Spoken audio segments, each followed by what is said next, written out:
O programa a seguir é livre para todos os públicos.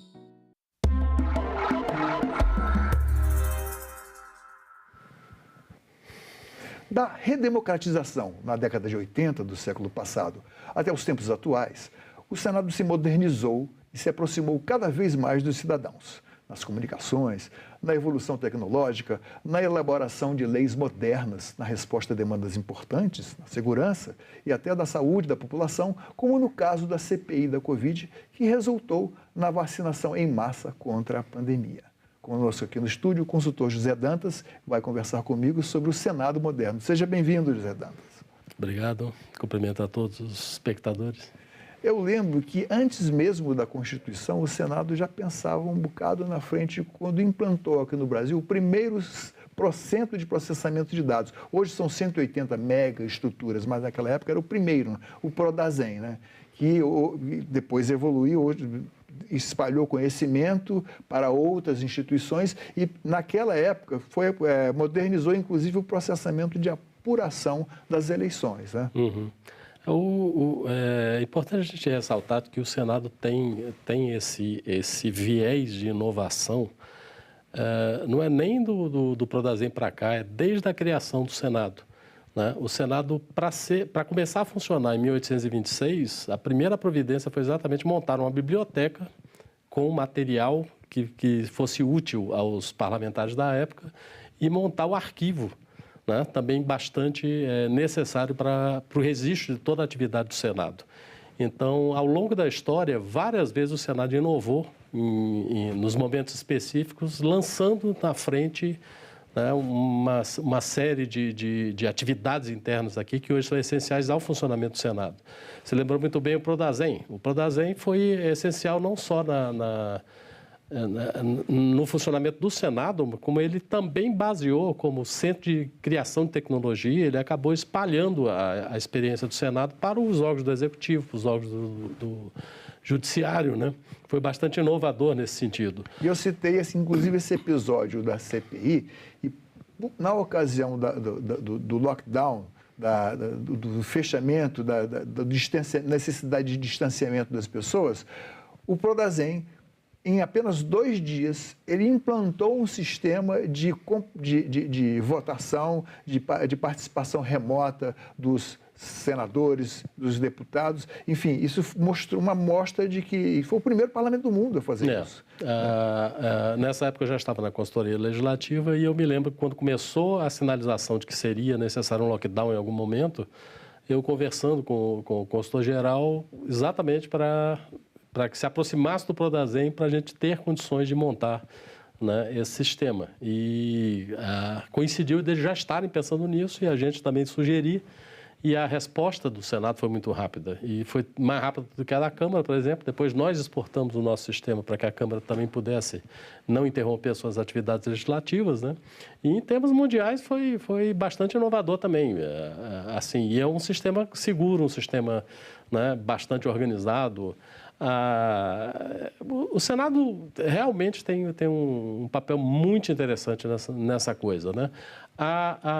O funcionamento do Prodazem na época da Constituinte, a Constituinte brasileira só conseguiu funcionar por causa do Prodazem, porque a quantidade de emendas, né, não só na fase interna, quanto depois quando se abriu a oportunidade de que a população apresentasse emendas populares para cá, era tão grande que organizar manualmente o texto seria virtualmente impossível. Então, o Prodazem deu toda a sustentação tecnológica para que você conseguisse, em pouco tempo, registrar tudo que entrava, discutir devidamente nas subcomissões do negócio, produzir um texto final, esse texto final ser avaliado, voltar, corrigir, né? E eu me lembro principalmente de cenas que eles mostravam durante a Constituinte, das pilhas de formulário contínuo, né, de papel específico de informática, utilizado na época na informática, para que esse negócio funcionasse, né? Então, realmente admirável e outros setores da casa são bastante admiráveis também. O sistema de comunicação do Senado foi um negócio inovador, né? Ele foi criado numa época em que se estava discutindo aqui no Brasil no Brasil como um todo, a questão da modernização do Estado brasileiro. Então, o Senado percebeu cedo que existia uma necessidade de comunicação com a população, né? Apesar de existir a cobertura jornalística normal dos órgãos, a gente sabe que os órgãos de imprensa têm determinados vieses que têm a ver com as empresas, têm a ver, às vezes, com o posicionamento político do dono, coisas desse tipo, e que era necessário criar para o legislativo um sistema que fosse o mais neutro possível. Né? E foi mais ou menos criada ao mesmo tempo essa estrutura completa. Primeiro a televisão, jornal, depois a rádio, né? O jornal, televisão, rádio, já tivemos revistas, inclusive revistas especializadas, né, que saíam sobre temáticas legislativas em alguns tempos. Então, a instituição fiscal independente do Senado publica mensalmente também uma avaliação, que é muito importante. Também. Eu chamaria atenção para isso, porque à medida em que a tecnologia e as comunicações foram evoluindo, hoje o Senado disponibiliza, o Senado está presente na internet, está presente no YouTube, está presente em todos esses aplicativos que se possa imaginar, que o Senado está lá. E aqui, hoje, se você quer acompanhar a atividade do Senado, do YouTube, você pode acompanhar todas as sessões, sejam de audiências públicas, de votações, você pode acompanhar de todas as comissões. Então, isso é o contato direto. E o Senado tem uma resposta direta com o cidadão através da internet. O Senado tem um E-Cidadania, que leis já foram aprovadas, leis de iniciativa da população, que, interagindo com a Comissão de Direitos Humanos, 20 mil apoiadores suscitaram uma provocação para que fosse colocado um determinado tema lá. A lei, salvo me engano, foi a lei da ficha limpa, né? Que foi uma iniciativa popular. Mas, por falar em lei, eu tive a curiosidade de perguntar à inteligência artificial quais teriam sido, da Constituição para cá, as 10 leis que ela, a inteligência artificial, considera mais importantes. Eu não concordei com a avaliação final, mas ela me sugeriu que logo depois da Constituição, em 1990, foi instituído o Estatuto da Criança e do Adolescente. O que isso significou naquela época? Você teve sempre uma discussão que nunca se completava sobre a questão da criança e do adolescente no Brasil. Quando a gente fala muito da questão da desigualdade social, a gente sabe que a desigualdade é mais pesada para o lado do mais pobre, né, do que para o lado do mais rico. A gente sabe que quando você fala da qualidade da educação, você levantar a qualidade da educação nas escolas públicas que atendem essa população mais pobre é extremamente mais difícil do que fazer isso para as camadas mais ricas da população. Então, a legislação que se criou por trás para poder sustentar os direitos que a Constituição garantia, né? A Constituição foi muito aberta no sentido de listar uma quantidade enorme de direitos e estabelecer de que eram direitos da população e dever do Estado, mas não dizia o como. Como é que você executa isso? No caso do Estatuto da Criança e do Adolescente, direitos bem específicos. Que interferem, bastante, inclusive, com a vida familiar, com tudo. Com educação, tudo, saúde, etc. E a gente tem um esforço legislativo muito grande, não só no ECA, como também em legislações paralelas que precisam completar e precisam atualizar isso aí. Hoje o grande problema é o acesso de crianças e adolescentes à rede, absolutamente sem controle. Quando a gente sabe que por trás de algumas das empresas que atuam no mercado, existe má intenção, existe o problema de pedofilia, existem, né, problemas bastante pesados. Então a gente tem que estar sempre vigilante à medida que essa criança tem mais contato com o mundo, né, mediado por uma máquina e não mediado por pessoas, para que você tenha uma coisa saudável para ela, que não seja, né, prejudicial ali dentro, né? Então, o Senado também tem tido um papel bastante importante nisso aí. Na lei dos direitos do Estatuto do Consumidor, né? Também. Isso, né? Foi mais ou menos na mesma época, né? Também na mesma época, que a gente sempre discutiu direitos do consumidor. O funcionamento da economia brasileira, né? Porque o brasileiro não é conhecido ao longo da história como... O empresariado brasileiro não é conhecido ao longo da história como muito honesto, né? Isso desde o tempo colonial. Então, você precisa ter algum tipo de regulação que estabeleça limites para a atuação econômica. Não é só o lucro pelo lucro. Também a lei que responsabiliza as empresas pela corrupção.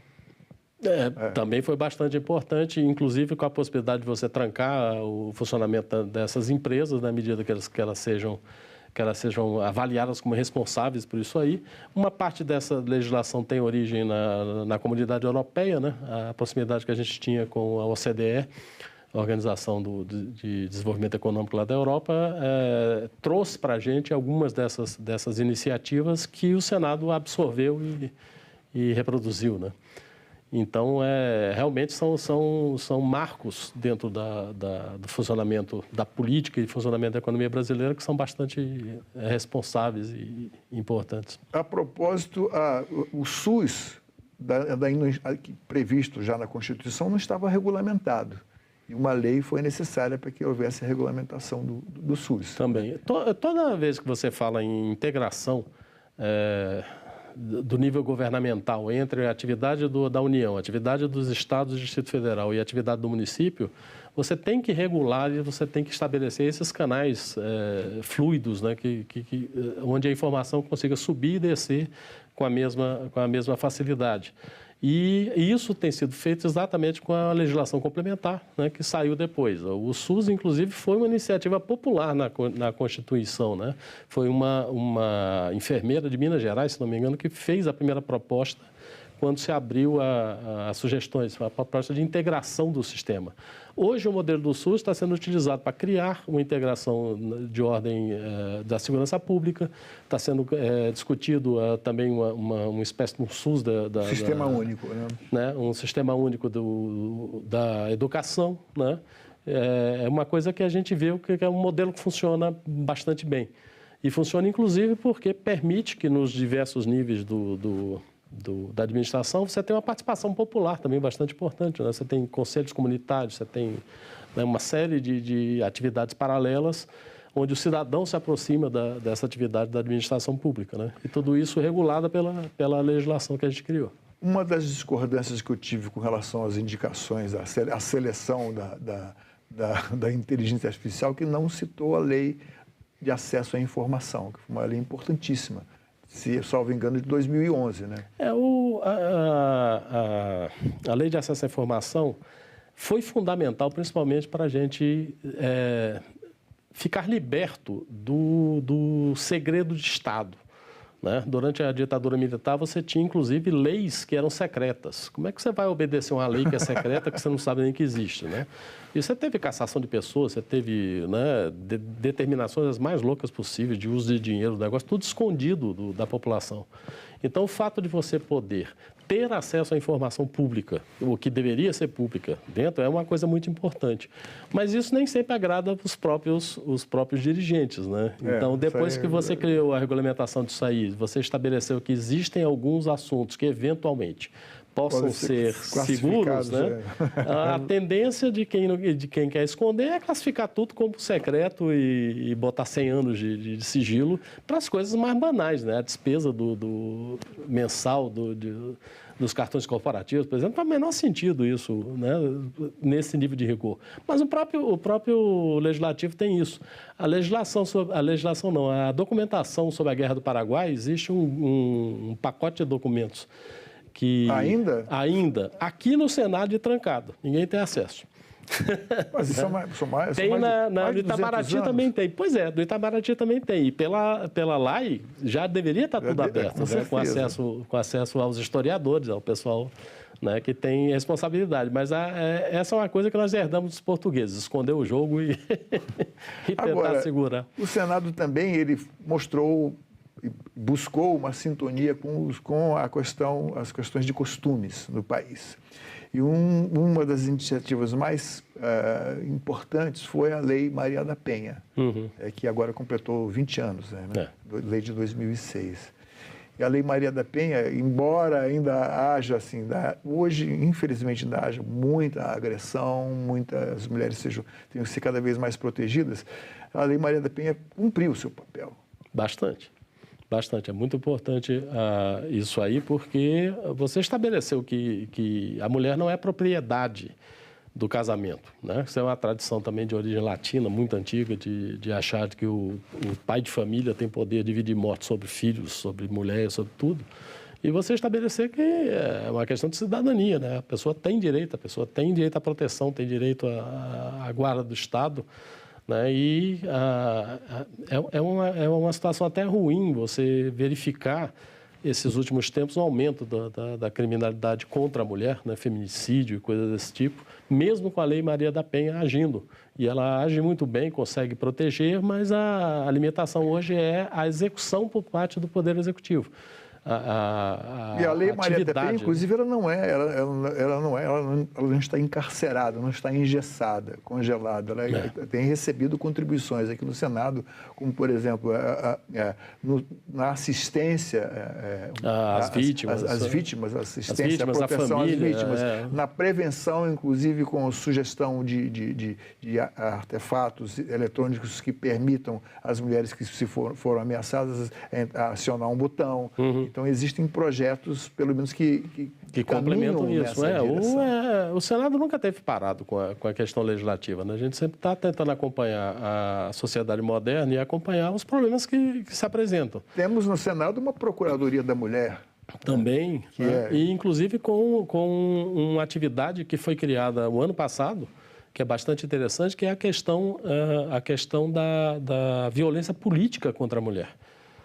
Uma das funções dessa procuradoria tem sido receber denúncias de vereadoras, de deputados estaduais, às vezes até aqui dentro do Congresso mesmo, de situações onde se tenta suprimir, né, essa atividade política da mulher pelo fato dela ser mulher. Né? A gente não pode esquecer que a lei que tipificou o crime, o feminicídio também, né? Também. Isso é muito importante. Também criação daqui. A gente tem, como eu falei, uma atividade bastante moderna e bastante interessante, né? Sempre acompanhando a atualidade. Agora eu queria que você falasse um pouco sobre a Lei Geral de Proteção de Dados, que envolve muita polêmica, muita audiência pública, muita discussão, porque a proteção de dados começa pela definição que dados devem ser protegidos. Né? O maior problema que você tem para estabelecer uma lei de proteção de dados é que o dado, na realidade, é uma mercadoria. Cada vez mais. É uma mercadoria. Quer dizer, é muito bom para uma empresa saber, por exemplo, se você tem ou não tem relação com um órgão público, tem relação com uma outra empresa, né? E você garantir que o setor privado respeite isso é uma coisa muito difícil, porque nós temos um sistema de informática que é distribuído hoje no mundo todo. Você não tem controle direto sobre, vou lá e desligo o computador, não deixa ele fazer isso, fazer a divulgação. O data center está na Sibéria, o data center está, né, fora do nosso alcance. E você regular de uma maneira que você consiga ser realmente eficaz nessa coisa do controle do dado, né, é muito difícil, inclusive dentro do próprio governo. Uma grande fonte de vazamentos, às vezes, são os órgãos públicos. Né? Você tem uma coisa como o Ministério da Saúde, onde tem o registro de todos os cidadãos e todos os atendimentos em hospitais públicos ali dentro.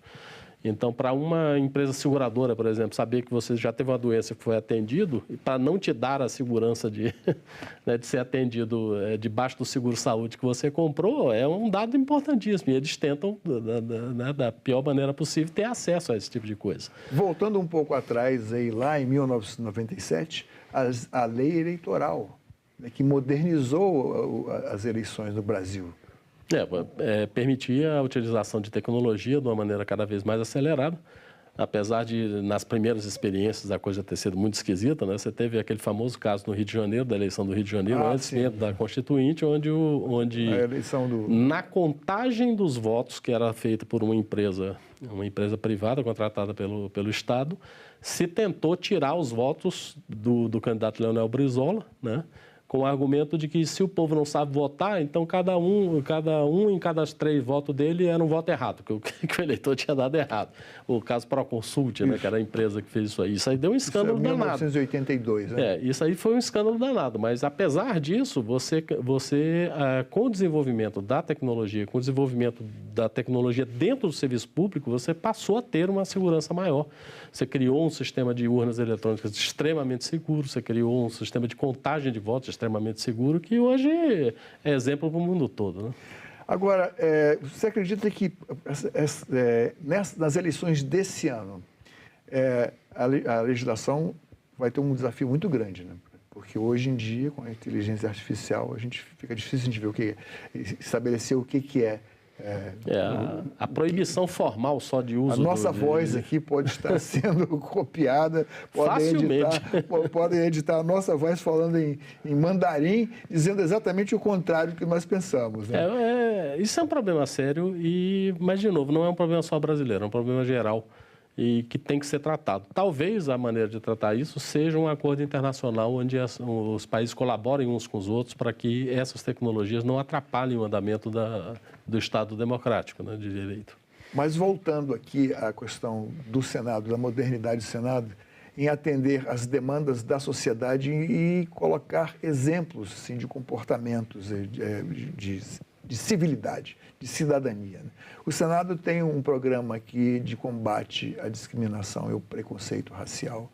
E o Senado incentiva o respeito às pessoas, independente de seu pensamento e da sua orientação. E isso é um programa interno que o Senado adota, imprime, junto com outros órgãos federais também, né? A gente exporta essa tecnologia, vamos dizer assim, social para outros poderes legislativos estaduais. A gente exporta para um bocado de lugares onde isso tem sido realmente necessário, tem sido demandado. O Senado, você tem uma preocupação ecológica no Senado muito grande sobre o impacto, né? Então, você tem o programa Senado Verde, já há bastante tempo, que tem contribuído bastante com diminuir o gasto de papel, com diminuir o gasto e a produção de lixo, né, industrial aqui a partir do Senado. O Senado é uma cidade. Nós estamos com 6 mil, 7 mil habitantes aqui diariamente, né, fora os visitantes, né, falando só de funcionários. E a gente tem que ter determinados comportamentos, né, para que nosso impacto seja cada vez mais mitigado dentro da... Eu chamaria a atenção para a questão da acessibilidade e com respeito total às pessoas com deficiência, né? Uhum. Porque quando esse prédio aqui foi construído, quando esse palácio foi construído, final da década de 50, com toda a modernidade dele, não havia o mesmo conceito de ecologia, de respeito, de economia de energia e a acessibilidade também, a inclusão de pessoas com deficiência, acesso às pessoas cegas, acesso às pessoas que têm dificuldade de locomoção, pessoas com deficiência mesmo. Uhum. E o Senado tem uma política contínua de inclusão das pessoas nesse sentido. Com toda certeza. Tem sido essencial... não só na deficiência física, como no tratamento em geral de todas as camadas da população. O Senado tem um espaço que abriga trabalhadores Down. O Senado tem vários níveis de deficiência física diferentes. Revisores cegos de livros que são escritos em braille. Né? E, inclusive, esse programa de produção de livros em braille praticamente foi pioneirismo também do Senado, né? Apresentar à sociedade a possibilidade de você baratear o custo desse negócio, porque tecnicamente é complicado e não dá retorno.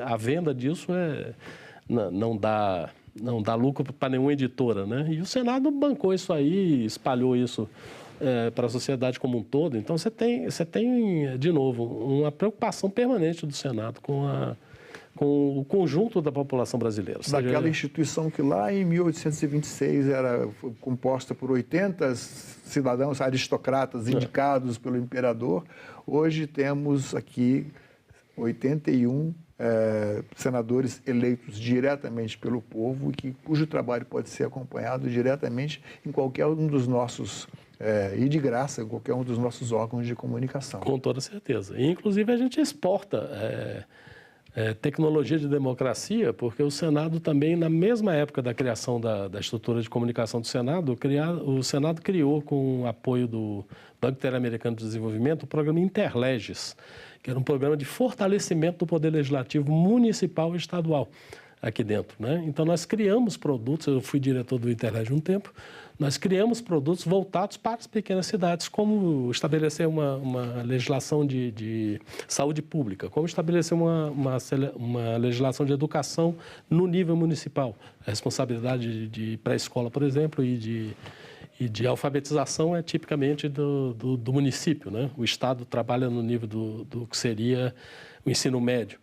E nós criamos uma série de produtos, nós em alguns cantos, em algumas cidades brasileiras, nós fomos doadores de computadores, doadores de sistemas de informática para que a cidade pudesse se ligar ao mundo, né? Foi o primeiro computador da cidade, foi um computador dado à Câmara de Vereadores pelo programa Interlegio, né? Foi um programa muito elogiado, inclusive... na época, outros países nos procuraram para que a gente também, né, aconselhasse e desse sinalização para eles. A coisa foi tão boa que a própria Câmara acabou, né, criando uma coisa paralela também de atendimento a esses pequenos municípios, né? E, assim, de novo, o Senado, apesar de ter sido criado como uma instituição estabilizadora, eu prefiro falar estabilizadora em vez de conservadora, porque o conservadorismo não é no sentido de andar para trás, é no sentido só de ter segurança para o passo que você vai dar para frente. Baseado em tudo que foi aprendido no passado. Exatamente. Muito obrigado pela sua presença aqui, para nos ajudar a contar um pouco da história e da atuação do Senado Federal. Obrigado. Esta entrevista e todos os nossos outros programas estão disponíveis para você rever ou compartilhar no nosso site, senado.leg.br/tv, ou então pelo nosso canal no YouTube. Inscreva-se lá e marque o sininho para receber notificações. Obrigado pela companhia e até o próximo Cidadania.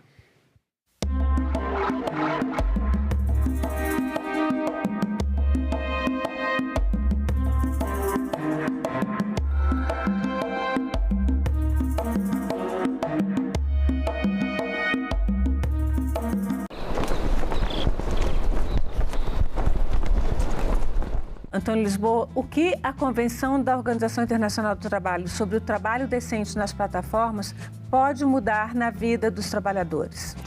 A partir dessa convenção, os trabalhadores de economia de plataforma poderão ter direitos básicos que outros trabalhadores já têm, como salário, remuneração mínima, proteção social, direito à negociação coletiva. Agenda Econômica. Hoje, 20h, aqui na TV Senado. Um grande evento vem aí. Uma festa para milhões de pessoas e ninguém quer ficar de fora. Se você pensou em Copa do Mundo, acertou também. Mas eu tô falando mesmo é das eleições 2026. Em outubro, a Justiça Eleitoral vai fazer o meio de campo. Mas nessa disputa, quem decide é você. Você e mais 156 milhões de eleitoras e eleitores. E a vitória é da democracia.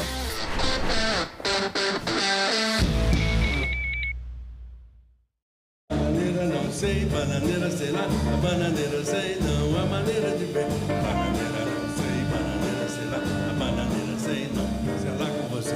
Bananeira não sei, bananeira sei lá, a bananeira sei não, a maneira de ver. Bananeira não sei, bananeira sei lá, a bananeira sei não, sei lá com você. Será? Eu acho que música devia ser vendida em farmácia. O cara me dá um João Donato aí, quantas caixas, quantos dias, não sei quantos, para você ouvir aquilo e se sentir bem ouvindo aquilo.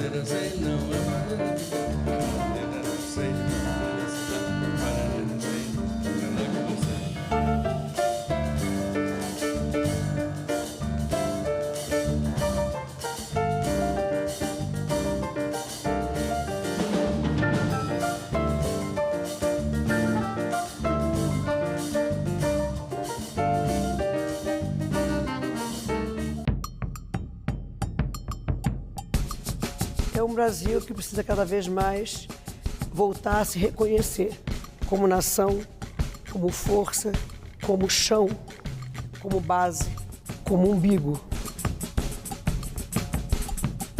Nós temos que nos ouvir para saber quem somos.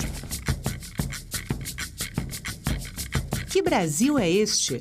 Nesta quarta, 8 horas da noite, aqui na TV Senado.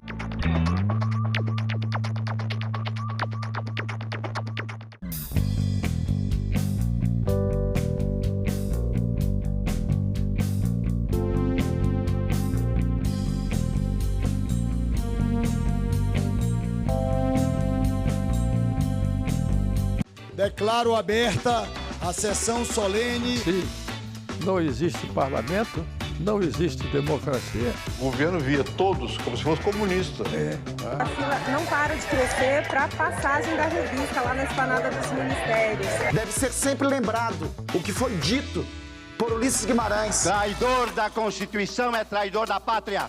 O homem disse, quem fala? Eu disse, Ariano Suassuna.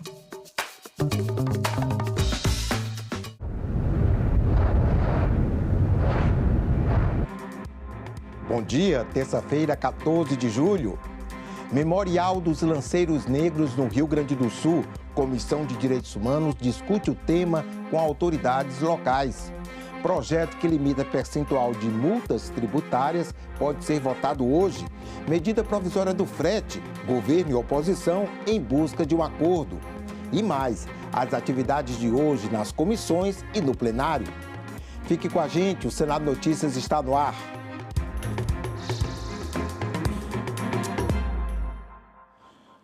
Governo e oposição buscam um acordo para a votação nesta terça-feira da medida provisória do frete. Senadores não podem modificar o texto aprovado pelos deputados porque a MP perde a validade nesta quinta-feira.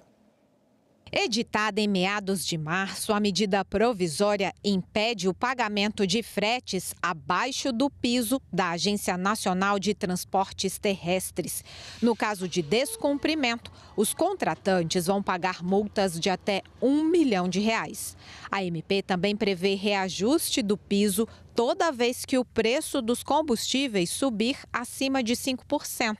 O texto ainda cria um piso salarial de R$ 5.000 para os caminhoneiros e o adiantamento de 70% do frete para os autônomos. A MP perde validade nesta quinta-feira. Governo e oposição tentam um acordo para votá-la neste prazo. Tivemos uma conversa muito boa agora na liderança. Colocamos os pontos que nos afligem, eles colocaram o que pode ser modificado. E agora o nosso pessoal vai trabalhar. O problema do piso é um que tem muita dúvida pelo lado dos como é que chama? Piso salarial, é isso? O piso salarial, né? E também, mas já tem uma sinalização do outro lado. Então, foram colocados esses pontos, vão ter mais reuniões. No conjunto de preocupações colocadas, 4 dispositivos, nós vamos buscar ajustar como emenda de redação. Outros têm compromisso de veto futuro do presidente da República. Então, eu creio que nós chegamos a um bom acordo para a votação. Eu vou comunicar sobre esse acordo ao presidente Davi Alcolumbre e a nossa expectativa é colocar a MP em apreciação amanhã. Assim, obviamente, a posterior deliberação é do presidente da Casa, mas eu vou comunicar ao presidente da Casa que construímos um acordo nessa reunião e a medida provisória, se assim quiser o presidente, estará pronta para ser votada amanhã. No acordo, governo e oposição concordaram com a criação do piso salarial dos caminhoneiros, mas sem um valor específico, que, segundo a medida provisória, seria de R$ 5.000 mensais para aqueles contratados com carteira assinada. Há um entendimento do Supremo Tribunal Federal que impede esta definição em nível nacional, sem considerar questões regionais. E apesar de aprovada pelos deputados, o governo já avisou que deve vetar a anistia concedida aos caminhoneiros que bloquearam as rodovias após o resultado das eleições de 2022. Os senadores também podem votar a PEC que cria a aposentadoria especial para agentes comunitários de saúde e de combate às endemias. Segundo a proposta, esses profissionais poderão parar de trabalhar aos 57 anos, se mulheres, e aos 60 anos, se homens, após 25 anos de contribuição. Senadores devem fazer nesta terça-feira, em plenário, a 5ª sessão de discussão da proposta de emenda à Constituição que estabelece aposentadoria especial para agentes comunitários de saúde e de combate a endemias. Se for aprovada em primeiro turno, a PEC ainda passa por outras 3 sessões de discussão antes da votação em segundo turno, mas esse prazo pode ser reduzido. O presidente do Senado, o senador Davi Alcolumbre, falou na sessão do dia 30 de junho que pode votar um calendário especial para que não sejam feitas essas 3 sessões de discussão em segundo turno. Nesse caso, o texto poderia ser votado logo em seguida.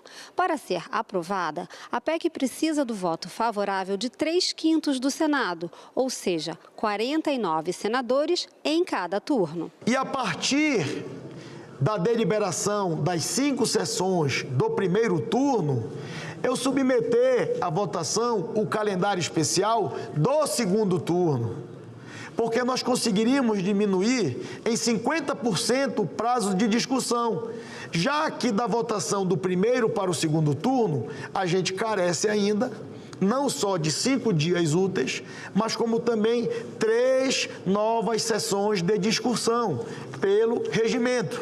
Durante a sessão, o relator cobrou rapidez na aprovação do texto. A expectativa de todos nós no Brasil, inclusive da grande maioria dos senadores aqui na casa, é que essa PEC pudesse ser deliberada e votada no dia de hoje. Porque se quase 70 senadores que apoiaram o regime de calendário especial para aprovação aqui na casa, se isso não for democrático, eu não sei mais o que é democracia no Senado Federal. De acordo com os ministérios da Fazenda e do Planejamento e Orçamento, os custos da PEC podem chegar a 3 bilhões por ano. O governo ainda não bateu o martelo sobre qual será a posição do Executivo. Nós vamos conversar sobre o tema. Houve um anúncio do presidente Davi, um compromisso do presidente Davi em colocar em pauta antes do dia 15. O presidente, cumprindo com esse compromisso, deve colocar em pauta. Nós ainda vamos debater no governo sobre qual o melhor encaminhamento, qual a melhor orientação. Mas nos submetemos já ao encaminhamento do presidente Davi para que o tema seja votado. É uma possibilidade de liberar a base, é uma possibilidade de até votar a favor, mas nós vamos conversar. A PEC fixa regras permanentes e transitórias de aposentadoria para as 2 categorias. Os profissionais terão direito à aposentadoria com idade mínima de 57 anos para mulheres e 60 anos para homens, desde que comprovem 25 anos de contribuição e de efetivo exercício na atividade profissional. A proposta ainda disciplina a forma de contratação dos agentes, prevê financiamento pela União e estende as regras aos agentes indígenas de saneamento e aos agentes indígenas de saúde. Nesta terça-feira, os senadores devem votar 3 projetos. Um deles limita multas tributárias a 75% do imposto devido. O objetivo é prevenir e solucionar conflitos com a Receita Federal. Uma das propostas na pauta altera a legislação tributária e cria regras para a solução de controvérsias em questões tributárias e aduaneiras. Entre as alterações feitas pelos deputados ao texto aprovado anteriormente aqui pelo Senado estão a redução de multas, a revisão de prazos e a limitação do alcance das consultas tributárias. O texto volta, então, agora para a votação final aqui no Senado. Também está na pauta a criação do Programa de Desenvolvimento da Indústria de Fertilizantes, o PROFERT, e também do Fundo de Estímulo à Produção Nacional de Fertilizantes. A proposta estabelece incentivos fiscais e financeiros para aumentar a produção nacional, reduzir a dependência externa e estimular investimentos. Está na pauta ainda o projeto que estabelece um limite de 5% para a retenção de recursos do Fundo de Participação dos Estados e do Fundo de Participação dos Municípios pela União, quando houver dívidas previdenciárias. Os senadores da Comissão de Direitos Humanos participam de uma diligência externa na Assembleia Legislativa do Rio Grande do Sul nesta terça-feira. Eles vão debater a construção do Memorial dos Lanceiros Negros no município de Pinheiro Machado. A repórter Renata de Paula, que vai acompanhar a reunião, tem mais informações. Os lanceiros negros eram escravizados que lutaram na Revolução Farroupilha no século XIX com a promessa de que ganhariam a liberdade, mas foram traídos e em 14 de novembro de 1844, centenas deles foram desarmados e mortos por tropas imperiais no local conhecido como Cerro do Porongo, no município de Pinheiro Machado. Há pelo menos 20 anos, o movimento negro luta pelo tombamento do local e pela construção de um memorial. E é por isso que o senador Paulo Paim propôs este evento aqui na Assembleia Legislativa do Rio Grande do Sul, em Porto Alegre. A ideia é unir ministérios, IFAM, prefeitura, debater o projeto, destravar o projeto e garantir que essa história não seja esquecida. 5 reuniões de comissões, diligência externa no Rio Grande do Sul e sessão deliberativa no plenário. Confira a agenda desta terça-feira. Daqui a pouco, às 10 horas, está prevista a audiência pública na Comissão de Esporte para debater a importância e a amplitude do campo de atuação da medicina esportiva. Também às 10, a Comissão de Infraestrutura tem reunião marcada. Um dos itens da pauta é o projeto que destina recursos à redução de tarifas de energia elétrica de estados da Amazônia Legal. No mesmo horário, como vimos, a Comissão de Direitos Humanos realiza uma diligência externa na Assembleia Legislativa do Rio Grande do Sul. O propósito é debater a construção do Memorial dos Lanceiros Negros no município gaúcho de Pinheiro Machado. Os lanceiros negros foram escravizados ou libertos que lutaram na Revolução Farroupilha, ao lado do exército rebelde, sob promessa de alforria, mas foram desarmados e traídos no massacre de Porongos, em 1844. Às 11 horas, a Comissão de Segurança Pública tem reunião marcada. Na pauta, um dos projetos que regulamenta os crimes de furto, de roubo de petróleo e derivados, gás natural, álcool etílico hidratado, carburante e demais combustíveis líquidos carburantes, biocombustíveis e óleos lubrificantes removidos dos locais de produção, de armazenamento e de transporte, incluídos dutos e unidades de transporte em qualquer modal. E logo mais às 2 da tarde, a Comissão de Direitos Humanos deve se reunir em audiência pública dentro do ciclo de debates referente à avaliação do Plano Nacional de Enfrentamento da Violência contra Crianças e Adolescentes. Também às 14 horas, o plenário do Senado tem sessão deliberativa marcada. Na ordem do dia, como vimos, está, entre outros, o projeto que institui o Programa de Desenvolvimento da Indústria de Fertilizantes. E às 12h30, a Comissão de Assuntos Sociais tem reunião prevista, uma audiência pública para discutir o projeto que cria o Estatuto do Aprendiz. Em audiência pública da Comissão de Assuntos Sociais, especialistas defenderam a valorização dos conselhos tutelares para a proteção de crianças e adolescentes, principalmente no mundo digital. Os conselhos tutelares exercem papel essencial na proteção integral prevista no Estatuto da Criança e do Adolescente. São esses profissionais que atendem situações de violação de direitos e promovem medidas de proteção em contextos de vulnerabilidade social. A Comissão de Assuntos Sociais realizou uma audiência pública para debater a situação dos conselhos tutelares e os desafios para a implementação do ECA Digital. Essa audiência pública tem objetivos claros. Ouvir os conselhos tutelares sobre a sua realidade concreta e as suas necessidades institucionais, debater a valorização de categorias, incluindo o piso salarial, avaliar a implementação do ECA Digital, discutir as políticas de apoio às famílias e à prevenção de violações e, assim, contribuir para o aperfeiçoamento de ações legislativas e administrativas voltadas à proteção integral das nossas crianças e adolescentes. acontece. Os convidados defenderam que a valorização do Conselho Tutelar e a criação de políticas públicas efetivas são essenciais para a proteção integral de crianças e adolescentes, principalmente no mundo digital. E o ambiente digital também é um ambiente de violação de direitos e um ambiente de risco e um ambiente de exploração, inclusive exploração de imagem, de exploração econômica da imagem de crianças e adolescentes. Conselhos tutelares, eles necessitam carros adequados para fazer os transportes, conduzir até o 18 de maio, até as delegacias. E a gente precisa também de todo o suporte tecnológico e humano dentro das unidades administrativas dos conselhos tutelares. É fortalecer, de fato, a proteção integral de crianças e adolescentes e que isso precisa passar por uma estrutura de cuidado também e de preservação da autonomia e de garantias de funcionamento de estrutura física e financeira e de retaguarda para os conselheiros tutelares exercerem a sua função. A Subcomissão dos Povos Indígenas Yanomami discutiu as ações de enfrentamento da emergência em saúde pública e do garimpo ilegal no território. A terra Yanomami é hoje o maior território indígena do Brasil, com mais de 96 mil quilômetros quadrados. Localizada entre os estados de Amazonas e Roraima, enfrenta problemas graves como altos índices de violência e mortalidade.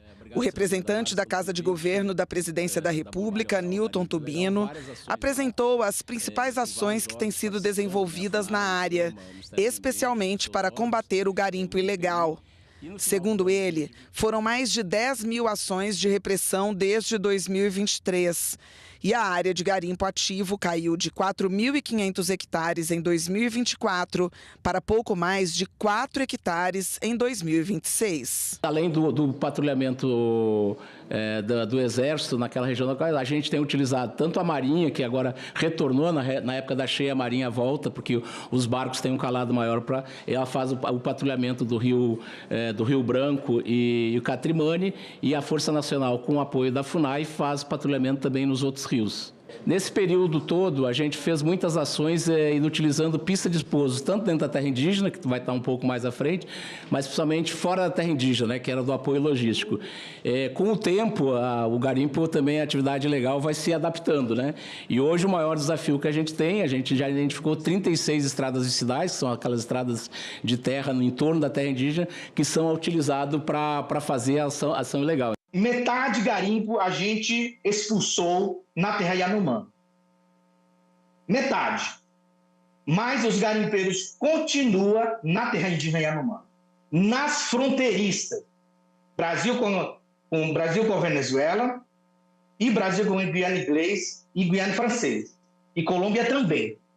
Isso o governo federal não está vigiando, não está monitorando soberania nacional para não acontecer mais na terra Yanomami. A dificuldade de retirar os trabalhadores dos garimpos é outro problema enfrentado pelo governo, segundo Newton Tubino, por conta das dívidas que eles contraem quando chegam para trabalhar. Um frango dentro do garimpo ele custa R$ 1.200, né? Um pacote de linguiça custa em torno de R$ 1.500. Aquelas botas grandes que a gente fala que as botas de galoche, vamos dizer, é R$ 700 um par de botas. Então, e a pessoa entra lá já devendo isso, porque ele ganha a bota, ele tem que se alimentar, uma garrafa de pinga custa 1 grama de ouro, em torno de R$ 600, né? Um maço de cigarro custa 1 grama de ouro. Então, tudo é grama de ouro. Então, quem está lá dentro ainda, muitas vezes, senadora, até ano passado, a gente começou a trazer as pessoas conduzidas para a Polícia Federal, porque ele não tem condição de sair, porque ele está devendo. Mais de 250 quilos de ouro foram apreendidos nas operações nos últimos 2 anos. A senadora Damares Alves questionou o destino do material e propôs providências neste sentido. Se for necessário um projeto de lei que diga o seguinte: todo ouro, diamante apreendido em área indígena imediatamente será transformado em dinheiro para o povo. Porque ficar esperando o inquérito para fazer que vistoria no ouro? Já viu que é ouro, então libera. Outro problema grave da área indígena é o índice de mortalidade. A secretária nacional de Saúde Indígena apresentou dados positivos que mostram a melhora da infraestrutura para o atendimento de saúde. 48 postos foram construídos ou reformados na área e foram realizadas outras dezenas de ações para melhorias. O dado mais importante, segundo o Ministério, é o de redução do número de mortes depois das ações coordenadas do governo, que começaram em 2023. Queda de 18% na mortalidade de lá para cá. Redução de 53,2% no número de óbitos por desnutrição. Redução de 29,83% taxa de mortalidade na infância menor de 5 anos e na mortalidade infantil, redução de 21,6%. A importância de defender os direitos dos trabalhadores foi destacada na sessão especial que celebrou os 50 anos da Associação Nacional das Magistradas e dos Magistrados da Justiça do Trabalho. Fundada em 1976, a Associação Nacional das Magistradas e dos Magistrados da Justiça do Trabalho, a ANAMATRA, atua na defesa das prerrogativas da magistratura, no fortalecimento da justiça do trabalho e na promoção dos direitos relacionados ao mundo do trabalho. Todos os anos, a ANAMATRA também encaminha ao Congresso informações sobre projetos legislativos relevantes para o direito do trabalho e para a justiça do trabalho. A entidade oferece subsídios técnicos aos parlamentares e participa do debate público sobre temas que afetam milhões de trabalhadores, empregadores e cidadãos brasileiros, como trabalho em plataformas digitais, teletrabalho, terceirização e novas formas de contratação. Este magistrado lembrou da fundação da associação, da qual ele participou como testemunha ocular. 50 anos não são 50 dias. Meio século de existência, meio século de dinamismo, de lutas, de batalhas em defesa do direito do trabalho, da justiça do trabalho, da magistratura trabalhista, da cidadania e da democracia. Eis como resumo a história da Associação Nacional de Magistrados e Magistradas do Trabalho. O ministro-presidente do Tribunal Superior do Trabalho prestou homenagem aos membros da ANAMATRA e se disse confiante na resposta aos novos desafios trabalhistas. Trabalho em plataformas digitais, a inteligência artificial, as tentativas de flexibilização precarizante da contratação trabalhista, além das mudanças demográficas e produtivas, exigirão instituições sólidas, independentes e preparadas para interpretar um mundo em permanente transformação. A história da ANAMATRA demonstra seu potencial de responder aos desafios do seu tempo, preservando os valores que inspiram sua criação. Foram entregues medalhas comemorativas a personalidades que marcaram a trajetória da associação. O senador Paulo Paim não pôde estar presente, mas rendeu homenagem em um pronunciamento gravado. Quero deixar registrado o meu respeito, meu carinho, minha admiração e minha gratidão à ANAMATRA. Que essa trajetória de 50 anos seja apenas o início de uma caminhada ainda mais firme rumo a um Brasil mais justo, mais humano e mais igualitário. Parabéns, ANAMATRA, que o direito do trabalho continue sendo, como sempre foi, o escudo de proteção da classe trabalhadora brasileira. 2 novas leis votadas recentemente pelo Congresso foram publicadas hoje no Diário Oficial da União e já estão valendo. Aqui inclui educação política e direitos da cidadania como componente curricular obrigatório da educação básica e aqui cria a Semana Nacional da Ética e da Cidadania, a ser comemorada anualmente na primeira semana de maio. Nós ficamos por aqui. Você pode rever as reportagens desta edição na nossa página na internet, senado.leg.br/tv. Muito obrigado pela sua companhia e continue sintonizado aqui na TV Senado.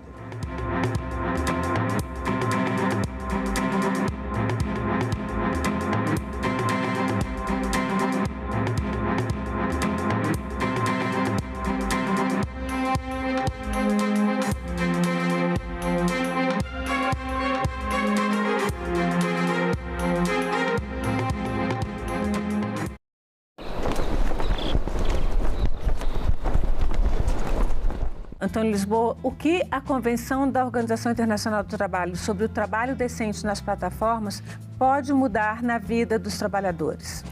A partir dessa convenção, os trabalhadores de economia de plataforma poderão ter direitos básicos que outros trabalhadores já têm, como salário, remuneração mínima, proteção social, direito à negociação coletiva. Agenda Econômica. Hoje, 20h, aqui na TV Senado. A gente também fala tupi. O nome do estado do Piauí vem do tupi e significa Rio dos Piaus ou Rio das Piabas. A palavra é formada a partir de piau, que designa várias espécies de piaus e piabas, peixes de água doce. O termo quer dizer pele manchada, isso porque esses peixes têm listras e marcas escuras nas laterais do corpo. Piau mais I, que significa rio, Piauí. A gente também fala tupi. A violência política de gênero tenta silenciar as mulheres. Mas você não precisa enfrentar isso sozinha. O Zap Delas é o canal da Procuradoria da Mulher do Senado para acolher e orientar candidatas e lideranças. É um espaço seguro para denunciar ataques, ofensas e perseguições. Anote o número 619-8309-0025. Zap Delas, um canal da Procuradoria da Mulher do Senado.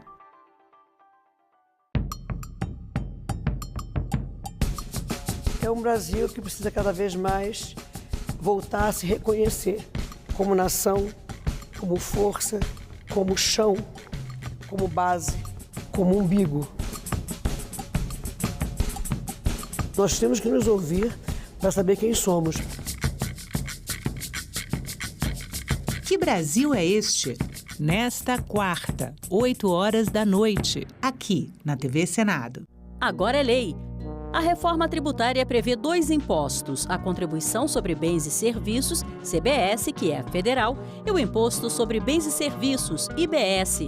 De competência dos estados e municípios, a CBS vai substituir 3 impostos atuais, PIS, COFINS e IPI, enquanto o IBS será cobrado no lugar do ICMS e ISS. A nova lei detalha ainda as reduções e isenções dos impostos. O Senado votou, agora é lei. Meu nome é Ginalva, eu sou repórter da TV Senado desde 2005. No dia a dia normal, eu acompanho a atividade legislativa. Vejo lá minha pauta, o que eu vou fazer no dia.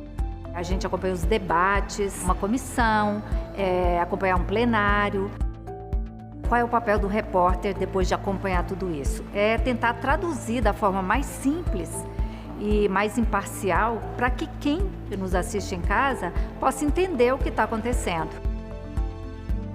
Por aqui passa a história política do Brasil. E assim, momentos bons e momentos ruins, mas momentos que fazem parte da história. Não tem como a gente mudar isso.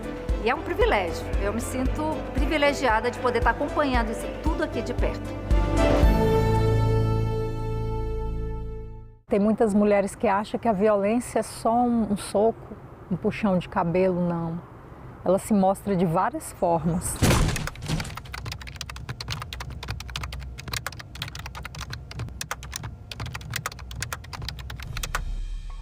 Era briga, era ciúme, era confusão. Ah, mulher minha não vai estudar. Quem é que vai te querer com esse tanto de filho?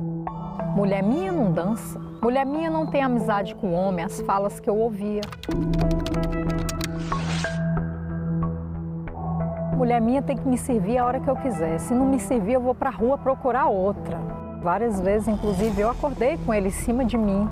Se você percebe que o seu parceiro ou não aceita o seu não, insiste muito ou desrespeita o seu estado de inconsciência e de vulnerabilidade, fique alerta porque é uma violência sexual, é uma violência grave. No início eu achava ser normal, só que chegou um determinado ponto que eu falei, isso não é normal. Buscar ajuda, uma rede de apoio de outras mulheres, psicólogos e se cuidar. Uma boa dose de amor próprio.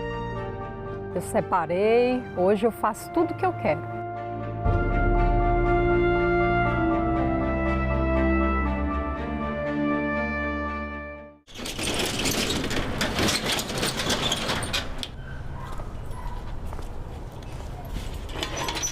coisa mais importante na biblioteca não são os livros, né? São os leitores. A frequência das pessoas é que vai deixar a biblioteca viva, né?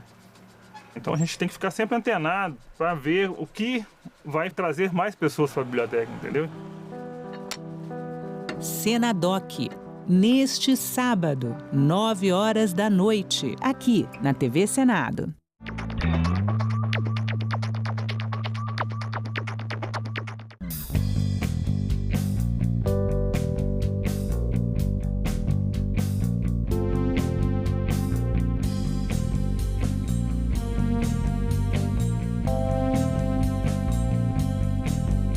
Declaro aberta a sessão solene. Se não existe parlamento, não existe democracia. O governo via todos como se fosse comunista. A fila não para de crescer para a passagem da revista lá na esplanada dos ministérios. Deve ser sempre lembrado o que foi dito por Ulisses Guimarães. Traidor da Constituição é traidor da pátria.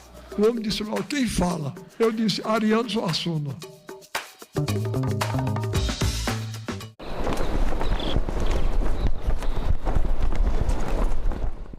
O programa a seguir é livre para todos os públicos.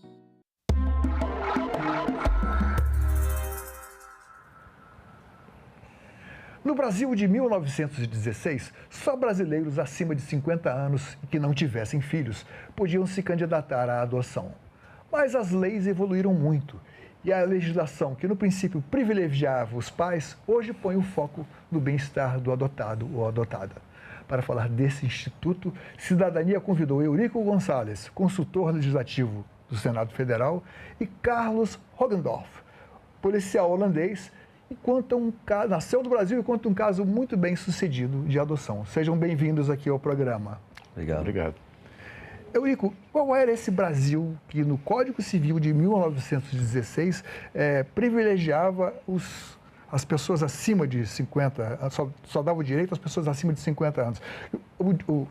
A expectativa de vida, quer dizer, a pessoa tinha que ter 50 anos, naquela época eram pessoas já bem idosas, e só elas poderiam adotar, e que não tivessem filhos. O que determinava isso? Na verdade, isso é o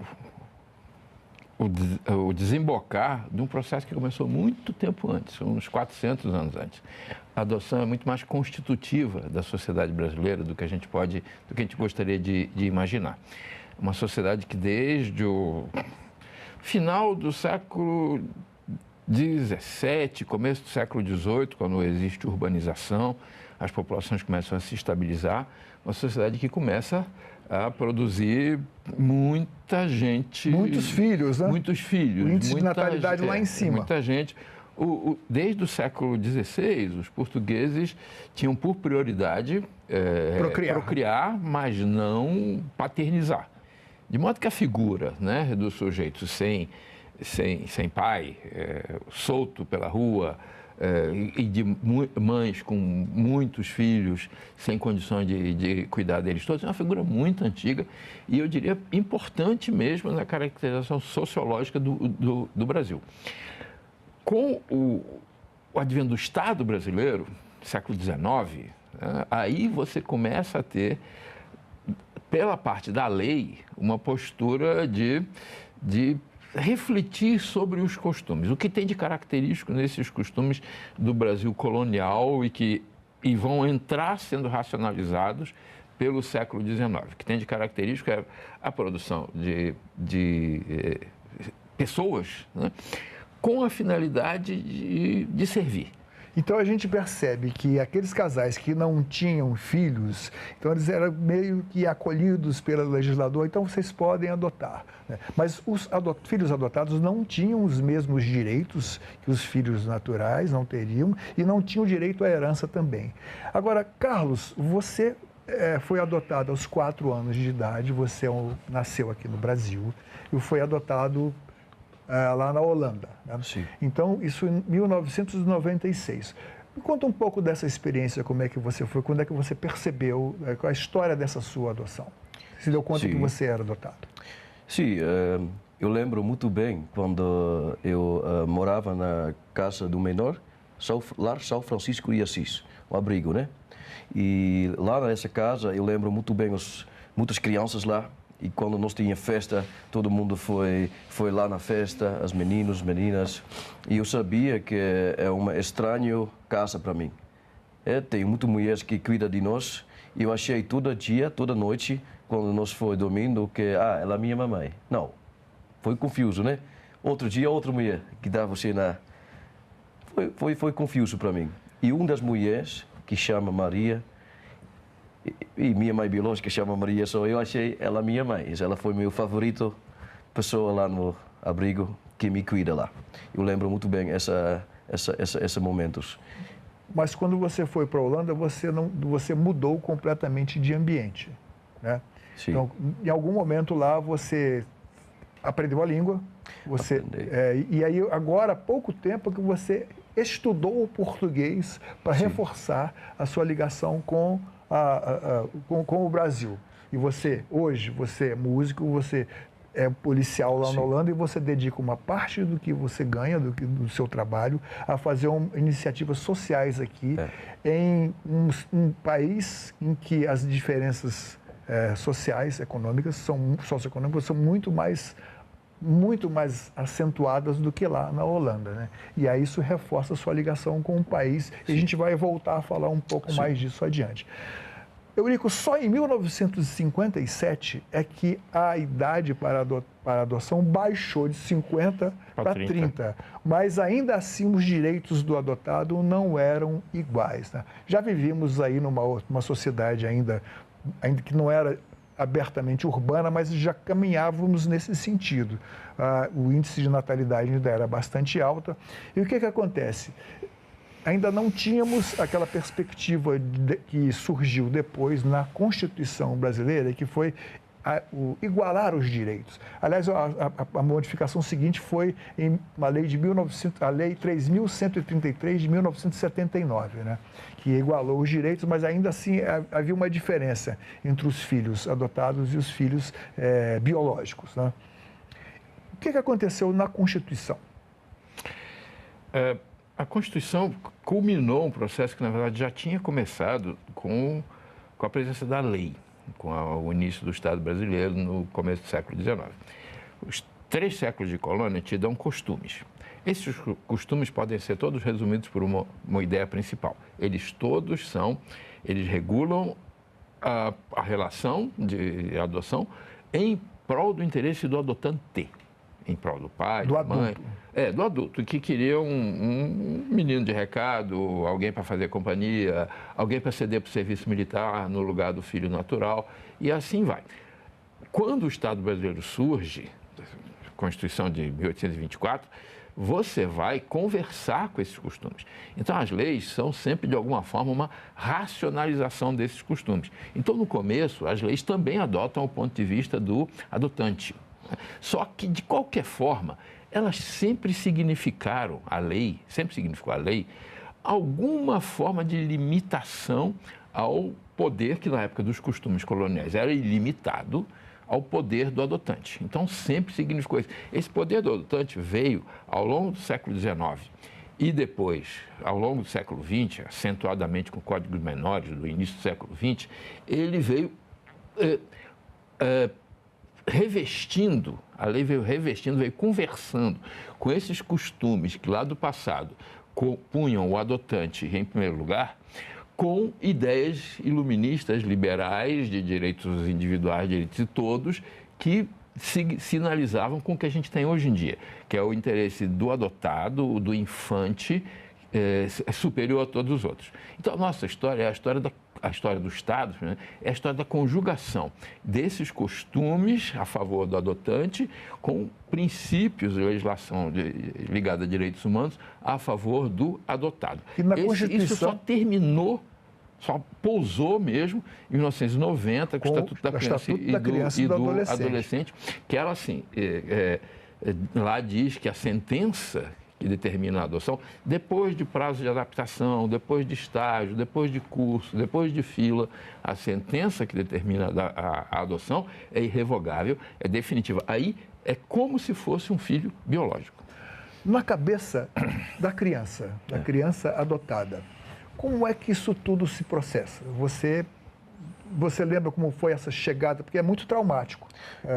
Essa mudança para uma outra língua, uma outra situação, outro clima. Outro clima. Isso foi a minha primeira experiência, na verdade. Porque eu lembro muito bem que eu cheguei na Holanda, na neve. É frio. Dor de frio. Não só frio, é dor. Eu odeio neve. Né? Quando eu criança, dor. Porque não conheço isso. E lembro muito bem que eu cheguei nesse dia de frio. E eu não falava holandês, eu falava português. E meu pai e mãe, holandês, só falando holandês e tinham uma livre com português para comunicar conosco, entende? Isso foi bem difícil para nós na primeira vez para entender, porque eles não falavam português. Aí eu quero fazer uma observação aqui, que veio na minha cabeça enquanto eu me preparava para fazer essa entrevista aqui. A gente está lidando de lei, mas a gente está lidando com sentimento. Quem adota, quem acolhe, quem recebe, tem uma disposição de amar, de cuidar. Né? Isso é admirável. Sim. Muitas vezes a coisa não dá certo. Né? Não há uma adaptação, tem os períodos que são estabelecidos para que a família possa ou não aceitar. É um processo difícil. Né? Mas isso é importante a gente falar de sentimento. É o mesmo sentimento que te levou a pesquisar de onde eu vim. Né? Quem era a minha família natural, que você foi em busca disso e você não encontrou porque não estava disponível o registro dos seus pais na sua documentação, correto? Correto. Depois, tinha muitas perguntas sobre meus pais de origem, porque eu também lembro, eu tenho essa história para falar, quando eu cheguei na Holanda, foi Copa do Mundo, na televisão. Eu lembro, e eu lembro Carlos Dunga, número 8. Eu lembro, porque eu queria uma camiseta amarelo do número 8 quando eu criança, porque eu sabia sempre que eu estou desse país que está na TV. E lá eles ganhou com penaltis da Holanda. Só minha família tinha camiseta da Holanda, mas eu queria uma camiseta do Brasil. Essa foi a Copa de 98. Sim, eu fui muito criança, mas eu lembro muito bem que eu fico muito orgulhoso para ver o Brasil ganhar. Da Holanda? Da Holanda, sim. Você morava lá, né? Sim, mas isso quando eu criança, já foi honrado a minha país lá, quando eu criança. Mas aí você já tinha esquecido um pouco o português, né? Não, foi muito depois que eu esqueci português, porque eu primeiro aprendi holandês, foi muito difícil, essa língua não é fácil. Holandês é uma das línguas mais difíceis lá para aprender. Muito cultural. Não? Mas também muitas palavras, eles têm muitas palavras por uma coisa, palavras da história, do futuro, é muito difícil, complicado. Mas você aprendeu. Aprendeu. Hoje você é um servidor público, é músico, é um servidor público, compositor, e você tem uma relação com o Brasil muito afetiva. Forte, né? Eurico, com o Estatuto do Adolescente, eu acho que essa questão do diálogo da Constituição com o Estatuto foi evoluindo bastante. Aí entramos na questão dos costumes. Né? Os costumes vão mudando da sociedade e vem, por exemplo, novas leis em 2009, 2017, os casais homoafetivos já podem adotar, quer dizer, há toda uma adaptação. Mas continua ainda um outro problema, que é o seguinte: os pais que querem adotar enfrentam uma fila maior se é permitida a escolha do fenótipo, fisicamente, da cor, da aparência da criança. É isso. Você acha que isso é um problema também para quem quer? Isso demora, interfere no tempo de concessão da adoção? Eu não sou muito preocupado com esses processos. O povo reclama muito que a adoção demora porque a ineficiência da burocracia, eu discordo completamente disso. Eu acho que o Estatuto da Criança e do Adolescente é um complexo mecanismo de adoção justamente para lidar com aquela pesada herança do passado, que diz assim, olha, existe um contingente de crianças disponíveis na sociedade brasileira que podem ser instrumentalizados conforme os seus interesses. Você pode ser, se você for bonzinho, a criança vai ser seu serviçal de maneira suave. Se você for ruinzão, você vai pegar a criança para escravizar ou coisa parecida. De qualquer forma, o ponto de vista é o que eu vou fazer com essa criatura, que é minha. Isso é muito diferente de quando nasce o filho biológico que tem direitos em si. Você um pai não olha para um filho biológico, pelo menos tradicionalmente, e diz assim, não, você vai ser o que vai levar recado, você vai ser o que vai fazer. Não, é outra coisa, tem direitos em si. O Estatuto da Criança e Adolescente é feito para afastar toda essa demanda social forte por essas crianças de segunda classe, filhos, mas filhos de segunda classe. Por isso essas barreiras, por isso o curso de adaptação, por isso o estágio, por isso o contato próximo da vara da infância e da juventude das pessoas. E ainda assim, mesmo com toda a explicitude da lei, eu dizia, olha, transitada em julgada a sentença, é como se filho biológico fosse. Ainda assim, as pessoas ostentando a sua ignorância da lei na qual elas foram instruídas durante os períodos de adaptação, ainda assim as pessoas voltam para a vara da infância e da juventude com o filho adotado dizendo, eu quero devolver. Isso é algo análogo a se você entrasse com o seu filho biológico na vara da infância e da juventude e dissesse, eu quero deixar ele aí. Isso é maus tratos contra a criança, abuso, só isso. Mas é que é tão forte o costume, é tão forte essa visão que não é uma edição de lei ou coisa parecida, algumas palestras sábias que vão afastar isso. Hoje, aqueles casais ou candidatos a adotantes, candidatos a adotarem uma criança, encontram mais facilidades se o processo vai mais rápido se essa criança está junto com outros irmãos. Você foi adotado junto com outros irmãos? Sim, uma irmã mais pequena e um irmão mais grande. E com 3. Foi numa família juntos para a Holanda. Foi uma sorte para mim, né? Para não ficar sozinho. Separado. Né? Só tenho 2 outros brasileiros junto comigo lá. E foi difícil para mim, pai e mãe holandês também, porque 3 brasileiros e 3 mais vezes energias na casa. A cultura holandês. E você convive com eles ainda hoje, seus pais? Sim, nós temos contato, mas é diferente cultura. Como explicar? Os brasileiros bem diferente. E o que você acha da adoção, no final? No final, eu tenho uma pergunta para você, na verdade, porque não sei o que você sabe, mas na Holanda não mais pode adotar. Parou lá. 2 anos passados, mais ou menos. Foi proibido? Não mais possível adotar uma criança da fora. E isso foi, para mim, hoje, na minha cabeça, que eu fui uma das crianças que tenho muita sorte, eu acho, porque lá tenho também programas que busquei famílias biológicas, que é especializado para encontrar famílias, mas foi um grande problema lá, porque às vezes não foi certo a família, às vezes foi problemas com teste de DNA, foi um grande problema lá na jornal.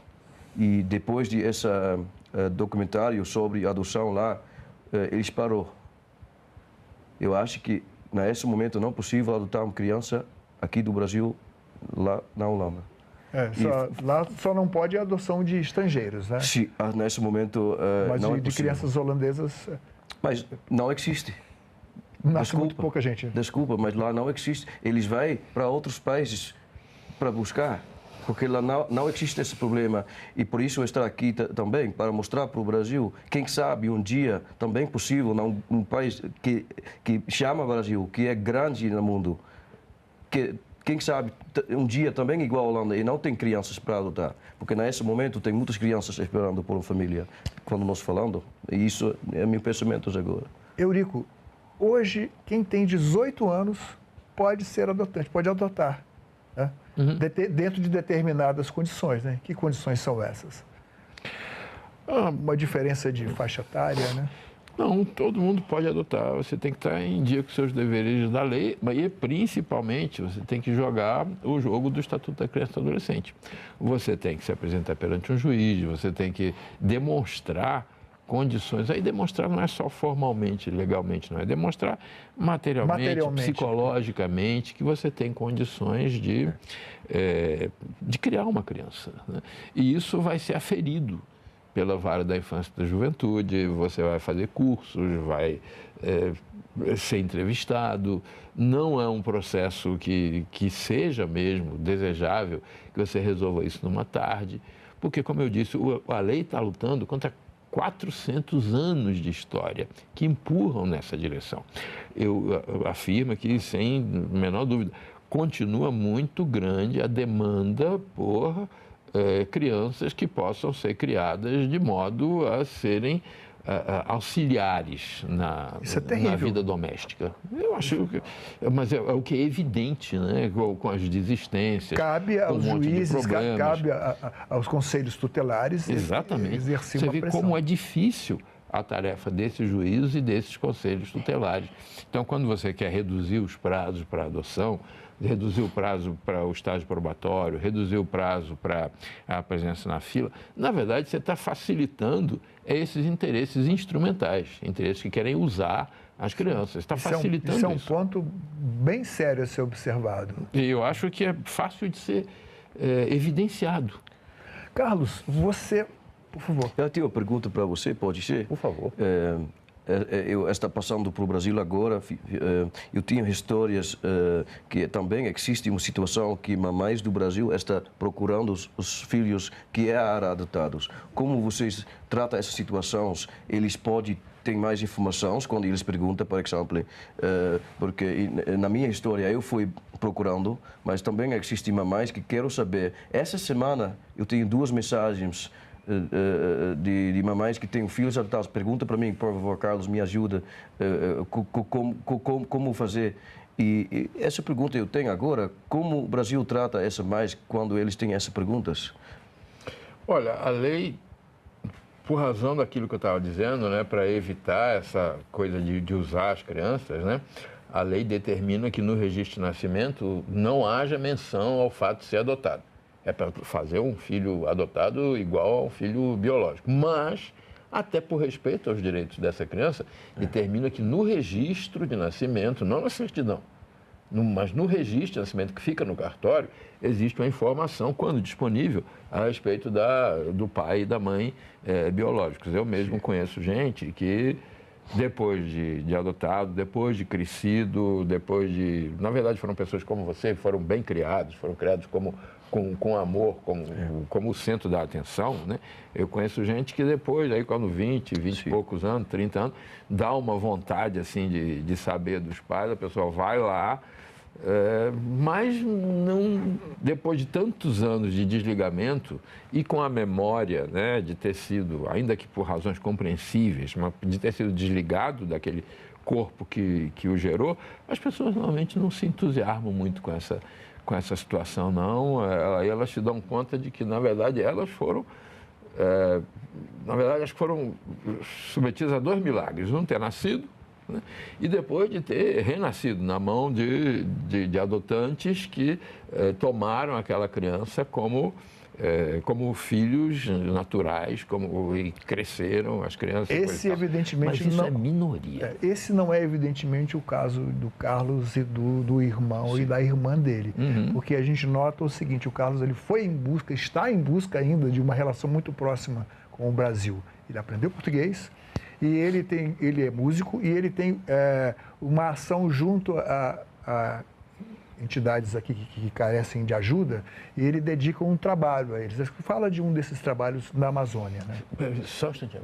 Se eu não me engano, seus pais adotivos na Holanda e seus pais biológicos no Brasil mantêm contato? Vocês se conhecem? Não. Na verdade, meu pai holandês não quer contato com minha família aqui no Brasil.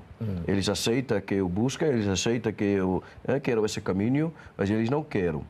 Isso é verdade. Isso está previsto no Código Civil. Mas uma outra verdade, senhor, também é que muitas crianças que é adotado na Holanda, eu conheço muitos, nós temos um grupo lá que às vezes vai jantar juntos e eles não falam português, falam holandês, mas muitos na primeira fase não querem buscar no Brasil por coisa que ele não quer desrespeitar o pai e mãe holandês. Porque a entrada de uma criança é uma batalha grande não sei como falar no português, mas eles não querem falar não obrigado. Muitos sentimentos. Muito. Depois da vida, eles querem buscar sim. Mas muitos falam não, mas querem na coração sim. Isso eu queria falar também. Dia 25 de maio se celebra o Dia Nacional da Adoção.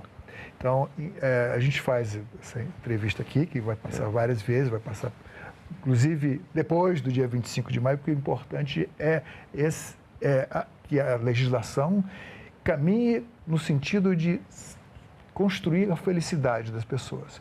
E, nesse sentido, eu agradeço a presença de vocês aqui imensamente no programa. Parabéns, Carlos. Obrigado. Pelo seu trabalho. E minha homenagem ao consultor Eurico Gonzalez, porque ele coroa aqui com seu conhecimento o nosso programa de televisão. Muito obrigado a vocês. Eu agradeço a atenção. Essa entrevista e todos os nossos outros programas estão disponíveis para você rever ou compartilhar no nosso site, senado.leg.br/TV, ou então pelo nosso canal no YouTube. Inscreva-se lá e marque o sininho para receber notificações.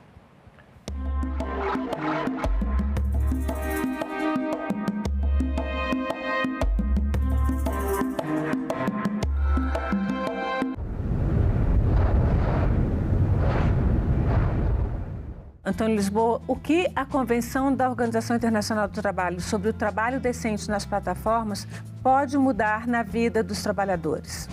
A partir dessa convenção, os trabalhadores de economia de plataforma poderão ter direitos básicos que outros trabalhadores já têm, como salário, remuneração mínima, proteção social, direito à negociação coletiva. Agenda Econômica. Hoje, 20h, aqui na TV Senado. A gente também fala tupi. O nome do estado do Maranhão vem do tupi e é formado por dois termos, mar mais inhã. Mar é uma variação de embará, bará, que vem de Pará e significa mar ou Rio Grande. A outra parte da palavra é inhã, que quer dizer correnteza. Então Maranhão virou Maranhão, que tem na origem o significado de mar grande ou mar que corre. A gente também fala tupi. No Brasil ainda falta representação política para mulheres, indígenas e pessoas negras. Mas para transformar as coisas, a gente precisa se engajar. Informe-se, envolva-se, candidate-se. Seja a transformação que você quer na política. Mais candidaturas femininas, indígenas e negras fortalecem a democracia e reduzem a desigualdade. Justiça Eleitoral. A justiça da democracia.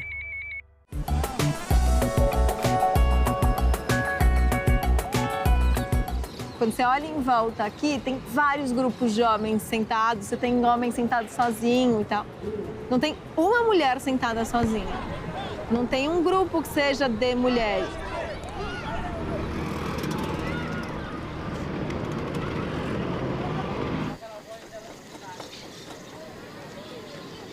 Tem uma coisa, acho que da posse do espaço público, que é o que é ensinado pra gente mesmo. O menino vai jogar bola na rua. A menina vai brincar de casinha. O espaço privado é domínio feminino, o espaço público é domínio masculino. E por mais que a gente brigue contra isso, e por mais que as mulheres tenham ocupado mais espaço, não dá em absoluto para você dizer que isso é uma coisa igual ou que este espaço é um espaço amplamente feminino ocupado pelos dois gêneros. Não é.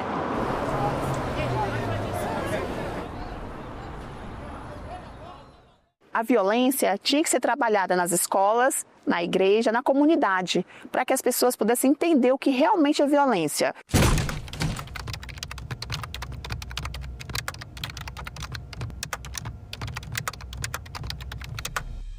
Num período de uns 8 anos, eu comecei a sofrer violência com meu marido. A minha filha viu meu ex-marido me batendo, né? Me derrubou da cadeira, me bateu. Aí, no outro dia, é a famosa lua de mel, com café na cama, chama de meu amor. E a mulher acaba perdoando isso. Ele me chamava de doida e que eu não ia encontrar ninguém porque não era uma pessoa que não tinha uma boa aparência, que ninguém ia me querer mais. E isso me deixou assim, me desmotivada. Eu estava sempre deitada na cama no meu quarto, eu não queria conversar. Se você percebe que o seu parceiro, né, utiliza expressões, tem condutas, tenta te manipular e faz você, inclusive, duvidar da sua capacidade, da sua autoestima e, inclusive, da sua sanidade, entenda que você vivencia uma violência. Hoje eu sou totalmente diferente do que eu era antes. Eu fiquei desempregada durante 7 anos e sofrendo. E eu não tinha nunca coragem de sair do relacionamento. Mas a partir do momento que eu consegui o trabalho, eu saí desse relacionamento e segui a minha vida.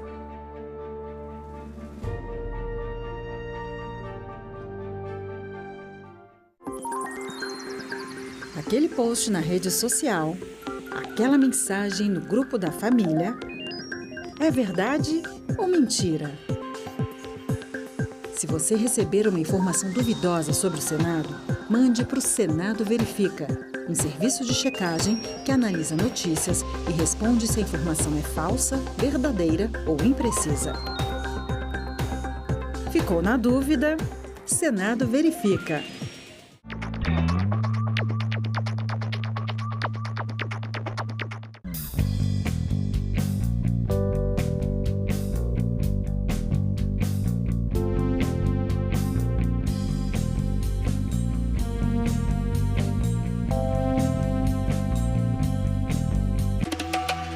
No Brasil, ainda falta representação política para mulheres, indígenas e pessoas negras. Mas para transformar as coisas, a gente precisa se engajar. Informe-se, envolva-se, candidate-se. Seja a transformação que você quer na política. Mais candidaturas femininas, indígenas e negras fortalecem a democracia e reduzem a desigualdade. Justiça Eleitoral. A justiça da democracia.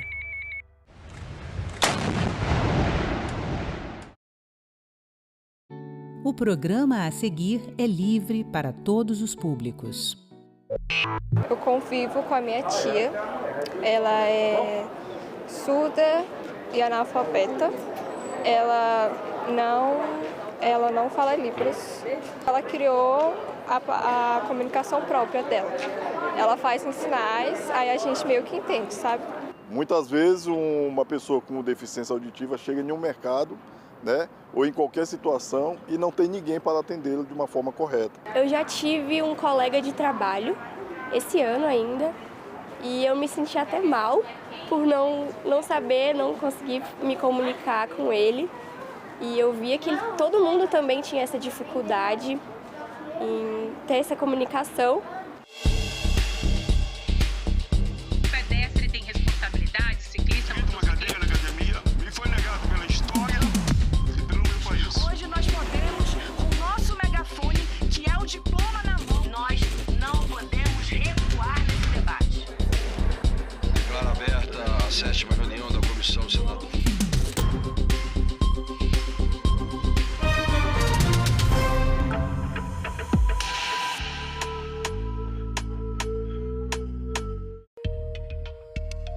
Segundo o IBGE, em 2022, o número de pessoas com deficiência no Brasil ultrapassava os 14 milhões. Mais de 2,5 milhões com alguma dificuldade para ouvir.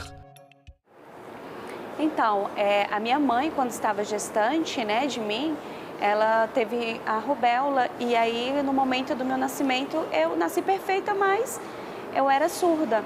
Então, com a questão que eu fui me desenvolvendo, eu fui estudando, aprendendo Libras. Eu aprendi Libras, de fato, eu quando pequena não sabia nada, Então, assim, foi com a vida. Eu aprendi, de fato, com 12 anos a Libras. Então, agora eu vejo a comunidade aumentando com os intérpretes, os ouvintes, e eu vejo isso como muito importante. A minha mãe é uma pessoa ouvinte. Estava grávida, durante a gestação ela foi acometida de sarampo. E aí eu nasci. Fiquei internada um período, melhorei. Depois, no período da escola, eu tinha muita dificuldade de comunicação com os alunos, com os professores, porque na escola não tinha intérpretes, então era muito difícil, foi um período de muito sofrimento e de exclusão. À medida que eu ia crescendo, eu consegui ser matriculada no CEAL. E aí, com a aquisição da língua de sinais, o mundo foi se abrindo para mim, porque eu fui aprendendo, eu fui tendo acesso aos conteúdos, isso foi maravilhoso, foi uma mudança na minha vida. Experimenta ouvir um jornal sem áudio. sem nenhuma legenda, isso é se colocar no lugar de uma pessoa surda. Então, assim, ele tentar entender o que está sendo passado ali sem que a comunicação chegue a ele. Então, assim, sempre pensar, ter empatia em relação a isso. Acho que a empatia é o que vai gerar uma melhora da nossa sociedade. Às vezes eu tenho que usar a leitura labial, para mim é muito difícil, para tentar entender isso, é muito difícil, eu não consigo captar muito bem essas microexpressões labiais, e aí é difícil de acompanhar. Eu já tive problemas, principalmente na área jurídica, não tinha intérprete, eu procuro colegas da área, que a maioria trabalham no sistema voluntário, não é um trabalho profissional. Por isso é muito importante que a gente tenha uma organização profissional para que atenda a questão de ética, para que tenha um servidor da área para ir. Teve uma situação no meu escritório, chegou um deficiente auditivo que tinha cometido um crime e ele lutou para me explicar a situação e eu não consegui entender nada. Então teve que vir um familiar para poder me explicar, ele passar para o familiar para me explicar. Então por isso eu digo que a importância, independente da profissão, independente do que a pessoa faça, tem essa necessidade de aprender Libras para poder estar se comunicando com quem necessita. Eu passei num concurso do GDF há um tempo atrás. Eu fui quase reprovado. Por causa do atendimento, trabalhar com crianças, me perguntaram, como você vai trabalhar? Mas se eu trabalhar com crianças surdas, eu vou conseguir trabalhar. O médico queria me reprovar, dizendo que como surdo isso seria muito difícil. Tem outros grupos. Pessoas autistas, na hora da perícia, são reprovados também. Já tivemos problemas com questões de segurança para fazer um BO na polícia, mas pedem que entre em contato por telefone. Eu, como surdo, preciso presencialmente. Então, tipos dessas questões são obstáculos para nós, pessoas surdas. Nós estamos na Central de Interpretação de Libras, um serviço do governo do Distrito Federal que dá apoio às pessoas surdas. A Secretaria da Pessoa com Deficiência tem esse setor chamado Central de Interpretação de Libras, Língua Brasileira de Sinais, para atender pessoas surdas em órgãos públicos, concessionários de serviços públicos, tanto presencialmente aqui, como também marcando previamente na agenda, em loco, indo até o local, então, fazendo a intermediação entre a pessoa ouvinte e a pessoa surda, fazendo essa interpretação em língua brasileira de sinais, na versão português, quando o surdo estiver sinalizando, e na versão sinalizada, quando a pessoa ouvinte estiver falando. O Warberson trabalha aqui na Central de Interpretação de Libras e a gente vai saber dele agora como é que começou e quando começou a história dele com a língua brasileira de sinais. E às vezes nós temos surdos aqui que utilizam da gesticulação, dos gestos para se comunicar. E aí eu, como surdo, consigo compreender melhor ele. E aí a presença do tradutor e intérprete faz então essa ponte. E a gente então auxilia para que o entendimento se faça para aqueles que às vezes nem têm ainda a aquisição da língua brasileira de sinais. Então, a língua brasileira de sinais é o meio de comunicação da maioria dos surdos. E aí nós acompanhamos muito eles em locais públicos. E a central, ela tem um grande valor na vida dessas pessoas. Os intérpretes não estão em todos os locais, né? Então, às vezes, a gente chega no local e a gente não consegue ali interagir. Se tivesse intérprete, tivesse pessoas fluentes em Libras em outros locais, isso daria maior acessibilidade, maior possibilidade da gente participar igualmente.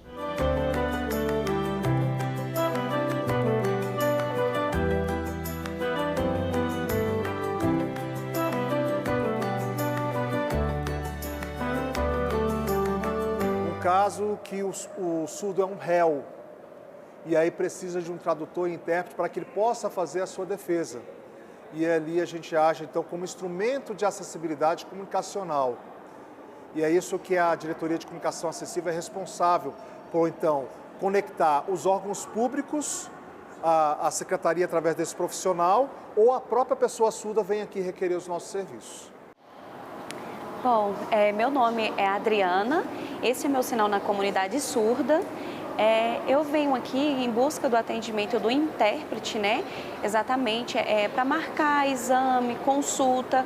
Eu, por ser uma pessoa deficiente auditiva, tenho essa dificuldade e a comunicação acaba fluindo mais com o intérprete fazendo a mediação. Sim, é muito difícil a comunicação, né? Por exemplo, eu chego no médico, chama lá meu nome, eu fico lá perdida. Como que eu vou saber que me chamou, né? Sendo que ele fez a voz, mas assim, não teve acessibilidade às vezes de um telão com o meu nome ou que alguém soubesse Libras. Então assim, acho eu que seria obrigatório, né, nesses atendimentos, no momento que a gente chega no médico, aí ele também está usando a máscara. Então assim, a dificuldade é muito grande. Essas pessoas precisam ser vistas não só como algo isolado, mas elas fazem parte. Elas existem, a gente pode não vê-las tanto, mas estão aí, essas pessoas estão ao nosso redor. E quando a gente se depara com alguém assim, que tem essa deficiência, a gente precisa saber como lidar, porque a gente não é ensinado. Então, acho que o ensino é essencial. Eu tive o primeiro contato com a língua no ensino médio. Eu tive uma matéria específica sobre Libras. E agora, na faculdade, nesse semestre, eu peguei uma matéria optativa online de Libras. Não sou fluente ainda em Libras, né, mas eu pretendo.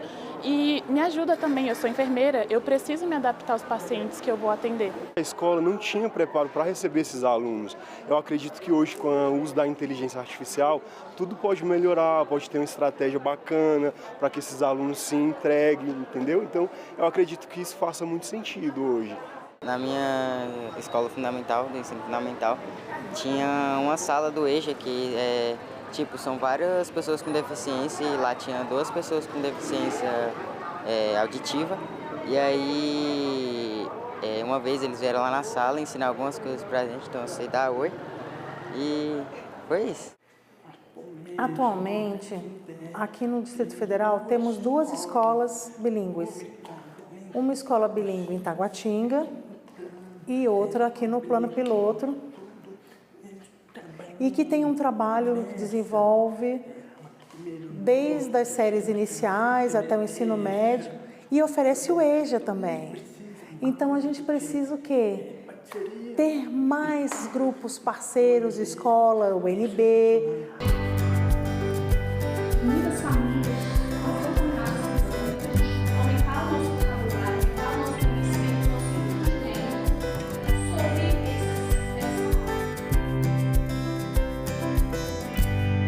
O que significa para esses alunos aqui uma escola bilíngue? Uma escola bilíngue é uma escola que eles podem se comunicar por meio da primeira língua deles, que é a língua de sinais. Então, todo o conhecimento, todos os conteúdos, todas as disciplinas são ministradas por meio da Libras, que é a primeira língua do estudante surdo.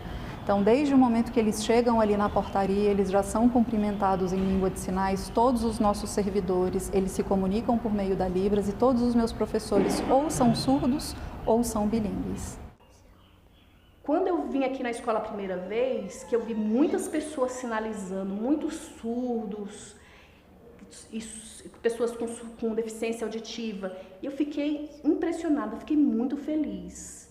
Eu comecei a escolher os amigos, a ter contato com esses amigos, me divertia mais, brincava mais, era mais divertido, foi muito mais legal. Quando você conversa com os pais, o desenvolvimento deles? Eles falam de mudança de comportamento, né? Então, aquela criança que era tida como mais tímida, como mais retraída, como a criança que acabava não participando de outras atividades, as famílias percebem essa mudança de comportamento em casa. E é muito comum a gente ouvir esse tipo de relato. Há mais de 2 décadas, temos a língua brasileira de sinais. Além de regulamentada, a profissão de tradutor e intérprete de Libras. Eu, como pessoa surda, eu digo, percebam, às vezes, esse sofrimento que nós passamos, as lutas que nós travamos pela falta de comunicação. Agora, com a lei aprovada em 2002, a Lei da Língua Brasileira de Sinais, faz com que a língua de sinais traga a felicidade para nós através da conquista dessa língua e desse profissional atuando.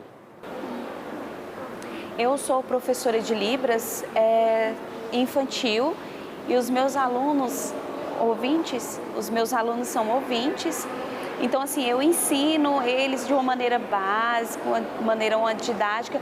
É importante que eles também aprendam em casa, por exemplo, a pedir para ir no banheiro, com gestos básicos, né? Já pensando no futuro, uma comunicação com a inclusão. Então, é muito importante. Assim, eu não tive tanta dificuldade no aprendizado da Libras, mas porque é o que eu falo para todo mundo que me pergunta, é difícil a Libras? Eu falo assim, não é difícil.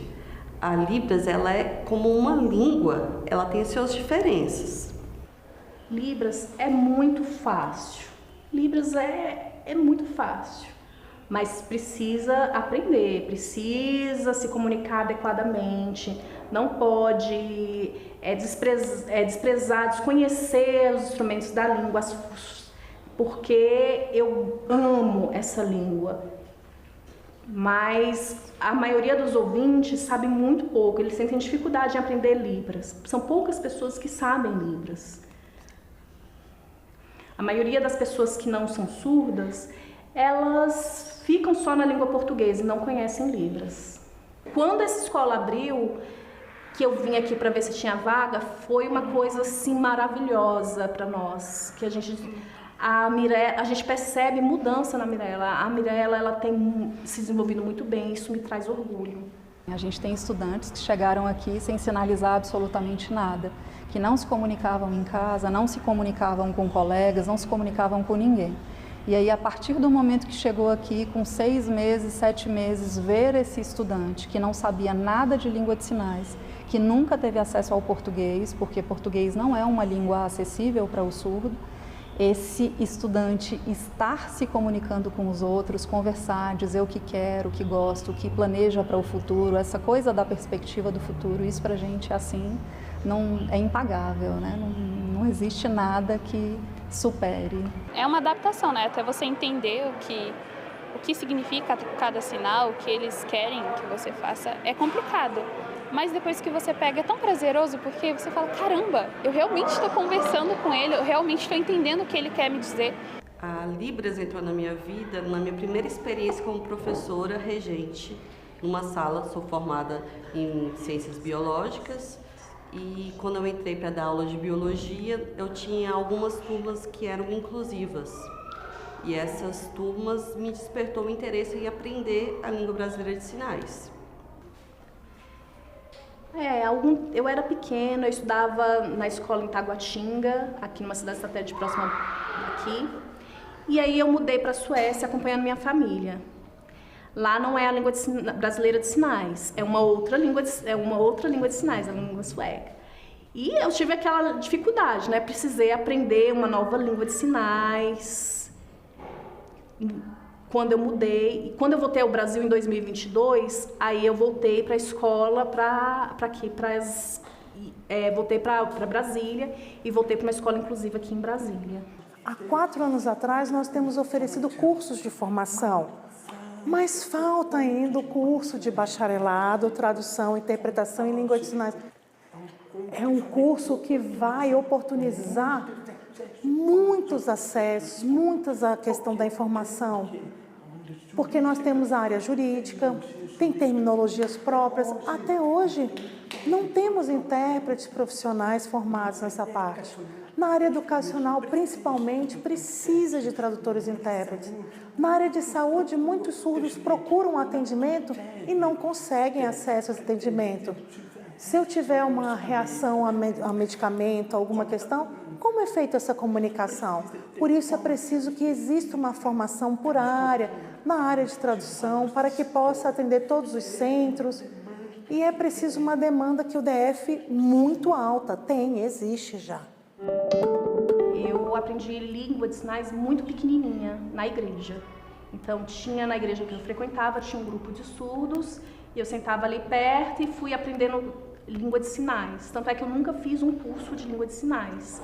Foi esse contato diretamente com a comunidade surda que abriu as portas para a aquisição da língua. Bom, eu me chamo Antônio, o meu sinal língua de sinais é este, sou o presidente da FENEIS, como professor de formação,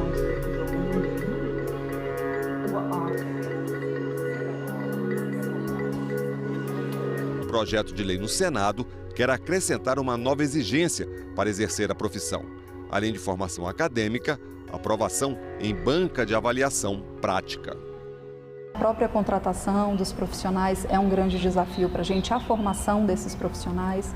Temos muitos professores atualmente que são professores contratados em regime de temporários, então existe uma grande rotatividade de um ano para o outro, mas nem por isso a gente esmurece e a gente forma os nossos profissionais para que eles possam oferecer o melhor para os nossos estudantes. Eu fui convidada para atuar com estudantes surdos. É um processo um pouco diferente do que acontece hoje. Hoje nós temos na Secretaria de Educação as bancas instituídas, Mas ali, vendo as dificuldades com meus estudantes no dia a dia, percebendo que eu precisava me aprofundar no conhecimento, eu fui fazer uma segunda graduação, porque a minha primeira graduação é Biologia, eu fui fazer uma segunda graduação, que foi a Língua Brasileira de Sinais, e aí eu fui me formando, Então fui fazer um mestrado em tradução e depois um doutorado em linguística, tudo voltado para a língua de sinais.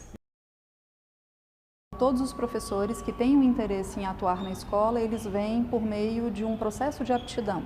Então eles fazem uma entrevista em língua de sinais para mostrar a proficiência na língua.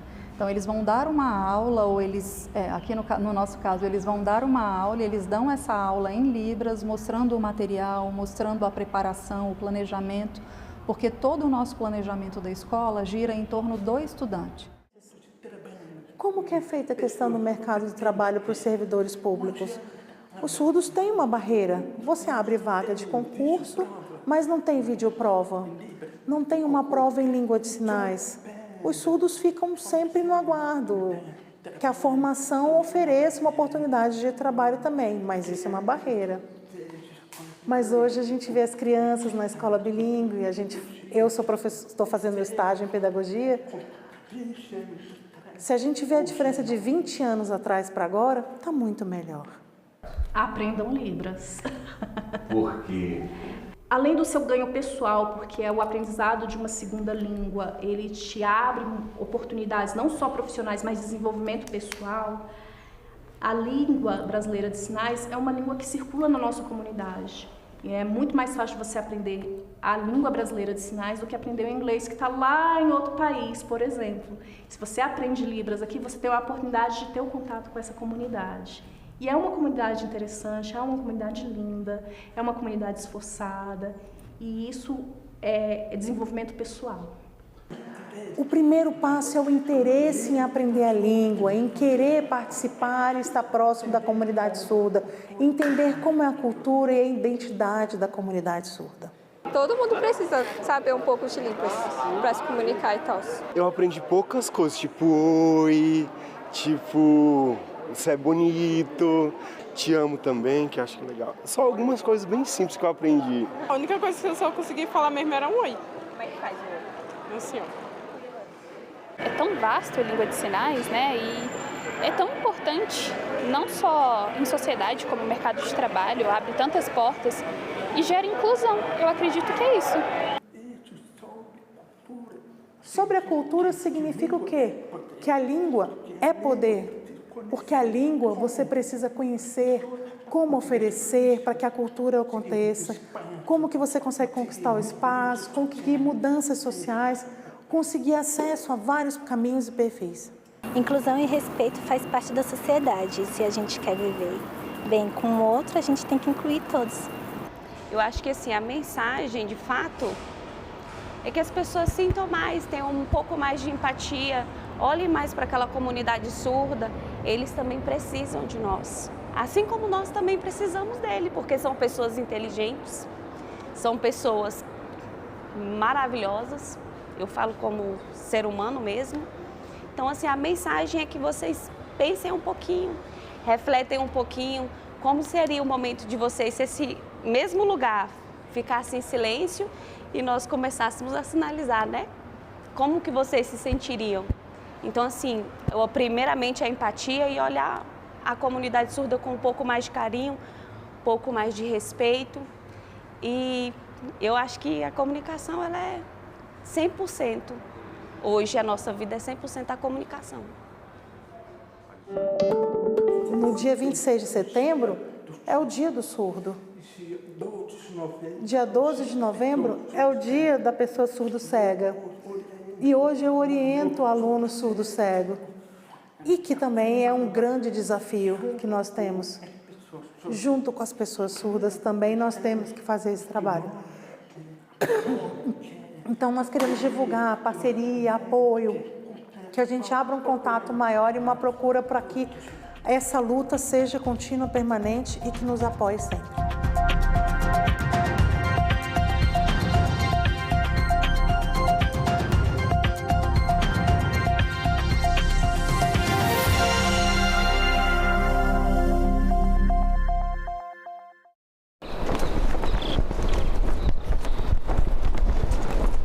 Antônio Lisboa, o que a Convenção da Organização Internacional do Trabalho sobre o trabalho decente nas plataformas pode mudar na vida dos trabalhadores?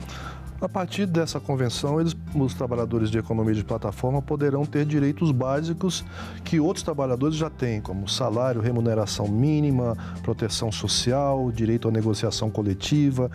Agenda Econômica. Hoje, 20h, aqui na TV Senado. A gente também fala tupi. O nome do estado do Piauí vem do tupi e significa Rio dos Piaus ou Rio das Piabas. A palavra é formada a partir de piau, que designa várias espécies de piaus e piabas, peixes de água doce. O termo quer dizer pele manchada. Isso porque esses peixes têm listras e marcas escuras nas laterais do corpo. Piau mais I, que significa rio, Piauí.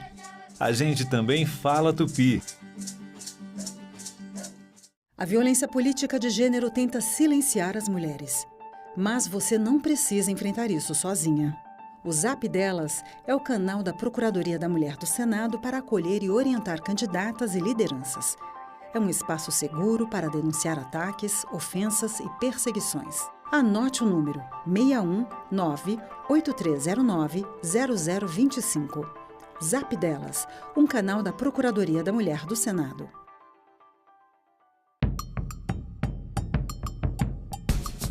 É um Brasil que precisa cada vez mais voltar a se reconhecer como nação, como força, como chão, como base, como umbigo.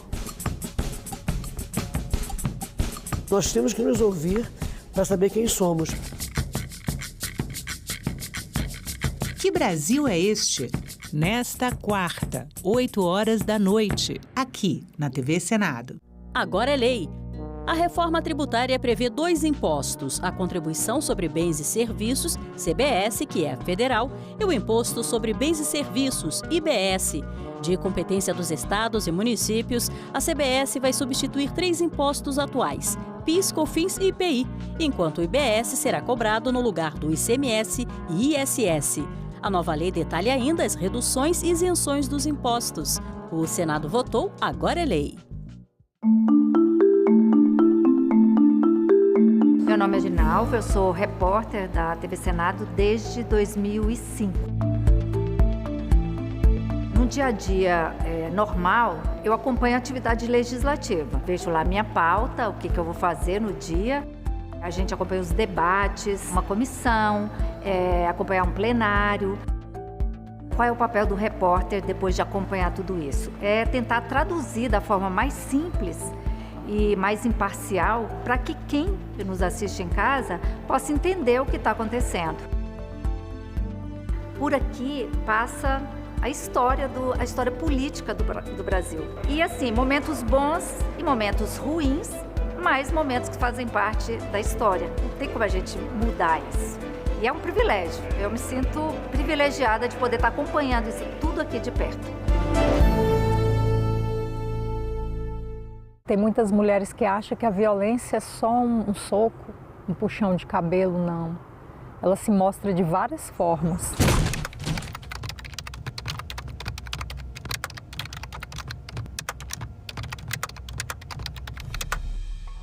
Era briga, era ciúme, era confusão. Ah, mulher minha não vai estudar. Quem é que vai te querer com esse tanto de filho? Mulher minha não dança. Mulher minha não tem amizade com homem, as falas que eu ouvia. Mulher minha tem que me servir a hora que eu quiser. Se não me servir, eu vou pra rua procurar outra. Várias vezes, inclusive, eu acordei com ele em cima de mim.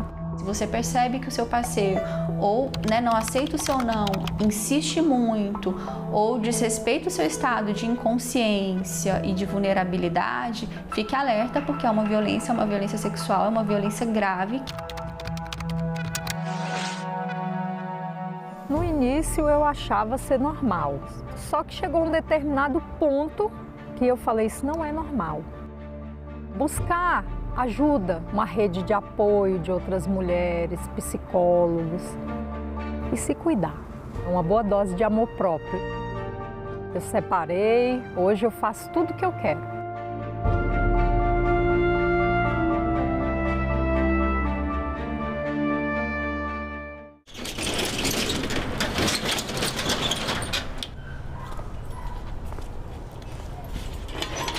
A coisa mais importante na biblioteca não são os livros, né? São os leitores. A frequência das pessoas é que vai deixar a biblioteca viva, né?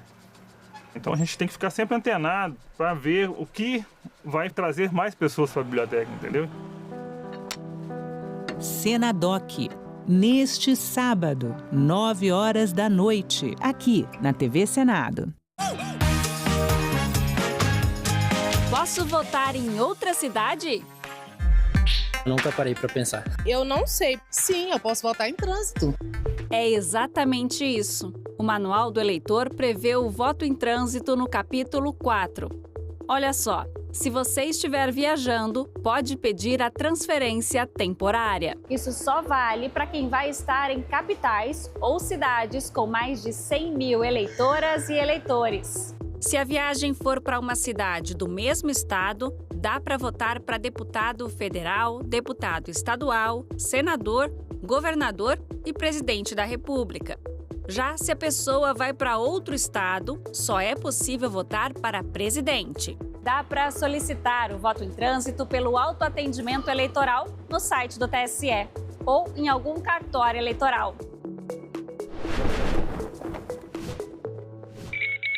Bananeira não sei, bananeira será, a bananeira sei não, a maneira de ver. Bananeira não sei, bananeira será, a bananeira sei não, sei lá com você. Bananeira não sei, bananeira será, a bananeira sei não, a maneira de ver. Bananeira não sei, bananeira será, a bananeira sei não, sei lá com você. Será? Eu acho que música devia ser vendida em farmácia, porque assim, me dá um João Donato aí, quantas caixas, quantos dias, não sei quantos. Para você ouvir aquilo e se sentir bem ouvindo aquilo.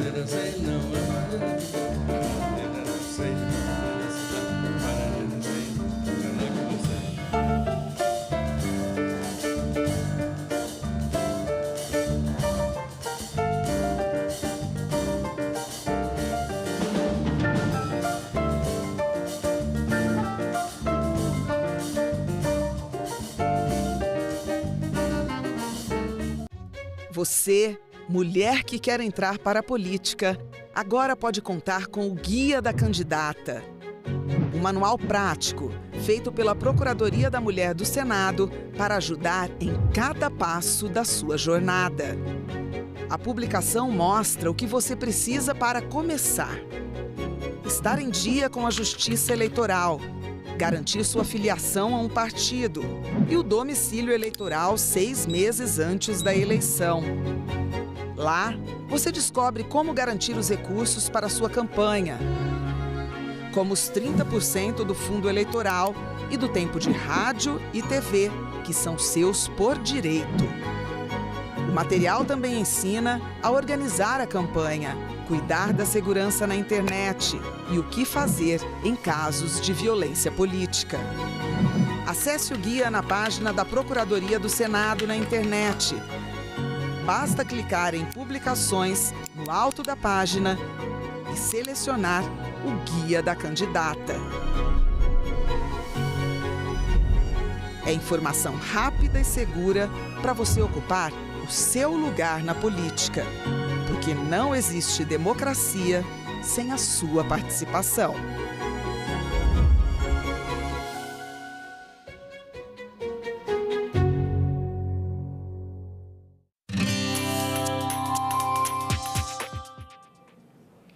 Olá, eu sou a Carla Benevides e este é o programa Argumento. As bets movimentam bilhões de reais, estão cada vez mais presentes na publicidade, principalmente em eventos como a Copa do Mundo. Mas o crescimento dessa atividade levanta alertas sobre o endividamento das famílias, a saúde mental e a proteção dos apostadores. Aqui comigo no estúdio está o senador Eduardo Girão, do Novo, do Ceará, que é com quem a gente conversa a partir de agora. Senador, mais uma vez, obrigada pela sua presença. Muito obrigado pelo convite, uma honra estar aqui no programa Argumento mais uma vez. Senador, a Comissão de Direitos Humanos e a Comissão de Assuntos Sociais, elas têm desenvolvido aí audiências públicas para tratar exatamente dos impactos das bets na vida dos brasileiros, né? Já houve aí 2 audiências públicas. Eu queria que o senhor falasse um pouquinho sobre esse trabalho, o que tem sido, o que o senhor já pode resumir para a gente do que foi falado até agora. Olha, pode resumir, eu posso resumir para vocês. Eu acho que o brasileiro, com a Copa do Mundo, já percebeu a tragédia humanitária, a podridão que está por baixo aqui do Brasil. Não é por acaso a derrocata nossa na Copa, né? Nada acontece por acaso, a bola não entra ou entra por acaso, e a gente está vendo aí o Brasil em frangalhos, né? O Brasil é o país que é o paraíso das casas de aposta, das bets. Não existe nenhum país do mundo que uma coisa libera geral, como tem acontecido aqui, e de forma deliberada.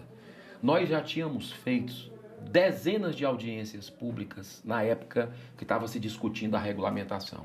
E nós alertamos, fomos minoria, mas nós alertamos o que ia acontecer com o Brasil, com o futebol brasileiro, com as famílias, com os empregos, a canibalização que sai do...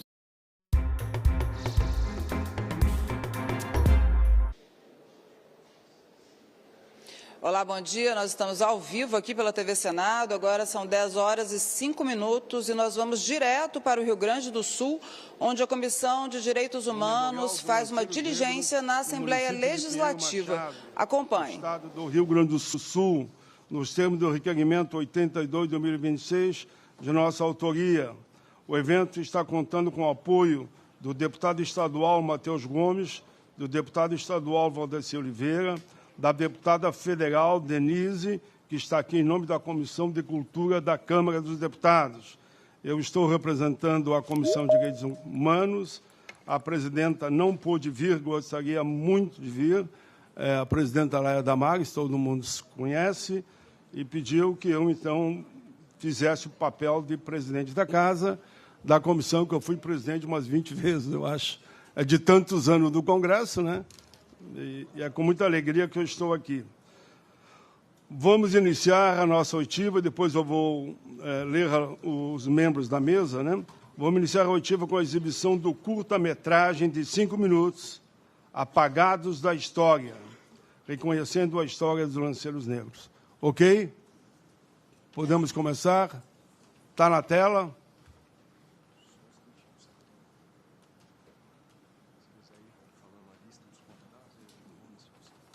Enquanto chega o vídeo, nossos convidados. Deputada estadual Bruna Rodrigues. Está aqui na mesa? Está aqui na mesa. Uma salva de palmas para a nossa Bruninha aqui.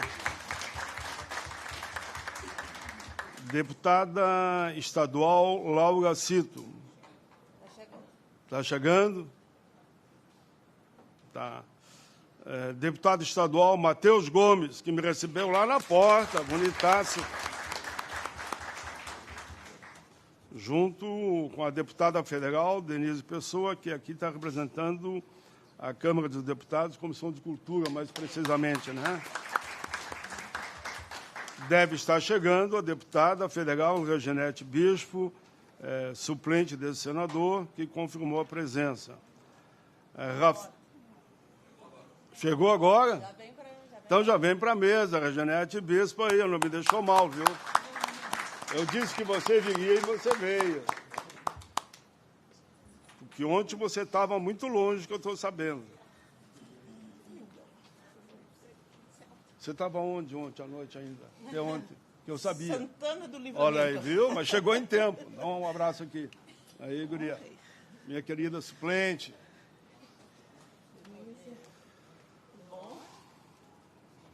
Rafael Pavan dos Passos, superintendente do Instituto Patrimônio Histórico Nacional IFAM.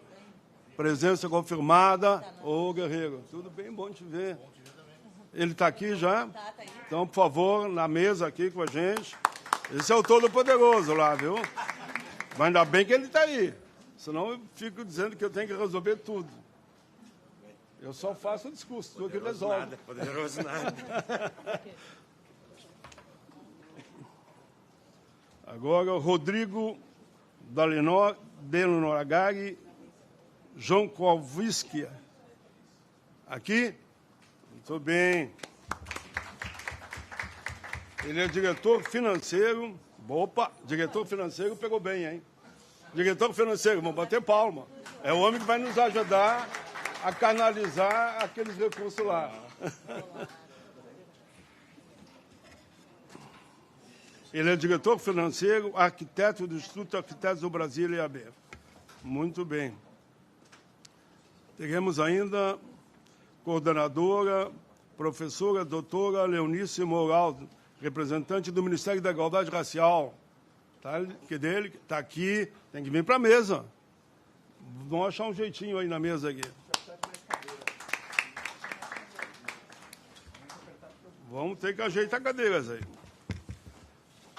Maria Conceição Lopes Fontoura, representante da Regional Sul da Fundação Cultural Palmares. Que dele é Conceição. Aqui, que dele é Conceição. E ela chegou, vai ter que vir para a mesa, não vai sentar aí. A nossa futura senadora Manuela Dávila. Aqui é um evento oficial, mas me disseram aí que vocês vão eleger 2 senadores. A Manuela e o Pimenta. Foi o que me disseram. Eu estou aqui presidindo. Posso bater palmas? Então tá. Calma, eu quero de pé, eu quero levantar para dar um abraço aqui. Grande, Manuela. Parabéns pelo trabalho. Deus está lindo. Onde eu passo, aí todo mundo só dá elogios. Estão dando elogios? Só elogios. Então tá bom. Eu gostei daquela frasezinha que vocês usam, viu? Vamos ler 2 para ser um pai. Para dar conta de um país precisa de muitos, nem 2.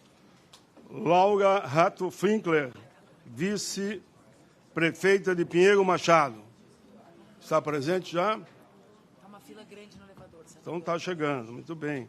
Sandra Farias da Silva, secretária de Indústria, Comércio e Turismo de Pinheiro Machado. Está chegando. Danilton Leal Carvalho, procurador-chefe da Procuradoria da Fundação Cultural Palmares. Vamos achar um lugarzinho aqui, cadeira não pode faltar.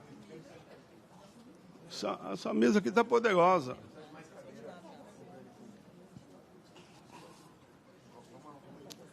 Dá para passar os 5 minutos do vídeo? Como é que está? Não, senão eu vou ler, pessoal. Vou ler o meu pronunciamento. Hoje nós vamos Então vamos lá. O sítio dos Porongos, lugar onde ocorreu Vamos ouvir e ver o vídeo. A gente vai se atrasar. Se você quer conhecer essa história também, embarque com a gente.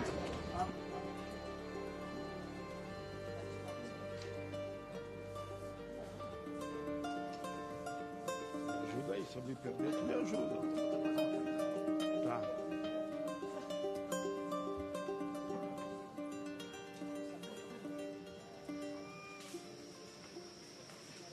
Obrigado.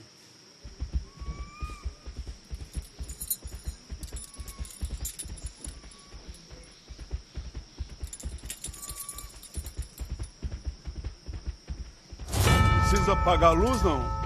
Não?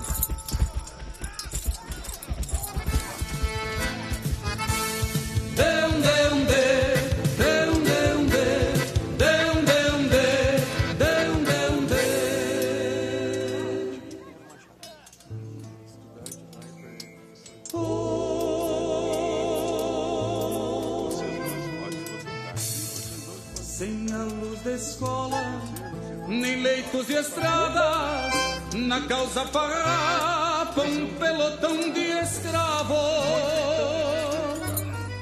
Partiu da senzala, buscando horizontes, recontando anseios por campos de bravos. Mãos com cicatrizes e pés calejados, empunhando as lanças rumo ao fim sinistro. Sustentando a guerra que eles não fizeram, brigas de governos ou de alguns ministros. Sustentando a guerra que eles não fizeram, brigas de governos ou de algum ministro. E no poncho verde as flores que nascem parecem bandeiras da luta tenaz, onde os combatentes de lanceiros negros plantaram com sangue a semente da paz. E no poncho verde as flores que nascem parecem bandeiras da luta tenaz, onde os combatentes de lanceiros negros plantaram com sangue a semente da paz. No ano de 1835, o Brasil era um império, ou seja, o imperador governava todo o território brasileiro e tomava todas as decisões. No Rio Grande do Sul, alguns estancieiros, donos de grandes propriedades que criavam gado e produziam charque nas charqueadas, ficaram incomodados com os grandes impostos pagos ao império. Por isso eles resolveram se rebelar contra o império. E esse movimento ficou conhecido como Revolução Farroupilha ou Guerra dos Farrapos. Nessa época, o Brasil era um país escravocrata e os farroupilhas estavam com dificuldades para formar seus exércitos e lutar pela causa. Começaram então a convocar os negros escravizados. Mas por que os negros lutariam por essa causa? É simples, para garantir a sua liberdade, pois foi prometido para os escravizados que depois que eles lutassem na guerra, seriam homens livres. Assim surgem os lanceiros negros, agrupamento militar que estava sempre na linha de frente das batalhas, lutando como feras muito habilidosos e valentes, enrolando seus ponchos no braço para criar um escudo de proteção. A guerra já se estendia por quase 10 anos. Farroupilhas e imperiais buscavam um acordo de paz, porém a questão dos negros era sempre um impasse. Na madrugada de 14 de novembro de 1844, aconteceu um dos momentos mais tristes na história dos gaúchos. Os lanceiros negros foram desarmados e sofreram um ataque surpresa do exército imperial. Esse episódio ficou conhecido como o Massacre dos Porongos, considerado anos mais tarde como um plano deliberado para pôr fim à questão dos negros, que estavam dificultando as negociações de paz. Essa história não teve um final feliz.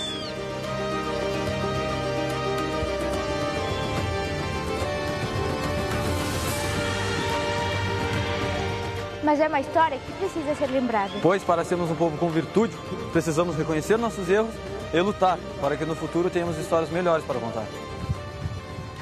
Reconhecer a importância da história dos lanceiros negros é o significado da importância dos verdadeiros heróis que lutavam pela liberdade.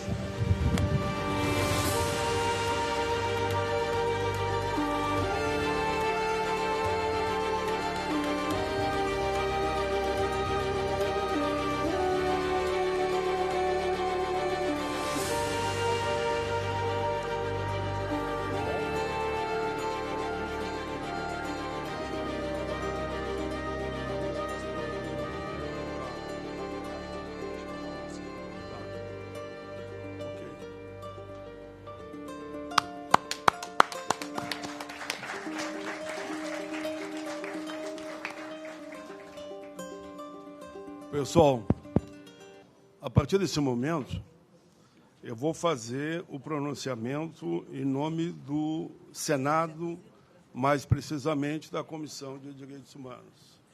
Senador, se me permite, agora, antes do seu pronunciamento, queria fazer uma menção à comunidade escolar de Pero Machado, lá ao fundo a professora Joacema, que foi quem produziu esse documentário, que já foi premiado, inclusive, em festivais de cinema e hoje vem até a Assembleia Legislativa abrindo essa nossa audiência pública histórica, que ele seja reproduzido em outros lugares, que o nosso povo possa ver a produção cinematográfica também da região da Campanha, bem representada por vocês. Meus parabéns.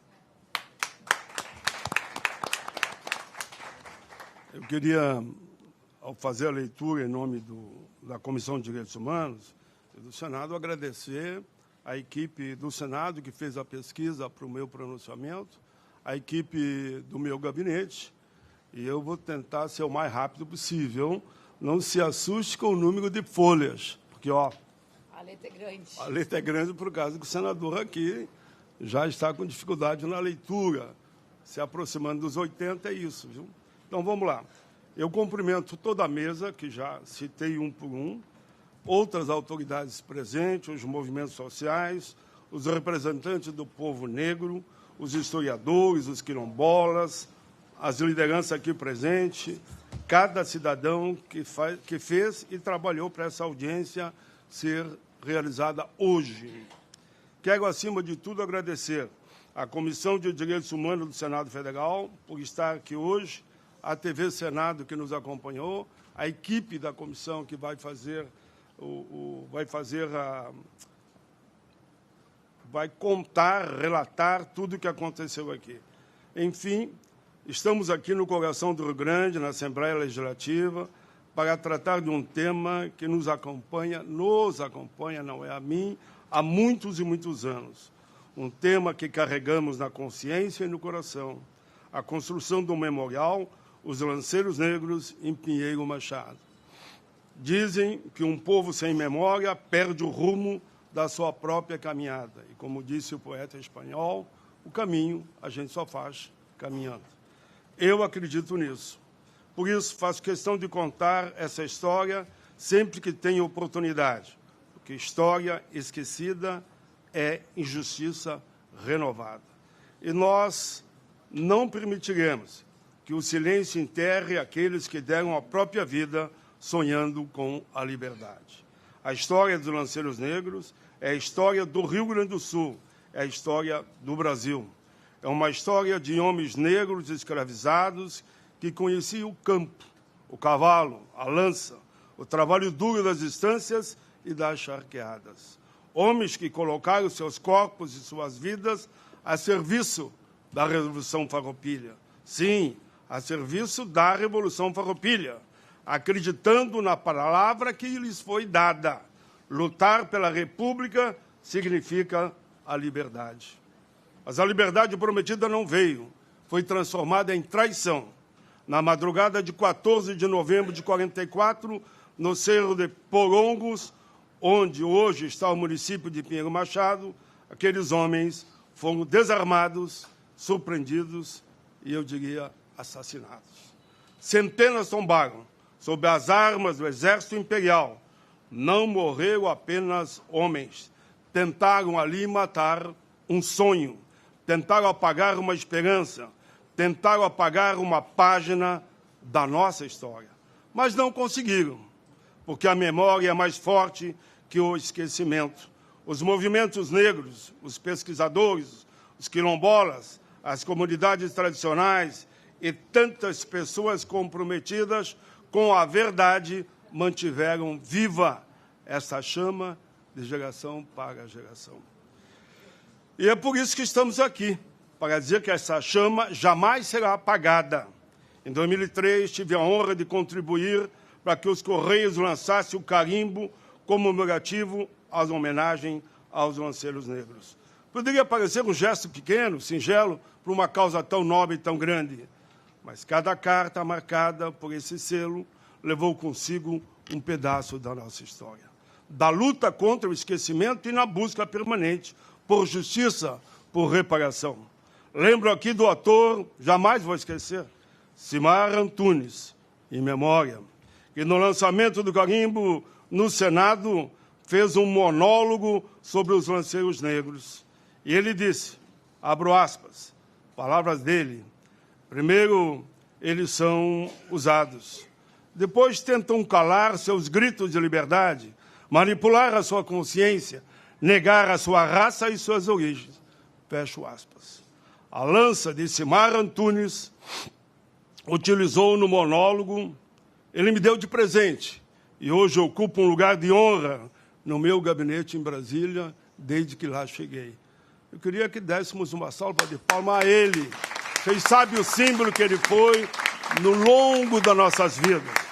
Grande Silmar Antunes. Ele me presenteou com ela e guardo como um símbolo da coragem, da resistência e da memória dos lanceiros negros. Tenho orgulho de afirmar,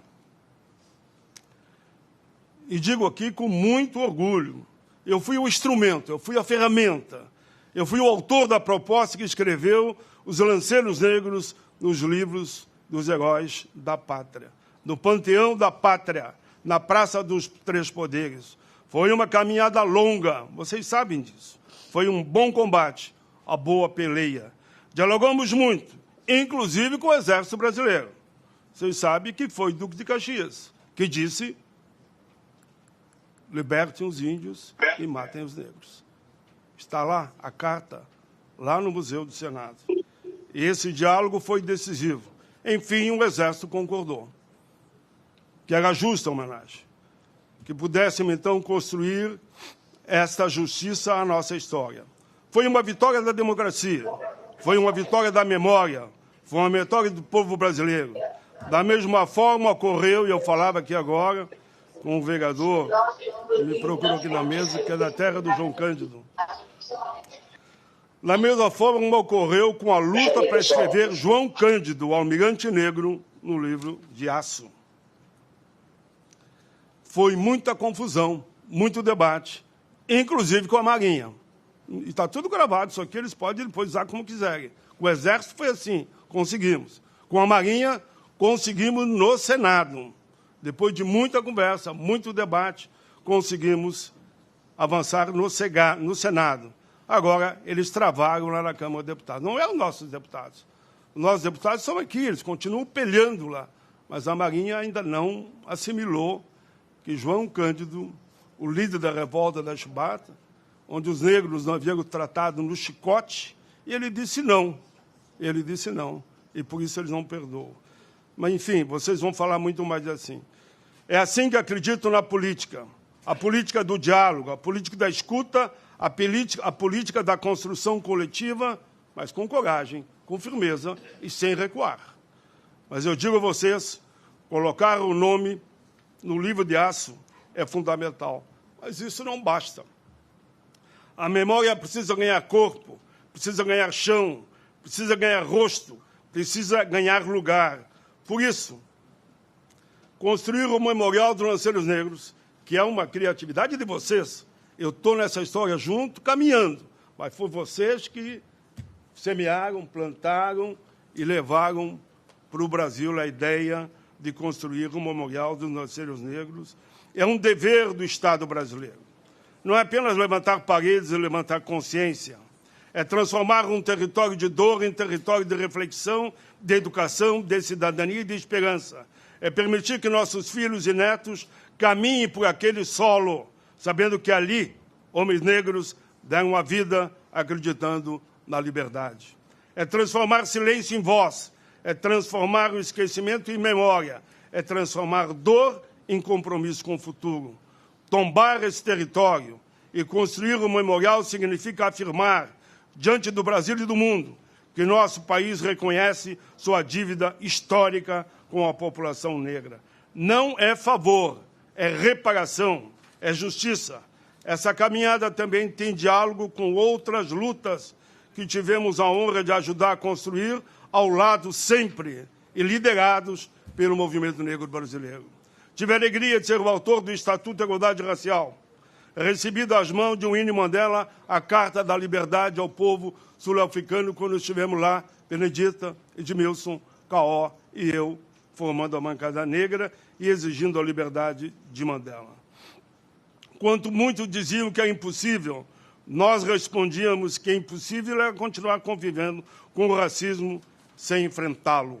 O Estatuto consolidou direitos fundamentais nas áreas da saúde, educação, cultura, esporte, moradia, trabalho e comunicação, liberdade religiosa, acesso à terra, a da justiça e das políticas públicas, promoção da igualdade racial. Então, o Estatuto é importante, mas queremos saber no dia a dia como avançaremos. Mas lembro aqui uma frase do presidente Lula, no dia da sanção, me lembro, foi no Itamaraty, ele desse país, se não sancionarmos hoje, daqui a um século, vocês estarão ainda querendo que sancionasse esse estatuto, que será a bússola. Sei que não há unidade ainda no movimento negro.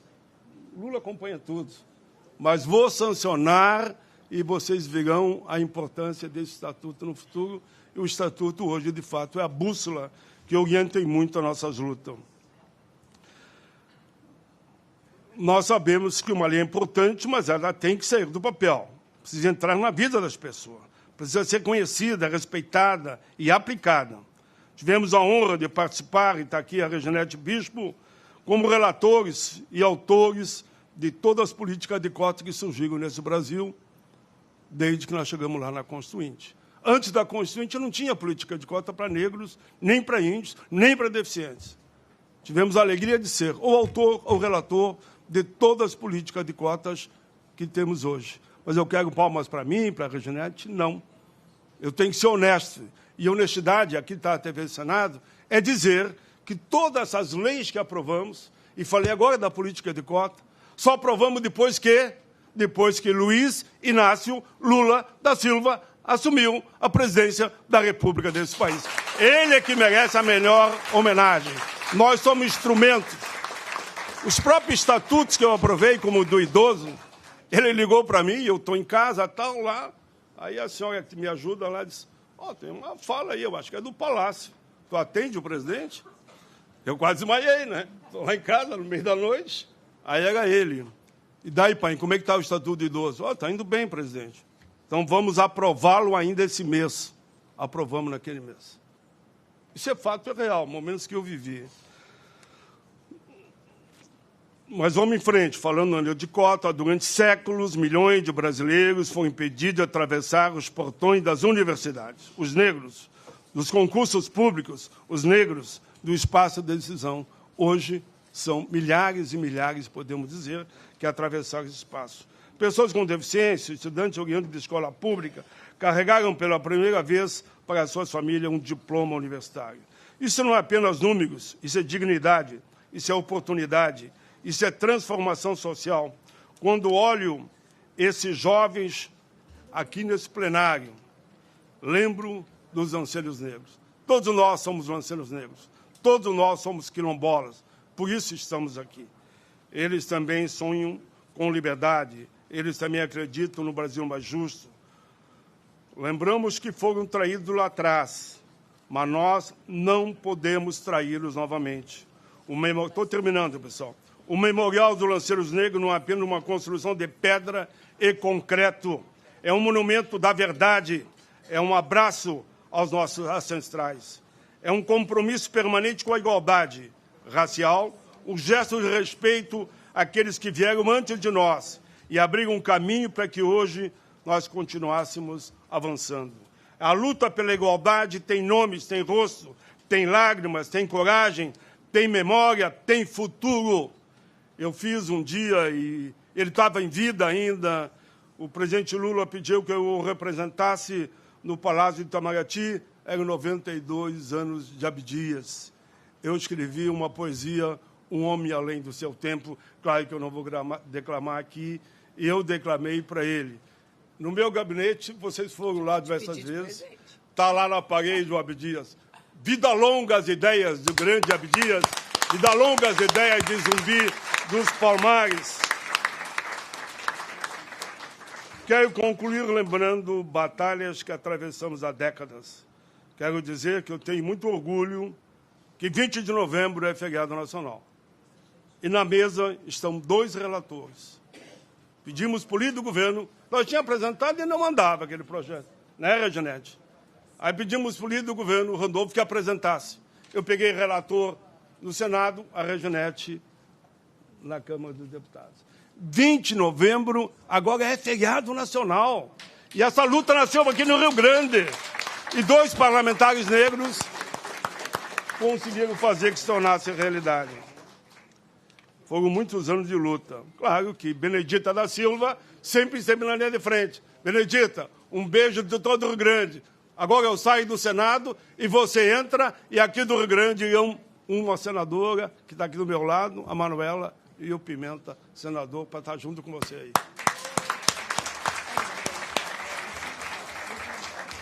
Eles dizem que... Olha, eu sou meio metido, né? Eu vou pagar, pessoal. Eles dizem que precisa eleger 2 para fazer o trabalho do país lá. Eu digo, não. Vocês elegendo 2, vocês vão fazer o dobro do trabalho do país. Manuela e Pimenta, aqui fica meus abraços. Vamos lá. Tá aqui, já falei. Já falei da Reginete, já falei da Manuela, do Pimenta. Enfim, concluindo, ninguém consegue falar em democracia plena enquanto houver racismo, preconceito e desigualdade. Vida longa aos lanceiros negros do passado e do presente. Vida longa aos lanceiros negros do futuro. Que a lança da coragem continue apontando o caminho da justiça. Que o vento minuano leve essa mensagem por todo o Rio Grande, por todo o Brasil. Que enquanto houver memória, haverá esperança. Enquanto houver luta, haverá liberdade. Zumbi vive, Dandara vive, os lanceiros negros vivem e viverão para sempre na consciência do povo gaúcho, do povo brasileiro. Que rufem os tambores, que lancem em oração, que as lanças sejam colocadas ao tempo e ao vento. Em oração, sejam erguidas aos céus. Carregamos os lanceiros na lembrança, como quem guarda o fogo da verdade. Negar-lhes a vida e a esperança. Negaram-lhes a vida e a esperança, mas não venceram sua dignidade. Nas mãos a lança, no peito o sonho inteiro, nos olhos o clarão da liberdade. Caíram pela traição de um cativeiro, ergamos nossa voz pela eternidade. Enquanto houver injustiça nesse chão, seu nome há de pulsar em cada canto. Nenhum silêncio vai apagar sua canção.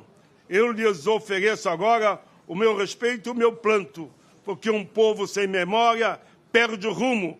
Por isso, somos todos lanceiros negros. Sigamos em frente. Nunca, nunca recuaremos. Foi longo, mas terminei. Pronto.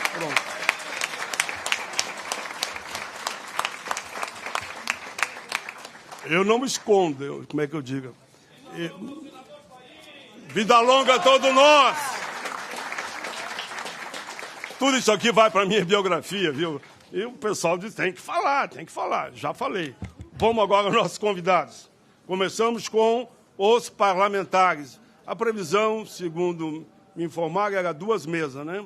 Uma mesa de parlamentares, depois uma mesa mais técnica.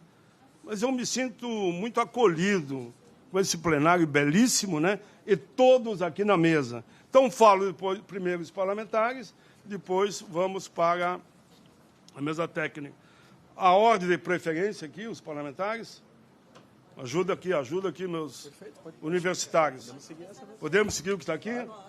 Então, contemplada, em primeiro lugar, disseram que é 2 minutos, mas 2 minutos ela não vai falar, não. E aqui ninguém fala menos que 5 minutos. Deputada estadual Bruna Rodrigues. 5 minutos. A palavra é sua. Era 2, já passei para 5. 5 cada um. Por conta própria, eu já passei para 5 minutos cada um. Como assim, Sabrina? A vice-prefeita chegou e já botei ela na mesa. Tá bom. A Manuela teve... Deu um susto aqui. Ajuda. Fica tranquila, Mana. Tô tranquila. Bom dia, gente. Primeiro, eu quero falar da minha felicidade de estar aqui. E quero saudar toda a mesa, mas quero saudar uma pessoa muito especial. Quero te saudar aqui, Paim. Aqui do ladinho.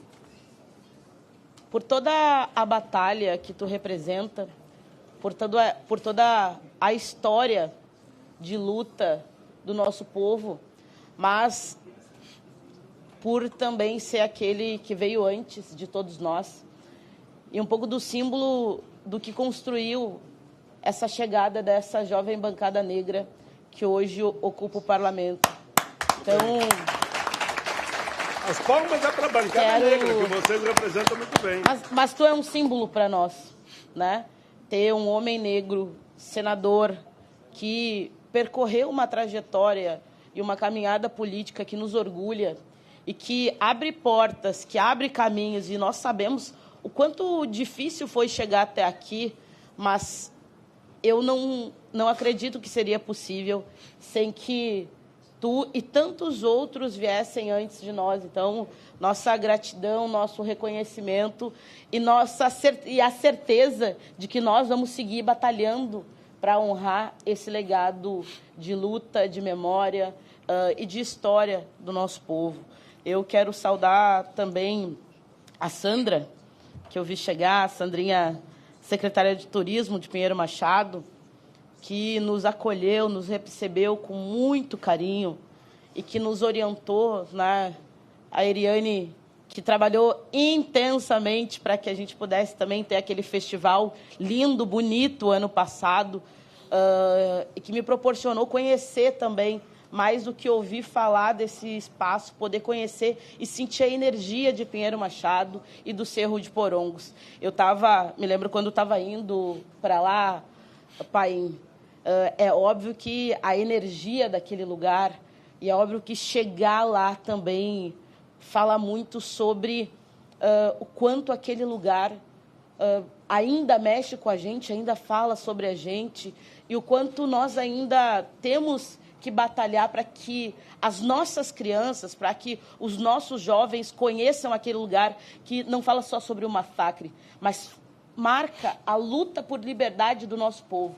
E uma luta por liberdade que é recente ainda, né? Que nós lutamos até hoje, quando nós falamos que a cada 12 minutos, e eu conhecia a política falando que a cada 23 minutos matavam um jovem negro, e hoje a cada 12 minutos matam um jovem negro, e eu tenho dito, Manuela, que daqui a uma década nós vamos sentir esse massacre.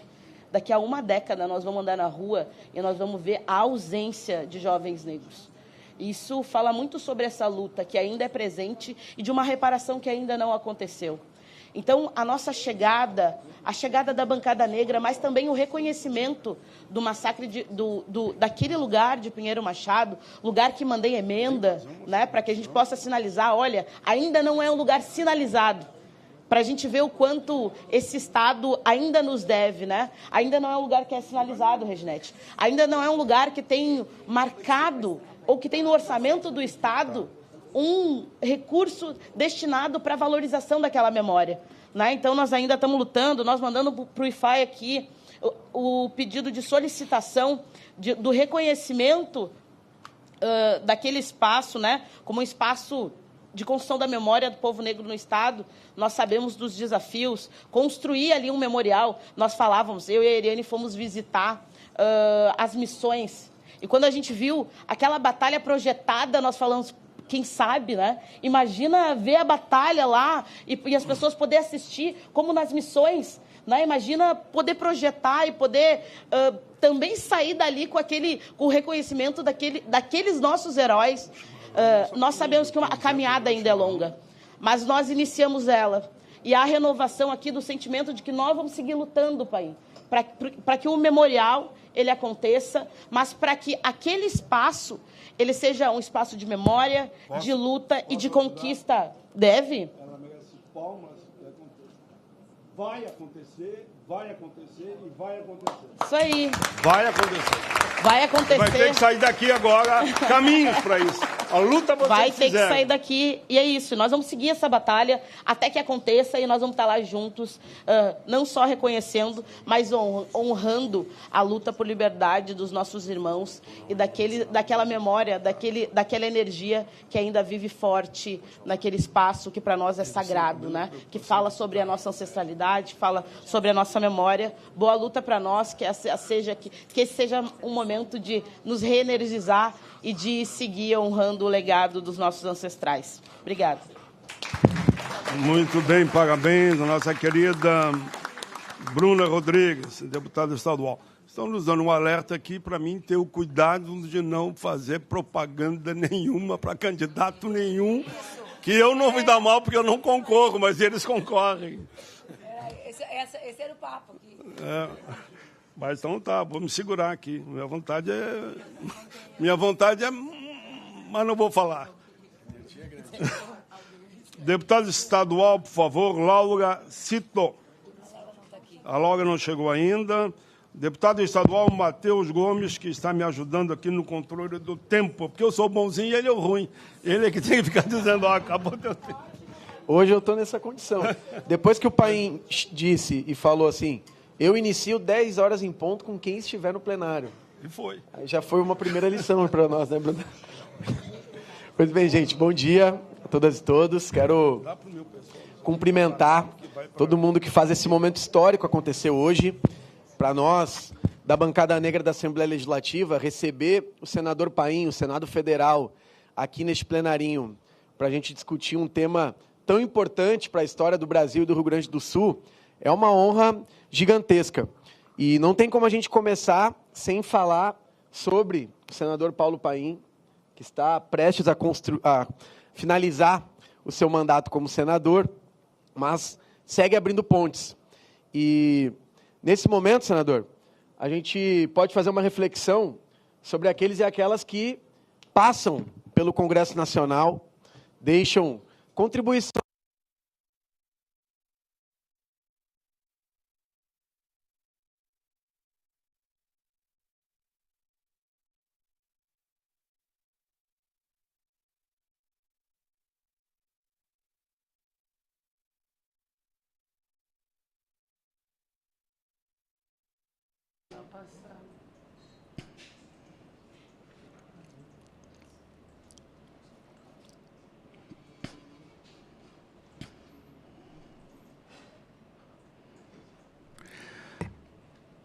E por que essa denominação ela explica melhor o que essa especialidade faz, né? Bom, primeiro porque essa atuação ela direciona para que se avalie, se oriente, se acompanhe qualquer tipo de praticante de atividades físico-desportivas, né, antes, durante e após essa prática, né, independentemente do tipo e do nível desse praticante, né? Por isso, ela vai incluir esse atendimento desde atletas de alto rendimento, como também todo aquele que pratica o exercício físico, muitas vezes de modo recreativo, muitas vezes até para manter o seu nível de saúde, para melhorar o seu nível de saúde, o seu próprio condicionamento físico, porque ambos estão atrelados, né? Indo para o outro polo, né? Saindo do alto rendimento num polo, indo para o polo quase oposto, que é o polo das patologias, né? Onde o exercício, sabidamente, sempre é recomendado tanto na prevenção quanto no tratamento de diversas doenças, como a gente sabe.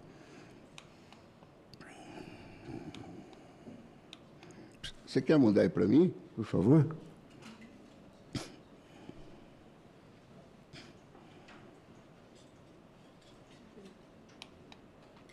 Opa, passou. Aí. Aí.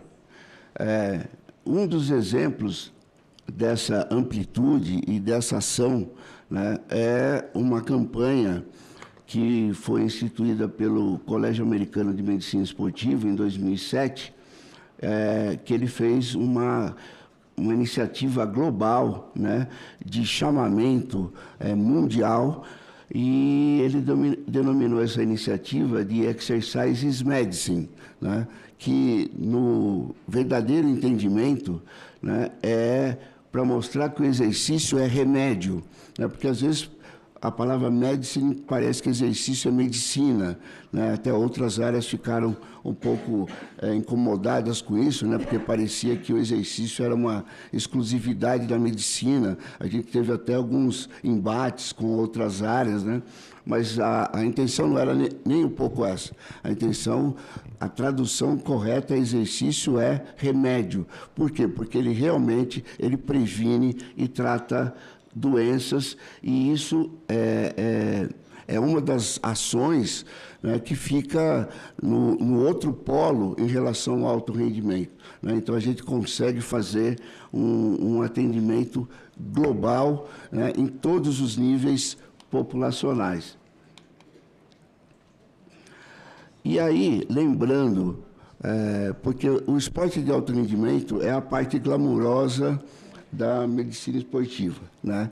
Então, todo mundo que fala da medicina esportiva sempre pergunta, puxa, você conheceu fulano, você conheceu ciclano, né? Como eu tive o prazer de conhecer a senadora Leila na época do vôlei, trabalhei com ela. As lembranças dela comigo não são tão boas assim, a gente brinca sempre, porque é eu que fazia as avaliações das equipes, né? E aí põe máscara, faz correr até não aguentar mais e tal, e então... Algumas vomitarem, né? Isso, né? Os detalhes mórbidos, né? Como algumas vomitarem e tal, eu omiti. Mas, fora esse papel importante, a gente vê como é importante por todas as notícias que a senadora pôde trazer aqui hoje, né, dentro do esporte de alto rendimento. A gente tem que falar também não só do pico da pirâmide populacional, porque o esporte de alto rendimento ele está no pico de uma pirâmide populacional. A gente tem que falar da base dessa pirâmide, né? A gente tem que falar da população, né? E o exercício físico e a medicina esportiva como a especialidade que cuida, incentiva e orienta o exercício físico, né? O exercício tem um papel social muito importante, né?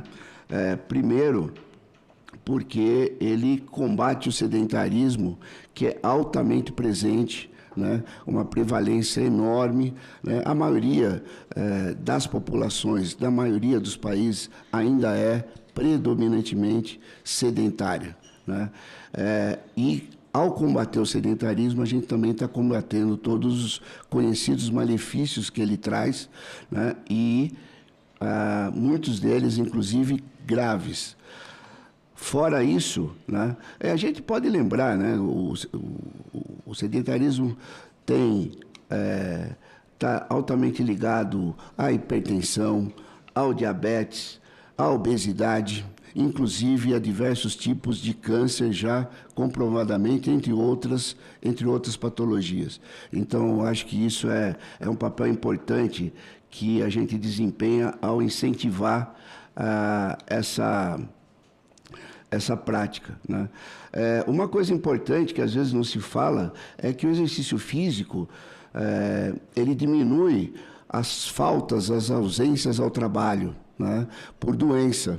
E não só doença física, como doença mental também, né? Porque o exercício físico tem o seu aspecto de melhora tanto física quanto mental, né? E o absenteísmo motivado por doenças, né, tanto físicas como mentais, não só do próprio trabalhador, mas às vezes porque alguém da família está acometido por doenças trazidas pelo sedentarismo e ele precisa acompanhar, porque ele pode ser, às vezes, o único provedor. Eu acho que é um papel importante que a gente tem que sempre lembrar como política pública de saúde. Pulou aqui. A redução de gastos públicos e privados, né? Tá com vida própria o negócio aqui. Também é uma coisa que a gente precisa ser lembrada, por quê? Porque ao reduzir os índices de morbidade, né, de presença de doenças, prevenindo essas doenças, e quando elas aparecem, também fazendo parte do seu tratamento, né, isso reduz muito o impacto, né, dessas doenças no serviço público e no serviço privado, tanto no nível ambulatorial, no nível hospitalar, né, na demanda por equipamentos, por medicamentos, por profissionais, né, e isso eu acho que faz parte do papel social que o exercício físico e de política pública que o exercício físico também pode trazer, né? E como um outro fator importante, o De Rose, ele quer mostrar você sempre, você já anotou ali, né?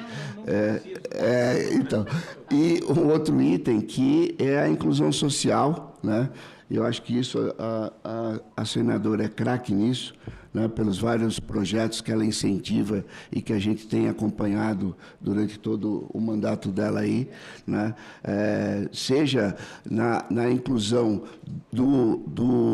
da pessoa portadora de deficiência, né, que ela acabou de dar as notícias de mais uma brilhante atuação do esporte paralímpico nosso, hoje aqui, né, e também como uma forma de tirar a criança da rua, uma forma de tirar as crianças da sedução, né, daqueles traficantes, daqueles que vendem drogas e que fazem essa cooptação desses menores, né, e o esporte tem sido uma válvula de escape, né, dessas crianças, e eu acho que isso também é um importante papel que todos nós aqui da área esportiva desempenhamos. E para finalizar, eu só queria também dizer que a medicina esportiva brasileira ela é altamente reconhecida internacionalmente, né? E aqui, para a gente poderia fazer uma palestra toda aqui com os nomes de todas as pessoas que brilhantemente representam o nosso país na área da medicina esportiva no mundo, mas eu gostaria de enfatizar 2 convidados que estão aqui, né? O Dr. De Rose é o nosso decano, né? E é decano porque ele começou bem cedo, certo? E ele foi o primeiro não europeu presidente da Federação Internacional de Medicina Esportiva, que é o maior órgão representativo da nossa especialidade no mundo, né?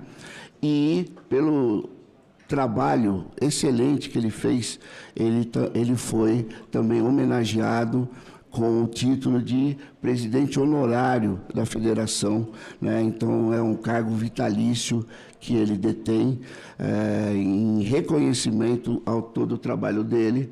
Ele também é o idealizador de importantes entidades médicas desportivas, como a Copa Med, né? E como a UADA, né? Que estamos aqui como representantes a doutora Ana Paula, né, e a gente está vendo também a professora Adriana ali, muito honrado pela sua presença, a presidente da ABCD, né, aqui nos acompanhando, a UADA, que é a Agência Mundial de Controle de Doping, e o Dr. De Rose foi um dos alicerces fundadores dessa importante instituição. E o Dr. José Cavazoli Lazzoli, também um dos convidados presentes, né? Atualmente, ele ocupa o cargo de secretário-geral da FIMES.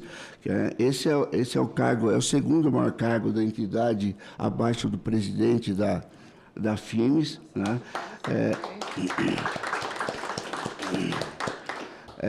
Também foi presidente da Copa Med, e hoje ele chefia a CAUT da ABCD, né, que é a Comissão de Autorização de Uso Terapêutico, que é a comissão que julga todos os casos que precisam dar algum medicamento, que às vezes está na lista de antidoping, mas se for usado com indicação e por necessidade e não para ter vantagem naquele esporte, ele pode muito bem ser feito, e ele faz um brilhante trabalho até hoje nessas instituições.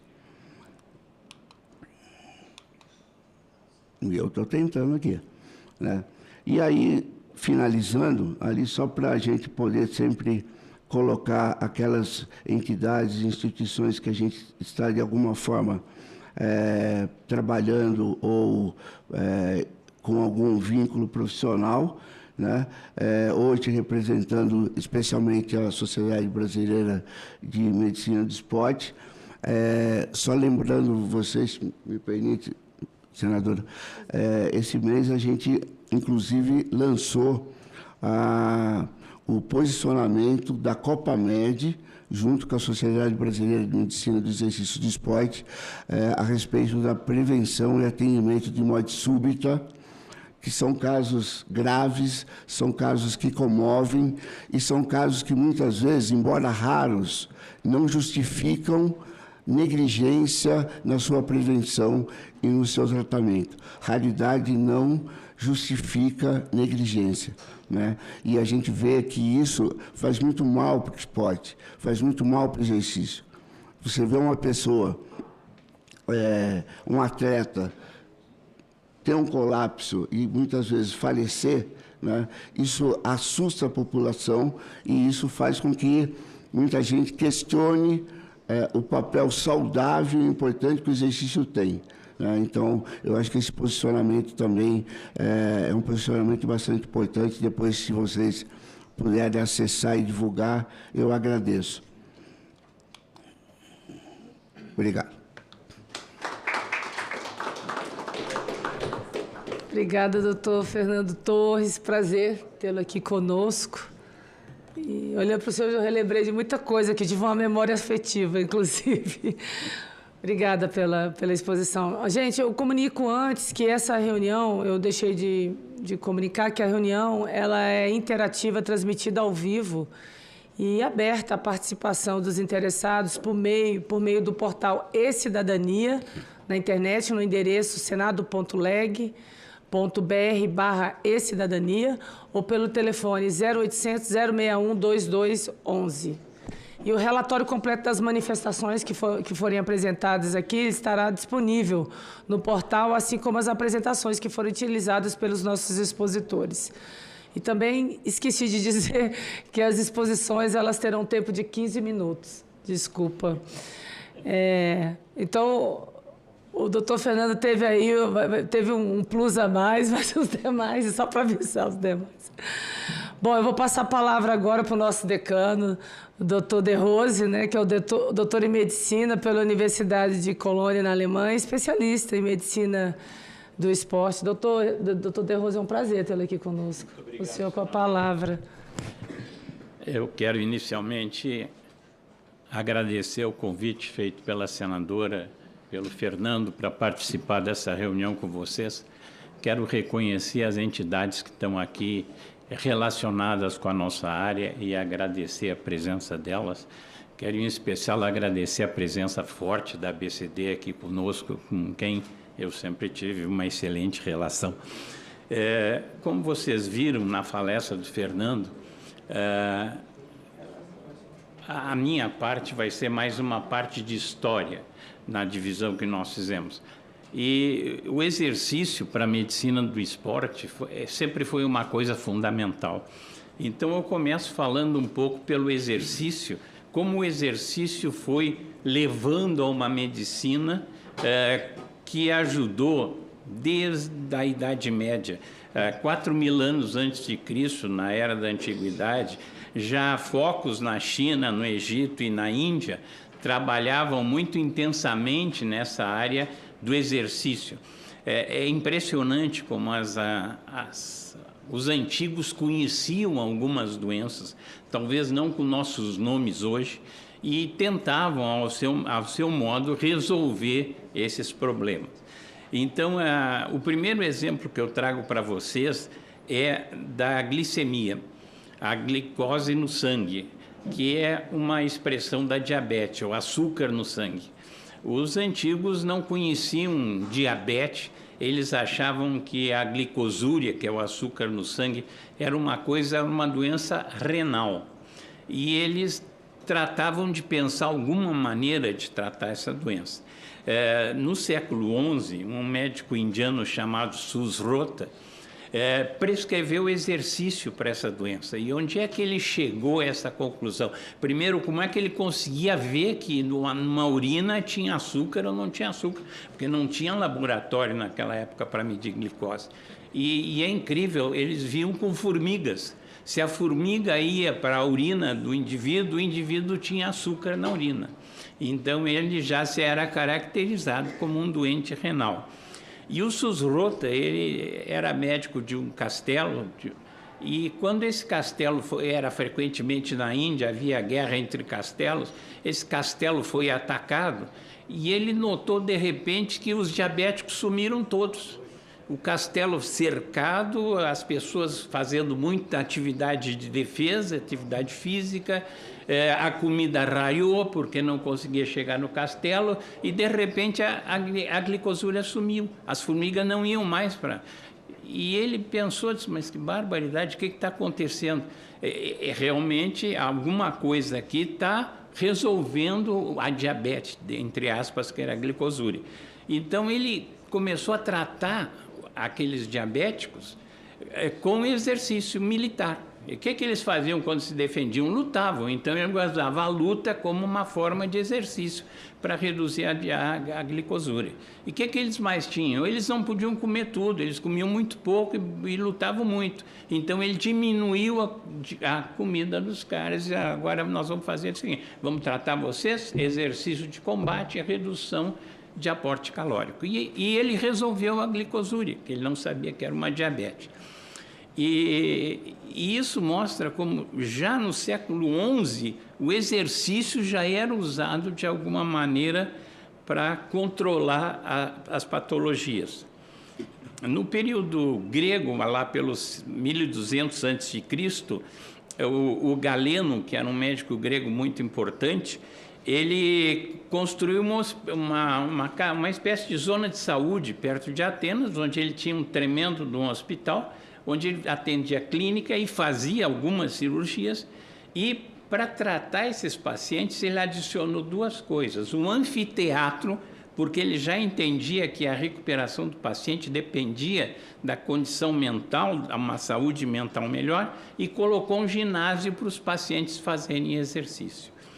Isso aí mostra também que esse conceito de saúde para os gregos era uma harmonia de 4 compartimentos que era muito bem resolvida pelo exercício. Os Jogos Olímpicos da Antiguidade começaram em 76 a.C.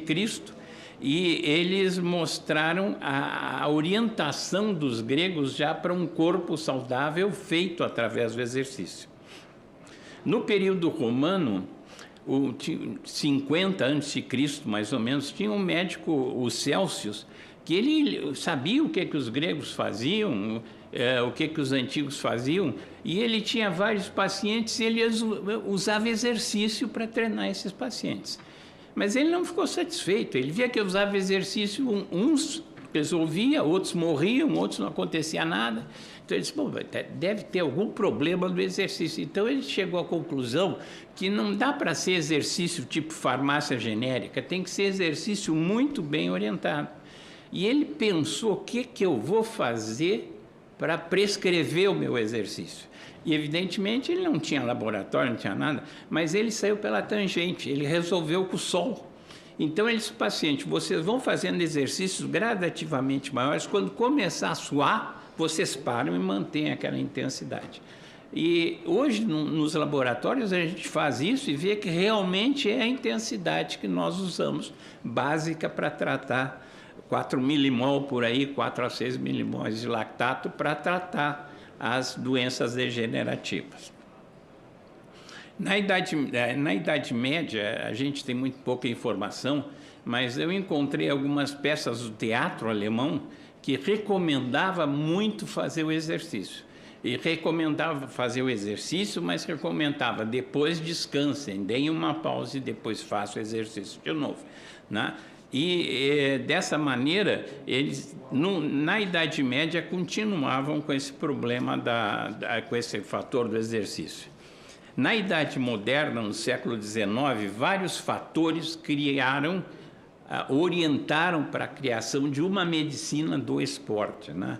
A primeira foi a descoberta do cicloergômetro, um alemão chamado Speck, criou o cicloergômetro lá por 1890, 86 por aí.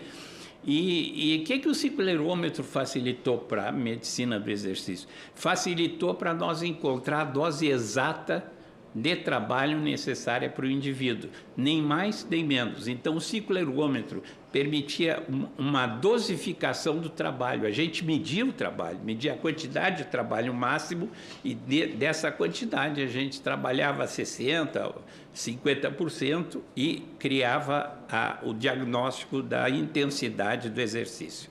Outra coisa que favoreceu a criação da especialidade foi um médico sueco chamado Henschen, que resolveu um problema que era muito complicado para nós, porque a imagem médica daquele tempo era muito primária e só dava as dimensões de volume. Então, se vocês mediam um remador, vocês viam um coração enorme. Aí vocês radiografavam um paciente cardíaco morrendo, ele tinha o mesmo coração enorme. Então, ela dizia, não dá para fazer exercício, vocês vão morrer do coração. E era um impedimento para o trabalho do exercício.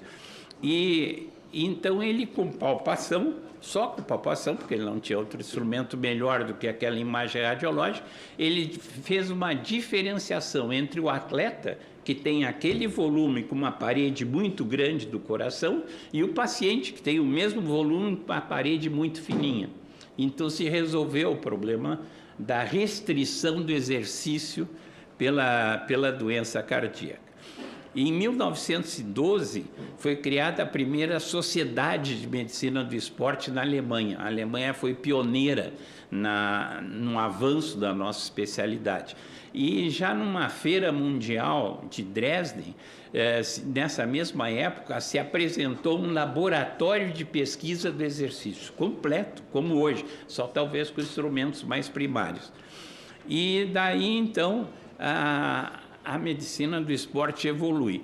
Quando o Comitê Olímpico Internacional cria as Olimpíadas, no começo eram simples jogos, assim, de quase feiras internacionais, mas à medida que foi se aprimorando e se especializando os atletas, surgiu a necessidade de médicos que fossem especialistas e acompanhassem aquele atleta.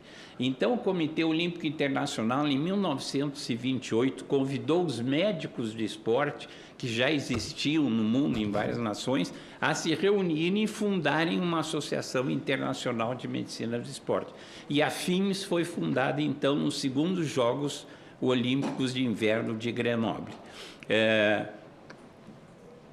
É interessante, assim, saber que, como disse o Fernando, são 52 as especialidades médicas no mundo e a medicina do esporte foi a 5ª federação internacional a ser fundada.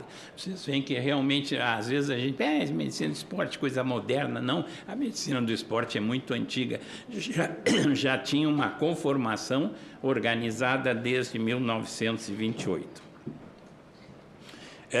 Algumas coisas assim que ainda no século XX foram importantes para nós foi primeiro o reconhecimento da OMS, da Organização Mundial da Saúde, como o que é saúde. O que é saúde? A gente fala muito de saúde, mas raramente define saúde. E a Organização Mundial definiu como algo que fosse a plenitude física, mental e social de uma pessoa. Então, quando eles colocam a plenitude física, eles valorizam extremamente a nossa especialidade, que é nós que, fundamentalmente, temos que desenvolver essa potencialidade física. E uma última coisa que eu achei que interessante foi que essa mesma Organização Mundial da Saúde, em 1996, criou uma ideia de cidade-saúde. O que é uma cidade-saúde? É uma cidade onde a Câmara dos Vereadores e a Prefeitura têm projetos para a área de saúde. E é interessante que no Brasil nós tivemos uma das primeiras cidades de saúde, que foi Vitória, no Espírito Santo. Quem conhece Vitória sabe que tem uma orla muito grande, o pessoal vive correndo em torno da orla.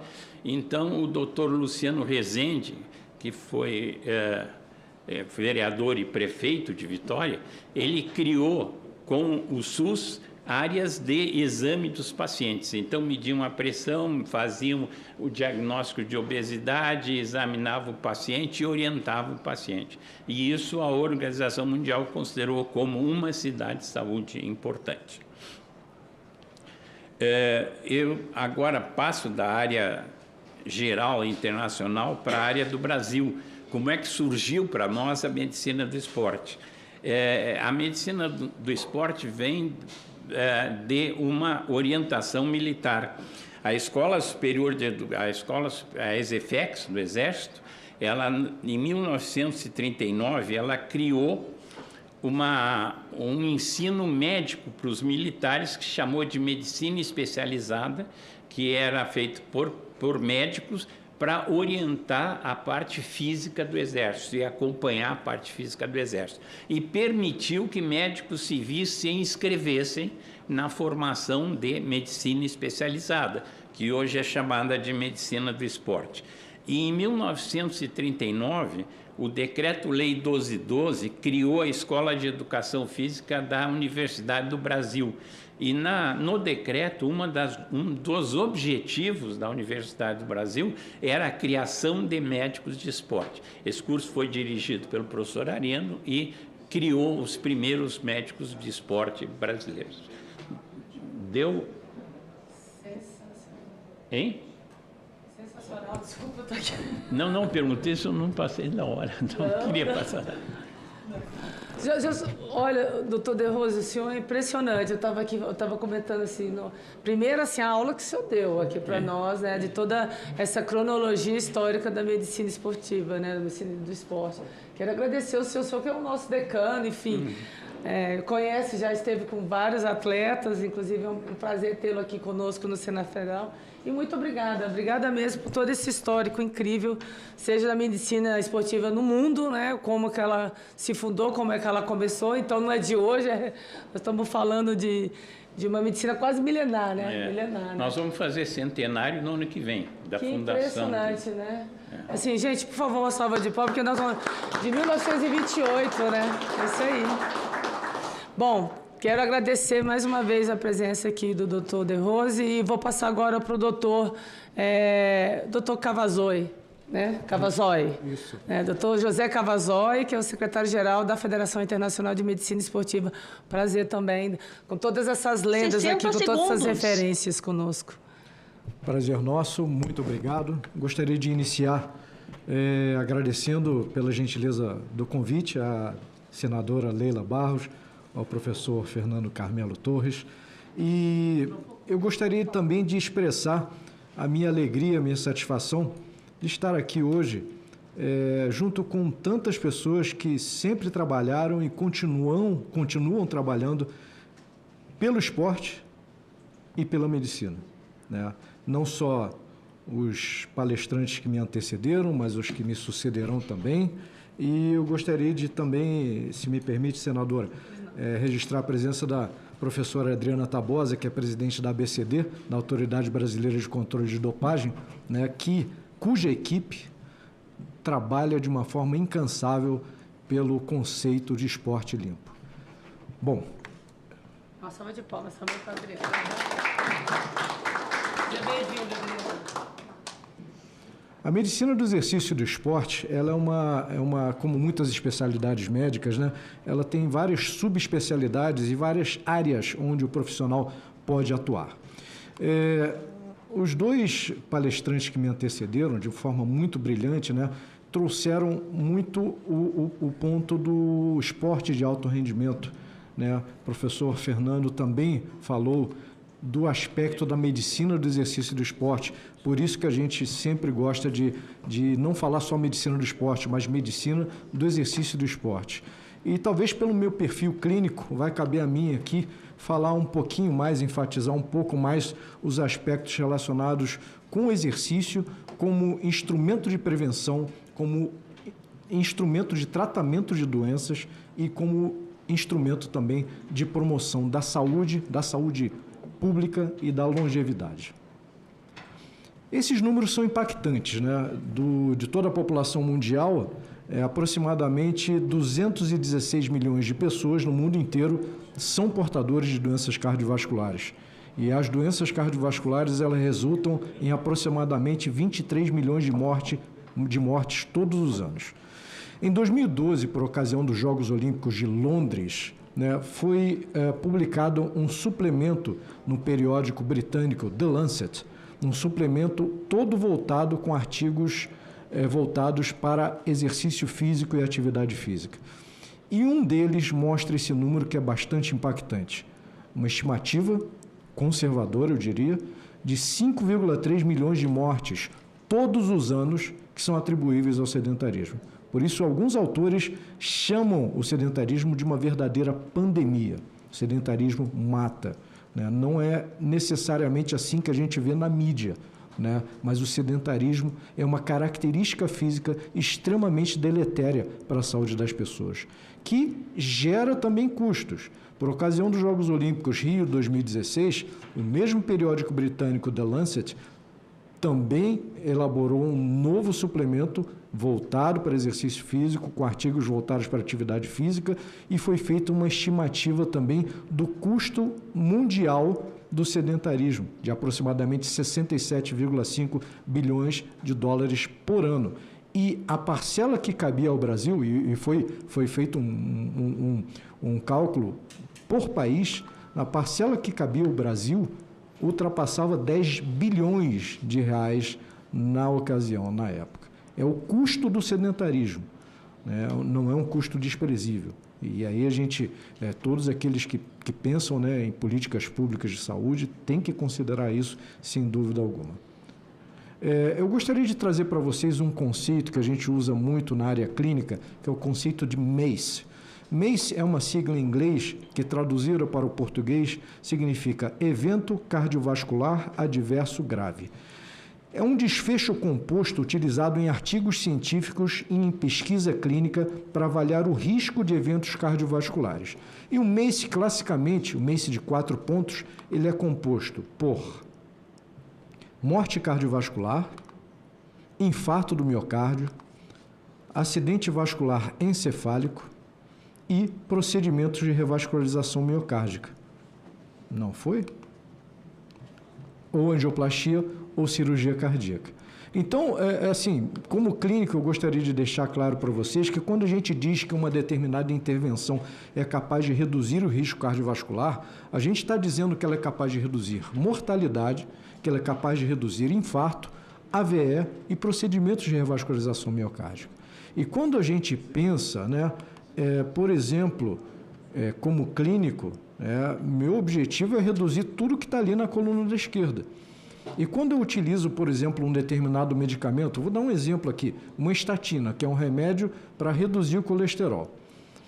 Para uma estatina ser aprovada para uso humano, tá? E para ela ser validada para uso clínico, não basta ela só reduzir o colesterol. Ela tem que reduzir morte, infarto e AVC, e procedimentos de revascularização miocárdica. Para um medicamento antihipertensivo, por exemplo, ser considerado para uso clínico, não basta ele reduzir a pressão.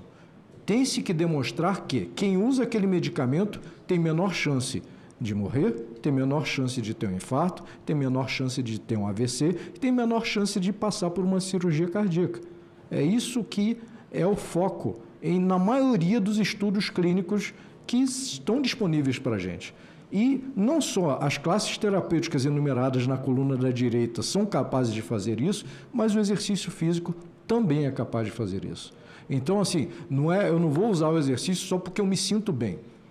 Isso é bacana, tá? Mas eu vou usar o exercício, vou prescrever o exercício, vou recomendar o exercício, porque além de fazer as pessoas se sentirem bem, ele é capaz de reduzir infarto, reduzir AVC, reduzir morte e reduzir a possibilidade de revascularização miocárdica. Será que o exercício é capaz, de fato, de fazer isso? Eu diria para vocês enfaticamente que sim. E me permitam apresentar rapidamente, de forma objetiva, alguns pontos aqui importantes que deixam isso muito claro, né? O primeiro ponto é o conceito de aptidão cardiorrespiratória. A aptidão cardiorrespiratória tem a ver com VO2 máximo, consumo máximo de oxigênio. Então, o consumo máximo de oxigênio é um efeito fundamental da prática de exercício, é uma consequência, é uma adaptação fisiológica. Isso, evidentemente, é muito importante quando a gente pensa no alto desempenho, no alto rendimento. É fundamental para um atleta, né? Não é verdade, senadora? Preso ali em bons tempos. Estou arrasado aqui. Mas me permitam dizer para vocês que, além de ser importante para os atletas, é também importante para reduzir risco cardiovascular. É fundamental para pessoas comuns. Pessoas, sejam elas crianças, sejam adultos jovens, sejam aqueles da terceira idade.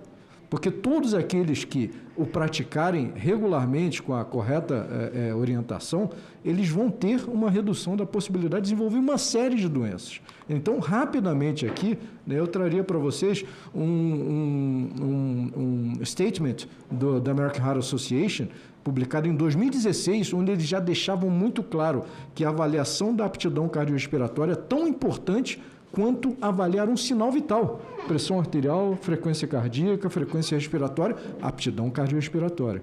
Muito importante de ser avaliado em todos os pacientes.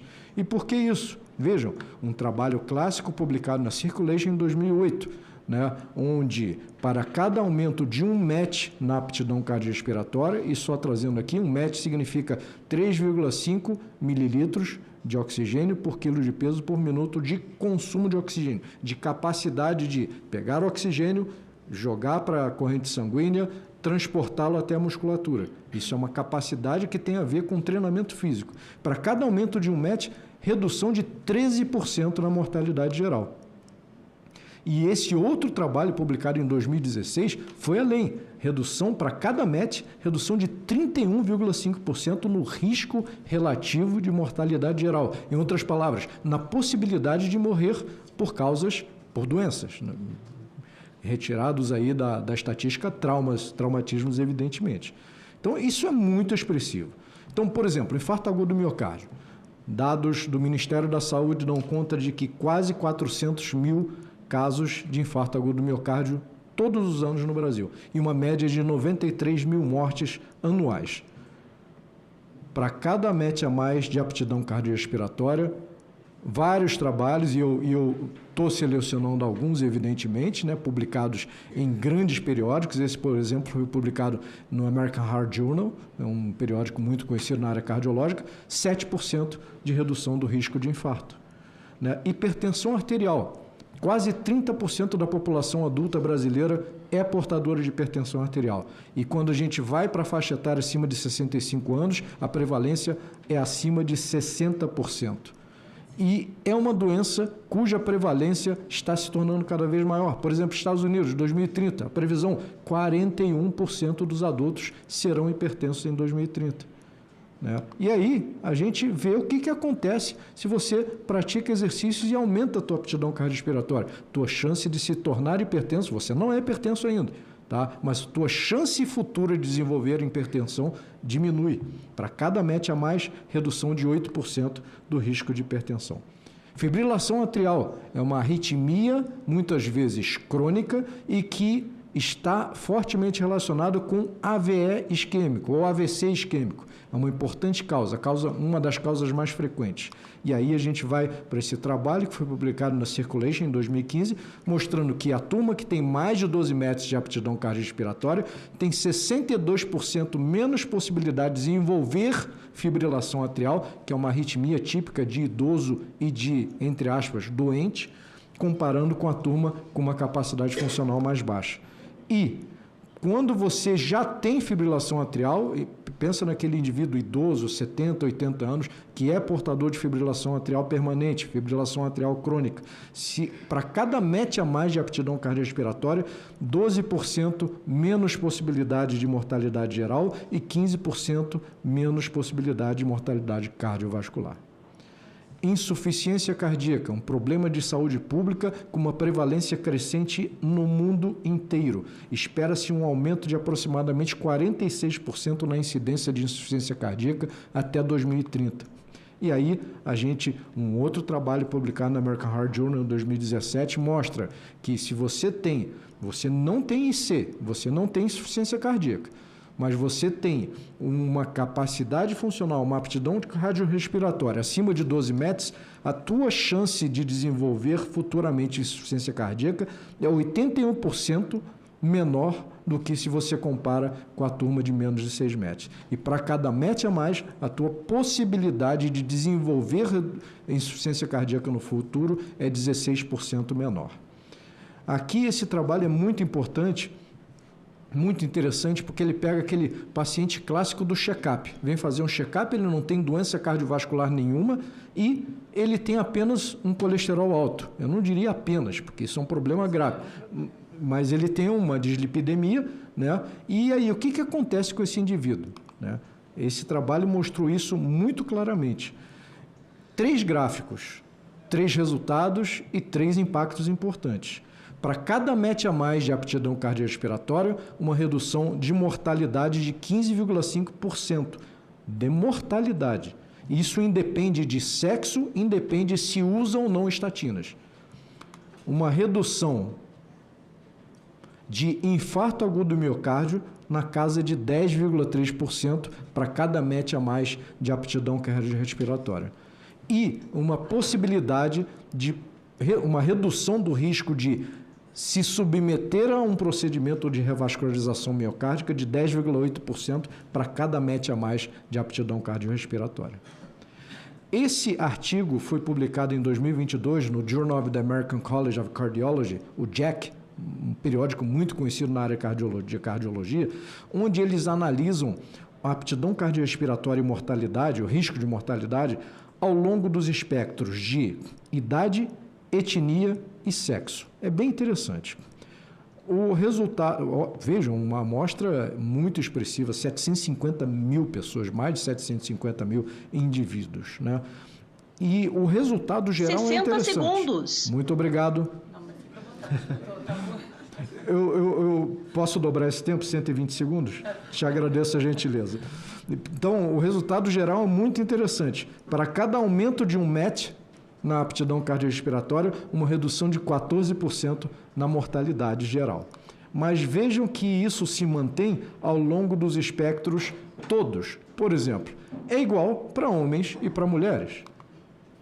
É igual nos diferentes grupos etários. Isso significa o seguinte: nunca é cedo demais para começar. Também nunca é tarde demais para se beneficiar. Além disso, é consistente para os diferentes grupos étnicos, como isso foi feito nos Estados Unidos para caucasianos, da esquerda para a direita, para afro-americanos, para hispânicos e para americanos nativos, os indígenas. E eu realmente não vejo razão pela qual isso deveria ser diferente entre as diferentes etnias. Então, todos se beneficiam, todas as faixas etárias, independente se é homem, se é mulher, independente da etnia, todos se beneficiam. Todos têm a menor possibilidade de morrer se tiverem uma aptidão cardiorrespiratória maior. E, senadora, esse é o último artigo que eu gostaria de trazer, com um número bastante expressivo. Vejam, essa é uma revisão sistemática de 26 meta-análises, envolvendo 199 estudos e representando mais de 20 milhões e 900 participantes. E os resultados são muito, muito claros. Para cada MET a mais de aptidão cardiorrespiratória, uma redução de mortalidade geral de 11% a 17%. Uma redução de mortalidade cardiovascular de 13% a 17%. Aí a gente vai para as doenças. Para cada MET a mais, a incidência de hipertensão se reduz em 8%. A incidência de insuficiência cardíaca se reduz em 18%. A incidência de AVC se reduz em 3%. Mas, estatisticamente significativa a diferença. A incidência de fibrilação atrial se reduz em 9% e a incidência de diabetes tipo 2 se reduz em 8%. E todas essas diferenças são estatisticamente significativas. Ou seja, a aptidão cardiorrespiratória mais alta reduz a mortalidade e reduz a possibilidade de desenvolver uma série de doenças. Então, pensem em que tipo de repercussão isso teria em termos de saúde pública. Vamos pensar lá um bairro, vamos pensar um município, um prefeito que possa investir nisso. Vamos pensar no estado da federação, um governador que tenha isso como política pública. E vamos pensar no macro, né? Vamos pensar no nosso país. Como pode se beneficiar se mais pessoas estiverem fisicamente ativas. Então, se você compara o tercio mais alto com o tercio mais baixo, risco relativo de mortalidade geral reduzido em 53%. Para cada aumento de um MET, na aptidão cardiorrespiratória, redução de 11% a 17% de mortalidade geral, deixando muito claro que os autores desse estudo encontraram evidências consistentes de que a aptidão cardiorrespiratória está fortemente associada com risco reduzido de mortalidade e de uma série de condições clínicas na população geral. Então, eu gostaria de deixar algumas take-home messages, algumas mensagens para a gente levar para casa. Então, esses aumentos de aptidão cardiorrespiratória estão associados a uma menor mortalidade geral e cardiovascular, e ela é comparável ou superior associada com os fatores de risco tradicionais. Se a gente for comparar com o tabagismo, por exemplo, tem que extinguir o tabagismo da face da terra. Mas a gente também tem que usar a mesma, digamos assim, temos que ser incisivos para tentar extinguir o sedentarismo da face da terra, o que seria algo talvez utópico, mas altamente desejável. Aumentos de aptidão cardiorrespiratória estão associados a um menor risco cardiovascular e um menor prognóstico. Os benefícios independem de sexo, idade, grupo étnico e várias outras variáveis. E nós, profissionais de saúde, e permitam-me usar a expressão puxar a brasa para a sardinha da medicina do exercício e do esporte, nós, e por isso que talvez seja tão importante essa audiência pública, que está sendo realizada por iniciativa da senadora Leila, nós devemos estimular a prática regular de exercícios como estratégia para prolongar a vida e para reduzir o risco cardiovascular, com importantes repercussões em termos de saúde pública. Então, gostaria de me colocar à disposição para o debate, que acho que vai ocorrer depois, e agradecendo a atenção de todos. Muito bom. Doutor, só uma pergunta, assim, quando você fala da prática de exercícios regulares, qual é o tempo dessa, assim, diário, assim, o que seria o satisfatório para você ter uma melhoria na sua aptidão cardiorrespiratória? Senadora, existem várias diretrizes internacionais falando sobre o assunto, mas isso depende muito, A gente costuma dizer que a prescrição de exercícios ela é muito individualizada. Então, para um atleta de alto rendimento de uma determinada modalidade é uma coisa. Para um indivíduo que apenas quer praticar exercícios para a manutenção da saúde é outra coisa. E vamos para o outro espectro, O atleta está aqui e aqui está um indivíduo comum. Vamos para o indivíduo portador de uma doença cardiovascular grave e altamente incapacitante. Por exemplo, insuficiência cardíaca. Ele se cansa para andar até o toalete. Então, assim, a quantidade, a gente costuma dizer dose, mais ou menos como se fosse um medicamento. Se eu tenho um paciente hipertenso, eu escolho um medicamento e determino uma dose para aquele paciente. Então, da mesma forma, o exercício físico ele deve ser dosado, ele deve ser prescrito. Para esse indivíduo atleta, a necessidade é uma. Para o indivíduo comum que não é atleta, mas é saudável, a necessidade é outra. E para o paciente, a necessidade vai ser totalmente diferente. Então, realmente, essa resposta ela vai depender... É individualizada. Exatamente. Perfeito. E a questão do colesterol? Desculpa, gente, eu tenho que aproveitar esse momento aqui com esses feras aqui. Assim, a gente está falando do colesterol, aquele que é adquirido através da má alimentação, do sedentarismo. Mas tem aquele colesterol genético. Sim.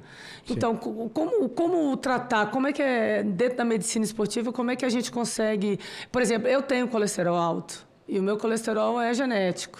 É um histórico familiar. Isso é desde quando eu era atleta, Fernando, doutor Fernando? Entendeu? Eu sempre tive isso e, infelizmente, meu filho é a mesma coisa. Então, como que a gente trata isso?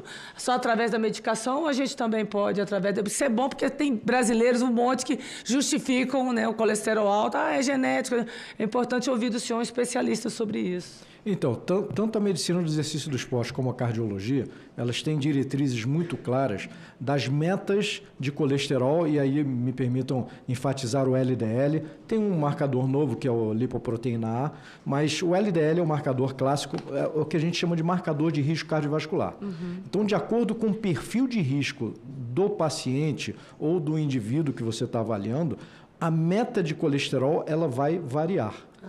Para o paciente de baixo risco, por exemplo, 100, para o paciente de altíssimo risco, 50, e para o paciente de risco extremo, 40. Então, vejam que existe uma diferença também de acordo com o perfil de cada um. Perfeito. Então, e aí vai se utilizar o que for necessário, medicamentos ou redução de peso, ou aconselhamento em termos de alimentação e, sem dúvida nenhuma, a prática de exercícios físicos. Perfeito. Pois não, doutor Fernando. É aqui que liga? Tá ligado?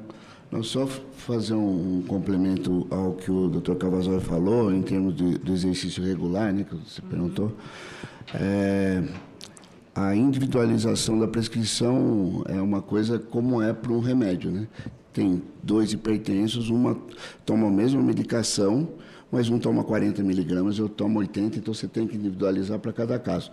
Mas se a gente, pelo menos, passar uma mensagem, o Colégio Americano, a Sociedade Brasileira de Medicina Esportiva, a Organização Mundial de Saúde, eles preconizam para o adulto saudável, né, sem nenhum tratamento, como ele citou, né, um paciente cardiopata, tal, aí a coisa é diferente, mas um adulto aparentemente saudável, a prática de 150 a 300 minutos por semana de exercício moderado.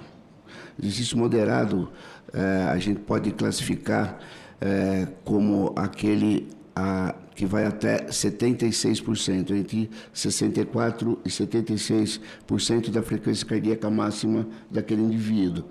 E, se for exercício vigoroso, aí são 75 a 150 minutos por semana do exercício vigoroso, que é aquele exercício a partir dos 77% da frequência cardíaca máxima. Aí já pega uma grande parcela da nossa população. Quer complementar, doutor? Né, para concluir?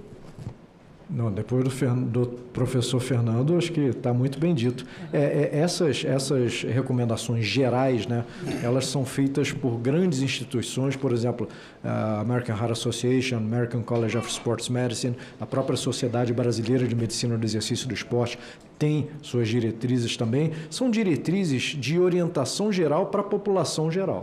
Né? Então, isso é um documento que você publica para uma população, que recomendações gerais são importantes, mas no dia a dia, como ele próprio disse, né, tem que individualizar, né? Tem que ver o indivíduo que está à tua frente, o paciente que está à tua frente e para aquele indivíduo qual é a necessidade dele.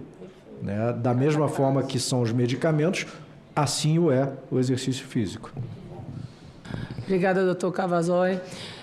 Olha, está sendo incrível esse debate aqui, muito esclarecedor, uma pena, né? Porque a gente está naquela semana já de pré-recesso na casa, mas nós vamos ter que fazer outros debates desse aqui, porque eu quero que os senadores também, né, possam participar e estar aqui, porque é importante quando a gente trata de legislação e, assim, nós estamos abertos a esse debate e as sugestões de vocês, que são especialistas, no que a gente pode tratar, porque essa questão da medicina, da prática esportiva, é um tema muito transversal com a saúde pública, com a saúde. Então, muitas vezes a gente debate muito aqui saúde pública, orçamento, quer dizer, só orçamento, os hospitais lotados de gente, e a gente não traz soluções. E a prevenção, a solução está aqui, né? Nesse debate aqui, tão rico, tão, assim, gratidão mesmo pela participação. Olha, já vou avisando a vocês que vocês vão vir mais vezes aqui. Quando tiver debate de saúde, eu vou fazer questão de inseri-los nesse debate para tratar também. Olha,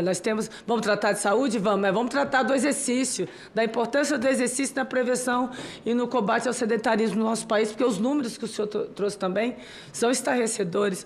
Nós temos aí mais de 400 mil pessoas tendo infarto, AVC, e 93 mil pessoas morrem, né? Porque não se cuidam. E aqui está a fórmula simples, trazida pelo doutor. Então, muito obrigada, doutor Cavazoli. Eu vou passar a palavra agora para o doutor Rômulo Teixeira, que é o diretor cultural da Associação Médica Brasileira, AMB, e especialista em medicina esportiva. Seja muito bem-vindo, doutor Rômulo. Bom dia a todos, bom dia, senadora, bom dia aos colegas da mesa e também quem está na audiência em casa aí vendo. Prazer enorme poder falar com vocês. Esse tema é de extrema importância porque dentro da medicina, desde quando nós fazemos medicina, nós aprendemos algumas coisas. Entre elas é a promoção de saúde, a prevenção de doenças, o tratamento e a recuperação. Então, quando nós falamos de medicina esportiva, nós estamos tratando de todas essas fases que elencam justamente a parte voltada para oferecermos saúde e minimizarmos os danos à saúde da população. Como eu vou entrar um pouquinho na discussão anterior, quando foi falado em relação à prática do exercício, todo mundo escuta falar do tal do FIT, né? Na verdade, o que é FIT? FIT, frequência, intensidade e tempo. Então, toda análise para a prescrição de um exercício físico, de uma medicação e o acompanhamento, seja uma pessoa da comunidade ou que normal, não atleta ou um atleta, é baseado na avaliação individual para que nós possamos fazer justamente a individualização do tratamento para aquele paciente, para aquele atleta ou para qualquer outra pessoa. Aqui eu vou trazer uns dados nossos e aqui eu quero agradecer, senador, em nome do Dr. César Fernandes, que é o nosso presidente da Associação Médica Brasileira, e que estou aqui representando. Eu atuo como presidente da Associação Médica do Estado do Rio de Janeiro, também estou como responsável pela Câmara Técnica de Medicina Esportiva do Conselho Regional de Medicina do Estado do Rio de Janeiro. Então, por isso que a prática da medicina esportiva, que é a minha especialidade, feita em 1986 com o professor Lídio Toledo na PUC do Rio de Janeiro. Então, o que me traz isso tudo para que a gente possa falar? Primeiro, a medicina esportiva é, como bem o Dr. Fernando falou, é uma especialidade médica dentre as 55 especialidades médicas reconhecidas pela AMB, Associação Médica Brasileira, e pelo Conselho Federal de Medicina. Dentro disso tudo, ainda temos mais 61 áreas de atuação em medicina, que são especialidades dentro dessas especialidades. Então, nós temos, esse é o cômputo de alguém que pode falar, que é um médico da medicina esportiva, um médico cardiologista, um médico ortopedista. Mas vale, senadora, e para todos, que nós temos que entender quem é que pode se dizer médico especialista em medicina esportiva, médico especialista em traumatortopedia. Esse profissional, ele tem que fazer o padrão ouro de especialização médica, que é a residência médica. Esse é o padrão ouro. Mas também nós temos a possibilidade de fazermos as pós-graduações nas determinadas áreas. Principalmente hoje nós temos as chamadas pós-graduações de residência símile, em que elas têm a mesma carga horária, a mesma matriz programática da residência médica, que é com a parte de horas teóricas e horas práticas, que são homologadas pelas sociedades de especialidade. A partir daí, ele faz uma prova da sociedade de especialidade e vai para a Associação Médica Brasileira para reconhecimento daquele título de especialista. Aí sim, um médico que tenha essas prerrogativas, ele poderá se denominar médico da especialidade de medicina esportiva, médico da especialidade cardiologia e por aí afora. Então, isso é muito importante. E quando nós, no nosso consultório, tenhamos o nosso receituário, e no receituário está lá escrito assim: Rômulo Capelo Teixeira, especialista em medicina esportiva. Tem uma coisa do lado que tem que constar chamado RQE, Registro de Qualificação de Especialidade. Esse RQE, ele obtém mediante a apresentação do título de especialista dele, homologado pela AMB, no seu Conselho Regional de Medicina. Então, eu sou do Rio de Janeiro, eu teria lá, levei o meu título de especialista pela AMB e foi reconhecido pelo Conselho Regional de Medicina, e aí eu tenho um registro de qualificação de especialidade. Essa é a única maneira do médico se colocar como médico cardiologista, médico da medicina do esporte, qualquer coisa tem que ter dessa forma, que é o RQE. Eu trago isso aqui que é para a valorização do profissional, do especialista, porque senão nós teremos amanhã qualquer colega que não tenha o conhecimento, como o doutor Cavazói nos apresentou aqui, que possa se dizer um especialista nessa área sem ter essas principais prerrogativas, que é muito importante. E aí eu trago para a senhora aqui, olha que importante, e tem a ver com toda a discussão política, que nós temos. O Exame Nacional, o chamado ENARE, Exame Nacional de Residência. Esse aqui, todos sabem, é no Ministério da Educação, que regra as residências. Não só a residência em medicina, como em todas as outras áreas. Só para ter uma ideia, tema sensacional nesse momento.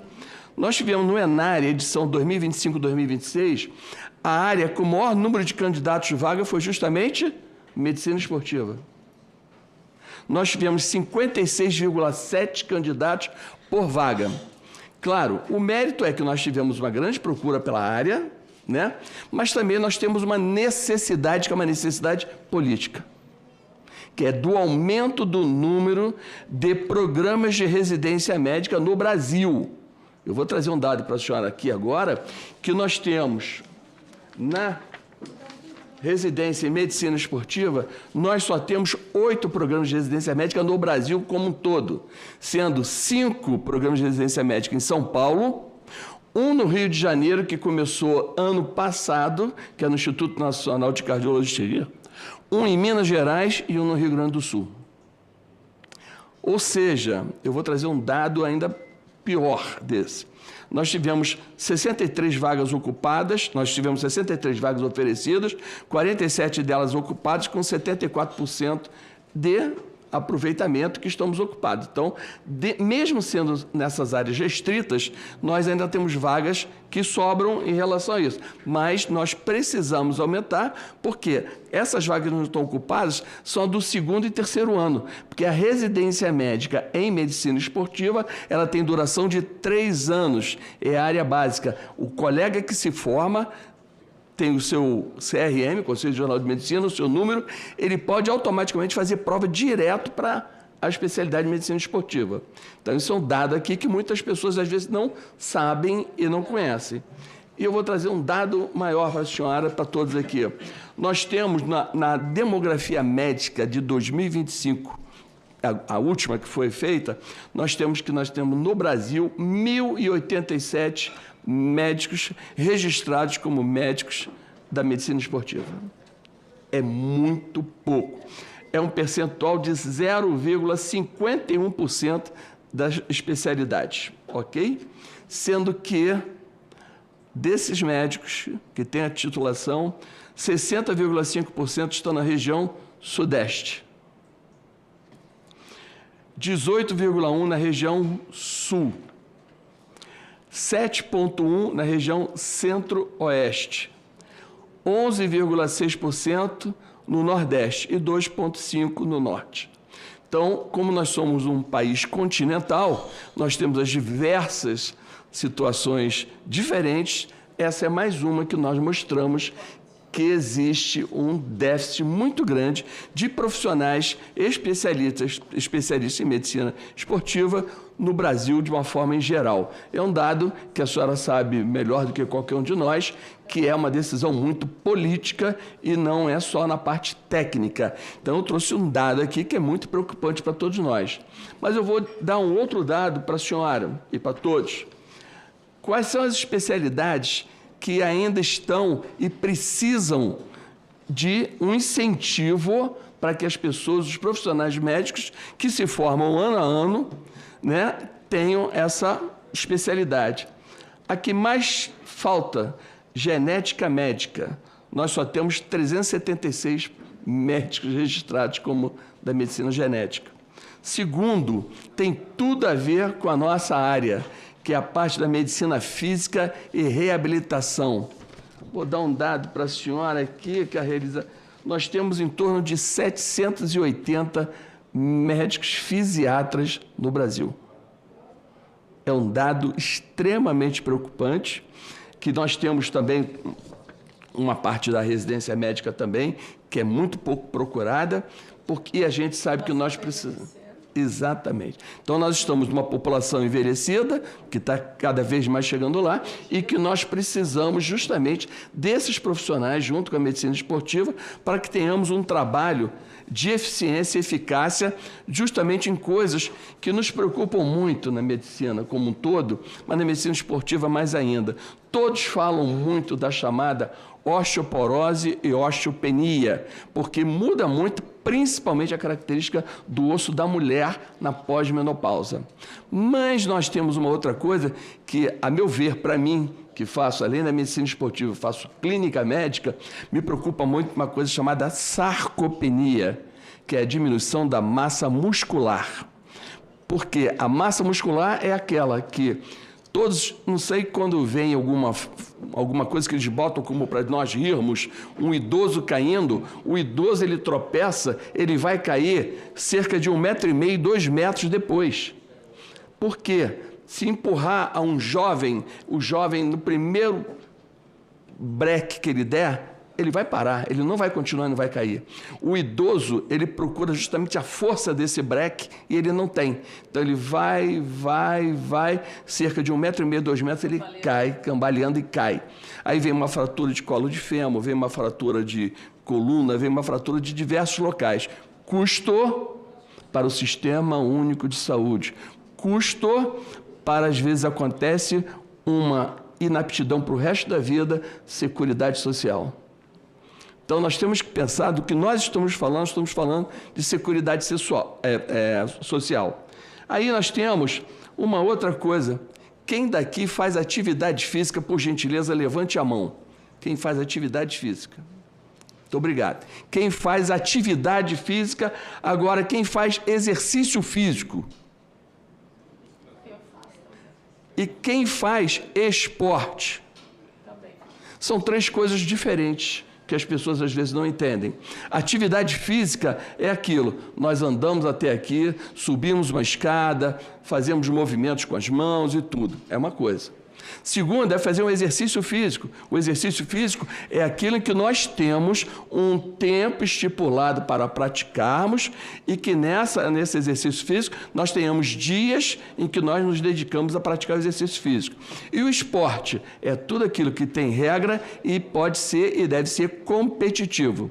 Então são 3 modalidades que quando a gente no consultório pergunta, o senhor faz algum exercício físico? Ele fala, faço. Qual é o tipo? Aí ele fala, eu subo dessa escada, então ele faz atividade física, ele não faz exercício físico. São conceitos diferentes que mexem diretamente com o que o Dr. Cavazoli falou. Porque nós fazemos nossa atividade, é muito bom para o aparelho osteomuscular articular. Agora, para a atividade relacionada ao que o Dr. Cavazoli falou na cardiologia, depende daqueles matches. E os matches a gente só vai conseguir com o exercício físico. Por isso que muitos senhores, senhoras, principalmente no Rio de Janeiro, com aquela orla, ou então como o professor falou da orla maravilhosa, muitas mulheres, muitos homens vão, doutor, eu caminho a orla toda, do posto 1 ao posto 6 e não emagreço 1 grama. Por quê? Porque provavelmente não atingiu a sua faixa aeróbica de atividade física capaz de consumir caloria para chegar àquela meta das perdas que nós precisamos. Então, verdadeiramente, aí entra justamente o que foi falado aqui. A medicina esportiva vai analisar, vai orientar e vai fazer com que os resultados esperados, não só para aquela prática daquela pessoa, como no geral, tem que ser alcançado. Então, isso tudo faz parte da medicina esportiva. 60 segundos. Tá. E temos uma outra coisa. A importância, na comunidade geral, é o exame pré-participação.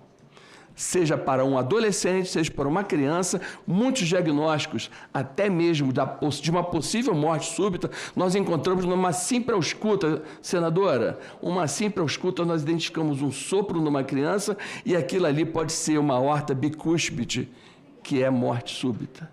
Nós podemos encontrar uma outra alteração valvular, uma outra alteração genética que possa ter passado desapercebido e que num exame para uma pré-participação, para jogar um vôlei, para nadar, para melhorar sua asma, encontra uma outra coisa. Então, isso é importante para todos nós, o exame pré-participação. No atleta, nem se fala. Em atleta, a gente não pode, nós estamos falando de medicina esportiva, mas eu vou falar da odontologia. Quantos com foco dentário vão ter um mau resultado, lesões repetidas? Um clube, às vezes, fica sem aquele atleta por uma lesão odontológica. Posso falar um caso aqui? Citar um caso? Num clube que eu trabalhei, um craque foi contratado. O craque foi contratado, um time de menor investimento, esse craque usava aparelho odontológico. Quando você usa um aparelho odontológico, quer dizer diretamente, essa pessoa faz análise preventiva sempre, porque ele tem que ir lá para fazer a tal da manutenção. Ele não rendia só nos treinos, começou o campeonato na primeira partida de alta intensidade, lesão. Lesão e difícil de recuperar, e ele ali com o aparelho dele tudo. E difícil de recuperar, no segundo exame nada de melhorar, até que eu falei, não, vamos sentar aqui, vamos conversar bastante. É a chamada anamnese e a história clínica. Falei, cara, tu tá com esse aparelho no dente quanto tempo? Ah, doutor, isso aqui é para tirar onda, que eu botei lá onde eu moro e tal, e eu tirei para botar onda, porque era até colorido, da cor do time. Aí, não é possível, vamos para a avaliação odontológica. Ele tinha 11 lesões cariosas. Meu Deus. Ou seja, quando ele passou pelo odontólogo, pelo dentista, ele simplesmente foi avaliado e nós vimos, a partir do momento do tratamento desse atleta, ele recuperou e teve o desempenho dele voltar. Ou seja, nós temos que entender que a medicina esportiva, a prática do esporte, os resultados que foram mostrados aqui, ele vale uma análise como um todo. Para terminar, eu quero dizer o seguinte, nós temos sim, e aí é plano político, não é nosso, é plano político, é a colocação como a prática de esporte nas escolas, em todos os lugares, principalmente com uma outra treinamento, são os treinamentos voltados para os atendimentos de emergência. Fora do Brasil, em vários países, são esses treinamentos, essas informações são passadas na escola, são os atendimentos emergenciais, de um simples engasgo que mata a uma arritmia, a uma morte súbita, em que qualquer um de nós, e aqui eu observei muito bem, nós temos o DEA em vários lugares, o treinamento do DEA, com o desfibrilador automático. Aquilo ali, o DEA não é para o profissional médico ou profissional da área da saúde. O DEA é para qualquer cidadão que tenha um mínimo de treinamento em emergências, que ele possa fazer uma desfibrilação que salva vidas. Isso é o que nós vimos. Isso é o que nós vimos em relação principalmente ao futebol, mas também outras especialidades de esporte, em que o atleta sofre uma lesão em campo, mal súbito em campo, e ali a ambulância tem que estar pronto e ativo. Eu sou do Corpo de Bombeiros Militar do Estado do Rio de Janeiro, sou coronel, já estou na reserva há 10 anos, e eu aprendi o APH, atendimento pré-hospitalar. E o atendimento pré-hospitalar, na minha concepção, senadora, ele deveria vir da escola e chegar até as universidades. Às vezes se ensina muita coisa que não é tão necessária assim. Agora, isso faz a diferença em salvar vidas. Digo mais, às vezes nós vamos para algumas pousadas, alguns lugares maravilhosos, e que não tem recurso nenhum ao redor. E hoje, com a população envelhecida, às vezes um DEA salva a vida de um parente, ou de um conhecido, ou de alguém que esteja próximo a nós. Eu teria muito a falar, mas eu vou parar aqui entendendo que o que a senhora fez, eu trabalho numa casa política no Rio de Janeiro, né? Então, eu entendo que essas audiências públicas, elas são feitas para que a gente possa transmitir ao máximo da população que está nos ouvindo aqui, né, de uma forma plena, em que a necessidade dessa que a senhora está falando aqui para a gente, dando oportunidade nessa audiência pública, é para que nós criamos um novo hábito. É o hábito da emergência, é o hábito da prática esportiva e é o hábito de que as pessoas possam evoluir na sua vida com a melhor condição de saúde para sempre. E envelhecer é muito bom. E uma coisa que eu sempre guardo, o seguro morreu de velho, né? Então, é melhor prevenir do que remediar. E também uma outra coisa, saúde não tem preço, mas medicina tem custo. Muito obrigado. Excelente. Olha, essa primeira mesa nós tivemos uma aula aqui sobre medicina esportiva, sobre o atual quadro, né, do brasileiro a nível mundial e a nível mundial essa questão do sedentarismo, o impacto que é, né, o sedentarismo e a falta da prática esportiva nos orçamentos. E também essa questão política, né, do quanto a gente não está investindo, né, em melhorar o quantitativo né, de especialistas nessas áreas, né, seja fisiatria, seja medicina esportiva. Enfim, assim, eu quero agradecer, né, essa primeira mesa, que foi uma mesa muito esclarecedora, muito didática, e mais uma vez reforçando aos 4 primeiros expositores aqui, vocês irão retornar, que nós vamos, se Deus quiser, provocar a casa quando tratarmos de orçamento, quando falarmos de saúde. Acho que é importante não só estar na comissão de esporte. Nós precisamos realmente tratar isso com muita seriedade. Quero agradecer a presença de todos vocês aqui e a minha gratidão e, acima de tudo, a admiração aqui desta casa pelo trabalho e pela relevância que cada um de vocês representam para a medicina esportiva, para o esporte de alto rendimento, mas, acima de tudo, para a promoção de saúde e bem-estar da nossa população. Muito obrigada, viu? Gratidão. Gente, nós vamos encerrar essa primeira mesa, mais uma vez agradecendo os nossos expositores, e vamos chamar... Alguém quer fazer alguma consideração final? Posso dar um minutinho, porque passando para a segunda mesa, nós vamos... Deseja, doutor Fernando? Eu só queria comentar bem rapidinho. Olha, o meu tempo estourou lá porque parou no... Então agora você só tem um minuto, tá? Não, vai ser menos. Para comentar que o esporte realmente e o exercício ele também tem que ser praticado de maneira segura. Por isso que eu salientei esse documento que é o posicionamento sobre a prevenção da morte súbita, né? Eu acho que é um documento importantíssimo. A nossa sociedade ela tem um curso de certificação de atendimento pré-hospitalar em esporte, né? É o único que tem no mundo. E eu acho que essas coisas são importantes. E finalizando, dentro dessa importância toda aí, a gente também gostaria e ter a senadora como madrinha desse pleito, né? Que a gente pudesse ter, como outras especialidades já têm, o Dia do Médico de Esporte aqui no Brasil. Isso aí você não precisa nem pedir, doutor. Nós vamos lutar por isso aqui na casa. Já tá aceito o desafio aqui, a missão, né? Com certeza, de termos também um dia para... celebrarmos, né, a medicina esportiva, os profissionais da medicina esportiva, e também fazemos uma semana de debates. Acho que é muito importante quando a gente tem um dia específico, uma data específica, porque a gente pode provocar a casa no sentido de fazer esses debates. Então, quero agradecer. Inclusive, o doutor Fernando foi quem me provocou, né, no sentido de trazer, de fazermos essa audiência. Eu quero agradecer, doutor, porque está sendo muito importante isso aqui, muito esclarecedor, e como eu falei, vamos trazê-los mais vezes aqui para fazermos outros debates. Doutor Cavazoli. Obrigada, doutor Fernando. Um minuto. Partindo do pressuposto que atividade física, exercício físico e esporte são instrumentos de promoção da saúde, gostaria de enfatizar 2 pontos. Primeiro, que a gente tem que copiar os bons exemplos que a gente vê, né? Então, por exemplo, para citar um exemplo, na Itália, né, a avaliação pré-participação esportiva, que foi citado pelo Rômulo, ela é obrigatória por lei federal desde 1982. E tem uma estatística clássica que é fantástica. De 82 até 2002, a incidência de morte súbita na Itália caiu 89%. Pela obrigatoriedade da avaliação pré-participação esportiva, para todos os níveis, não é só alto rendimento, todos que estão engajados na prática regular de esporte competitivo.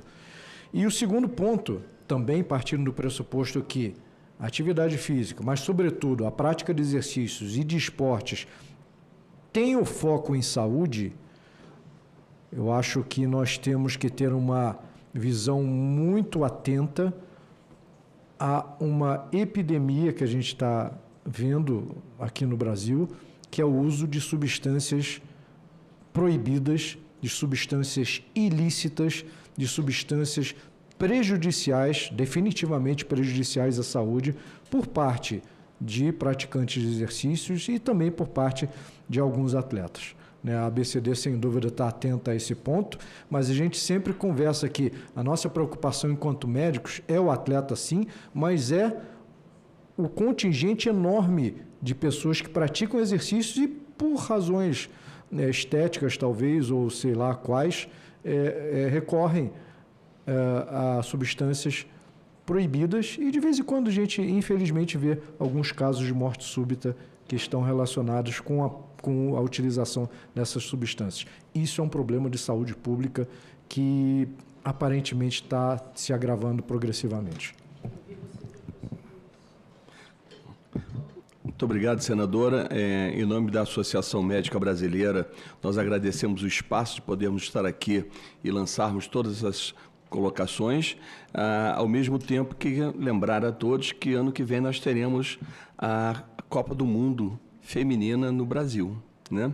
Então, uma data importante, acho que é pegar os grandes eventos que está todo mundo falando e pegar esses grandes eventos para fomentar como um debate, né? Então, a Associação Médica Brasileira agradece muito o convite e se sente honrada de estar aqui nesse debate. Muito obrigado.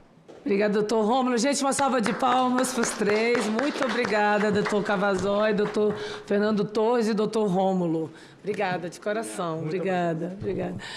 Gente, agora vamos para a formação. Eu peço até desculpas, né, pelo avançar da hora, mas foi muito interessante ter sido, foi e continuará sendo, né, muito interessante esse debate, essa audiência pública aqui. Eu gostaria de convidar para tomar o assento à nossa mesa os seguintes convidados. A doutora Ana Paula Bonetti, que é coordenadora geral de educação da Autoridade Brasileira de Controle de Dopagem. O senhor Hugo Marques, coordenador de práticas corporais e atividades físicas na atenção primária à saúde do Ministério da Saúde. E o doutor Moacir Silva Neto, médico especialista em medicina esportiva, fisiatra e concussão cerebral. Obrigada, grata pela participação e presença de vocês. Lembrando que cada expositor vai ter 15 minutos, né, para fazer o uso da palavra. Eu vou passar a palavra aqui para a nossa primeira expositora, que é a doutora Ana Paula Bonetti, que é coordenadora geral de educação da Autoridade Brasileira de Controle de Dopagem. Seja bem-vinda, doutora Ana Paula. Muito obrigada, bom dia a todos. O doutor eu dispenso, deixo para os médicos e especialistas. Tá bom. Dizer que é uma honra estar aqui como representante no Ministério do Esporte, como coordenadora geral de educação antidopagem, mas também como atleta. Claro que não no nível da senadora, mas como atleta e como beneficiária do exercício da medicina esportiva, que pude experimentar aí quando fazia atividade física, depois quando no exercício e finalmente no esporte, especialmente aí quando me preparei para as competições, né? Que quando com o auxílio e assistência de profissionais médicos do esporte e do exercício, pude entender e, inclusive, me aprofundar no conhecimento do que era VO2, como o doutor Cavazou explicou, a fazer testes, ergospirometria, né, que mede a nossa capacidade, entender muito, especialmente por ser mulher, sobre déficit energético, né, e também entender a importância, como disse o doutor Fernando, sobre a especialidade do médico RQE, porque, como falamos aí, temos muitos médicos atualmente dizendo que são médicos do esporte, mas sem a devida especialidade, sem o devido registro. Então, como atleta, agradeço a atuação dos médicos do esporte, a preocupação, e passo aqui a minha fala um pouquinho como representante do Ministério do Esporte, também como coordenadora geral. Nós temos visto aí que o Brasil ele vive uma profunda transformação na prática esportiva, né? Nunca nós percebemos aí até pelas mídias tantos brasileiros que incorporaram a atividade física no seu cotidiano, que participam de eventos esportivos nos mais variados níveis e que também passaram a enxergar o esporte, o exercício ou o esporte como um instrumento de promoção da saúde e da qualidade de vida. Essa transformação social, que está longe do ideal, como os nossos palestrantes falaram, encontra respaldo no ordenamento jurídico brasileiro, partindo aí da Constituição, que determina que é dever do Estado fomentar as práticas esportivas. E depois, essa diretriz constitucional é aprofundada pela Lei Geral do Esporte, que adotou uma concepção um pouco mais ampla do esporte, para além do que o doutor Fernando falou, num conceito legal de compreender toda atividade predominantemente física voltada à recreação, à promoção da saúde, ao alto rendimento ou ao entretenimento. Então, ao fazê-lo assim, reconheceu que o esporte transcende o ambiente competitivo e integra, assim, as políticas públicas de saúde, de educação e de desenvolvimento social. A Lei Geral do Esporte também evidencia a atuação médica em todas as etapas da vida esportiva. A Lei Geral do Esporte, ela divide o esporte em níveis, né? Em esporte de formação, em esporte de excelência e em esporte denominado esporte para a vida toda. Em todos esses níveis, há a previsão de assistência médica aos atletas. No esporte de formação, exatamente nesses termos, assistência médica aos atletas em desenvolvimento. No esporte de excelência, há uma determinação de realização de exames médicos e de avaliações clínicas dos atletas profissionais. E já no esporte para toda a vida, né, no nível esporte para toda a vida, há o reconhecimento da atividade física como um instrumento de promoção de saúde, de prevenção de doença, de reabilitação física e mental e melhoria da qualidade de vida. Essa perspectiva normativa, e aí eu me valido dados do Ministério da Saúde, os dados do relatório Vigitel, Vigilância de Fatores de Riscos e Proteção para Doenças Crônicas, indicou aí que a prática vem crescendo, a prática da atividade física vem crescendo. Entre 2009 e 2023, o percentual dos adultos que atingiram a recomendação mínima, e a recomendação mínima é dentro do que o doutor Fernando falou, 150 a 300 minutos moderado, passou de 30,3 a 40,6 o índice registrado de pessoas praticantes. O crescimento aconteceu em todos os grupos populacionais, mas especialmente entre as mulheres. Em 2009, éramos 22% das mulheres atingiam níveis recomendados, e em 2023 aumentamos para 36%. É o maior incremento observado entre os gêneros, longe do ideal novamente, mas um registro significativo deste aumento.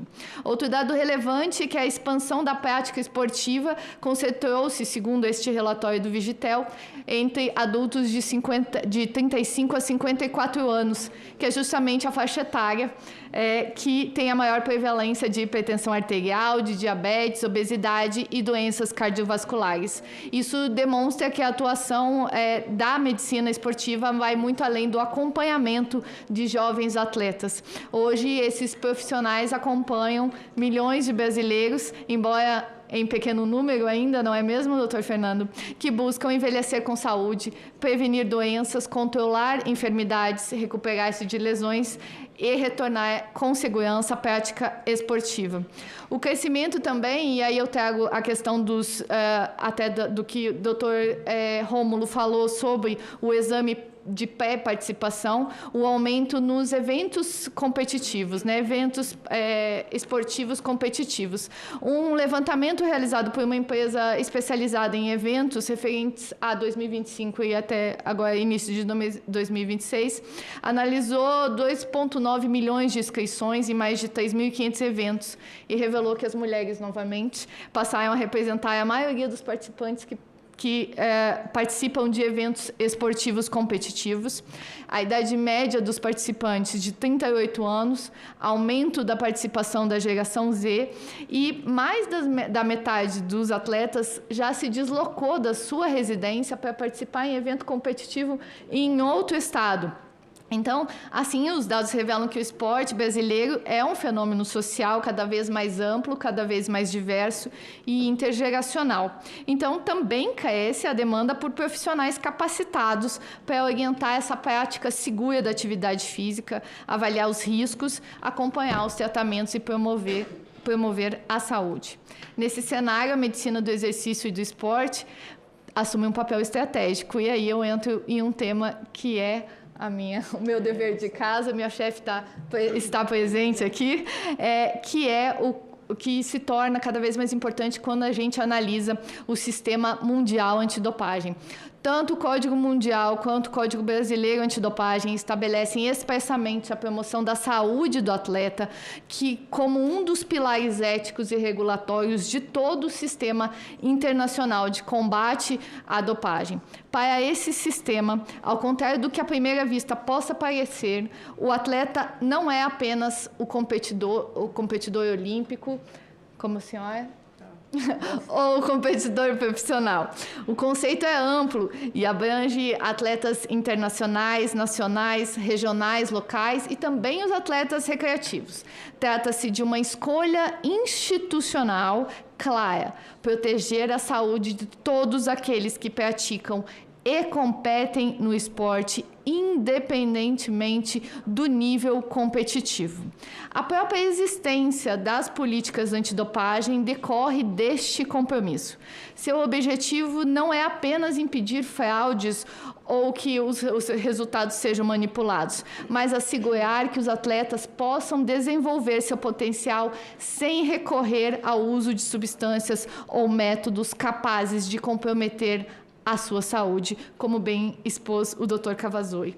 Não por acaso, o espírito esportivo, que é um conceito estruturante do Código Mundial Antidopagem, coloca a saúde como o primeiro dos valores fundamentais promovidos pelo e no esporte. O código define o espírito como a busca ética da excelência humana por meio do compromisso com o aperfeiçoamento dos talentos naturais de cada atleta, qualificando como a celebração do espírito humano, do corpo e da mente. E quando eu falo em atleta, em todas as minhas ações educacionais eu faço questão de frisar, porque às vezes as pessoas esquecem, o atleta é qualquer atleta, independentemente do nível.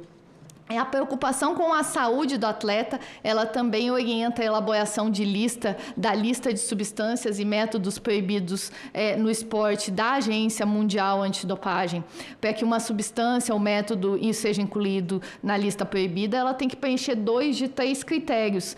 E a gente costuma sempre vincular, né, a comunidade em geral vincula a necessidade de aumento ou de melhora de performance. Mas um dos critérios desses 3 é justamente a existência de evidências médicas, científicas ou farmacológicas de que o uso daquela substância ou daquele método representa um risco real ou potencial à saúde do atleta. No Sistema Mundial Antidopagem, e aqui eu entro num ponto que devemos trabalhar, médicos, fisioterapeutas, nutricionistas e demais profissionais da saúde são classificados como pessoal de apoio ao atleta. Essa condição independe da existência de vínculo empregatício ou contratual formal, bastando que o profissional preste assistência, tratamento ou orientação do atleta segundo um conceito definido no próprio Código Mundial Antidopagem. Em razão da posição que os médicos ocupam, esse profissional também assume relevantes deveres éticos e responsabilidades. Entre eles, eles devem conhecer e cumprir as regras antidopagem, devem colaborar com programas de controle de dopagem, devem orientar os atletas, que são seus pacientes, quanto ao uso seguro de medicamentos e, obviamente, não prescrever, administrar ou possuir substâncias proibidas ou métodos sem uma justificativa ou sem a autorização de uso terapêutico que é concedida pela equipe do Dr. Cavazzoi. A razão é simples. A influência do médico pode proteger a saúde do atleta ou pode colocá-la em grave risco. É por isso que o Sistema Mundial prevê sanções, inclusive, muito severas a médicos e demais profissionais de saúde que administram, prescrevem ou traficam substâncias e métodos proibidos no esporte. Atualmente, as penalidades podem variar de 4 a 30 anos de suspensão, além da obrigatoriedade de comunicação dos fatos às autoridades administrativas, judiciais e aos conselhos profissionais que regulam a disciplina. Como mecanismo adicional de proteção, inclusive em relação ao pessoal de apoio ao atleta, a Agência Mundial Antidopagem mantém uma lista global pública atualizada trimestralmente, contendo profissionais que foram condenados, que foram suspensos e impedidos definitivamente de atuar com atletas. Atualmente existem 213 profissionais suspensos em todo o mundo, sendo 16 profissionais brasileiros. No âmbito da ABCD, aqui no Brasil, nós temos 13 médicos suspensos definitivamente por terem administrado substâncias proibidas, enquanto outros 4 já foram suspensos em primeira instância e aguardam julgamento de recurso. Esses dados demonstram que a medicina esportiva ultrapassa o cuidado individual com o atleta. Ela constitui instrumento essencial para além da promoção da saúde e da prevenção de doença, mas também da preservação da ética profissional e a proteção da integridade esportiva. Por isso, valorizar, reconhecer e fortalecer a medicina do exercício e do esporte significa investir simultaneamente na saúde pública, na credibilidade das competições e na segurança também das competições e no desenvolvimento de um ambiente esportivo mais seguro, mais ético e sustentável. Muito obrigada.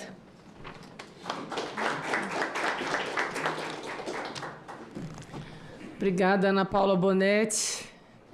Muito esclarecedor também, enfim, todo o trabalho que é feito pela Autoridade Brasileira de Controle de Dopagem, né? E assim, os números, né? A gente que é do alto rendimento, a gente tem essa questão da performance, né?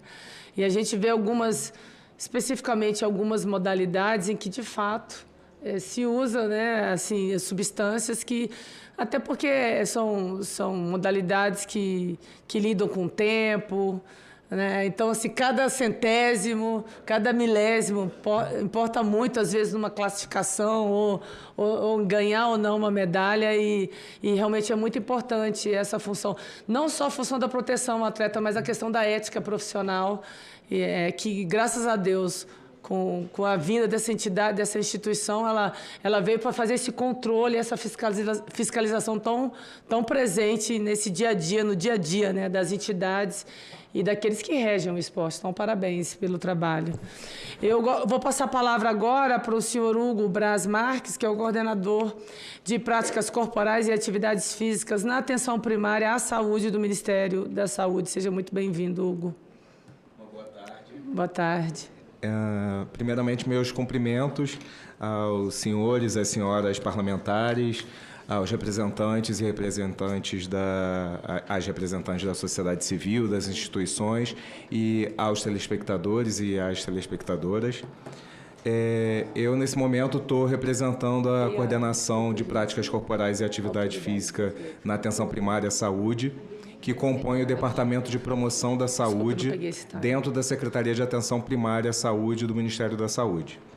É importante demarcar porque, antes de mais nada, também é importante reconhecer a contribuição histórica, científica, assistencial da medicina do esporte, da ciência do esporte, para o desenvolvimento tanto do esporte de participação, que inclui a população de modo geral, mas também para os atletas de alto rendimento, com relação ao cuidado aos atletas, a prevenção de lesões, a reabilitação, avaliação funcional, manejo clínico, tudo relacionado ao exercício físico.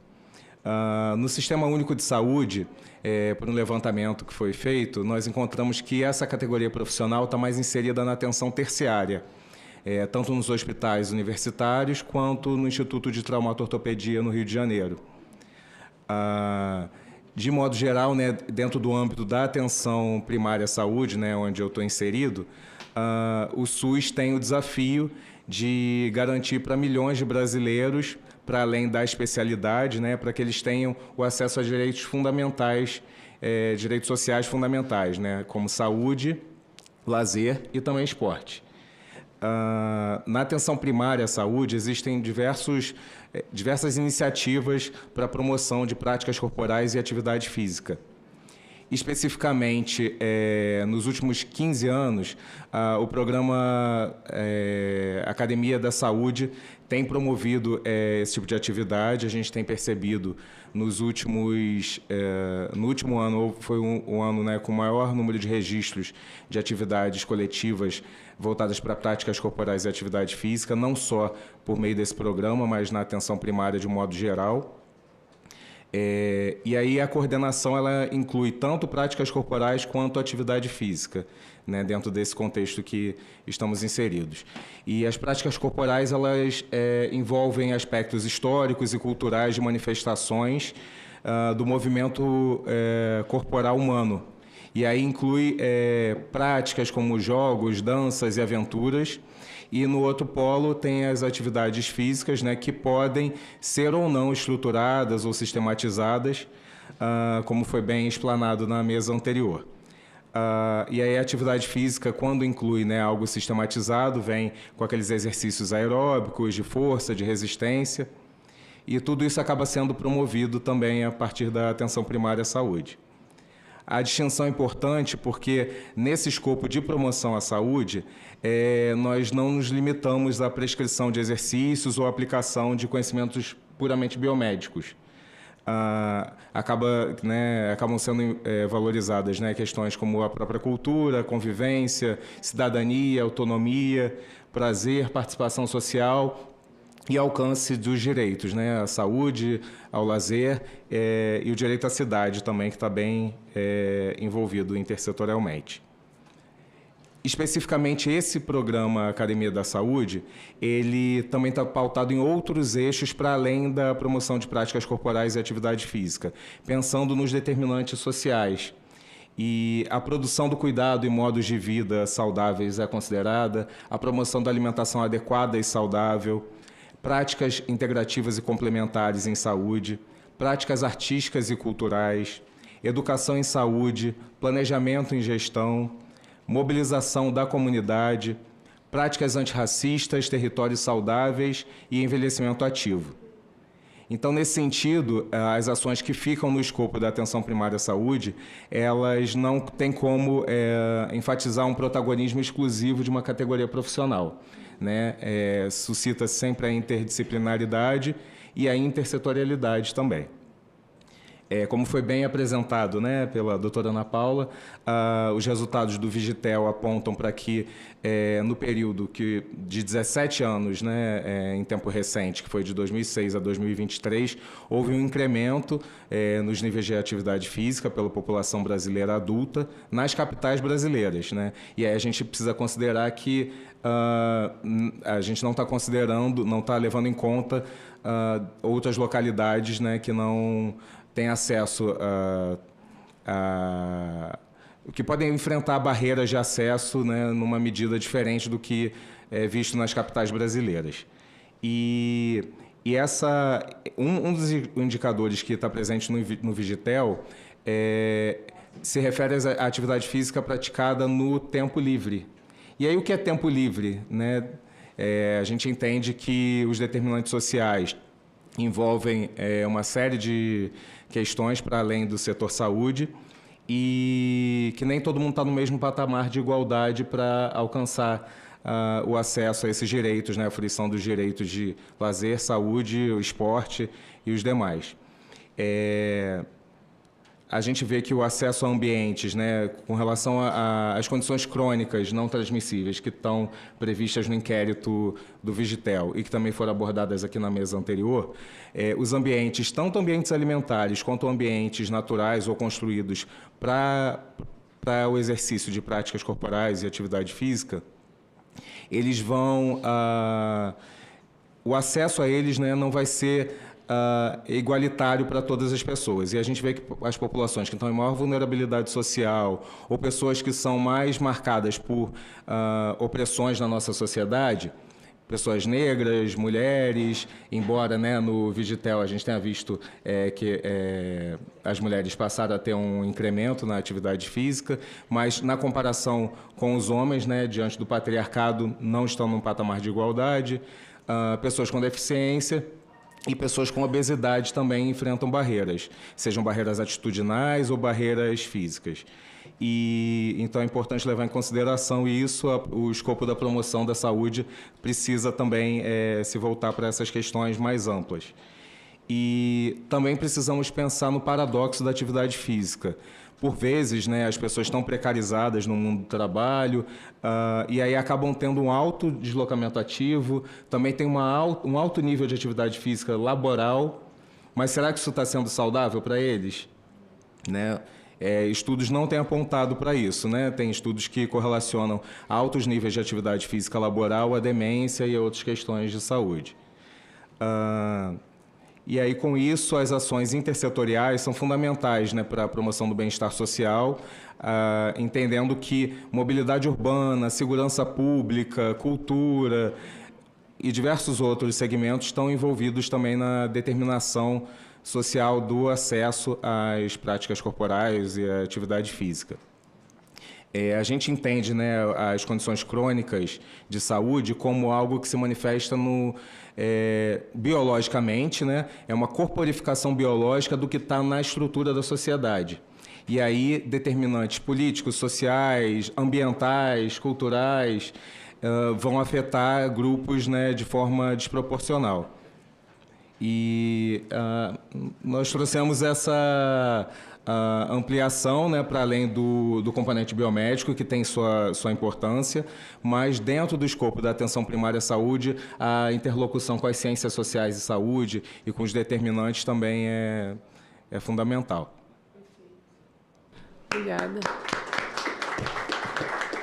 Assim, eu entendo perfeitamente o que o Hugo está falando, porque a gente debate muito isso aqui, a questão do exercício físico, né, da atividade, existe essa barreira porque assim, nós estamos falando de trabalhadores que acordam cedo, que pegam o metrô, pegam horas no trânsito, né, para chegar ao seu trabalho e nesse retorno também, né, a mesma dificuldade, as mulheres que têm dupla, terceira jornada.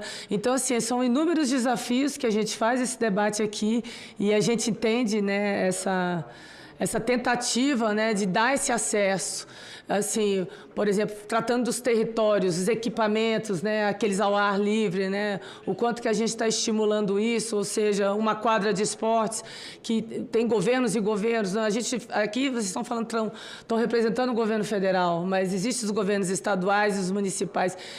Qual é a prioridade desses governos quando se trata de ofertar, né? Ofertar a possibilidade de um exercício físico, né? De ter, não é atividade, é o exercício físico.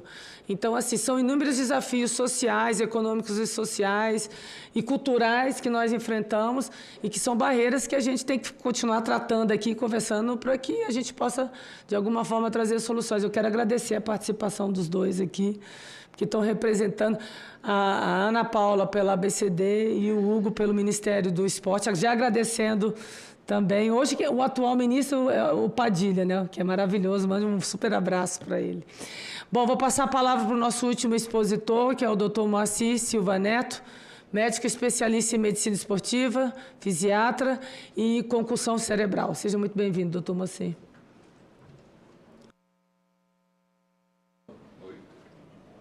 Prazer estar aqui com... Aqui, quer dizer.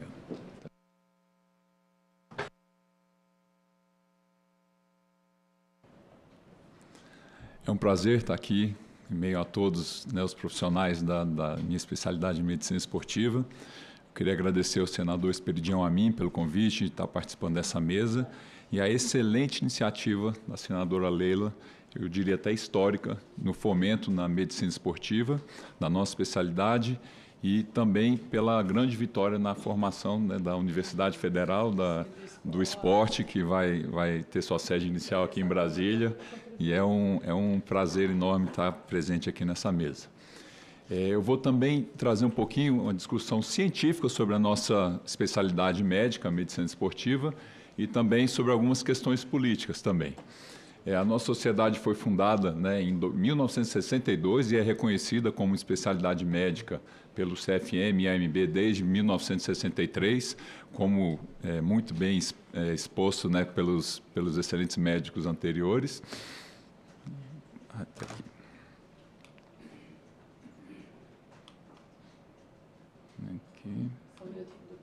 Aí.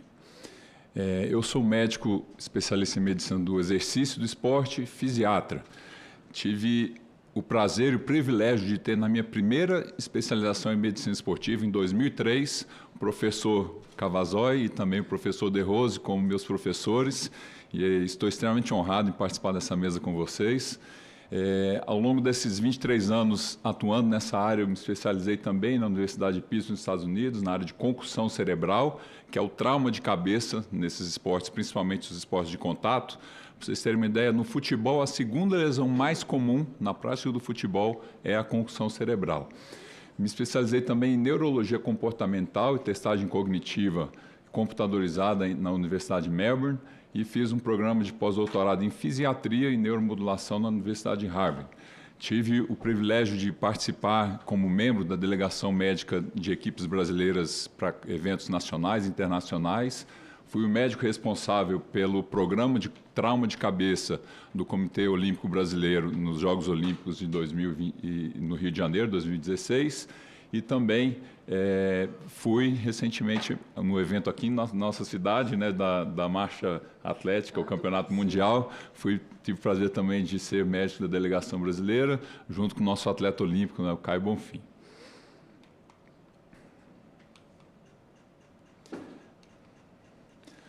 O que é a medicina do exercício e do esporte? Isso foi muito bem exposto já pelos palestrantes anteriores. Esse é um trabalho que foi publicado no Jornal Britânico de Medicina sobre o que é a medicina do exercício. E é uma especialidade médica que estuda a gestão dos problemas médicos de pessoas que se exercitam em todas as idades e todos os níveis de participação, atletas amadores e de alto rendimento, a fisiopatologia, a biomecânica e a otimização do desempenho humano.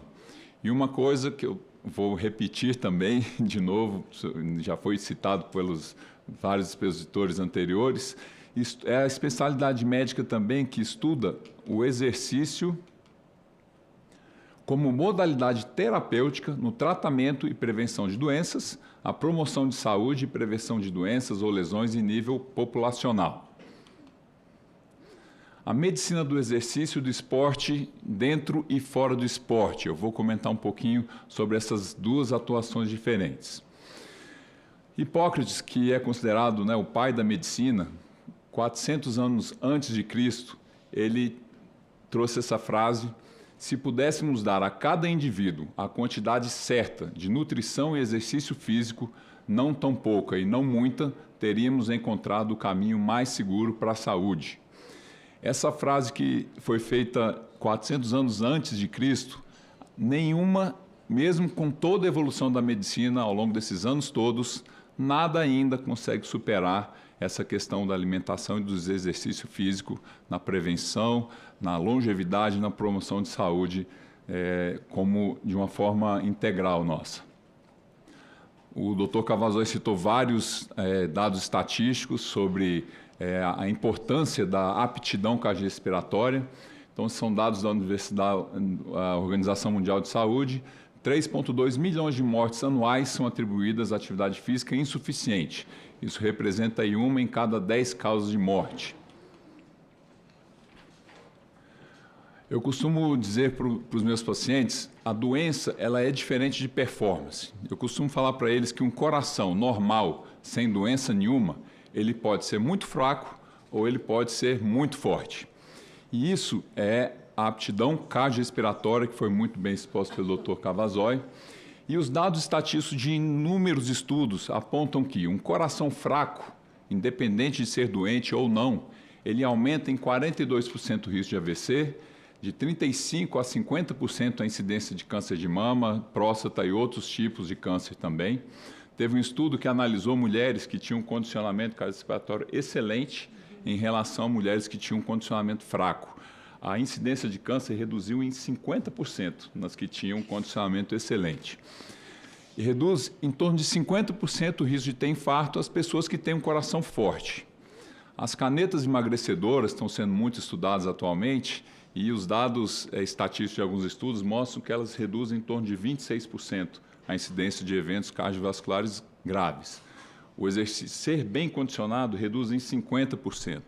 Os usos das estatinas, né, que servem para reduzir o colesterol, elas reduzem em torno de 20% a 30% a incidência de problemas cardiovasculares mais graves.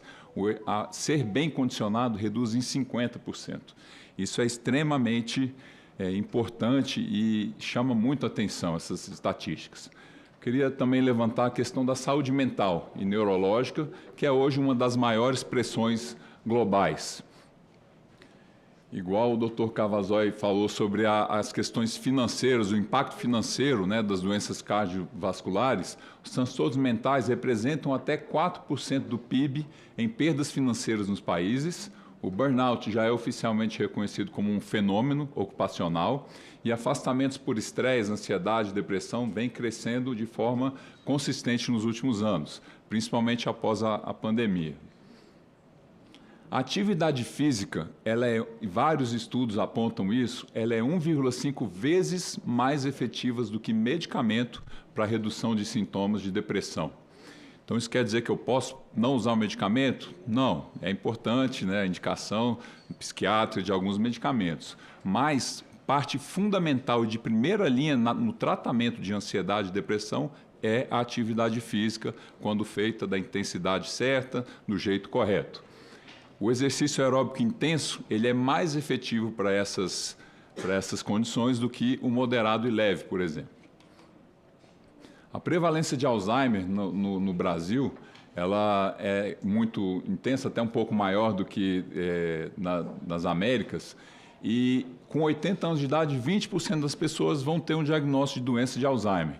E isso tem um impacto muito grande, econômico e para a saúde das pessoas. Um coração muito forte, ele reduz em 33% a incidência da doença de Alzheimer. Poucas coisas, medicamentos, hormônios, nada tem esse efeito tão significativo assim. Ser bem condicionado protege o cérebro. Então, você tem estudos, múltiplos estudos que mostram que ter uma força muscular alta, que são exercícios diferentes dos exercícios cardiorrespiratórios, você reduz aí em uma média de 40% a incidência dessas doenças degenerativas cerebrais e um condicionamento cardiorrespiratório alto você reduz também em torno de 40% de forma independente. Então, se eu treino só meu coração, eu vou ter, nos exercícios aeróbicos, que são mais importantes para isso, eu vou ter uma redução significativa de doença de Alzheimer, de outras demências, doenças neurodegenerativas. E se eu treino também o meu músculo, eu também vou ter isso. O ideal é treinar os dois. O exercício é o medicamento mais seguro, mais barato e também muito efetivo. E ele é prescrito por todas as especialidades médicas. Então, a cardiologia, geriatria, neurologia, oncologia, pneumologia, ortopedia, a própria fisiatria, pediatria, todos dizem que o paciente precisa fazer atividade física. Então, o hipertenso tem que fazer atividade física, o obeso tem que fazer atividade física, o idoso também.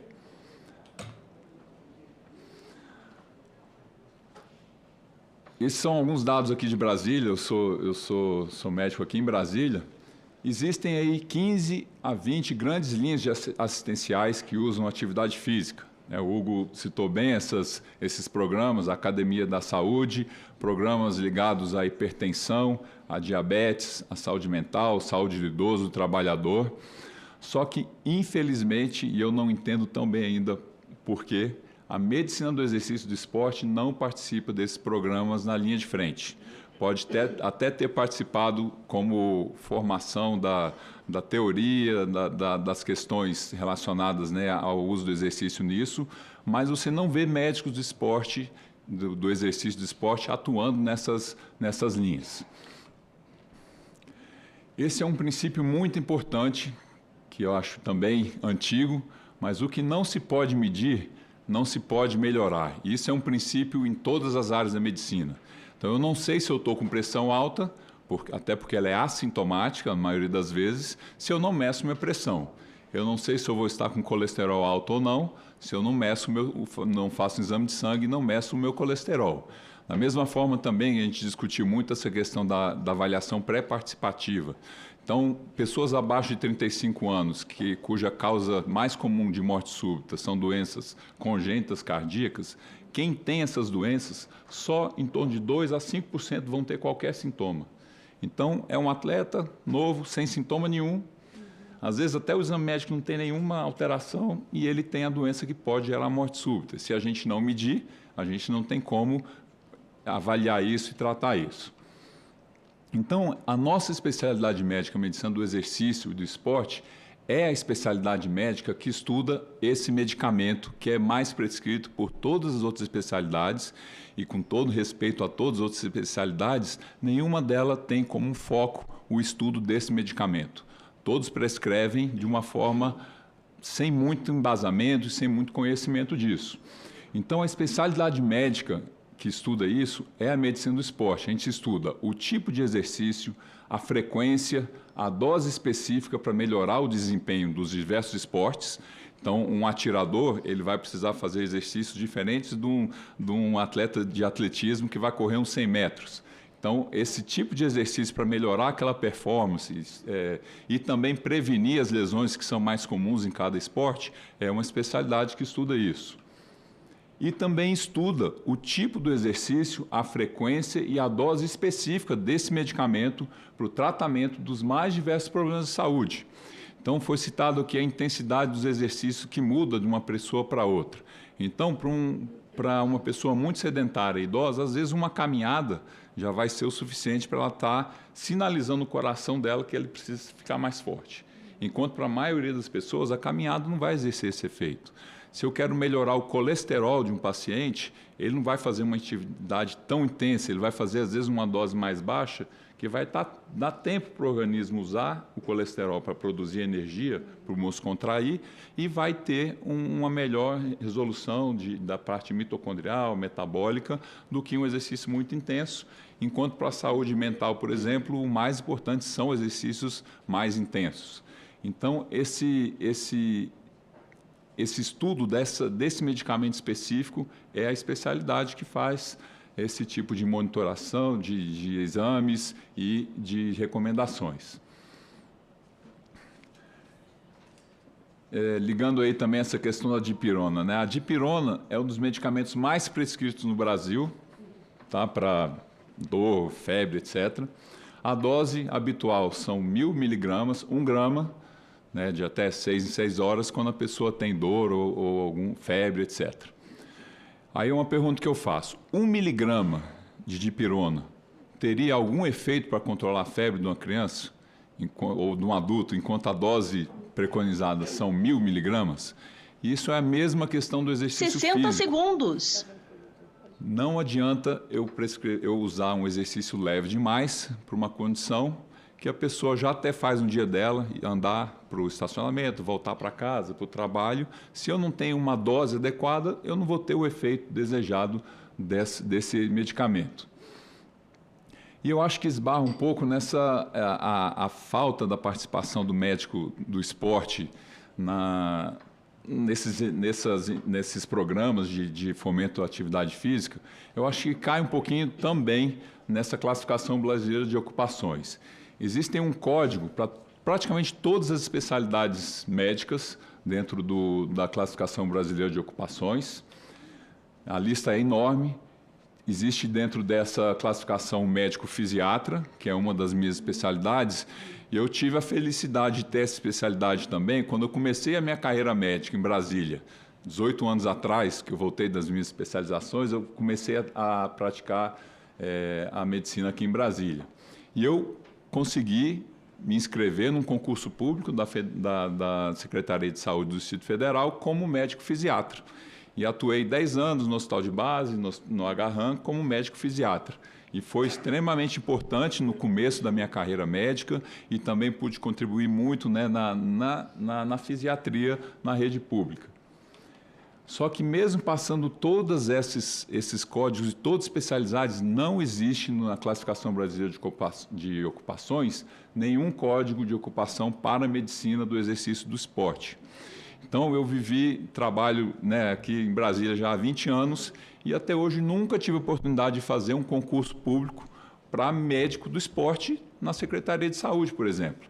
Então, todos esses programas que são fomentados pelo a nível federal e também aqui no Distrito Federal e estadual e no nível estaduais, nenhum deles consegue, às vezes nem é falta de interesse ou de não ver a medicina esportiva como algo importante, às vezes esbarra também nessa questão de simplesmente ter um código na classificação brasileira de ocupações. Eu acho que seria extremamente importante para a nossa especialidade ter isso. Isso aumentaria muito a possibilidade da participação do médico do esporte, do indivíduo, do médico que fez a residência e está começando a sua carreira médica na área da medicina do exercício, poder participar desses programas. Então, a especialidade médica nossa na medicina do exercício e do esporte, ela vai estudar realmente esse tipo, a frequência, a intensidade, o tipo de exercício para todas as áreas da medicina, e ela precisa estar junto a esses programas que usam esse medicamento, mas que não tem ainda a especialidade médica que estuda isso.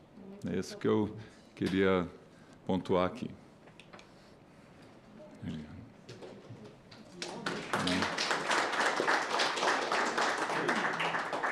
Obrigada, doutor Moacir Neto. Depois eu vou fazer uma consulta com você, inclusive, já que você é de Brasília.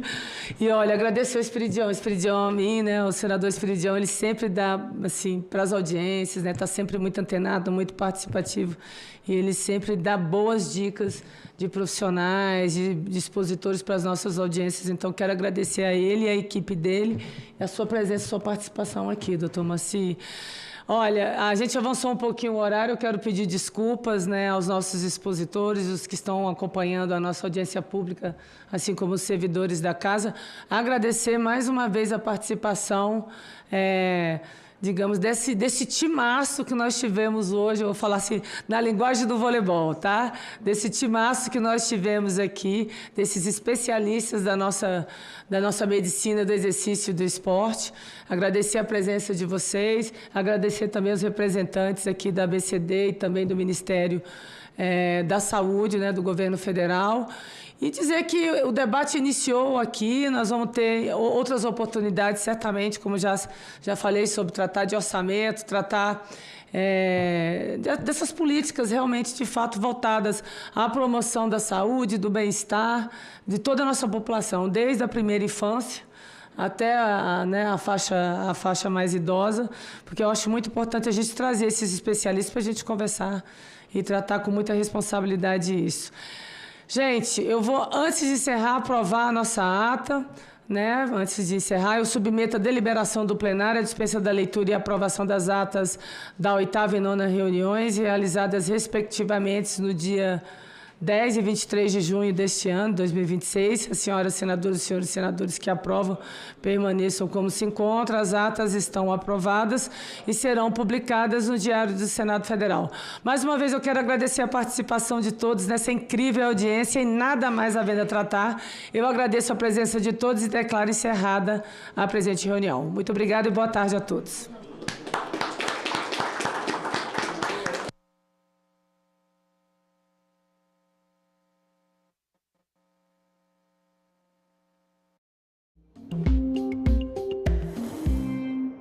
Descontraí, Ivan Braz, um dos líderes do movimento Fica Pai, eu dizia, vou ficar em casa. Vai lá. Foi duro superar aquele nosso último encontro. Passou. É que a gente se emociona porque a gente está há 40 anos na estrada, acompanhando a luta que o pai entrava na política, servindo de referência, assim como eu quero. Cheguei um pouco atrasado, deu um infortúnio, o carro apagou na Mauá, nós tivemos que, senão chegaríamos às 10, Luiz, né, para acompanhar essa audiência pública que a gente ajudou a pensar, construir lá no escritório, lá no CIP. E o Luiz, eu não sei se ele deu o relato aqui, que essa inspiração de discutir a história dos lanceiros negros foi com o saudoso amigo e companheiro Luiz Francisco Correia Barbosa, o Barbosinha, um dos poucos prefeitos negros da história do Rio Grande do Sul, e que nos deixou um baita de um legado.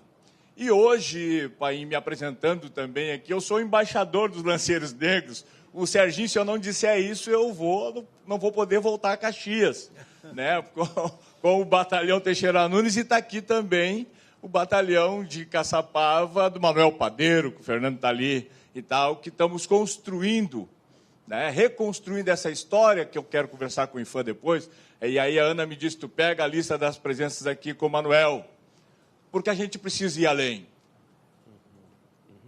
Esse apagamento que o companheiro da Bahia nos falou, a gente acompanhou isso quando esteve em Brasília e em outros tempos, Conceição, tu que fizesse questão que eu falasse, eu não podia dizer nada, me aponta, Conceição aponta, a gente já sai levantando e falando. Este apagamento não pode mais prevalecer e permanecer. Aqui teve, tem e sempre terá negros e negras combativas. Não foi, como alguns dizem, pela nossa desunião. Mas a gente precisa reconhecer que os nossos adversários tiveram a competência de nos desunir. E esta competência não terão mais. Muito bem. Nós somos unidos. E ontem, quando eu falava isso, antes de ontem, lá em Júlio de Castilhos, no Clube Social Negro José do Patrocínio, que faz 113 anos hoje, a gente precisa estar homenageando eles, e eu dizia para eles, provavelmente ele tenha muito mais. Porque esses clubes surgiram para as quitandeiras e as pessoas que frequentavam eles, não era para fazer festa não, pai, como alguns acham, era apenas uma estratégia, mas era para comprar a liberdade dos nossos, que o colonialismo tratou de escravizar, de desumanizar e vender em praça pública como animais. A gente vive falando e relembrando dessa história, que é para que ela nunca mais aconteça. Então, pai, saudar a iniciativa do memorial, porque a gente sabe da importância que tem, embora a nossa história ela seja escrita ou dita pela oralidade, mas a materialidade precisa se fazer presente. E aqui eu falo muito à vontade, porque quem construiu a base do Museu de Percurso do Negro foi a nossa organização, e a gente sabe... Mais um minuto, Ivan. Vou fechando.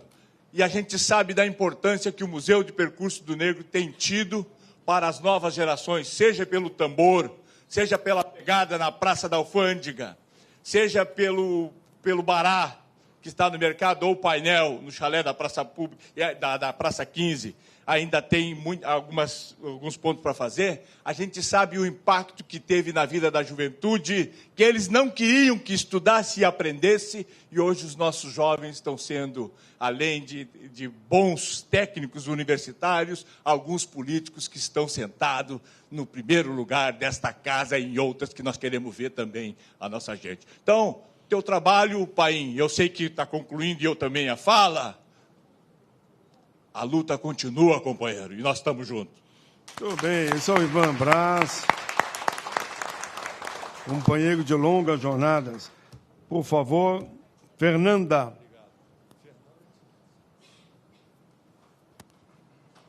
Depois é o Carlos. Bom dia, boa tarde a todos e a todas, né? Eu peço licença, principalmente aos nossos mais velhos, né? Na presença do nosso guru, como uma vez se apresentou para nós, da nossa querida Conceição, e trago na presença da juventude e do aprendizado a homenagem ao Fernando, que é também meu conterrâneo em Caçapava, né? E que traz toda essa representatividade hoje do que é essa caminhada. A minha fala, por tudo que nós escutamos hoje, ela é muito simples, porque aqui a gente teve a aula das mais fortes magnitudes, né? Para aqueles que estão no campo e na luta há muitos anos, né? E que a gente vê a essência dessas pessoas que respeitam, né, na essência, a sua ancestralidade. E que a gente viu aqui o amor em presença, né, dos nossos corpos negros, representando uma luta que deve ser, sim, a nossa bandeira, né?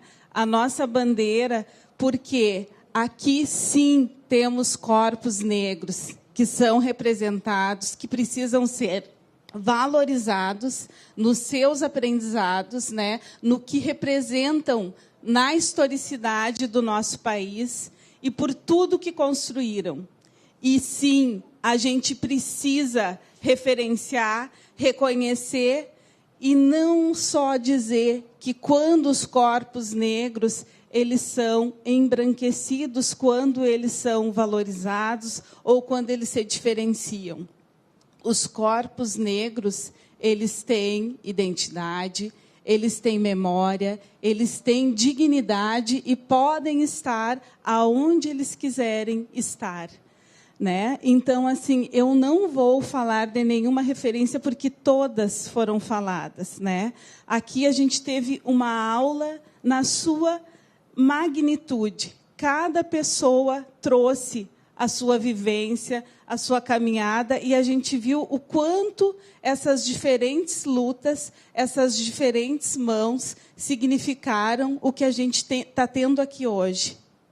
E o Paim, quando coloca que ele é um instrumento, a gente percebe o quanto ele consegue fazer essa unificação. E é isso que faz com que a luta ela se dignifique, né? Porque a gente consegue somar. E eu acho que, para isso, a gente está de parabéns, né? Vocês estão de parabéns pelo trabalho e que a gente continue cada vez mais, né, lançando essa lança para que as futuras gerações elas consigam também perceber a influência e a responsabilidade, a valorização que o povo negro teve. Muito bem. Última fala.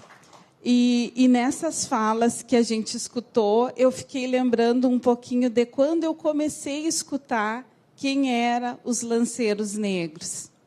E 96, né, em Caçapava, não lembro se 94, 96, quando foi gravado aquele filme Andaí de las Misiones, quando começou a organizar um grupo de lanceiros negros que eram vinculados a um CTG de negros, né? Porque no Rio Grande do Sul a gente ainda teve, por muitos anos e recente, um apartheid dentro dos centros de tradições gaúchas.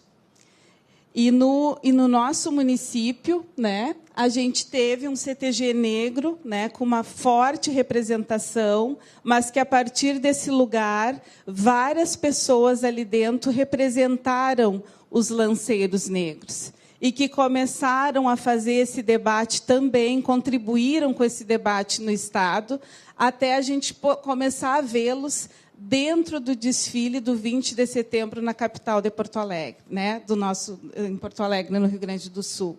Então, assim, a gente acaba, às vezes, né, precisando que outros externos venham valorizar para que, de fato, a gente conheça a nossa história, né? E eu acho que aqui a gente traz muitas curas de traumas, de memórias, e isso é muito importante. Parabéns. Muito Obrigada, bem, Fernanda. gente. Parabéns. Muito Obrigada. bem, Fernanda. Parabéns a você pela fala. Muito bem.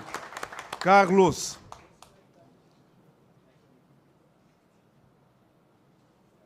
É a juventude falando, né? Tudo bem, gente? Bom dia para todo mundo. Primeiro, eu queria saudar esse espaço, saudar a mesa, né? Eu acho que é sempre muito importante quando a gente se reúne para pautar assuntos tão importantes, né? Tanto para a nossa juventude, mas também para a nossa comunidade como um todo. Eu sou o Carlos, eu sou estudante de Medicina da UFIX, da Federal de Ciências da Saúde de Porto Alegre, e sou presidente da União Estadual de Estudantes do Rio Grande do Sul. Né? Então, quando a gente está em outras agendas aqui na Assembleia, mas a gente também não podia deixar de passar aqui e acompanhar o debate, porque, para nós, esse é um assunto muito importante. Né? Quando a gente vem falando sobre, a companheira trouxe, né, sobre isso aqui ser uma grande aula e que nós não temos isso muitas vezes na escola, é porque, de fato, nós não conseguimos avançar nesse debate dentro das nossas escolas, né? Nós não conseguimos acessar esse debate. Então, eu fui aprender sobre os lanceiros negros depois do colégio, fui entender a história depois da escola. Então, para nós, é muito importante. Eu acho que, né, o senador Paulo Paim é um grande parceiro nessa luta em que a gente vem batalhando pela história do movimento negro, mas pela também resistência, né, do nosso povo aqui no Rio Grande do Sul. Né? E eu acho que, enfim, eu vim agora... Foi uma grande surpresa, né, reencontrar o Ivan. A gente teve, inclusive, numa atividade da Fiocruz, né, onde a gente falava sobre promoção de saúde e igualdade racial, porque também os nossos corpos eles precisam de uma atenção especializada na saúde, né? E na medicina a gente faz esse movimento. Quando a gente luta a favor das cotas, quando nós acessamos a universidade, toda a estrutura muda. E isso vem a partir não de agora, é uma história muito antiga e que nós temos que resgatar. Então, eu queria rapidamente dizer que nós da OE, mas acho que o conjunto do movimento estudantil inteiro está nessa luta também para garantir, né, que esse memorial aconteça.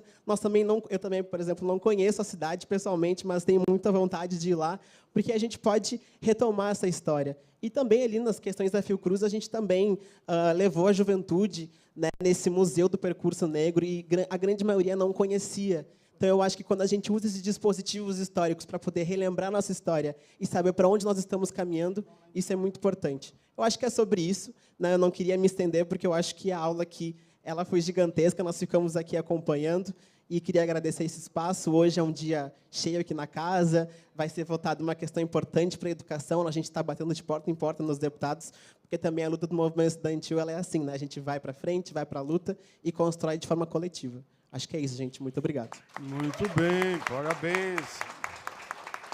Esse foi o Carlos. Parabéns, Carlos. Como é bom a gente ver a nossa juventude apresentando o seu caminho da universidade. Rosa Claudete. Obrigada. Cumprimentando a todas. Movimento Negro Pinheiro Machado. Eu quero dizer que, lá em Pinheiro Machado, surgiu essa história através da professora Vera Triunfo. Não sei se ela existe ainda. A Vera Triunfo, inclusive, foi minha assessora há muitos e muitos anos. Depois resolveu se aposentar e me abandonou. Ótimo. Então... Ela inclusive, que me indicou para o senador pegar para mim falar no Senado pelo senador. Muito bem, foi verdade isso. Foi um prazer. Então, nós, lá de Pinheiro Machado, vivemos essa história toda que vocês já contaram aqui, mas veio uma desilusão enorme quando, após a apresentação belíssima do concurso vencedor, perguntaram, e agora? Agora acabou, não tem verba para isso. Ufa! Então, passei muito tempo chamando aquele fato de elefante branco, raríssimo, ou não sei se ainda existe. Mas aconteceu que esse grupo, este Luiz, aqui eu quero destacar, este Luiz é um líder, se te candidatasse, eu votaria em ti. A qualquer coisa de candidatares, eu voto em ti. Ele é um líder que ele sabe chamar as pessoas, e não é com aquele jeitinho bonitinho, não. Ele diz, está precisando isso, está precisando isso, está precisando isso. É assim que ele fala e convence as pessoas. Então, em função do Luiz, do senador Paim, do Manuel, principalmente, e agora eu estou vendo gente jovem envolvida na política, gente jovem na política. Então, a política está renovada. E eu, que estava desiludida, voltei a acreditar que Porongos vai acontecer, que o memorial vai acontecer. Graças a vocês, jovens, muito obrigada a todos. Muito bem, Porango resiste e existe. Parabéns pela fala. Olha, meus amigos, terminou a nossa audiência pública de hoje. Foi um grande sucesso. Eu fiquei muito feliz de ver o time de Pinheiro Machado aí, presente aqui, na certeza de que o sonho vai se tornar realidade. É bom sonhar, né? Eu sempre digo que o pessimista é um derrotado por antecipação. Eu só virei deputado 4 vezes, 4 mandatos, e senador 3 vezes, porque eu acreditei que eu ia chegar lá. E cheguei, né? Graças a vocês. Sozinho eu não chegaria nunca, né? Então, esse momento é um momento histórico, eu estou muito feliz de estar aqui. Levaremos, está toda a equipe aqui da TV Senado e também da Comissão de Direitos Humanos. Faremos uma ata de tudo que foi discutido aqui e os compromissos assumidos. Onde é que está o meu assessor da comissão? Até mais. Demetrios, né, Demetrios? Levaremos tudo o que foi colocado. A conversa que eu tive com a presidente Damares, nós vamos fazer a nossa parte lá e faremos tudo o que for possível. Eu, como me aposento esse ano, eu saio do Congresso, mas não saio do bom combate, não saio das boas lutas. Continuarei trabalhando como eu sempre trabalhei. E podem crer,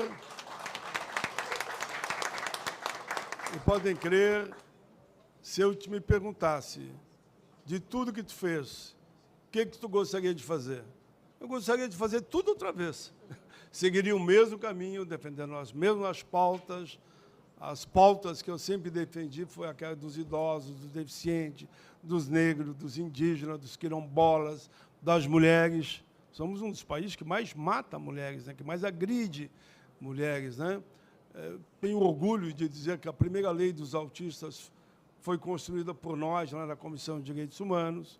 Berenice Piana de Piana, do Rio de Janeiro, chega lá e diz, pediram para falar contigo, autista não tem lei nenhuma, tu topa? Depois delas falarem, claro, a mulher manda e não pede, né? Leia-se à minha direita aqui. Eu topei e saiu, começou a sair lei dos autistas. E por aí foi, política de salário mínimo. Eu falo do Colares, mas falo com orgulho.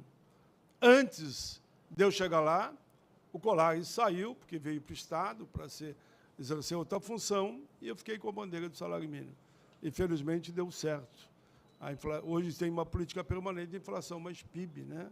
As mulheres conseguimos ter uma lei hoje que homem e mulher na mesma função tem que ser o mesmo salário. Não ganham ainda, mas a lei tem que ser cumprida. Bom, eu não vou falar aqui de mais de 1.000 projetos apresentados, então 150 se tornaram leis, ou autor ou relator, e um dado que a comissão do Senado, quando eu fui pedir um encaminhamento, disse, Paim, desde que existe o Congresso, tu é o único parlamentar que ficou aqui dentro 40 anos ininterrupto.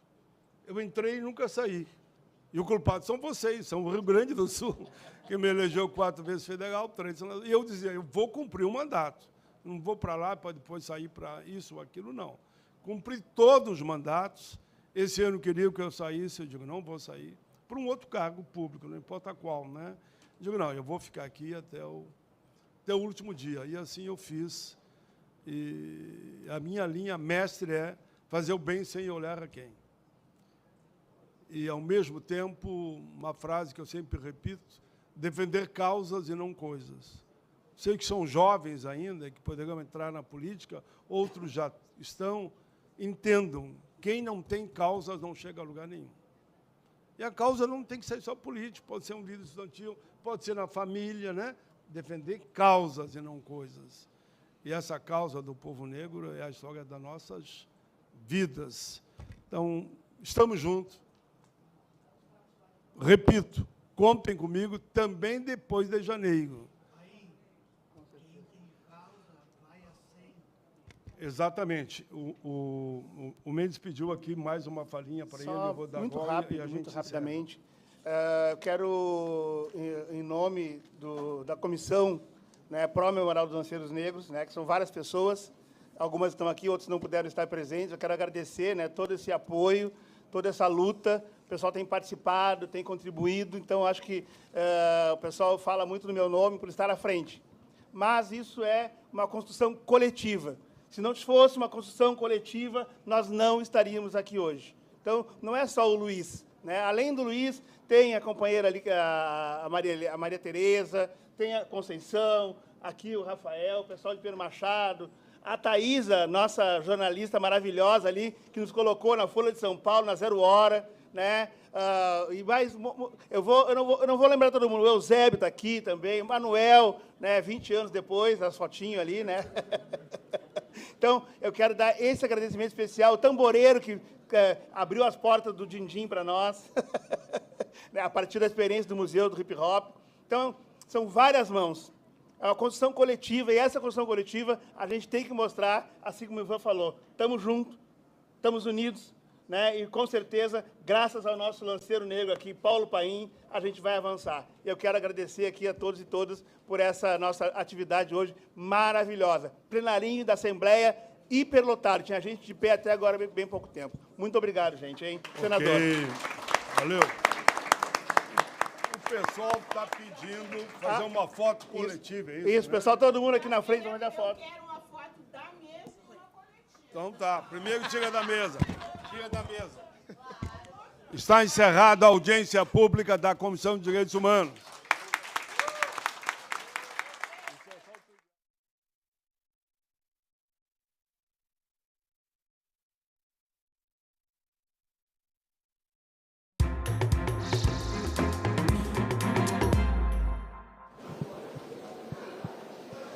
Olá, boa tarde. Você acompanhou a atividade legislativa na manhã de hoje e os senadores podem votar a PEC que cria aposentadoria especial para agentes comunitários de saúde de combate às endemias. Pela proposta, as mulheres vão poder se aposentar aos 57 anos e os homens aos 60, após mais 25 anos de contribuição. Senadores devem fazer nesta terça-feira, em plenário, a 5ª sessão de discussão da proposta de emenda à Constituição que estabelece aposentadoria especial para agentes comunitários de saúde e de combate a endemias. Se for aprovada em primeiro turno, a PEC ainda passa por outras 3 sessões de discussão antes da votação em segundo turno. Mas esse prazo pode ser reduzido. O presidente do Senado, o senador Davi Alcolumbre, falou na sessão do dia 30 de junho que pode votar um calendário especial para que não sejam feitas essas 3 sessões de discussão em segundo turno. Nesse caso, o texto poderia ser votado logo em seguida. Para ser aprovada, a PEC precisa do voto favorável de 3/5 do Senado, ou seja, 49 senadores em cada turno. E a partir da deliberação das 5 sessões do primeiro turno, eu submeter à votação o calendário especial do segundo turno, porque nós conseguiríamos diminuir em 50% o prazo de discussão, já que da votação do primeiro para o segundo turno, a gente carece ainda não só de 5 dias úteis, mas como também 3 novas sessões de discussão pelo regimento. Durante a sessão, o relator cobrou rapidez na aprovação do texto. A expectativa de todos nós no Brasil, inclusive da grande maioria dos senadores aqui na casa, é que essa PEC pudesse ser deliberada e votada no dia de hoje. Porque se quase 70 senadores que apoiaram o regime de calendário especial para aprovação aqui na casa, se isso não for democrático, eu não sei mais o que é democracia no Senado Federal. De acordo com os ministérios da Fazenda e do Planejamento e Orçamento, os custos da PEC podem chegar a 3 bilhões por ano. O governo ainda não bateu o martelo sobre qual será a posição do Executivo. Nós vamos conversar sobre o tema. Houve um anúncio do presidente Davi, um compromisso do presidente Davi em colocar em pauta antes do dia 15. O presidente, cumprindo com esse compromisso, teve que colocar em pauta. Nós ainda vamos debater no governo sobre qual o melhor encaminhamento, qual a melhor orientação. Mas nos submetemos já ao encaminhamento do presidente Davi para que o tema seja votado. É uma possibilidade de liberar a base, é a possibilidade de até votar a favor, mas nós vamos conversar. A PEC fixa regras permanentes e transitórias de aposentadoria para as 2 categorias. Os profissionais terão direito à aposentadoria com idade mínima de 57 anos para mulheres e 60 anos para homens, desde que comprovem 25 anos de contribuição e de efetivo exercício na atividade profissional. A proposta ainda disciplina a forma de contratação dos agentes, prevê financiamento pela União e estende as regras aos agentes indígenas de saneamento e aos agentes indígenas de saúde. E hoje os senadores devem votar 3 projetos. Um deles limita multas tributárias a 75% do imposto devido. O objetivo é prevenir e solucionar conflitos com a Receita Federal.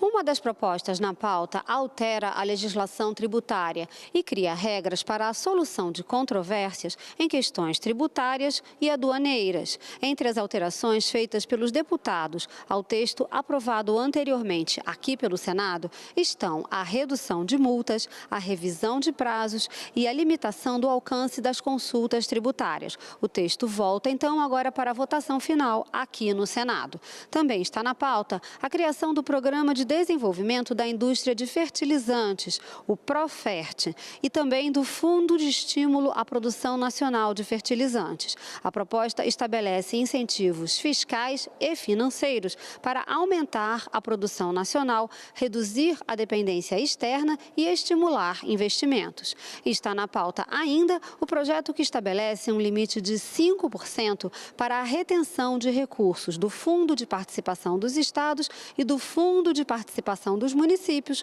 pela União, quando houver dívidas previdenciárias. E veja agora as outras atividades previstas para a tarde de hoje. Daqui a pouquinho, às 2 da tarde, a Comissão de Direitos Humanos faz uma audiência pública para avaliar o Plano Nacional de Enfrentamento da Violência contra Crianças e Adolescentes. Às 2h30, a Comissão de Assuntos Sociais tem reunião prevista. Na audiência pública, eles vão discutir o projeto que cria o Estatuto do Aprendiz. E esse foi o nosso boletim. Nós voltamos a qualquer momento com mais notícias. Até já.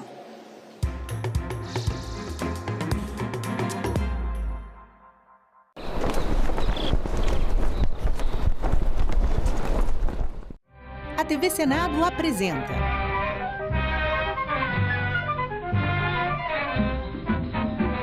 o Brasil antes, durante e depois dos governos de Getúlio Vargas, em uma mostra especial de documentários.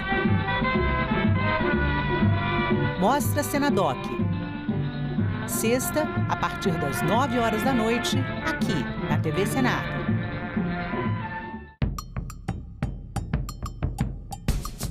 É um Brasil que precisa cada vez mais voltar a se reconhecer como nação, como força, como chão, como base, como umbigo. Nós temos que nos ouvir para saber quem somos. Que Brasil é este? Nesta quarta, 8 horas da noite, aqui na TV Senado.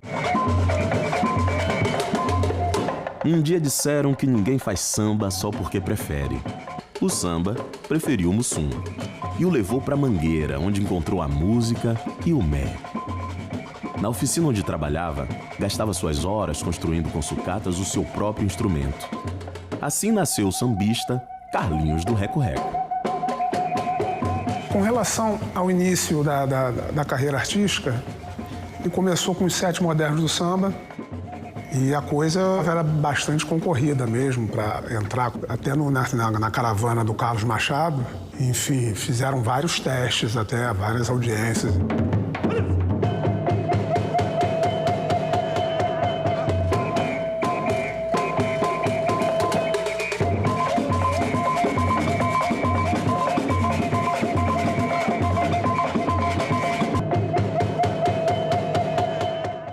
A violência política de gênero tenta silenciar as mulheres. Mas você não precisa enfrentar isso sozinha. O Zap Delas é o canal da Procuradoria da Mulher do Senado para acolher e orientar candidatas e lideranças. É um espaço seguro para denunciar ataques, ofensas e perseguições. Anote o número 619-8309-0025. Zap Delas, um canal da Procuradoria da Mulher do Senado. Eunice Miquiles foi a primeira senadora a romper a barreira da exclusividade masculina no Senado. A gente acompanha esse dia da articulação, onde ela vai conseguir emplacar a ministra da Educação, mas a gente acompanha também como elas viviam nessa época, né?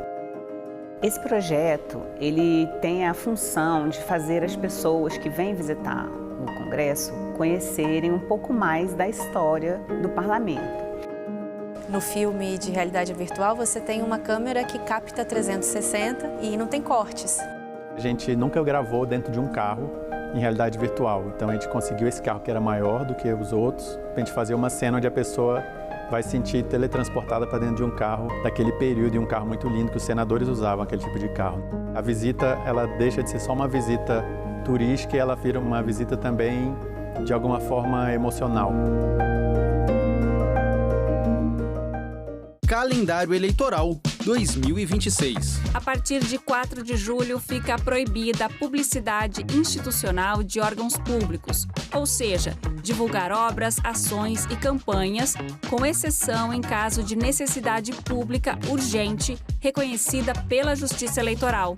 Também não pode haver pronunciamento em rádio e TV fora do horário eleitoral, exceto em situações urgentes e relevantes.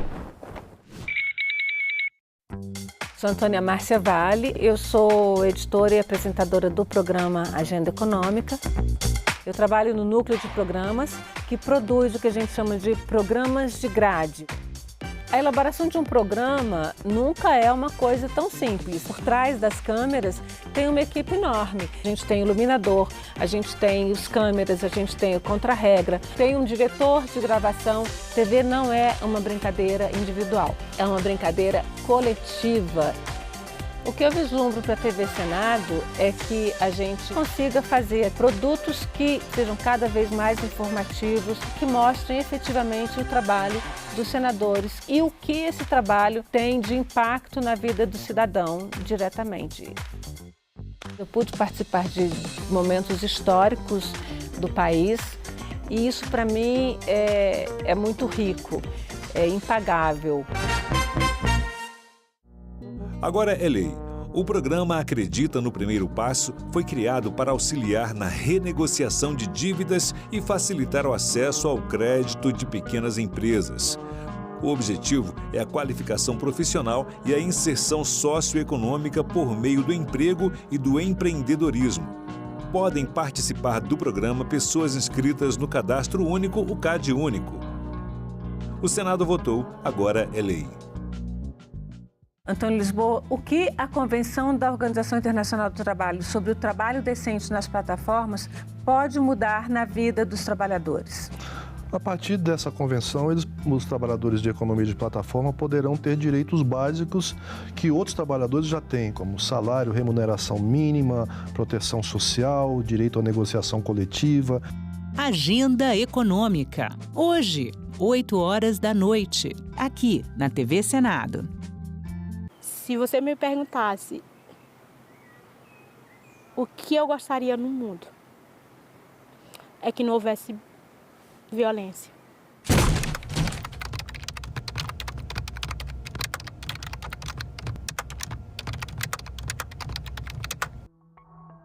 Eu fui educada assim, que a mulher tinha que sempre obedecer ao marido. Ela tinha que ser submissa ao marido. As primeiras agressões começou com insultos.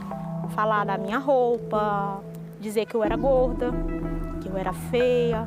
Eu tinha o meu dinheiro, eu tinha a minha conta, eu trabalhava, mas o meu salário quem gastava era ele. A primeira vez que eu pedi o cartão, que eu falei, o dinheiro é meu, eu trabalho, eu sei que o dinheiro é meu, eu levei um tapa. E como castigo à noite, ele me botou para dormir fora de casa na chuva. Se aquela pessoa se sente no direito de te empurrar, de te apertar, ela já está dando um sinal muito grande que ela é capaz de fazer outras coisas. A gente pode passar, às vezes, por exemplo, de um empurrão para uma facada. Eu falo, eu estou vivendo hoje. Ter meu trabalho, ter dignidade, poder entrar na loja, escolher o meu sapato preferido, botar o meu batom vermelho e eu olhar para o meu corpo e não ter um roxo nele.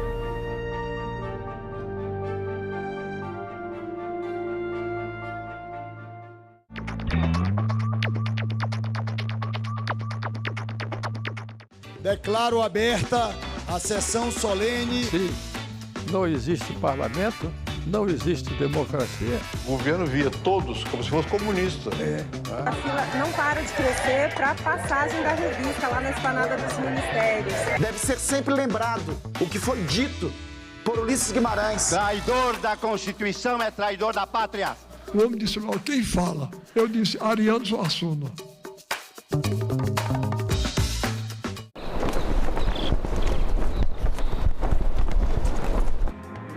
Comissão de Segurança Pública aprova projeto que aumenta penas para furto e roubo de combustíveis. Comissão de Esporte debate a importância da medicina esportiva. E pacientes em tratamento domiciliar poderão ter contas de energia reduzidas. E veja também. Governo e oposição buscam acordo para votar hoje a medida provisória do frete.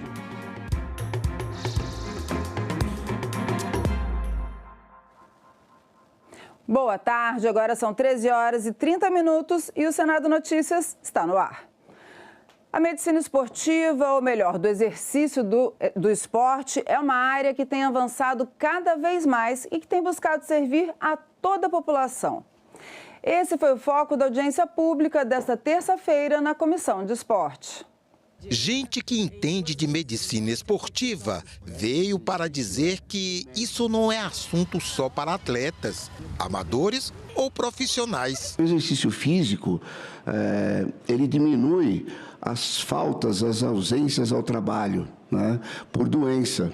E não só doença física, como doença mental também, né? Porque o exercício físico tem o seu aspecto de melhora tanto física quanto mental, né? E o absenteísmo motivado por doenças, né, tanto físicas como mentais, não só do próprio trabalhador, mas às vezes porque alguém da família está acometido por doenças trazidas pelo sedentarismo. Atividade física é aquilo, nós andamos até aqui, subimos uma escada, fazemos movimentos com as mãos e tudo, é uma coisa. Segundo, é fazer um exercício físico. O exercício físico é aquilo em que nós temos um tempo estipulado para praticarmos e que nesse exercício físico nós tenhamos dias em que nós nos dedicamos a praticar o exercício físico. E o esporte é tudo aquilo que tem regra e pode ser e deve ser competitivo. Então são 3 modalidades que quando a gente no consultório pergunta, o senhor faz algum exercício físico? Ele fala, faço. Qual é o tipo? Aí ele fala, eu subo dessa escada, então ele faz atividade física, ele não faz exercício físico. O doutor Eduardo De Rose, primeiro não europeu a presidir a Federação Internacional de Medicina Esportiva, deu uma aula de história. Mostrou a evolução do conhecimento humano sobre os benefícios da atividade física. Pouco a pouco, sem auxílio de exames e aparelhos modernos, pela observação e testes, o ser humano foi descobrindo coisas que, só mais recentemente, conseguimos comprovar. O Galeno, que era um médico grego muito importante, ele construiu uma espécie de zona de saúde perto de Atenas, onde ele tinha um tremendo de um hospital, onde ele atendia a clínica e fazia algumas cirurgias. E, para tratar esses pacientes, ele adicionou 2 coisas. Um anfiteatro, porque ele já entendia que a recuperação do paciente dependia da condição mental, uma saúde mental melhor, e colocou um ginásio para os pacientes fazerem exercício. Todo mundo escuta falar do tal do FIT, né? Na verdade, o que é FIT? FIT, frequência, intensidade e tempo. Então, toda análise para a prescrição de um exercício físico, de uma medicação e o acompanhamento, seja uma pessoa da comunidade, ou que normal, não atleta, ou um atleta, é baseado na avaliação individual para que nós possamos fazer justamente a individualização do tratamento para aquele paciente, para aquele atleta ou para qualquer outra pessoa. Então vamos combinar. A medicina esportiva vai dar suporte aos atletas em busca de superar problemas, atletas em busca de alto rendimento, mas também servir à população como um todo, na busca de uma sociedade mais saudável, com melhor qualidade de vida. Porque sedentarismo mata e também custa muito caro aos cofres públicos. Uma estimativa conservadora, eu diria, de 5,3 milhões de mortes todos os anos que são atribuíveis ao sedentarismo. Por isso, alguns autores chamam o sedentarismo de uma verdadeira pandemia. O sedentarismo mata. O custo mundial do sedentarismo, de aproximadamente 67,5 bilhões de dólares por ano. E a parcela que cabia ao Brasil, e foi feito um cálculo por país, na parcela que cabia ao Brasil, ultrapassava 10 bilhões de reais na ocasião, na época. É o custo do sedentarismo. Que no Brasil nós tivemos uma das primeiras cidades de saúde, que foi Vitória, no Espírito Santo. Quem conhece Vitória sabe que tem uma orla muito grande, o pessoal vive correndo em torno da orla. Então, o doutor Luciano Rezende, que foi vereador e prefeito de Vitória, ele criou com o SUS áreas de exame dos pacientes. Então, mediam a pressão, faziam o diagnóstico de obesidade, examinavam o paciente e orientavam o paciente. E isso a Organização Mundial considerou como uma cidade de saúde importante. E a Comissão de Infraestrutura aprovou o projeto que torna obrigatório o equipamento de abertura do porta-malas dos carros pelo lado de dentro. Foi aprovada ainda a redução na tarifa de energia elétrica para pessoas em tratamento domiciliar. Para famílias com renda mensal entre 3 e 4 salários mínimos e que tenham um paciente em tratamento domiciliar com aparelhos ou equipamentos consumidores de energia, as contas de luz serão reduzidas. O projeto aprovado pelos senadores aponta as fontes de custeio e garante que não haverá impactos nas contas dos outros consumidores. Os novos beneficiários serão custeados pela CDE, mas, em razão da previsão de destinação de recursos orçamentários oriundos do Fundo Social para esse custeio, não se espera que ocorra impacto tarifário aos demais consumidores de energia elétrica. Foi aprovado também projeto que altera o Código de Trânsito Brasileiro, tornando obrigatório o equipamento que permita a abertura de porta-malas pelo lado de dentro. O objetivo é evitar acidentes com crianças ou pessoas vulneráveis e casos de aprisionamentos criminosos. Trata-se de uma medida alinhada à lógica de aprimoramento incremental da segurança veicular, historicamente adotada no país, por meio do qual dispositivos hoje amplamente consolidados, como airbags e sistemas de freio ABS, foram gradualmente incorporados ao ordenamento jurídico, contribuindo para a elevação dos padrões de proteção dos usuários. Os senadores aprovaram ainda o projeto de lei relatado pelo senador Rogério Carvalho, que cria a Política Nacional para a Gestão Integrada, a Conservação e o Uso Sustentável do Sistema Costeiro Marinho. O objetivo é orientar as ações de preservação dos ecossistemas marinhos e costeiros, promover o uso sustentável dos recursos naturais e integrar a atuação do poder público, da sociedade e dos setores envolvidos na gestão dessas áreas. Destacamos ainda a previsão de instrumentos voltados ao planejamento espacial e ao ordenamento dos usos do ambiente marinho e costeiro, especialmente num contexto de expansão de atividades nessa região. Nesse âmbito, a proposição subsidia a atuação do poder público para o planejamento voltado à ocupação racional desses ambientes. E a Comissão de Segurança Pública aprovou o projeto que aumenta penas para furto e roubo de combustíveis. Na abertura da sessão deliberativa, o senador Hamilton Mourão destacou a rápida tramitação da proposta.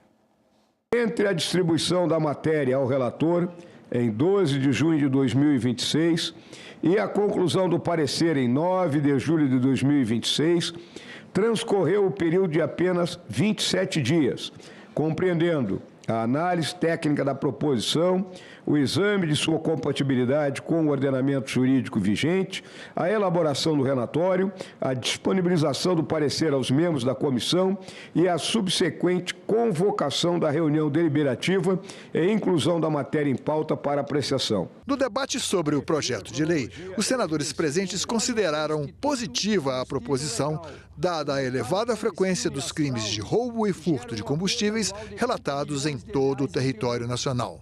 Na malha dutoviária da Transpetro, as ocorrências criminosas voltaram a crescer, registrando 31 casos em 2025, com desvio estimado em 14,2 milhões de litros por ano, operados por meio de perfurações clandestinas de alta pressão. Esta realidade impacta de forma severa os diferentes modais.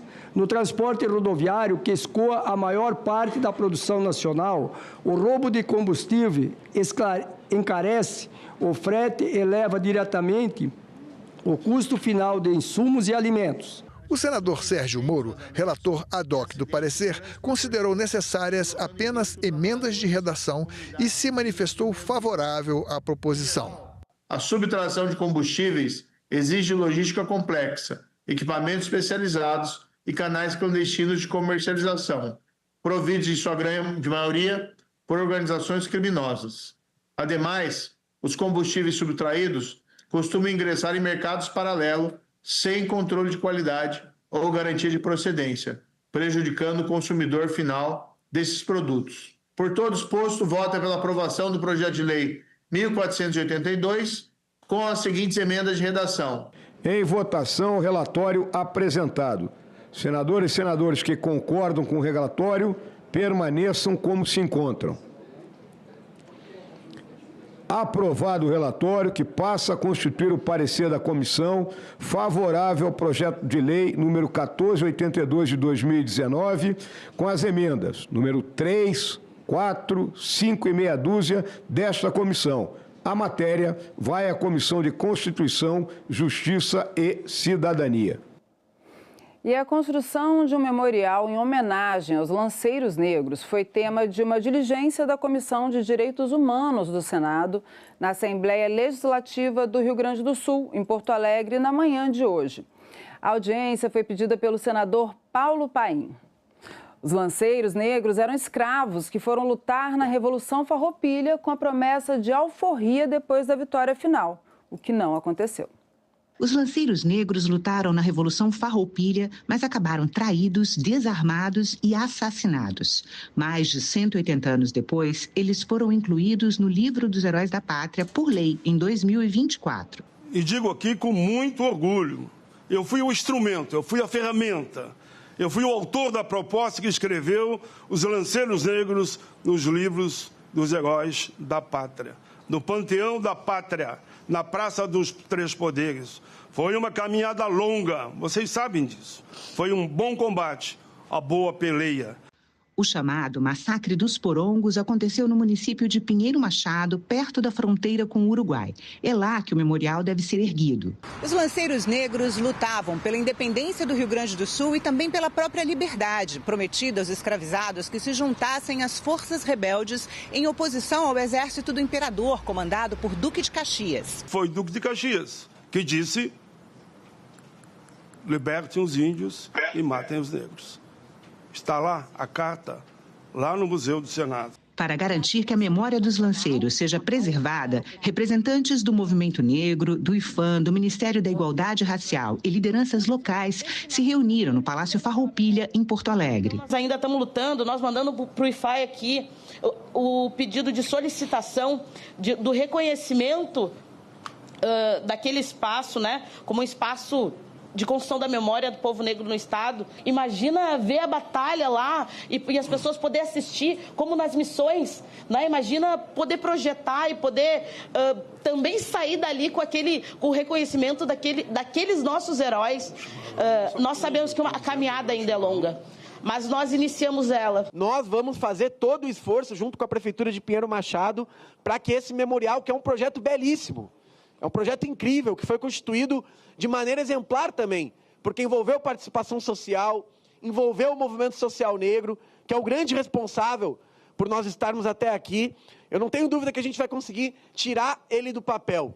E a partir daí também colocar num outro patamar uma luta que está em movimento, que é a luta para que o Estado do Rio Grande do Sul reconheça da maneira adequada a nossa contribuição para a história que é tão aclamada anualmente aqui no nosso estado, mas que do ponto de vista da luta antirracista tem muita gente que tenta silenciar. Essas memórias, elas devem fazer parte de uma reflexão permanente, né, da história de um povo.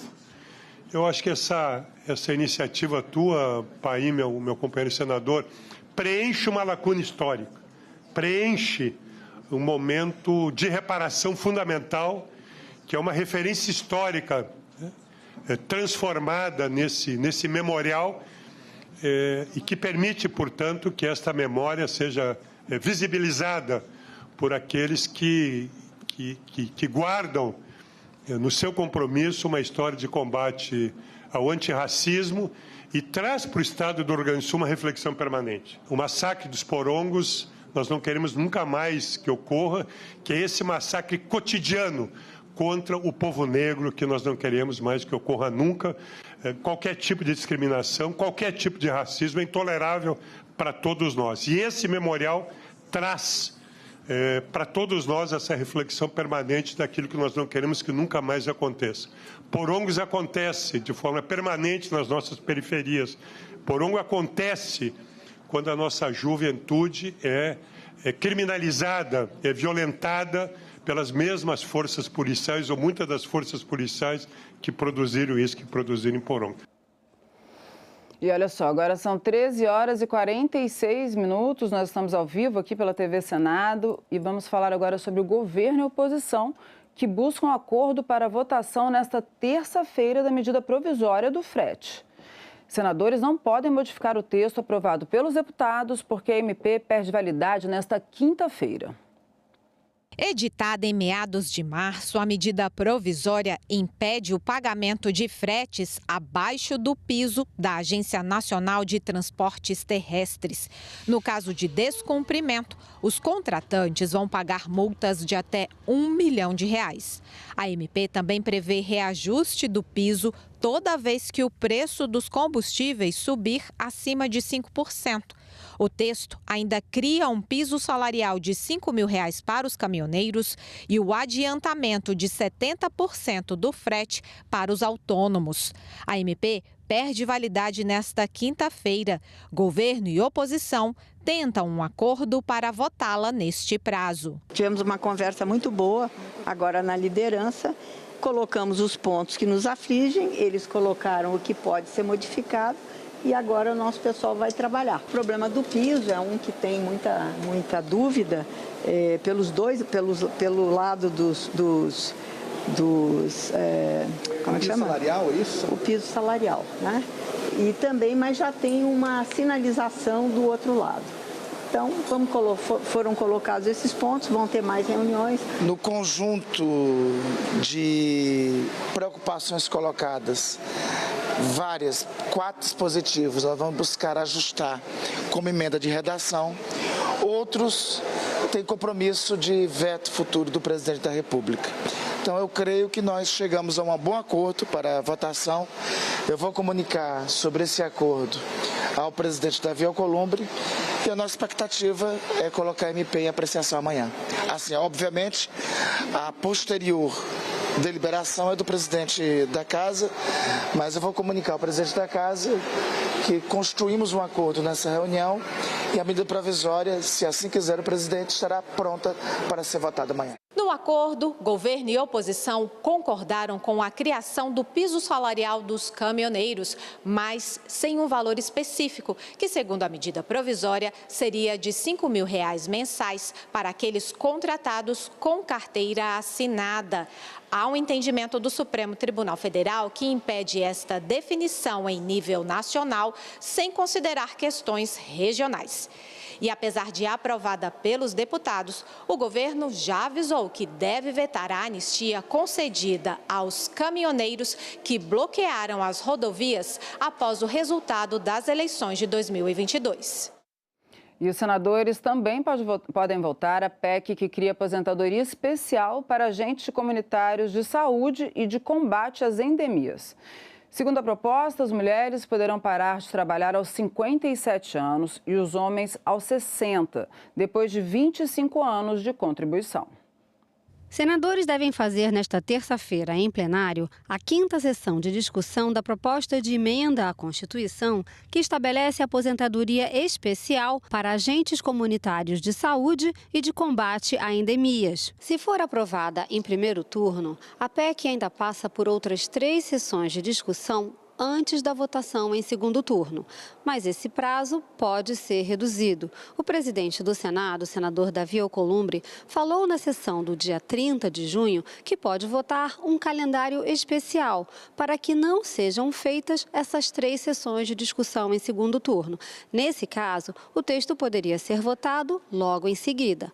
Para ser aprovada, a PEC precisa do voto favorável de 3/5 do Senado, ou seja, 49 senadores em cada turno. E a partir da deliberação das 5 sessões do primeiro turno, eu submeter à votação o calendário especial do segundo turno, porque nós conseguiríamos diminuir em 50% o prazo de discussão, já que da votação do primeiro para o segundo turno, a gente carece ainda não só de 5 dias úteis, mas como também 3 novas sessões de discussão pelo regimento. Durante a sessão, o relator cobrou rapidez na aprovação do texto. A expectativa de todos nós no Brasil, inclusive da grande maioria dos senadores aqui na casa, é que essa PEC pudesse ser deliberada e votada no dia de hoje.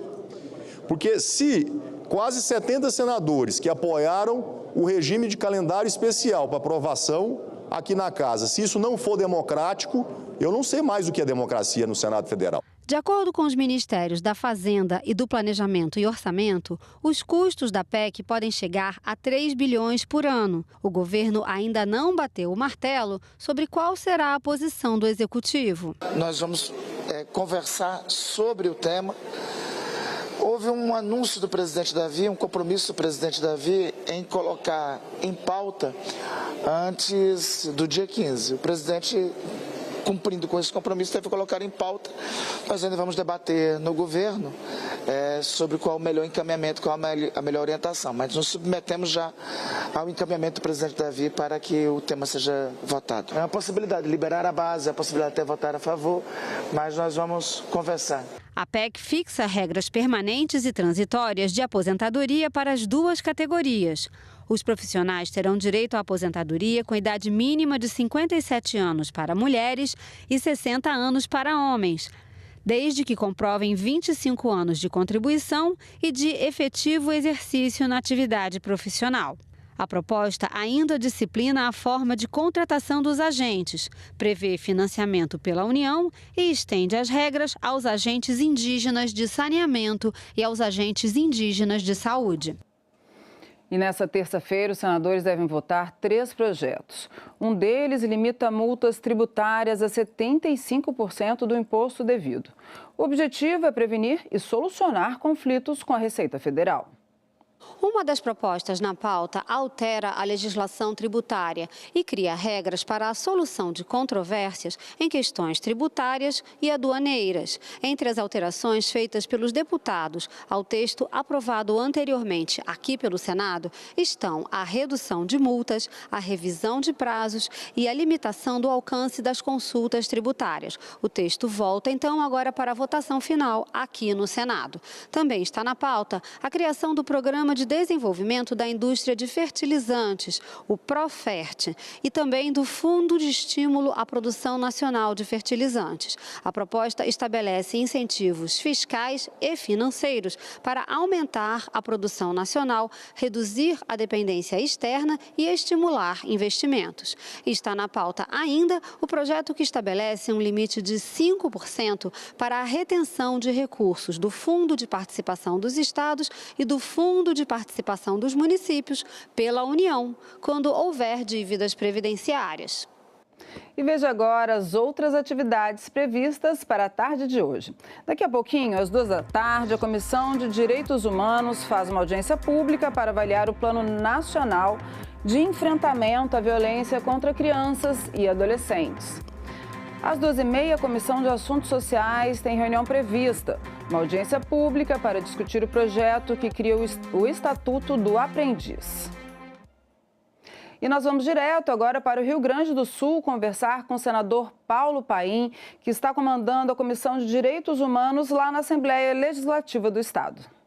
Olha, foi unanimidade, todos os deputados aqui presentes, eu representando o Senado e a Comissão de Direitos Humanos, a senadora Damares me deu essa autoridade, que eu falasse inclusive em nome dela. Primeiro é fortalecer a ideia do Memorial dos Lanceiros Negros lá em Pinheiro Machado.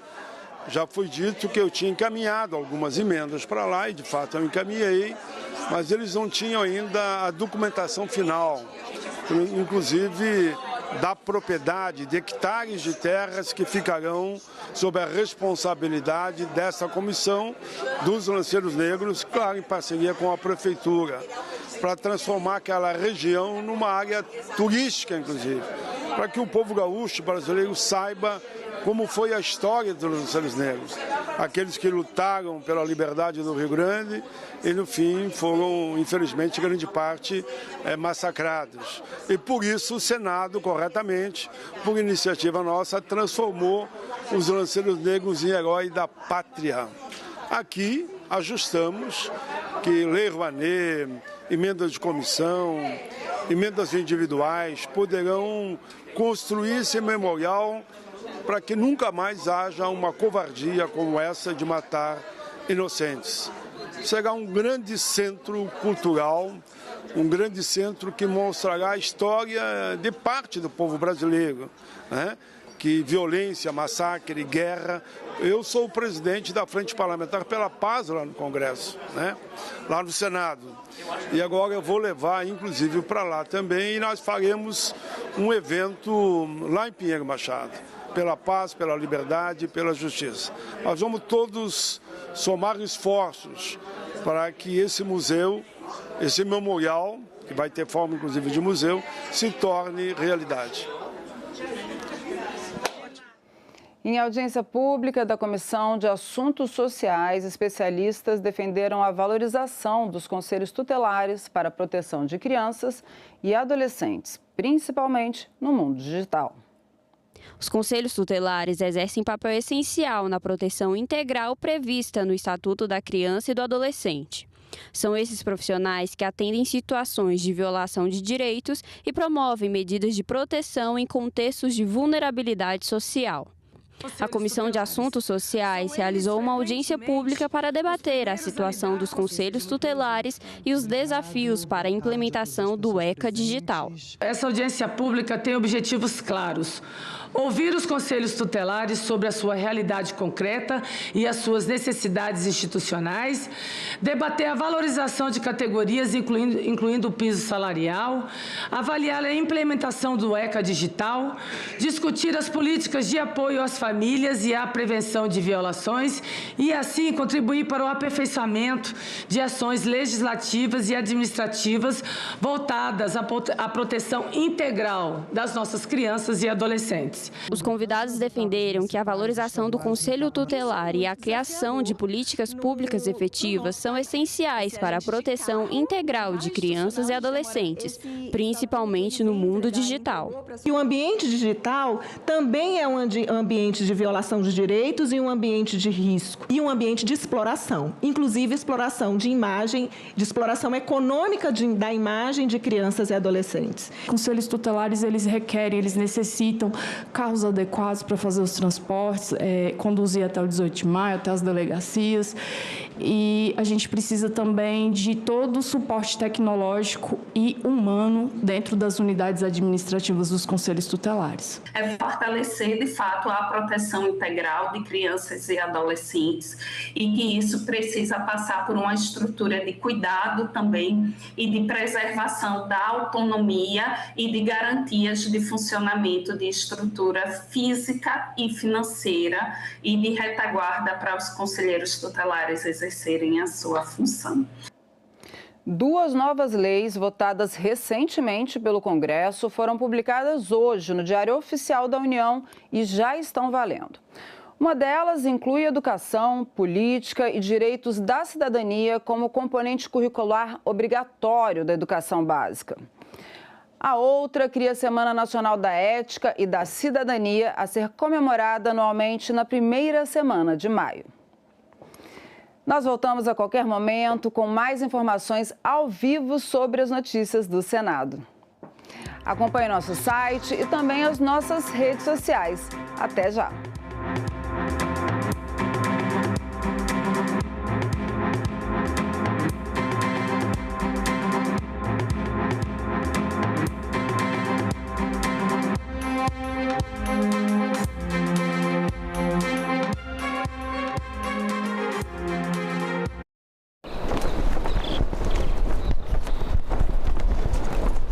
Antônio Lisboa, o que a Convenção da Organização Internacional do Trabalho sobre o trabalho decente nas plataformas pode mudar na vida dos trabalhadores? A partir dessa convenção, eles os trabalhadores de economia de plataforma poderão ter direitos básicos que outros trabalhadores já têm, como salário, remuneração mínima, proteção social, direito à negociação coletiva. Agenda Econômica. Hoje, 8h, aqui na TV Senado. Bananeira não sei, bananeira será, a bananeira sei não, a maneira de ver. Bananeira não sei, bananeira será, a bananeira sei não, sei lá com você. Bananeira não sei, bananeira será, a bananeira sei não, a maneira de ver. Bananeira não sei, bananeira será, a bananeira sei não, sei lá com você. Será? Eu acho que música devia ser vendida em farmácia. Porque assim, me dá um João Donato aí, quantas caixas, quantos dias, não sei quantos. Para você ouvir aquilo e se sentir bem ouvindo aquilo.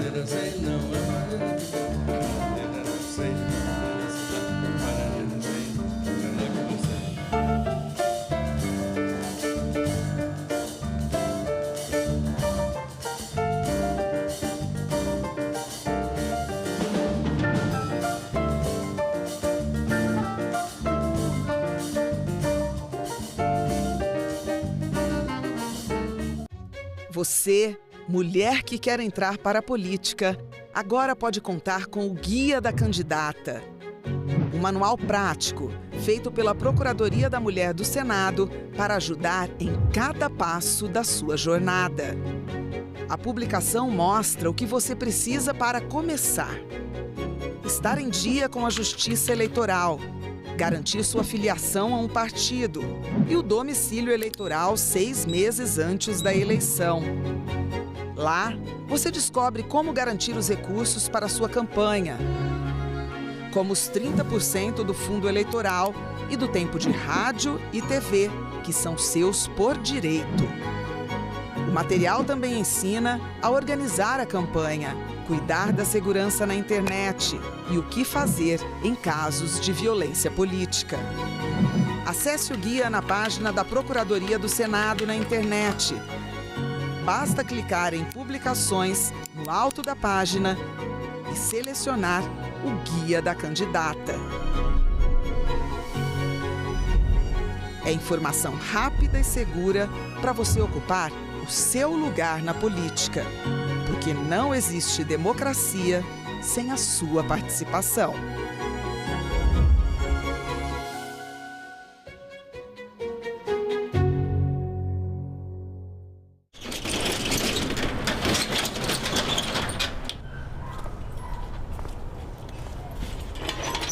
A coisa mais importante na biblioteca não são os livros, né? São os leitores. A frequência das pessoas é que vai deixar a biblioteca viva, né? Então a gente tem que ficar sempre antenado para ver o que vai trazer mais pessoas para a biblioteca, entendeu? Senadoc, neste sábado, 9h, aqui na TV Senado. Posso votar em outra cidade? Nunca parei para pensar. Eu não sei. Sim, eu posso votar em trânsito. É exatamente isso. O Manual do Eleitor prevê o voto em trânsito no capítulo 4.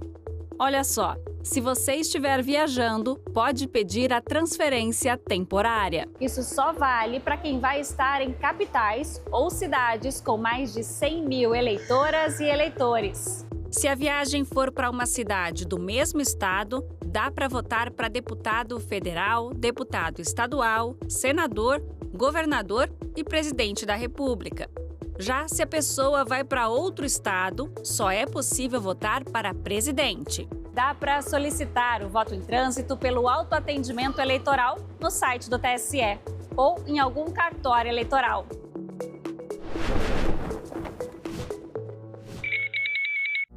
Agora é lei. O teste de cosméticos, itens de higiene e perfumes em animais domésticos e selvagens está proibido. A vedação vale para produtos com fins estéticos e de limpeza corporal. A medida torna necessária a busca por alternativas aos testes em animais. A lei estabelece um prazo de 2 anos para adequação às normas de testagem. Já os testes de medicamentos em animais continuam permitidos. O Senado votou, agora é lei. Quando está recomendado fazer cada um desses exames?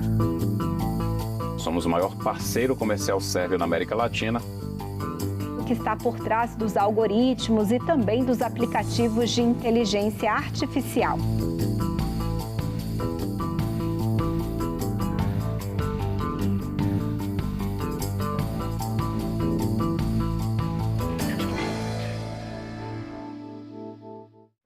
A TV Senado apresenta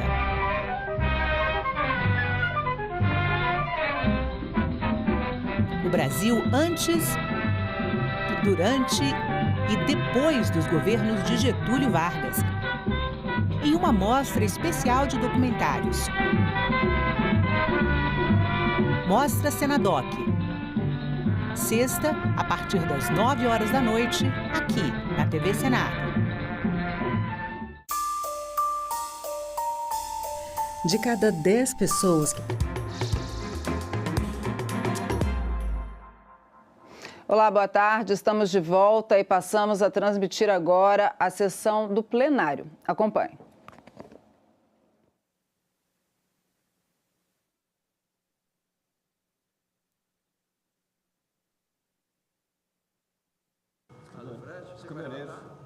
Havendo o número regimental, declaro aberta a sessão. Sob a proteção de Deus, iniciamos os nossos trabalhos. As senadoras e os senadores poderão se inscrever para o uso da palavra por meio do aplicativo Senado Digital, por intermédio dos totens disponibilizados na casa ou solicitação à mesa durante a sessão. Os senadores e as senadoras presentes remotamente e inscritos para o uso da palavra poderão fazê-los através do sistema de videoconferência. A presente sessão deliberativa ordinária semipresencial é destinada à apreciação de medidas provisórias número 13.342, 1.344 de 2026, bem como as seguintes matérias já disponibilizadas em avulso eletrônico e a ordem do dia eletrônica de hoje. Proposta de emenda à Constituição número 14 de 2021 do deputado Dr. Leonardo e outros deputados. Substitutivo da Câmara dos Deputados, projeto de lei número 124 de 2022, do senador Rodrigo Pacheco. O substitutivo da Câmara dos Deputados ao projeto de lei 699 de 2023, do senador Laércio Oliveira. E o projeto de lei 4.275 de 2021, do senador Rogério Carvalho. Passamos aos oradores inscritos, que terão prazo de 10 minutos para uso da palavra. Senador Eduardo Girão, o senhor me ouve? Ouço muito bem, meu querido presidente, amigo e irmão Stevenson Valentim. Obrigado. Com a palavra por 10 minutos, senador Eduardo Girão, do Ceará. Obrigado, querido Stevenson. Quero cumprimentar também o senador Exalci Lucas, que eu estou vendo aqui. Os demais colegas, senadores, senadoras, funcionários dessa casa, assessores, e principalmente a brasileira e o brasileiro que nos acompanha, sedento por justiça, com esperança, com muita fé, que vai dar certo. E eu não tenho dúvida que quem está no comando é Jesus e vai dar certo de um jeito ou de outro. Senhor presidente, antes de iniciar meu pronunciamento, eu queria mais uma vez denunciar. Já denunciei ontem. Vou denunciar de novo, porque é uma casa que tem 200 anos, ela não tem o direito de ser antidemocrática com a população brasileira, né? Então, qualquer matéria que fala do senhor, do Exalci, minha, dos nossos pronunciamentos, dos outros colegas, a agência Senado acabou com os comentários. Tirou os comentários, fechou os comentários. Isso não é razoável que aconteça, né? Então, eu quero deixar claro que eu já pedi informações, fiz 6 perguntas à SECOM, Departamento de Comunicação do Senado, e espero que não seja necessário entrar na Justiça. Como eu tive que entrar esse ano, quando vi matérias minhas serem editadas, pronunciamentos meus, entrevistas da TV Senado serem editadas, principalmente quando eu criticava o presidente da casa.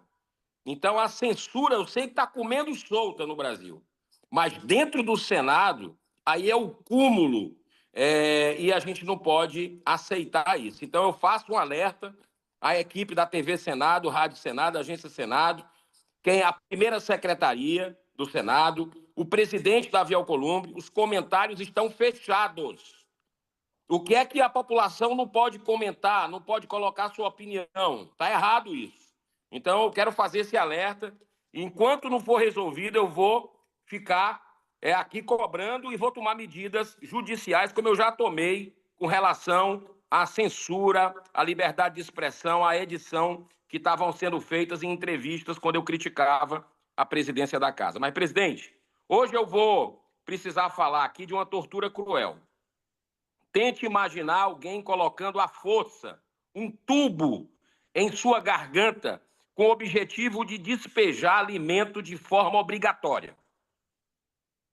Imagine receber 10 quilos de alimento 3 vezes ao dia, quando seria suficiente apenas 1 quilo.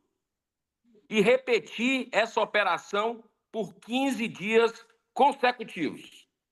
Essa técnica, entre aspas, conhecida como gavage, originada da França, ainda é aplicada em alguns países em patos e gansos, com o objetivo de produzir uma iguaria alimentar caríssima, exportada mundialmente com o nome francês de foie gras. Essa tortura cruel é imposta sobre a criação de animais. Aqui eu falo especificamente de patos e gansos, mas pode valer para outros animais. Com essa ingestão forçada, o fígado incha rapidamente, podendo crescer até 12 vezes, causando uma doença pelo acúmulo de gordura, esteatose hepática, e, é claro, muito sofrimento ao animal. Além disso, muitos desses seres também sofrem lesões na garganta e no esôfago, provocando inflamações, infecções e problemas respiratórios. A iguaria produzida é vendida por mais de $100 o quilo.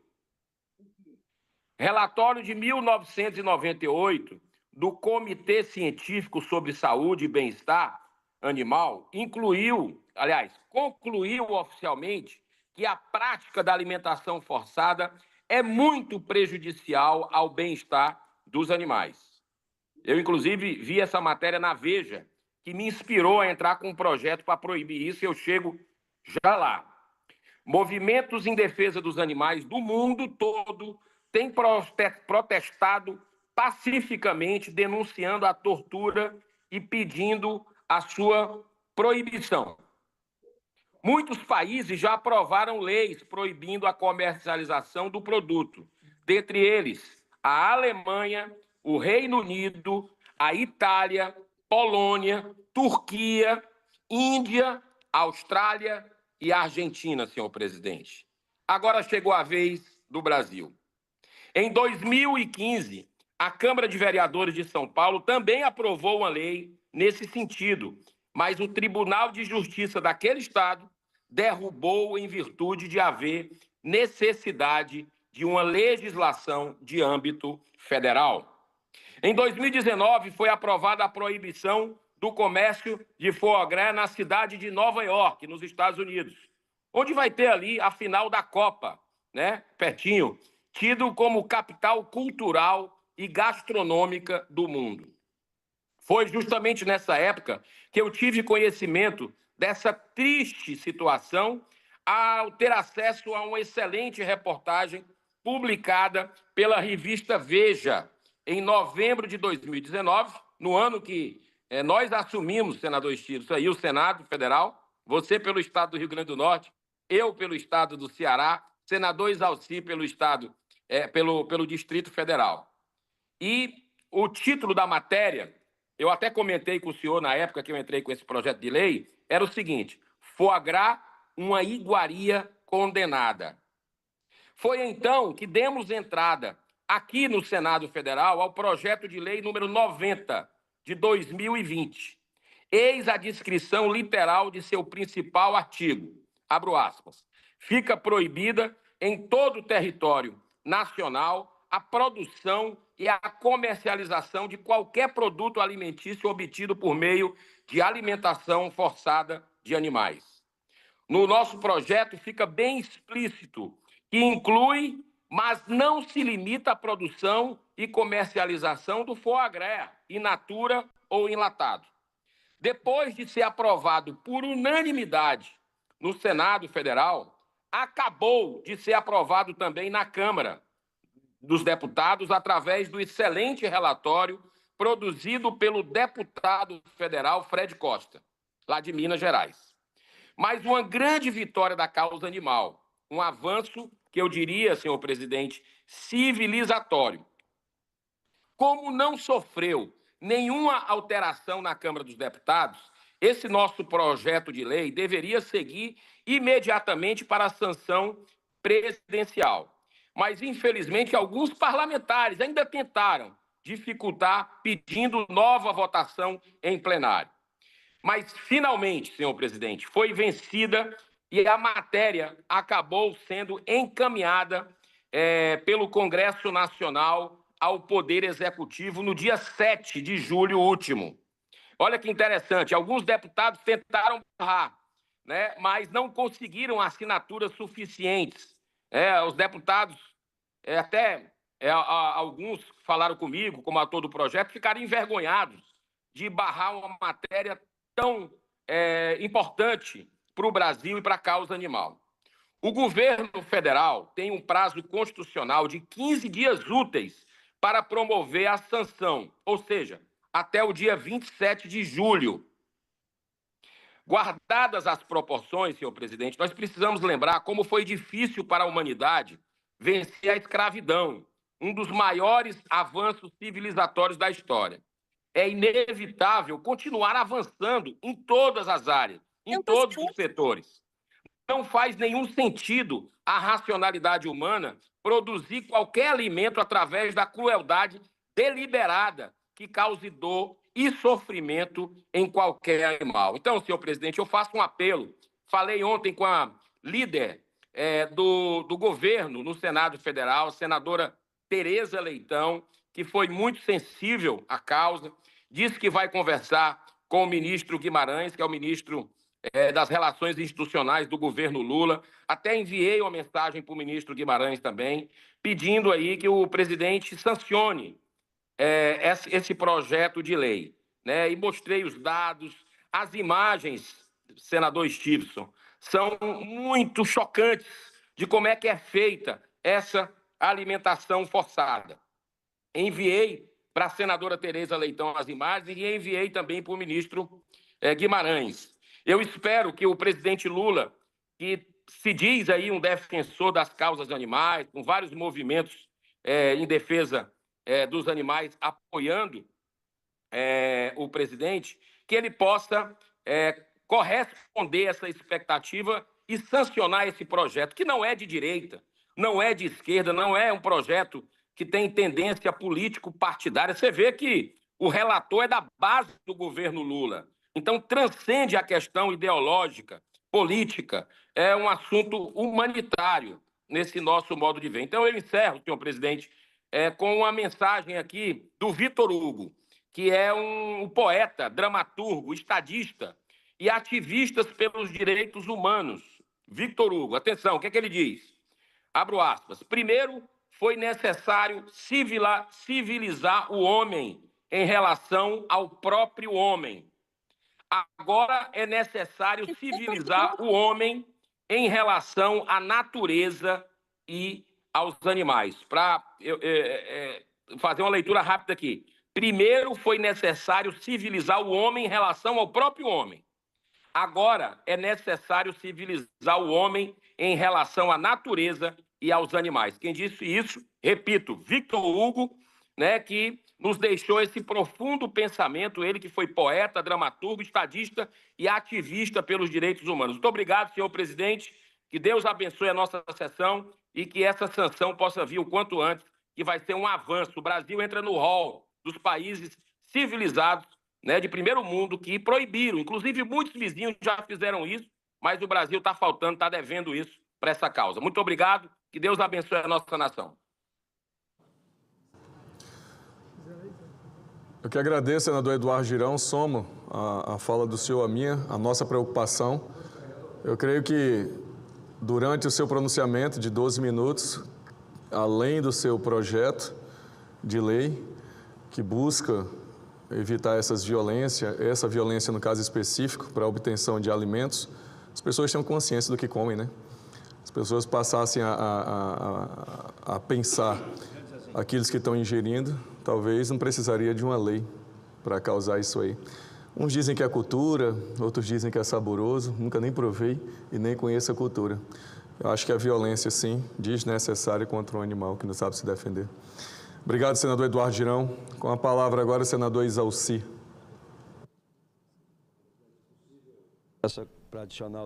Rádio Senado e Rádio e TV Senado transmitem simultaneamente essa sessão deliberativa de discursos nesse momento. Logo mais às 16 horas teremos então a votação de projetos como a PEC 14 hoje na sua última sessão de discussão. Na tribuna, senador Isalci Lucas, do PL do Distrito Federal. Porque o simples aqui já é grave o bastante. Um homem de 71 anos, doente, cumprido prisão em casa exatamente por causa da saúde frágil, foi proibido de receber a visita do filho pelos próximos 90 dias. 90 dias. Sem aviso prévio, sem punição menor antes, sem gradação nenhuma, da conversa direta para o corte total. E o filho, no caso, não é só filho, é advogado dele. Está habilitado no processo desde março. Isso muda tudo. E muda de um jeito que o direito brasileiro já previu com clareza, quase irritante, de tão explícita. O Estatuto da Advocacia, no artigo 7º, diz que o advogado tem direito de conversar com o cliente preso pessoalmente, em particular, mesmo sem procuração. E atenção a essa parte, ainda que considerados incomunicáveis, ou seja, o legislador imaginou justamente o cenário em que alguma autoridade decidisse isolar o preso e escreveu na lei que nem assim o advogado poderia ser barrado. Se a lei protege até o advogado que não tem procuração nenhuma, o que dizer daquele que assinou os autos e está formalmente na defesa?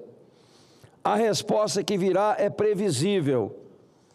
Ele foi proibido como filho, não como advogado. É um argumento esperto, mas não para de pé. O direito de acesso ao cliente não evapora, porque o advogado, por acaso, tem o mesmo sobrenome do réu. Se bastasse encontrar um parentesco para desligar o Estatuto da Advocacia, então a prerrogativa nunca foi prerrogativa.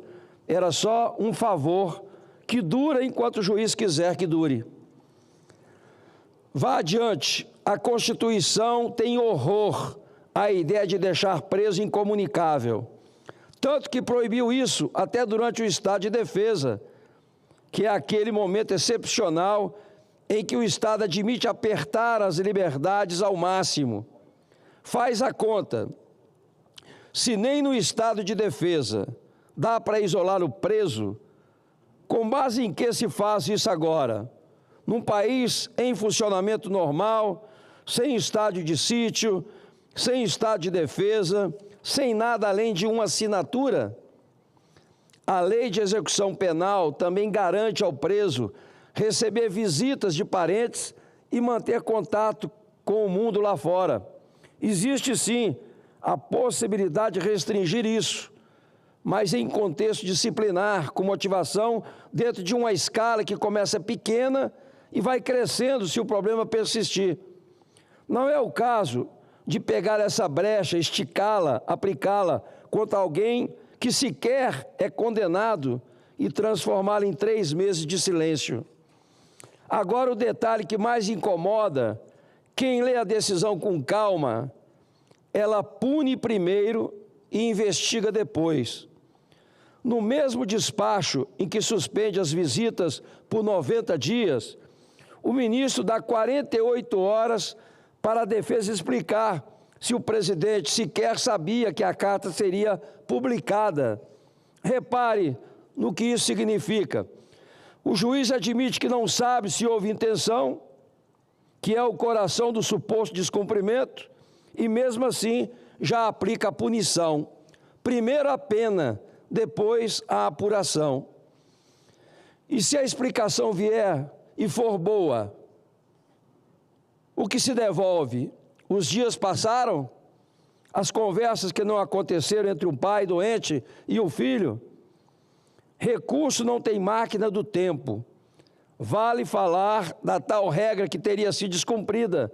A medida cautelar proíbe o ex-presidente de usar redes sociais diretamente ou por intermédio de terceiros. A pergunta é, o que significa por intermédio de terceiros? Significa usar outra pessoa como fachada. É o perfil emprestado, a conta operada por interposta pessoa. O sujeito que serve de boca do outro, enquanto o outro controla o que sai e quando sai. Isso significa, nem pode significar que qualquer cidadão que fale sobre ele, leia a carta dele ou comente a frase dele no próprio perfil, esteja violando a ordem. E dá para provar isso com um teste rápido. Se a interpretação larga valesse, todo jornalista que lesse a carta ao vivo estaria descumprindo a cautelar. Todo telejornal, todo canal, todo podcast, todo documentário que reproduzisse palavras do ex-presidente estaria na mesma situação. Nenhum deles foi incomodado. Então, ou a leitura ampla está errada, ou ela vale só para algumas pessoas. Escolha a hipótese que preferir. As duas são ruins. Tem ainda o critério inventado do desvio de finalidade da visita. Traduzindo, o juiz decidiu avaliar por que o filho foi visitar o pai. Foi abraçar ou foi buscar uma carta? Agora o Estado audita a intenção de quem entra na sala de casa. E aqui aparece um dado que a defesa faz questão de lembrar. Outras 4 cartas já tinham sido divulgadas antes, sem qualquer reação judicial. 4. A 5ª virou infração. A lei não mudou nesse intervalo. O que mudou foi o calendário eleitoral. Falando nele, a decisão menciona a possibilidade de propaganda eleitoral antecipada e manda o Ministério Público Eleitoral apurar. Só que a propaganda eleitoral é assunto da Justiça Eleitoral. O juiz da execução penal não vira juiz eleitoral por conveniência. Se ele mesmo reconhece que a competência do outro lugar não pode usar essa suspeita como um dos tijolos da punição que aplica aqui. É julgar num tribunal onde não se tem cadeira e executar no tribunal onde se tem. E aí chegamos ao ponto do prazo, 90 dias. Por que 90? Não há cálculo, não há parâmetro legal, não há explicação. É um número redondo que, por coincidência, termina depois do primeiro turno. Não estou falando aqui dizendo que foi calculado para isso. Não tenho como saber o que se passa na cabeça de ninguém. E quem afirma que sabe está chutando, mas o problema é outro, e é mais sério do que a intenção. Num Estado de Direito, não basta que a justiça seja feita, é preciso que as pessoas consigam ver que foi feita. Quando um prazo judicial casa milimetricamente todo um cronograma de campanha, quem tem que explicar a coincidência é quem assinou a decisão, não é o cidadão que tem que engolir e confiar. Some a isso o fato de que o mesmo ministro supervisiona, instrui, julga e agora executa. Não precisa acusar ninguém de nada para reconhecer que isso, em qualquer manual de processo, é um desenho institucional errado. Poder concentrado corrói confiança, mesmo quando é usado de boa fé. Ele corrói porque ninguém de fora tem como distinguir a boa fé da má fé. E a OAB? Milhares de advogados já protocolaram representações. A entidade que existe para gritar quando uma prerrogativa é violada e que já gritou por réus muito menos simpáticos ao público e fez bem ao gritar, está calibrando o tom. Prerrogativa que só vale para o cliente certo não é prerrogativa, é cartão de fidelidade. E instituição que só indigna para um lado não é instituição, é enfeite. Aqui está o ponto que muita gente aplaudindo agora não percebe. As garantias processuais não existem para proteger quem merece. Elas existem para proteger todo mundo, principalmente quando o ambiente sugere que alguém não merece. É exatamente quando o réu é impopular, quando o aplauso é fácil e a exceção parece razoável, que a Constituição precisa funcionar. Se ela só funciona para os simpáticos, ela não funciona. Sejamos honestos sobre o que não estou defendendo, não estou dizendo que um condenado pode despachar comunicado de campanha na sala de estar, como se prisão domiciliar fosse um escritório alternativo. Se houve burla à ordem judicial, existem remédios. Intimidar, advertir, ouvir a defesa antes, proibir especificamente a divulgação de material produzido dentro da casa e só então, se o problema continuar, apertar de forma gradual e fundamentada. Tudo isso estava na mesa. Tudo isso é menos pesado. Nada disso foi usado. Escolheu-se a medida mais ampla, mais longa, mais dolorosa e, coincidência ou não, mais útil, politicamente para o outro lado. É justamente isso que a proporcionalidade proíbe, não porque a lei goste do réu, mas porque a lei desconfia do poder. Sempre, inclusive, quando o poder usa toga, cita doutrina e diz que está fazendo tudo isso para salvar a democracia. Enfim, descobriram a fórmula da justiça perfeita. Basta que o réu seja sempre o mesmo. Era isso, presidente. Muito obrigado. Nada, senador Exauci. Não tem mais orador? Você não vai falar, não? Tem? Não tem? Nem online, nem presente? Então, não havendo mais oradores presentes, a presidência suspende a sessão deliberativa, que será reaberta para apreciação das matérias constantes na ordem do dia. Suspensa a sessão. Você acompanhou pela TV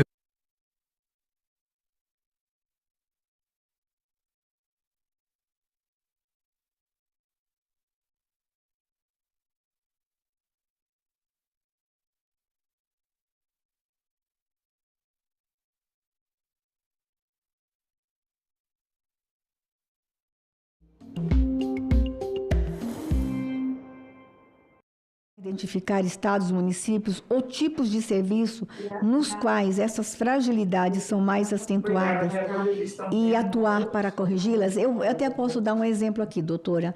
Eu sei que às vezes vocês têm muito cuidado nessa abordagem, mas eu diria a violência contra o agente de saúde, as ameaças contra os agentes de saúde. É um ingrediente que tem ajudado que a gente tem uma subnotificação absurda no Brasil da violência contra a criança. Um agente de saúde que está inserido, por exemplo, numa comunidade dominada pelo crime. O medo e a insegurança desse agente é um elemento? Sim, com certeza a gente tem, em primeiro lugar, em relação a essa vigilância. Os sistemas de informação permite, de fato, a gente acompanhar esses dados em relação a estados, municípios. Quem faz a gestão desse sistema é a Secretaria de Vigilância em Saúde e Ambiente, existe lá uma coordenação, a CG Viva responsável por esse monitoramento, análise desses dados. e a gente, claro, né, procura oferecer apoio e ir para esses territórios que demandam, né, uma atenção maior. Essa questão que a senhora coloca é, de fato, enfrentada, né, por profissionais das equipes de atenção primária em geral, que identificam essas situações. Então, a gente sempre trabalha na perspectiva, né, de que a gestão tem que estar fortalecida, né, tem que oferecer uma proteção para esses profissionais. As notificações, elas não podem ser personalizadas, né, individualizadas. De fato, né, tem que acontecer um movimento da gestão municipal para que esses profissionais se sintam seguros para realizar essa notificação. Não é um trabalho individual, né? Tem que ser um trabalho, de fato, da equipe de saúde, com o apoio também da gestão. Doutora Sônia, quais são hoje os principais obstáculos jurídicos? Eu já vou para a área jurídica, os obstáculos técnicos, institucionais para interoperabilidade ou integração das denúncias e notificações de violência e para a construção de um diagnóstico nacional mais preciso. Quais indicadores que a senhora acha que a gente tem que trazer ainda para o SINAM, incorporar ao SINAM, doutora? Essa questão da interoperabilidade, né, ela vem sendo tratada e, assim, a gente tem buscado avançar na integração, na interoperabilidade dos sistemas de informação. Então, vou dar um exemplo aqui, né, em relação à primeira infância. A gente tem hoje uma política nacional integrada e isso tem favorecido, né, esse diálogo entre os setores e uma ação mais coordenada para que a gente consiga, né, fazer a integração desses sistemas, definindo quais são as questões, né, quais são os indicadores que podemos obter a partir dessa integração para poder oferecer uma resposta também mais efetiva e intersetorial, né? Eu acredito, né, que a integração do nosso sistema de informação, inclusive a CG Viva, a SVSA, vem conduzindo um processo de revisão dessa ficha de notificação, né, organizando melhor as informações relacionadas à violência interpessoal e autoprovocada. Foi feita uma ampla revisão participativa, né, de todos os campos, aqueles campos que, de fato, né, conseguem oferecer informações para uma análise mais detalhada. Então, foram excluídas algumas questões, incorporadas outras, né, sempre de uma forma participativa de quem, de fato, né, utiliza essas fichas. Uma discussão interfederativa também, né, porque é muito importante ouvir estados e municípios. Então, acho que essa qualificação, né, da ficha de notificação do sistema e a integração, né, com os sistemas, por exemplo, do MDHC, né, a gente tem aqui uma colega que vai falar na sequência, podem, de fato, compor um cenário mais completo, né, para que a gente possa pensar em ações intersetoriais. Doutora, tem sentido resistência da rede privada, especialmente com relação à capacitação de seus profissionais? Então, nós, na nossa coordenação, né, não fazemos diretamente esse diálogo com a rede privada. É claro que a notificação é possível, né, mas o nosso diálogo, juntamente com estados, municípios, tem um foco, né, nos serviços que são integrados, né, ao SUS, ao Sistema Único de Saúde. Tá. Doutora Sônia, eu quero agradecer a sua participação, muito obrigada. Ao longo da avaliação, nós vamos ter que conversar ainda com a senhora. Então, me permita que a minha equipe, coordenada nessa avaliação pela doutora Viviane, faça contato com a senhora, com a coordenação, talvez algumas reuniões mais reservadas. Então, eu queria muito poder contar com essa receptividade de vocês ao nosso trabalho. Tudo bem, doutora? Bem, eu agradeço, tudo bem, eu agradeço a oportunidade, como eu falei inicialmente, a gente segue à disposição, Temos, acho que, um objetivo comum, né, que é conseguir implementar esse plano e oferecer uma resposta para as crianças e adolescentes, então podem contar comigo. Muito obrigada. Obrigada, doutora, muito obrigada.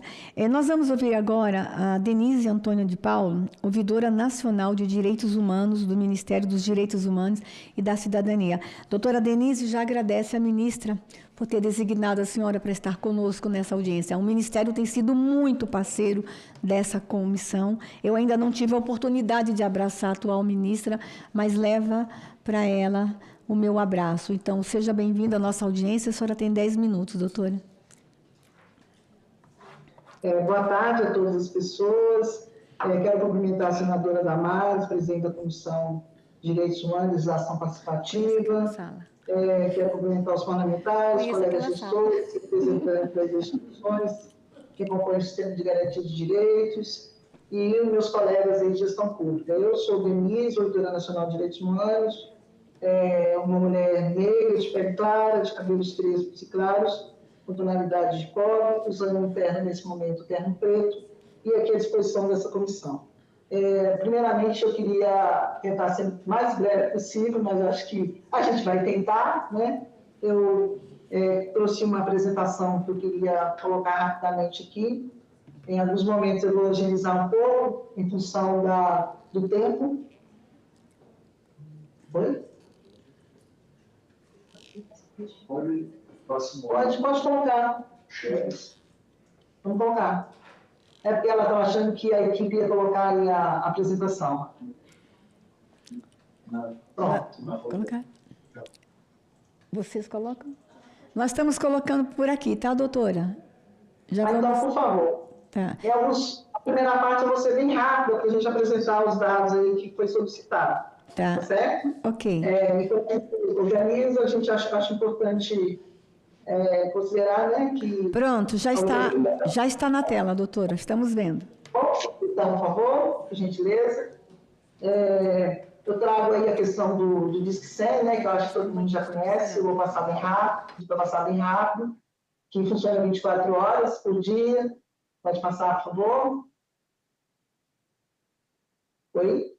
Bom, os canais, né, os canais aí do Disque, né, que ele funciona, canal de atendimento, associação usuário-cidadão, né, o Disque 100, aí a gente vai ter o WhatsApp, o Telegram, o chat Libras, o atendimento presencial, por favor, rápido.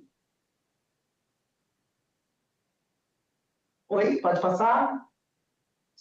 Pode passar, esses são os dígitos, a gente não vai fazer referência deles agora, não é necessário. O fluxo de denúncia, né, que são muitos canais, múltiplas denúncias, múltiplos encaminhamentos e muitas instituições, ou seja, nós estamos falando também, não é só da criança e adolescente, mas para além de todas as violações ocorridas, os atendimentos que ocorrem, né, no Disque 100, além de ter os atendimentos, encaminhamento, monitoramento, retorno de contato do cidadão, pode passar, por favor. O fluxo de encaminhamento, que conforme foi solicitado, né, central do Disque, que atua com em torno de 600 pessoas na atividade. Nós temos aí a proteção, né, a atuação da proteção, que é junto com os conselhos tutelares, rede socioassistencial, que é o CRAS dos CREAs, Conselho de Direito, e a Justiça. Então, são esses encaminhamentos que são feitos através do Disque 100. Pode passar, por favor. Nós temos aí, então, 50 instituições assistenciais ou de percepção penal, né, que atuam junto conosco também, nos encaminhamentos, além dos CRAS e CREAs, que eu já citei anteriormente. Pode passar. Oi? Esse é o painel de dados, que eu também não vou entrar em detalhes, mas caso alguém tenha interesse, né, você identifica através da análise da denúncia, análise do perfil da vítima, análise do perfil do suspeito e o mapa de calor, caso seja algum efeito de desastre climático ou de gênero. Então, para identificar, esse painel fica no site do Ministério dos Direitos Humanos, né, no link da Ouvidoria Nacional. Pode passar, por favor. Os protocolos de denúncias, né, que acho que não vou entrar em detalhes aqui agora, mas só para exemplificar, a gente sempre fala que uma denúncia ela tem várias violações, tá certo? Pode passar, por favor. Aí também a gente vai ter os protocolos de denúncia, que a gente vai contar no painel, o protocolo de denúncia, as denúncias e as violações. A gente vai observar que o protocolo, as diferenças aí, exatamente o que eu disse, né? Uma denúncia, ela tem várias violações. Pode seguir? Bom, aí a gente traz alguns dados que a gente acha que é importante, né, exemplificar aqui. A gente fez essa leitura a partir de 2003 até agora no primeiro semestre, né, período 2023 e 2026, aí foram registrados em torno de 126.481 denúncias de violação sexual contra criança e adolescente, e a gente observou que houve um crescimento aí significativo nos registros entre 2023 e 2025. E aí a gente observa aí, né, que em 2023 nós tivemos 31.303, em 2024 36.792 e em 2025 37.640. Né? E aí a gente tem representa um acúmulo de 20,24% do período. Pode passar, por favor? Bom, a gente separou também as unidades federativas, né, que têm maior recorrência desses registros. Né? São Paulo, a gente observa aí 28.381 denúncias, Minas Gerais, 12.476 denúncias, Rio de Janeiro, 2.075 denúncias, Rio Grande do Sul, 7.919 denúncias e Bahia, 7.859 denúncias. Então, esses 5 estados aí concentram aproximadamente 55,96% de denúncias registradas entre os 15 estados com maior recorrência. São Paulo, né, responsável por 3,12% de registro desse grupo. A gente recebeu. Pode passar, por favor. Municípios com maior recorrência. Né? Então, volta, por favor. Municípios com maior recorrência, anterior. Municípios com maior recorrência. A gente vai ver São Paulo, com 7.676 denúncias. Rio de Janeiro, com 4.526 denúncias. Manaus, com 2.381 denúncias. Porto Alegre, 2.103 denúncias. E Belo Horizonte, com 1.963 denúncias. Esses 5 municípios concederam aproximadamente 14,74% das denúncias registradas entre os 15 municípios com maiores recorrências. Mais uma vez, a gente destaca São Paulo, responsável por 6,7% dos registros desse grupo. Pode passar, por favor. Espécie de violações, foi registrado, então, 276.778 violações sexuais contra crianças e adolescentes entre 2023 a 5 de julho de 2026, considerando que em uma mesma denúncia pode conter mais de um tipo de violação, como eu falei anteriormente. As violações mais recorrentes foram estupro de vulnerável, 79.791 registros, abuso sexual e psíquico, 47.516, estupro, 41.882. Importunação sexual, 31.831 e assédio sexual, 25.627. Os dados evidenciam que a predominância de violações relacionadas ao estupro de vulnerável e ao abuso sexual psíquico das vítimas, reforçando aí a importância de ações, né, de prevenção e proteção e fortalecimento à rede de garantia de direitos. Pode passar, por favor. A faixa etária, então, das vítimas, né? Foram registradas, então, 127.229 denúncias envolvendo crianças e adolescentes durante esse período, que eu já fiz referência anteriormente. As idades com maior número de registro foram 13 anos, 13.284 denúncias, 14 anos, 12.292 denúncias, 12 anos, 11.713 denúncias, criança e adolescente, idade não informada, 10.077 e 15 anos, 9.498. Essas 5 faixas etárias representam 44,69% do total de denúncias deste grupo vulnerável. Pode passar, por favor. Bom, o gênero das vítimas, né? Nós temos aí 126.704 denúncias envolvendo crianças e adolescentes. 60 segundos. As vítimas do gênero feminino somam 91.626 denúncias, significa 72,32%, enquanto o gênero masculino totaliza 23.310 denúncias. Pode passar, por favor.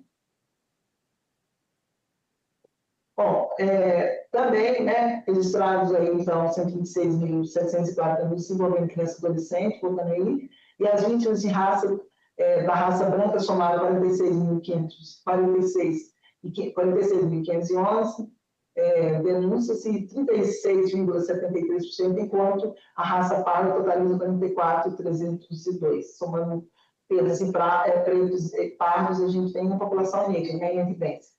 Os dados evidenciam também, né, que as denúncias se concentram predominantemente entre vítimas brancas e pardas, e que representam cerca de 7 em cada 10 registros, reforçando a importância da política pública e ação de proteção voltada para esse público especificamente.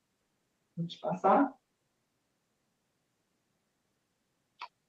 Cenário de violação, né, concentra principalmente na casa onde residem as vítimas e suspeitos, né, em torno de 57.002 denúncias. Na casa das vítimas, 22.014 denúncias, e evidenciando aí a predominância das violações no ambiente doméstico. Também se destaca aí a casa do suspeito, que é 18.848. No ambiente virtual, no âmbito da internet, né, 6.474. Os dados demonstram que as violações sexuais contra criança e adolescente ocorrem predominantemente na casa onde residem a vítima e o suspeito, 45,04%, reforçando aí a necessidade, mais uma vez, de fortalecer a prevenção, proteção e acompanhamento familiar e institucional. Pode passar, por favor. Bom, o principal suspeito, me ainda causa indignação, mas é verdade, o principal suspeito é a mãe da vítima, com 23.554 denúncias, seguido por pai, 17.426, outros, 15.632, padrasto e madrasta, 14.091, e desconhecidos, 7.026. Somando-se o número de mãe e pai, destaca-se quantitativos de denúncias, representando o total de 32,34% de registros dos registros totais. Mais uma vez, né, os dados aí evidenciam que a maior parte da violação é praticada por familiares próximos, especialmente pelos pais das vítimas, parentes, tios, né, reforçando aí a necessidade de fortalecer as ações de prevenção, de proteção e acompanhamento familiar. Pode passar.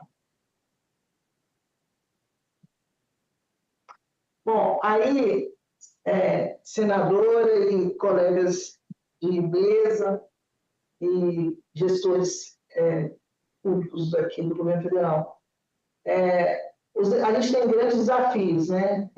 As informações, às vezes, chegam de forma insuficiente, muitas vezes são feitas por terceiros, testemunhas, a dificuldade de obter dados mínimos necessários para o acolhimento e encaminhamento adequado. Outro desafio é a percepção da confiabilidade. A gente tem incentivo, né, que a denúncia pode ser detalhada, mas a pessoa pode fazer a denúncia de forma anônima. A desconfiança, né, do cidadão quanto à proteção da identidade. A necessidade de reforçar o sigilo com garantia do serviço. Agora, a falta do retorno dos órgãos responsáveis é um desafio. A ausência de devolutiva sobre providências adotadas, as dificuldades de informar o cidadão sobre o desfecho da denúncia. Acho importante dizer que a Ouvidoria Nacional de Direitos Humanos vem atuando, na medida da sua competência, o monitoramento do retorno dessas devolutivas, né? E, às vezes, nem sempre a gente é correspondido da forma que a gente gostaria. Mas é isso, agradeço aí a oportunidade e queria reiterar, né, que essa audiência, a gente reconhece que é um ciclo, né, de audiências na perspectiva mesmo de avaliar essa questão do plano, mas a gente tem conhecimento, né, e o acompanhamento da Secretaria Nacional da Criança e Adolescente, que ativamente está aí atuando junto com essa comissão. Estamos aqui à disposição. Obrigada. Doutora Denise, obrigada. Inclusive, doutora Denise, eu sou uma das maiores incentivadoras da gente ampliar esse canal de denúncia. Está aqui no plenário com a gente a pastora Dani Linhares. A Dani é de Minas e é uma das mulheres que faz um trabalho dentro da Igreja Evangélica Brasileira, doutor Fábio, para que a igreja divulgue cada vez mais o canal. Eu acho que o canal precisa ser mais divulgado. Mas eu ia lhe fazer uma pergunta que a senhora já trouxe praticamente no final a resposta. É sobre as devolutivas, doutora. A gente recebe uma denúncia no Disque 100, você encaminha ao órgão. A devolutiva, tem mais ou menos uma ideia ou uma média de devolutiva, dos órgãos informarem de volta à ouvidoria as ações adotadas, as providências adotadas? E hoje vocês têm uma rastreabilidade de uma denúncia desde o recebimento, aí no Disque 100, o encaminhamento e a resposta de volta, doutora?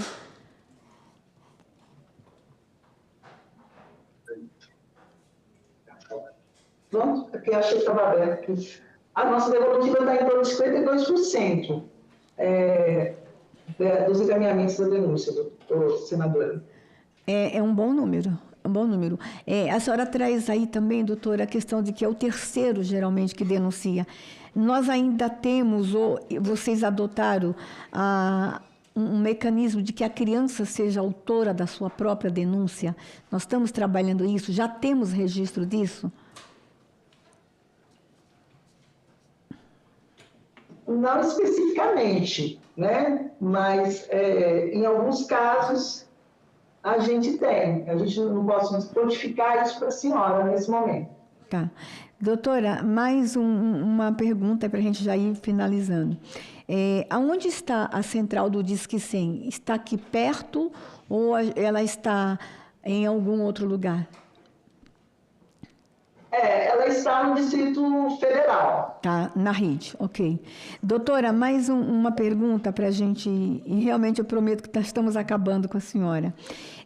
Quando uma situação de violência é comunicada no Disque 100, existe mecanismo capaz de identificar a duplicidade dos registros e reunir essas informações em torno da mesma vítima ou ocorrência? E a outra pergunta, doutora, o tempo transcorrido entre chegar a denúncia no Disque 100, o encaminhamento para o órgão e as providências tomadas, tem mais ou menos uma média de quanto tempo isso demora? O Disque 100, senadora, ele funciona 24 horas. Como ele funciona 24 horas, ao chegar a denúncia, imediatamente ela é encaminhada para os órgãos. O que pode, às vezes, ocasionar uma certa demora, caso seja final de semana ou feriado. Mas, fora disso, do ponto de vista do Disque 100, chegou a denúncia imediatamente encaminhada para os órgãos competentes. Tá.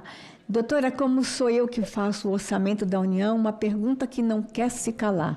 E aproveite essa oportunidade. O orçamento da ouvidoria, o recurso destinado tem sido suficiente?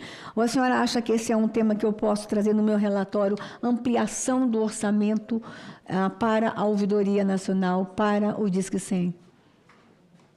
A senhora pode colocar no seu orçamento, na sua avaliação, como relevante, por dois motivos. A ouvidoria funciona aqui no 9º andar do Ministério dos Direitos Humanos, mas ela tem uma atuação expressiva nas comunidades, nos territórios periféricos. Então, essa ouvidoria ela atua também nos territórios com ouvidorias itinerantes, com a Rede de Escuta Brasil, que é uma rede de ouvidores nacionais, estaduais e municipais, muito no sentido de preparar e orientar. E mais do que isso, o Disque 100, a gente tem um projeto aqui na ouvidoria que chama o Ciclo Formativo. Ele ele tem uma formação contínua, ou seja, a gente exige, né, a necessidade, é necessário essa capacitação, essa formação contínua da equipe da ouvidoria e da equipe do Disque 100.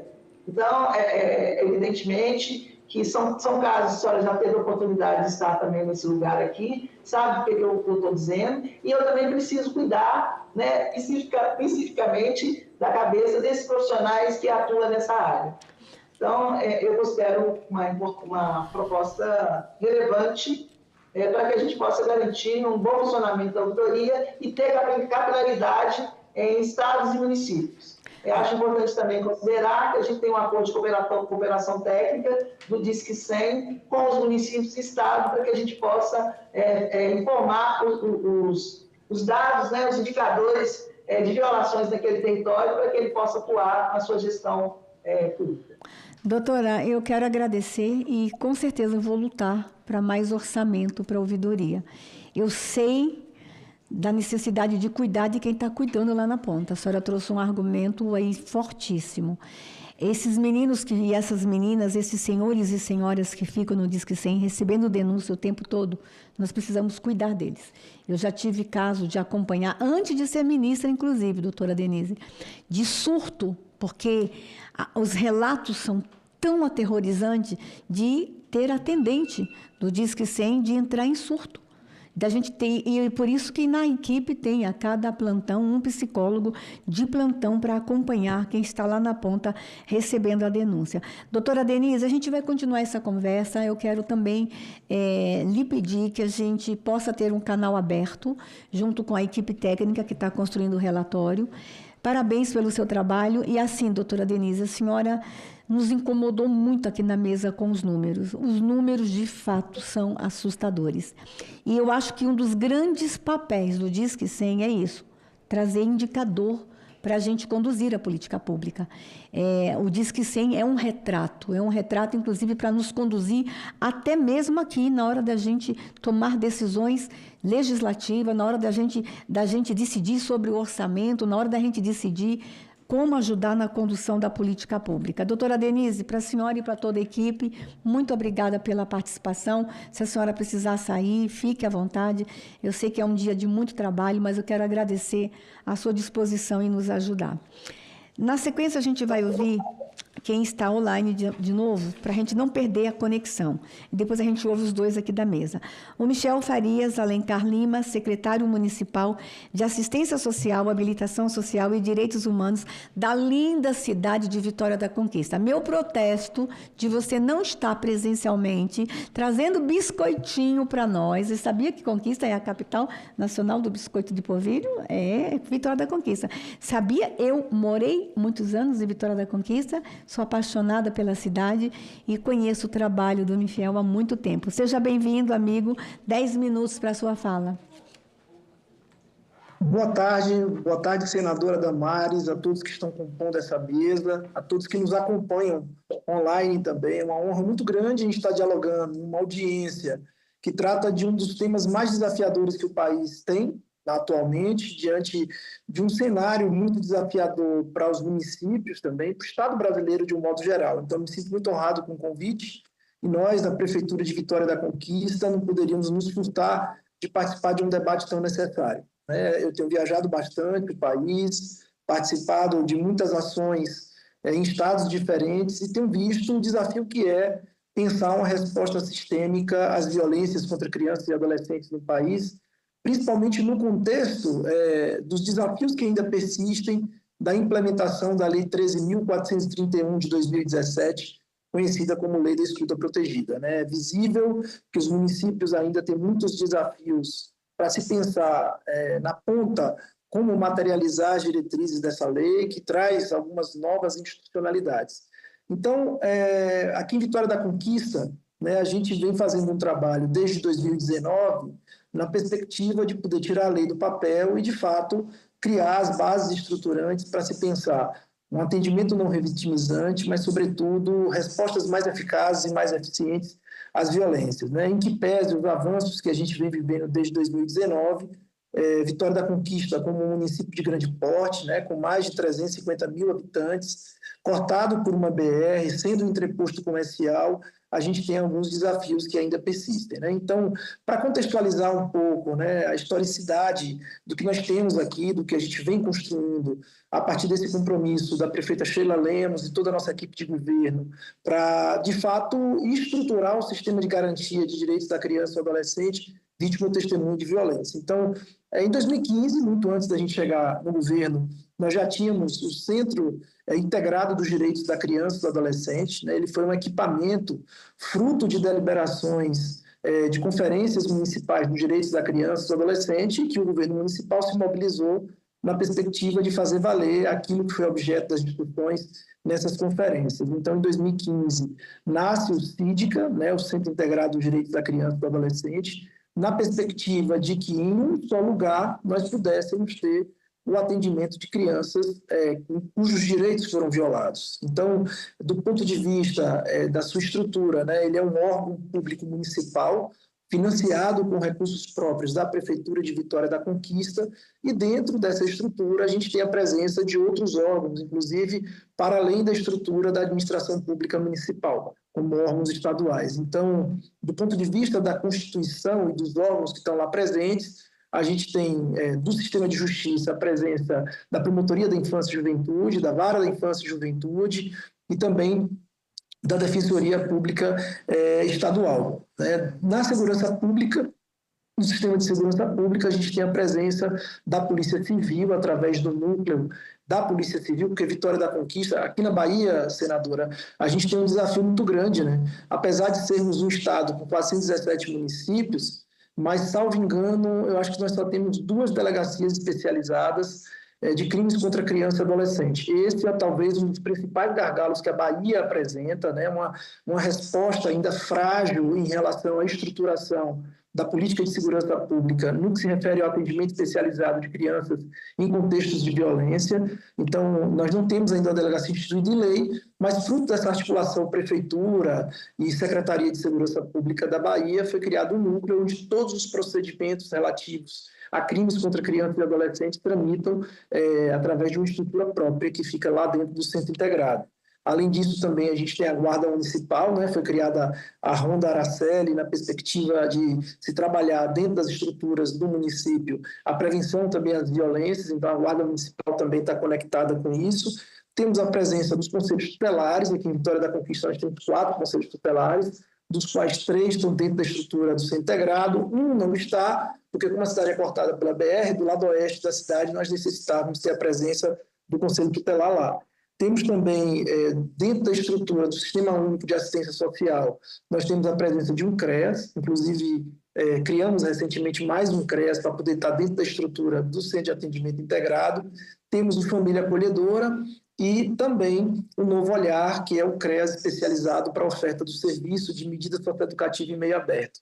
Além disso, dentro da estrutura do Sistema Único de Saúde, né, e a partir do processo de implementação da Lei da Escuta, nós tínhamos verificado que existia um gap no atendimento breve psicoterápico de crianças vítimas ou testemunhas de violência. Então, muitas vezes a criança estava em crise diante da violência sofrida e necessitava desse atendimento especializado breve. Então, nós criamos também esse núcleo de psicologia que é vinculado ao SUS e que está dentro da estrutura do Centro de Atendimento Integrado. Temos também a instância de controle social, então o Conselho Municipal dos Direitos da Criança e do Adolescente está lá dentro também, e no âmbito da política de educação, a gente tem uma brinquedoteca que faz um trabalho específico com crianças que estão sendo atendidas dentro do Centro de Atendimento Integrado. Como eu falei, em 2019, nós demos os passos iniciais com o apoio da Childhood Brasil para a implementação da Lei da Escuta Protegida. Logo depois também tivemos o investimento por parte também do Escritório do Unicef do Brasil para nos apoiar tecnicamente na implementação dessas diretrizes da lei. Então, em 2020, nós assinamos um termo de cooperação com a Childhood e criamos todo um processo sinérgico com os atores locais para falarmos sobre a Lei da Escuta Protegida, quais seriam os desafios e os principais gargalos para se pensar a perspectiva de tirar essa lei do papel.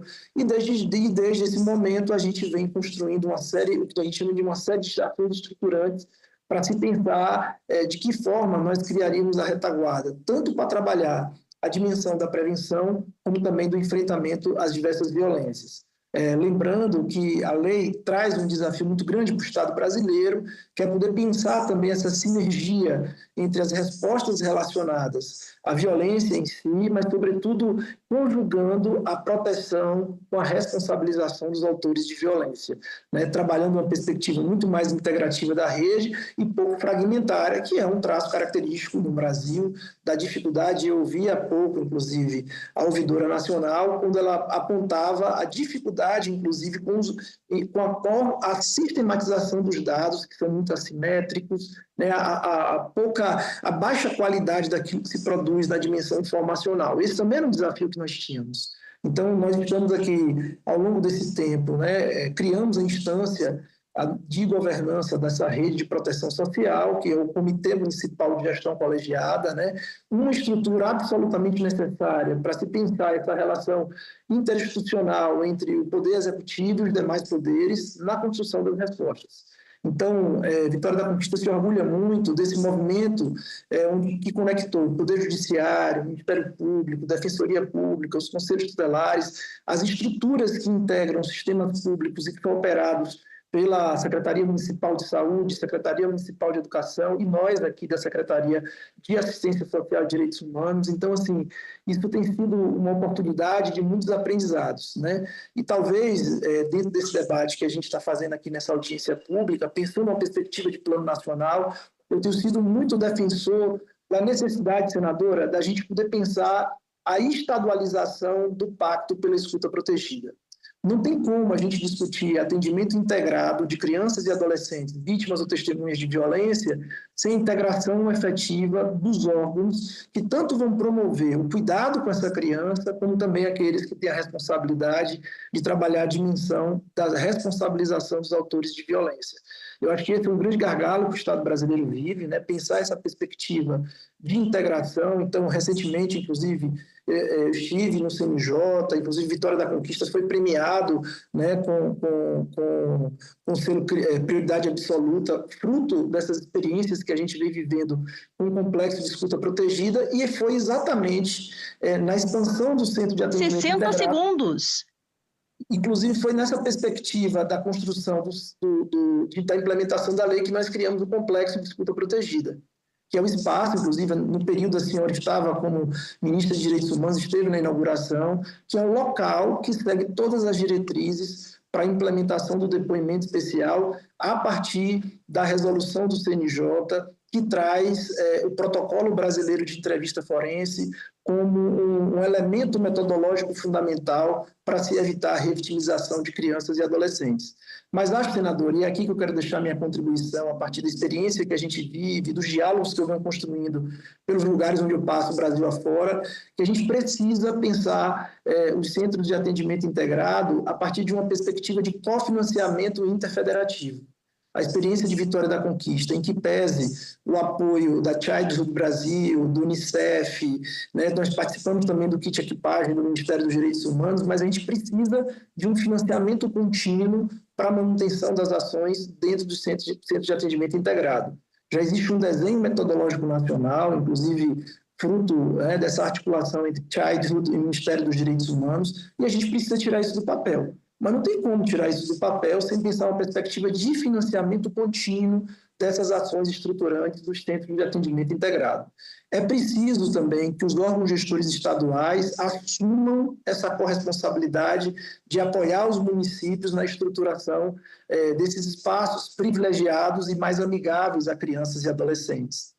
Mas eu acho também, e tenho dito isso reiteradamente, que eu também sinto muita falta da maior integração entre os Ministérios da Educação, Ministério do Desenvolvimento Social, Ministério da Saúde, inclusive produzindo documentos conjuntos de orientação dos profissionais, porque se uma das diretrizes mais importantes da Lei da Escuta Protegida é pensar a perspectiva integrativa do atendimento, na ponta isso é muito difícil. O profissional que está no CRAS, o profissional que está na unidade de saúde, às vezes falta a qualificação necessária para entender como deve ser feito o manejo para se evitar a revitimização de crianças e adolescentes. Daí a responsabilidade que eu acho, em parte do governo federal, de pensar esses documentos conjuntos para poder trabalhar essa dimensão integrativa da rede de proteção social, né? Saindo desse viés de que quem tem que cuidar disso é a assistência social. Não, quem tem que cuidar disso são todas as políticas públicas, em especial a política de saúde, educação e assistência social, conforme está lá no decreto 9.603 de 2018. Mas na prática, né, ou melhor, nas práticas, nos municípios brasileiros, não é isso que tem acontecido. Então, eu acho que tem que ter uma postura mais ativa por parte do Ministério da Saúde, do Ministério da Educação e do Ministério do Desenvolvimento Social, em articulação com o Ministério dos Direitos Humanos. Eu penso que se esses documentos não saírem lá de cima, produzidos conjuntamente, os órgãos gestores estaduais também, se eles não estiverem conectados e criar essa ambiência favorável junto com os municípios para gerar essa sinergia, a gente vai avançar pouco. E eu acho que um outro ponto, e eu ouvi atentamente a fala da ouvidora nacional, é essa questão da assimetria informacional. Então, aqui em Vitória da Conquista, né, fruto dessa parceria com a Childhood, nós estamos em diálogo para a construção de um software que a gente possa fazer, através desse software, a gestão dos casos de violência, onde todos os atores, obviamente, resguardados os níveis de acesso a algumas informações, eles possam estar acompanhando em tempo real o que está acontecendo com essa criança na rede. Esse é um dos grandes gargalos que o nosso país tem, considerando que os sistemas informacionais, eles são muito assimétricos, eles têm parâmetros diferentes, e quando a gente vai sistematizar essas informações, para a gente poder pensar a política pública, para a gente poder pensar a estratégia de prevenção, a forma como os dados são organizados é muito frágil. E isso não permite que a gente tenha uma clareza e nenhuma fidedignidade das informações que estão lançadas nesses sistemas informacionais. E acho, né, que se discute pouco no país a questão de políticas de prevenção, né? Eu vejo poucas escolas falarem sobre prevenção. Eu vejo também as unidades de saúde falando um pouco sobre isso. E tenho percebido que se recai muito sobre a política de assistência social ter que dar as respostas diante de violências contra crianças e adolescentes. Eu acho que não temos mais, né, tempo suficiente diante dos indicadores ainda negativos do nosso país para poder ter esse descompasso entre essas três importantes políticas públicas, que é saúde, educação e assistência social. Acho que a gente precisa repensar isso.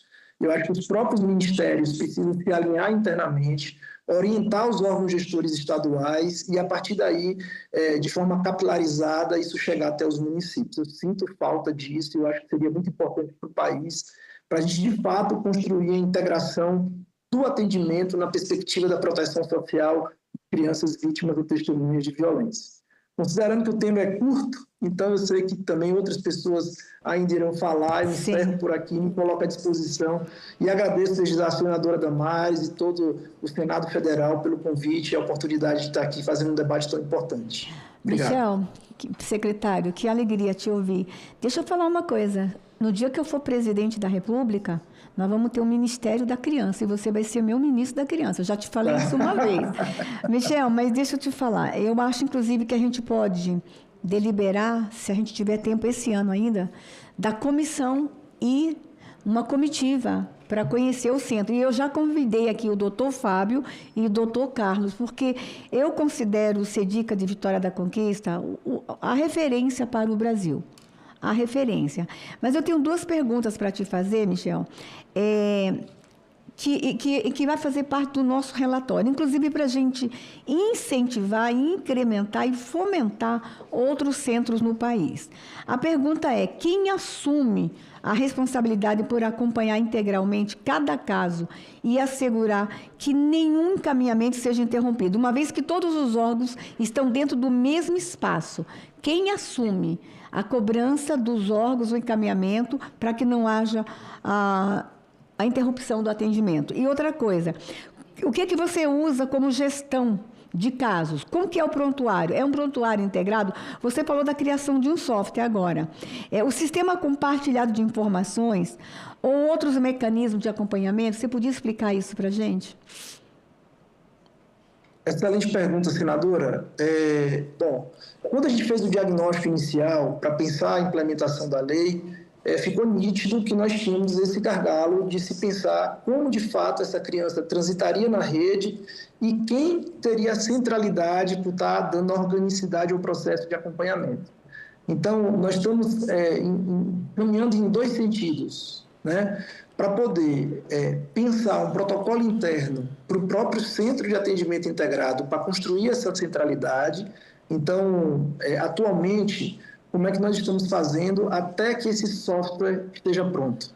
Nós estamos compartilhando as informações entre 3 núcleos setoriais em articulação com os conselhos tutelares. Então, a gente criou, dentro da Secretaria Municipal de Educação, o Núcleo de Prevenção e Monitoramento das Violências, Então, essa equipe, lá você tem psicólogo, assistente social, advogado, eles monitoram como esse caso está sendo acompanhado na rede. Temos também, no âmbito da política de saúde, um grupo de trabalho que integra as informações de como essa criança está sendo atendida na rede.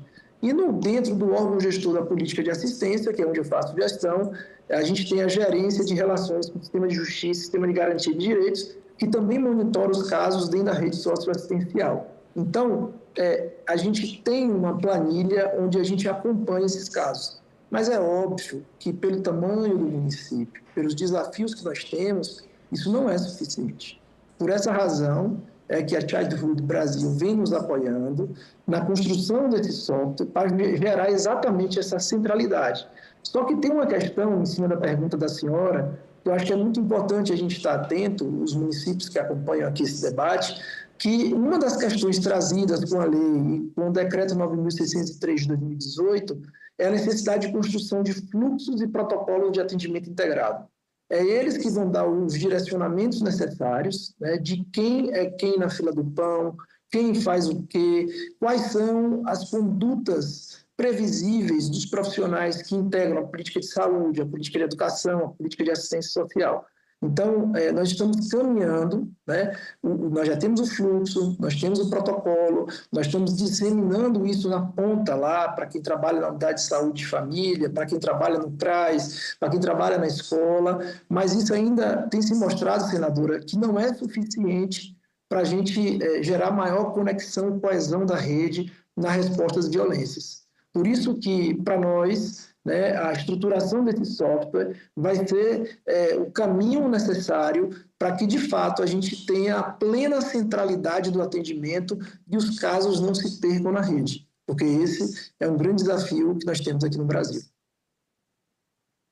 Michel, a ideia é compartilhar depois com todos os outros centros o software?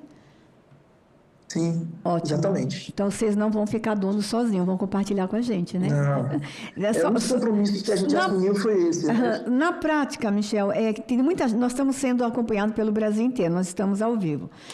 Vitória da Conquista tem 3 conselhos tutelares, certo? Pela população? 4. E tem o centro. Como é que funciona na cabeça da população? Na hora de uma violência, as pessoas correm para o centro ou correm para os conselhos tutelares? Boa pergunta. São múltiplas. Quando a gente trabalhou o fluxo e o protocolo, senadora, a gente pensou as múltiplas formas de entrada. Porque, por exemplo, os casos de revelação espontânea, né, a criança, não existe um lugar onde a criança vai decidir falar. Então, pode ser que ela revele espontaneamente na escola, lá nas atividades do serviço de convivência e fortalecimento de vínculos, na unidade de saúde, eventualmente, um atendimento. Então, para cada porta de entrada, nós pensamos um fluxo específico, embora todas as situações em que há a incidência de prática de violência contra a criança, obrigatoriamente tem que ser feita a notificação para o SINAM e também a notificação via CIPIA. E até que nós tenhamos o software, a gente criou um formulário padrão, onde a gente lança a primeira pessoa que faz a escuta especializada, né, que tem fins protetivos, elas lançam as informações básicas nesse formulário e as informações lançadas no formulário vão subsidiar os conselhos tutelares na aplicação de medidas protetivas e os demais órgãos que vão precisar de mais informações. Trabalhando um aspecto da lei da escuta protegida muito importante. Quem circula na rede não é a criança nem a família, são as informações. Mas é óbvio que o formulário ainda não é uma resposta tão contundente e tão eficaz. Por essa razão que a gente tem como questão prioritária agora a finalização desse software. Tá. Michel, deixa eu te fazer uma pergunta. Quais foram os principais obstáculos jurídico, administrativo e institucionais encontrados para compartilhar informações, integrar essa equipe e estabelecer fluxo?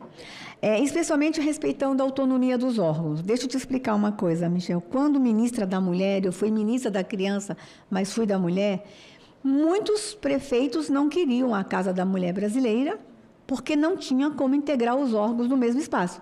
A gente chegou a oferecer para capitais, eles diziam que não queriam. E nós tínhamos uma experiência de uma casa que estava fechando, porque os órgãos não queriam fazer parte da Casa da Mulher Brasileira, por causa da autonomia e, cá entre nós, por causa da vaidade também, às vezes. Você encontrou esse tipo de obstáculo institucional? Como é que você lidou com isso, Michel?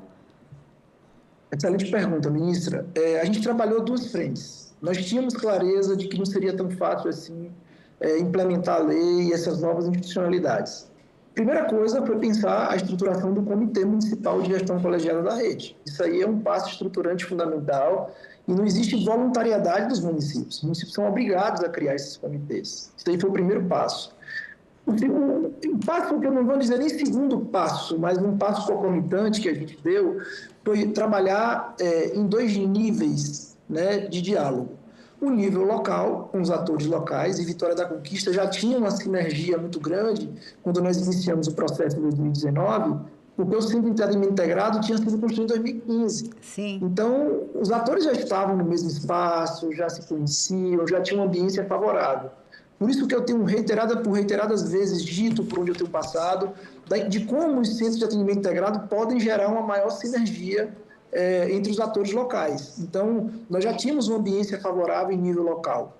Mas, e essa tese eu venho defendendo atualmente, tem questões que quem decide não é o juiz local, tem questão que quem decide não é o promotor local, tem questões que quem decide não é o delegado de polícia. Tem questões que envolvem os tribunais de justiça, tem questões que envolvem os procuradores gerais de justiça, que são chefes do Ministério Público Estadual, e tem questões que envolvem também a Secretaria de Segurança Pública. Então, nós fizemos dois movimentos. Nós trabalhamos em nível local e trabalhamos em nível estadual, inclusive tivemos audiência com o presidente do Tribunal de Justiça à época, tivemos audiência com a Procuradora-Geral de Justiça, a doutora Norma, inclusive foi uma das grandes incentivadoras da gente poder pensar a implementação da lei aqui em Vitória da Conquista, tivemos conversa com a Defensora Pública Geral do Estado e criamos uma institucionalidade necessária, que foi a assinatura de um acordo de cooperação técnica entre Prefeitura de Vitória da Conquista, Tribunal de Justiça da Bahia, Ministério Público Estadual, Defensoria Pública Estadual e Secretaria de Segurança Pública. E nesse acordo de cooperação nós tínhamos como objeto implementar a lei da escuta e, ao mesmo tempo, fazer a gestão compartilhada do complexo de escuta protegida, que é essa estrutura dentro do Centro de Atendimento Integrado, onde acontece a tomada do depoimento especial, tanto na modalidade policial, como também na modalidade judicial.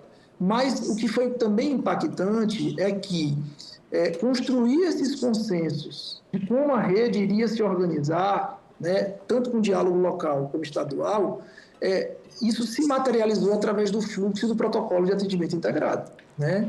Que foi um processo de mais de 2 anos para ser construído. Ok. Michel, eu quero te agradecer e dizer que você é mágico. Você conseguiu sentar com todo mundo e fazer essa articulação. Tem que ter muita habilidade e muito amor às crianças. Michel, só uma pergunta. A unidade socioeducativa da cidade já está funcionando? Vocês têm integração com a unidade socioeducativa? Então, aqui na Bahia, a Fundac, que é uma fundação gerida pelo governo do Estado, ela faz a semi-liberdade e também a medida de internação. Então, a gente tem a unidade de internação, né, que já foi inaugurada, já está plenamente funcionando, e também a semi-liberdade, cujo serviço é ofertado por uma OSC, fruto de uma parceria com o governo do Estado. Eles também participam das discussões, eles participam junto ao Conselho Municipal e, obviamente, o fato de nós termos um fluxo e um protocolo que foi fruto desse consenso geral, eles também seguem a partir daquilo que está pactuado dentro do comitê. Obrigada, obrigada. Michel, eu vou só te pedir permissão, porque nós teríamos mais perguntas, de encaminhar algumas perguntas por e-mail para você nos ajudar na construção do relatório. É possível? Com certeza. Tá, mas aí antes de você sair da tela, deixa eu só contar para quem está presente aqui, doutor Fábio, juiz, doutor Carlos, nosso promotor, um testemunho pessoal. E foi um dia muito especial na minha vida. O Michel conhecia a minha história, mas não sabia detalhes da minha história. E Quando a gente foi inaugurar o Centro Integrado, inclusive com a presença online da Rainha Silvia, foi um evento com a Unicef, foi um evento lindo, porque aquele evento marcou, inclusive, a luta pela proteção da criança. E o Michel não sabia, já em parceria comigo, que foi exatamente em Vitória da Conquista que eu fui estuprada. Todo mundo conhece a minha história. Dos 6 aos 8 anos de idade, eu fui barbaramente estuprada. E foi uma coincidência absurda. O primeiro centro que a gente inaugura ser na cidade exatamente onde eu fui estuprada. E eu contei isso publicamente, da emoção de estar ali, trabalhando a proteção da criança, exatamente no cenário onde eu não fui protegida. Onde eu não tinha agentes naquela época de proteção. Eu não tinha uma promotoria, eu não tinha um CNJ, não tinha conselheiros tutelares. E foi, assim, um dia de muita emoção para mim. E acho que foi para você também, Michel, ter descoberto. E chamou a atenção do Brasil esse fato. Mas não foi em Vitória da Conquista que tinha o pé de goiaba. O pé de goiaba foi em Feira de Santana, onde eu passei anos em cima de um pé de goiaba chorando por causa das dores causadas pelo estupro. E tu acredita que a imprensa chegou e ia à Feira de Santana, subindo no muro da igreja, da casa pastoral, para ver se ainda tinha um pé de goiaba para rir da então ministra? Então, infelizmente, a gente ainda tem o deboche da violência contra a criança. Mas eu queria testemunhar isso publicamente, Michel, que foi um dia especial para mim. Também sei que foi para você, como tem sido. E Vitória da Conquista ainda vai te perder. A gente ainda vai te trazer para Brasília, para você nos ajudar a construir no Brasil inteiro os centros integrados. Obrigada por sua participação. Que Deus abençoe você e toda a sua equipe. Obrigado, senadora. Valeu. Nós agora vamos para a nossa fala presencial do Dr. Fábio Francisco Esteves, conselheiro do CNJ, representando aqui o CNJ. Doutor Fábio, quando você estava chegando, acho que você não ouviu, que eu anunciei seu nome, que eu pus a plaquinha aqui, eu disse publicamente para o Brasil que eu sou sua fã número 1, tá? Então, se você não sabia, que tu fique sabendo disso, doutor. É uma alegria tê-lo conosco mais uma vez na comissão e hoje com a missão da gente avaliar os 3 objetivos do Plano Nacional de Enfrentamento à Violência contra a Criança e Adolescente. Você tem o seu tempo, doutor. Obrigado, senadora. Boa tarde a todos e todas. Eu quero, para que possamos integrar as pessoas com deficiência visual à nossa audiência aqui, dizer que sou um homem de pele preta, tenho os cabelos crespos, tenho barba, destaque para um cavanhaque, estou falando sentado, vestindo um terno cinza quadriculado e uma gravata lilás sobre uma camisa branca, uma camisa azul. Eu queria, antes de tudo, agradecer ao convite, dizer o tanto que é importante o Poder Judiciário integrar essa discussão, dizer da importância dessa audiência pública, né? Isso significa dizer que nós estamos tendo governança sobre uma política pública e dizer que o Conselho Nacional de Justiça, o Poder Judiciário como um todo, tem uma compreensão menos reativa, né? Antes, nós tínhamos um juiz que ficava ali esperando o evento acontecer e, de alguma forma, produzia algum tipo de medida para sanar a violência. Hoje, o Conselho Nacional de Justiça entende que essa política também é uma política judiciária nacional e que precisa desenvolver vários mecanismos para a execução dessa política e permitir que haja uma atuação nacional uniformizada para a magistratura brasileira.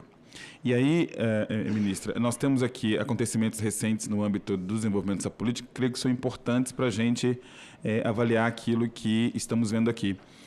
Nós ouvimos agora a experiência de Vitória da Conquista, nós sabemos que essa é um tipo de política que não acontece de maneira isolada, né? A questão, sob o ponto de vista interinstitucional, é indispensável.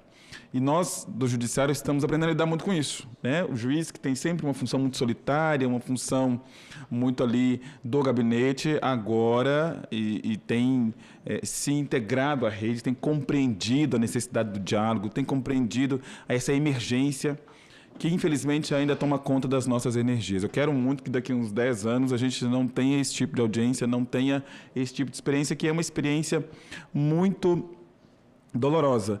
Quando eu titularizei aqui no Núcleo Bandeirante, eu saí do Tribunal do Júri. Havia 10 anos que eu estava julgando homicidas. Já tinha feito 780 sessões do Tribunal do Júri. Então, quando eu fui para o Bandeirantes julgar crimes comuns, eu imaginei que algo ia ser muito tranquilo. E quando eu chego no Bandeirantes, eu vi que tinha coisas muito piores do que o homicídio, né? O abuso sexual infantil. E ali era as quintas-feiras, que era a audiência que a gente designava para isso, assim, pior, era um horror. E eram muitos, mas muitos crimes. E eu me lembro que, à época, em 2015, a gente tinha uma audiência que acabava sendo muito frustrante, porque quando a prova chegava lá, a prova já estava muito ruim, porque normalmente, né, o professor ali, mesmo com toda boa vontade, não sabia abordar a criança, e quando entregava para a rede tinha alguma dificuldade, e aí no fim das contas estava lá a criança de mão dada com o professor, como agressor, lá para a audiência. Então, ou seja, já via que aquela prova já estava totalmente imprestável. E eu me lembro que, à época, nós qualificamos a rede de ensino.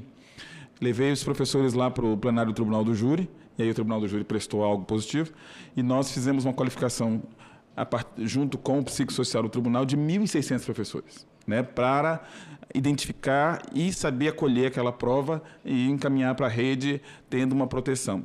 Sem contar que essa função era muito a proteger também os professores, né? Tinha muitos professores ameaçados, professores violentados, porque essa coleta de informação acabava que assustava a criança levava para casa, contei professor isso, e aí estava lá o agressor querendo agredir o professor. Mas, em termos de avanços, né, desse processo todo, nós estamos cada vez mais avançando nesse sentido, né? É aqui do DF toda uma experiência da Polícia Civil quanto à escuta protegida, né? Eu acho que nós temos aqui no Distrito Federal os 2 maiores especialistas do país em depoimento especial. E eu fui recentemente à delegacia, ela está linda, né? Fizeram uma reforma da delegacia, construíram um parquinho, enfim, está uma coisa muito bonita. E os 2 agentes que construíram, que ajudaram a construir todo o protocolo da oitiva forense, estão lá ainda. Então, a gente tem a experiência viva ali, a história ali viva. No âmbito do Conselho Judiciário, que é o órgão do Poder Judiciário, hoje responsável por toda a execução, toda a indução e execução das políticas nacionais programáticas, nós temos uma política nacional da criança e adolescência, né? Inclusive com destaque para a primeira infância. E dentro dessa política nós temos alguns pilares importantes. Um dos pilares é a infância protegida. Essa gestão, inclusive, do Conselho Nacional de Justiça, tem isso no plano estratégico do Conselho. Por isso que há uma designação, um investimento muito forte nesse aspecto. E eu, então, a mim foi confiada, então, a função de supervisão nacional da política e, claro, uma prioridade absoluta ao pilar infância protegida. E nesse mês de maio, então, nós fizemos 2 entregas muito importantes para a escuta, para o depoimento especial, né? Primeiro, que durante alguns meses eu estive visitando vários tribunais, várias unidades, para a gente estimular que as nossas unidades judiciárias sejam equipadas de maneira a acolher adequadamente as crianças para a escuta qualificada, né, para o depoimento especial. Mas nós adotamos 2 resoluções importantíssimas, né? Uma resolução conjunta com o CNMP, e essa é realmente um avanço muito grande, que é aquela que dentro do norte central, que é a não revitimização, determina que hoje o depoimento especial seja tomado imediatamente após a ocorrência, seja tomado de uma única vez e seja documentado na condição de uma prova antecipada. Então, isso hoje qualifica muito, né? Ou seja, nós temos um aspecto temporal imprescindível para esse tipo de violência. Nós tivemos agora, no mês de maio, visitando alguns tribunais, e aí a gente fez uma campanha para priorizar os processos que envolviam violência sexual contra a criança. E eu estive no estado e foram feitas as seleções dos processos, senadora, e ali a gente tinha um processo que havia acontecido havia 10 anos. A vítima estava, então, agora casada, com filhos. O esposo nem sonhava de uma tragédia dessa na vida dela, e aí vai o judiciário chamar essa vítima para ir de novo ao fórum. Então, isso não tem como, né? Portanto, com essa medida agora, a gente não vai precisar mais fazer isso, porque vai ser feita essa oitiva, E aí é claro que esse depoimento especial ele vai ter todo o aparato necessário. Hoje, no Poder Judiciário brasileiro, ninguém pode realizar depoimento de qualquer criança vítima de violência sem a capacitação adequada.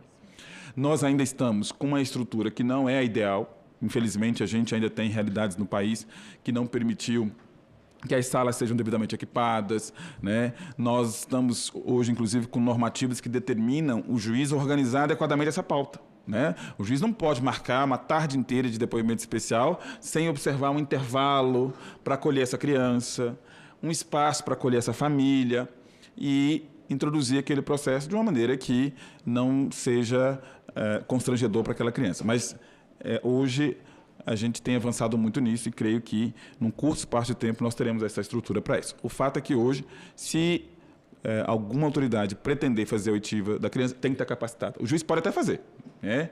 Então, esse é um grande avanço que a gente tem, que é esse depoimento hoje sendo tomado uma única vez e na condição de prova antecipada. Registramos esse depoimento e aí, durante o processo, então, ele vai ser usado e o contraditório vai ser exercido ali. Mas, hoje, a gente tem essa antecipação da prova.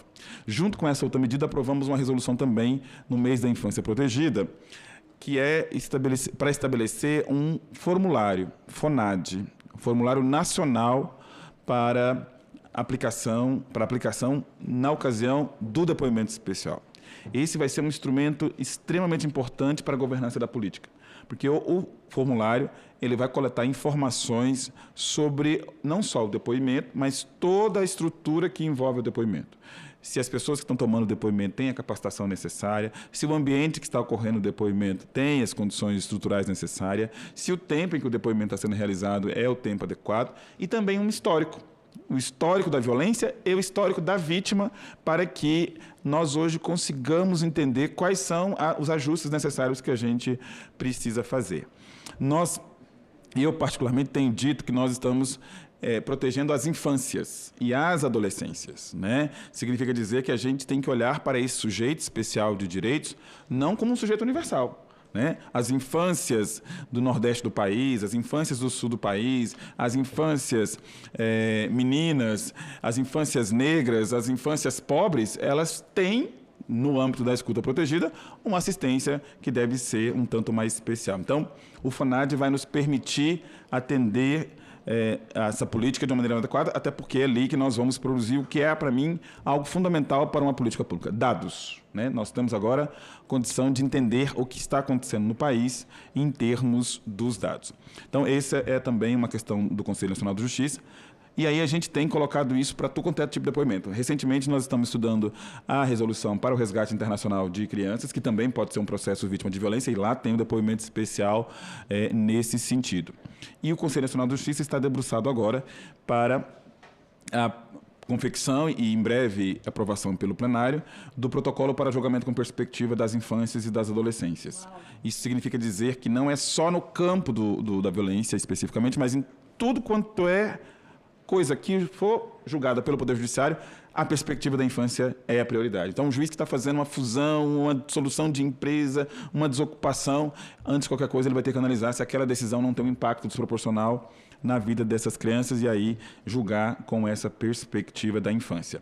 Nós estamos com todo o Poder Judiciário hoje, as escolas de formação, trabalhando com a capacitação de juízes e uma última questão que tem sido trabalhada com bastante intensidade.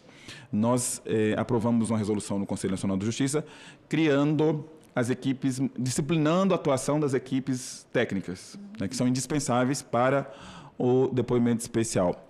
Nós estamos com dificuldades, porque trata-se de uma estrutura que envolve custos, e hoje muito do judiciário, aqui no DF é diferente, né? Aqui no DF a gente tem uma realidade um pouquinho diferente, mas no Poder Judiciário afora, é muito comum, e aí eu imagino que Vitória da Conquista deve assistir o Poder Judiciário com profissionais municipais que fazem esse trabalho. E aí a gente corre determinados riscos, porque nem sempre os municípios conseguem manter essa estrutura de maneira contínua. E para esse tipo de atividade, eu não posso ter profissionais que rodiziam o tempo todo, que estejam envolvidas com outra atividade. Então, nós temos agora um normativo, uma resolução do Conselho Nacional de Justiça, que tem disciplinado as atividades e tem exigido que os tribunais façam concursos públicos para terem quadros próprios de profissionais da psicologia, da assistência social e da antropologia.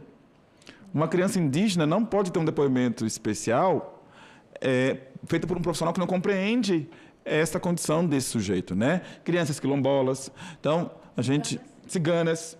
Então, qualificar essa escuta com relação à violência envolve, inclusive, esta especificidade. E aí as equipes multidisciplinares hoje estão se tornando uma realidade mais forte no Poder Judiciário.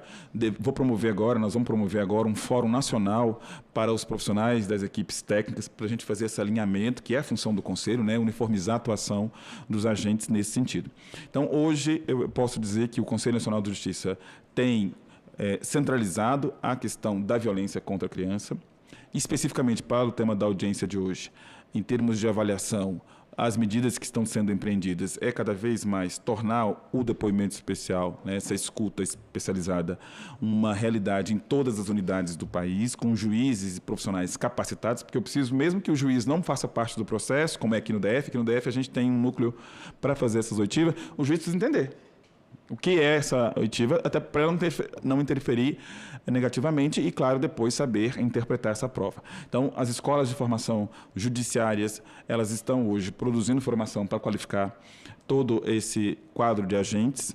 Temos agora o formulário FONAD para coletar dados e permitir que nós aperfeiçoemos a política. Inclusive, assim que nós tivermos a primeira rodada de dados, o formulário está em fase de implantação eletrônica, encaminharei aqui para a comissão hoje ter dimensão em termos de números, e aí é uma falha da política, né? Eu não tenho hoje exatamente qual é a dimensão real diante dessa realidade do Brasil, mas teremos em breve dessa documentação. E também, um dado que vai vir importante com o FONAD é a real dimensão do atendimento à violência pelo Poder Judiciário brasileiro, né?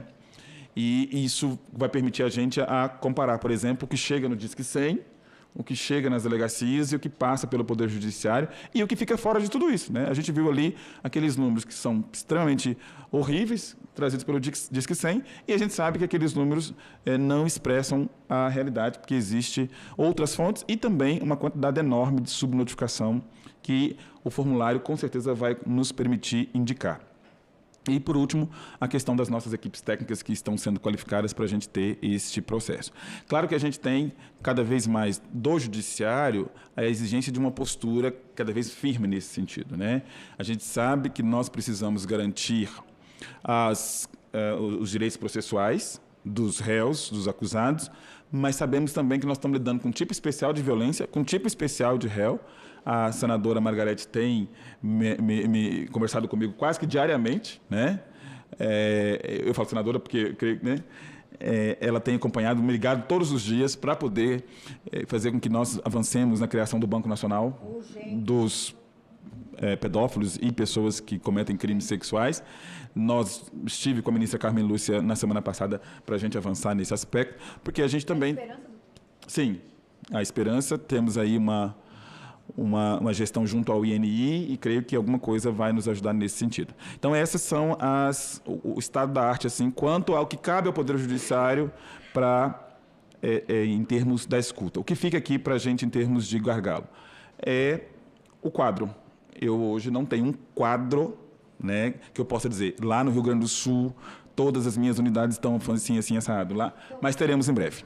Essa seria a minha primeira pergunta, doutor Fábio. Então, vocês não têm um diagnóstico de quais tribunais já implementaram efetivamente a lei? Todos os tribunais implementaram. Todos os tribunais hoje implementaram. Nenhuma autoridade hoje, inclusive a causa até de nulidade, nenhuma autoridade hoje pode fazer depoimento de criança se não for capacitada. O juiz, para fazer, tem que ser capacitado. Nenhum depoimento especial hoje é feito sem aplicação da lei, do procedimento. Sim. O que eu digo que eu não tenho ainda um quadro é qual é a estrutura que está à disposição do judiciário hoje, se a gente tem as salas devidamente especializadas, se a gente tem uma pauta de audiência devida... Tudo bem, senador? Tudo bem? Se a gente tem uma pauta de audiência devidamente organizada, se eu tenho lá um lugar para essa família ser acolhida. Então, o que a gente tem é agora trabalhar a qualidade desse depoimento, né? Ele é hoje uma realidade em todos os lugares. Agora eu preciso trabalhar a qualidade do procedimento. Doutor Fábio, como a gente tem acesso direto ao senhor, Eu vou fazer algumas perguntas depois por e-mail. Sim. Por exemplo, eu queria muito te ouvir sobre sugestões que devem ser adotadas pela União, pelos estados, pelos municípios, para que o plano seja, de fato, efetivo. Mesmo porque a violência contra a criança, ela é dinâmica. Eu não tinha, há 10 anos atrás, a violência que eu tenho hoje. A violência e o agressor se inovam todo dia. A gente também tem que se inovar na proteção da criança. Então, eu vou te encaminhar umas perguntas por escrito, mas eu vou dizer uma coisa. O judiciário é frio.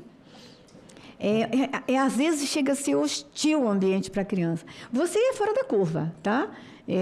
Porque você é diferente. Nós temos um grupo espetaculares de magistrados com muita sensibilidade, como o senhor. Mas ainda sinto que as crianças têm muito medo do juiz. As famílias têm muito medo do juiz. Às vezes não vê no judiciário um lugar de proteção, mas um lugar em que, será que vão acreditar em mim? Um lugar de julgamento. E a gente tem visto também, doutor, e eu sei a sua atuação, a relativização da violência por alguns magistrados, pelas decisões de alguns magistrados, ao ponto que eu tive que apresentar um projeto de lei dizendo, excelência, se tu não entendeu, está aqui, é estupro de vulnerável. Deixar claro que já estava claro, inclusive o projeto já passou aqui, tá? Mas, assim, essa forma do julgador lidar com a violência contra a criança, você acha que a gente vai ter um dia, e a última pergunta que eu te faço, e ela é bem subjetiva, e não quero te colocar em situação delicada, nós teremos um judiciário que a criança possa entrar, sentar, olhar para a mesa e ver o julgador como protetor dela? Com certeza. E aí nós temos, eu digo isso de forma objetiva, nem tanto subjetiva, porque nós estamos trabalhando no protocolo para julgamento com perspectiva da infância. E senadora, a senhora tem razão, quando a gente ainda não tem absorvido de maneira adequada o que a nossa Constituição disse sobre a criança. Nós vemos de uma tradição que é o Código de Menores, uma tradição minorista. Através dessa perspectiva, o juiz olha para as questões da criança como um monte de coisa irregular. Se a gente pegar sentenças do passado, era aquela coisa, o juiz achava que só tinha que intervir quando a criança estava na situação irregular, e ele via a criança como a própria situação irregular. Em 88, a Constituição vem e diz, não, ele é sujeito de direitos, lá no artigo 226. O ECA, que essa semana completa, que dia 3 agora completou 36 anos, vem dizer, artigo 100, é sujeito de direitos.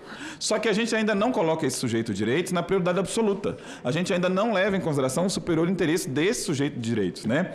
E aí eu me lembro muito bem, a senhora falando isso, realmente tem essa coisa. Eu me lembro que, quando eu fazia as minhas audiências, na época a gente não tinha um depoimento especial ainda, isso quando a gente tinha vítima no júri, que era criança também, eu tive um caso aqui no Paraná, que o réu catou a criança pelo cabelo e quando ia desferir a facada, a mãe voou nesse réu e acabou que essa criança teve que ir para o fórum, porque é a única testemunha que tinha. E eu me lembro que nós chegamos lá, e eu ainda não tinha experiência, a gente foi para uma sala, eu tirei a minha toga e entreguei para a criança. Ela vestiu minha toga e disse a ela, agora você tem todos os poderes do mundo para falar sem nenhum medo. E aí essa criança realmente falou tudo, aquela coisa toda.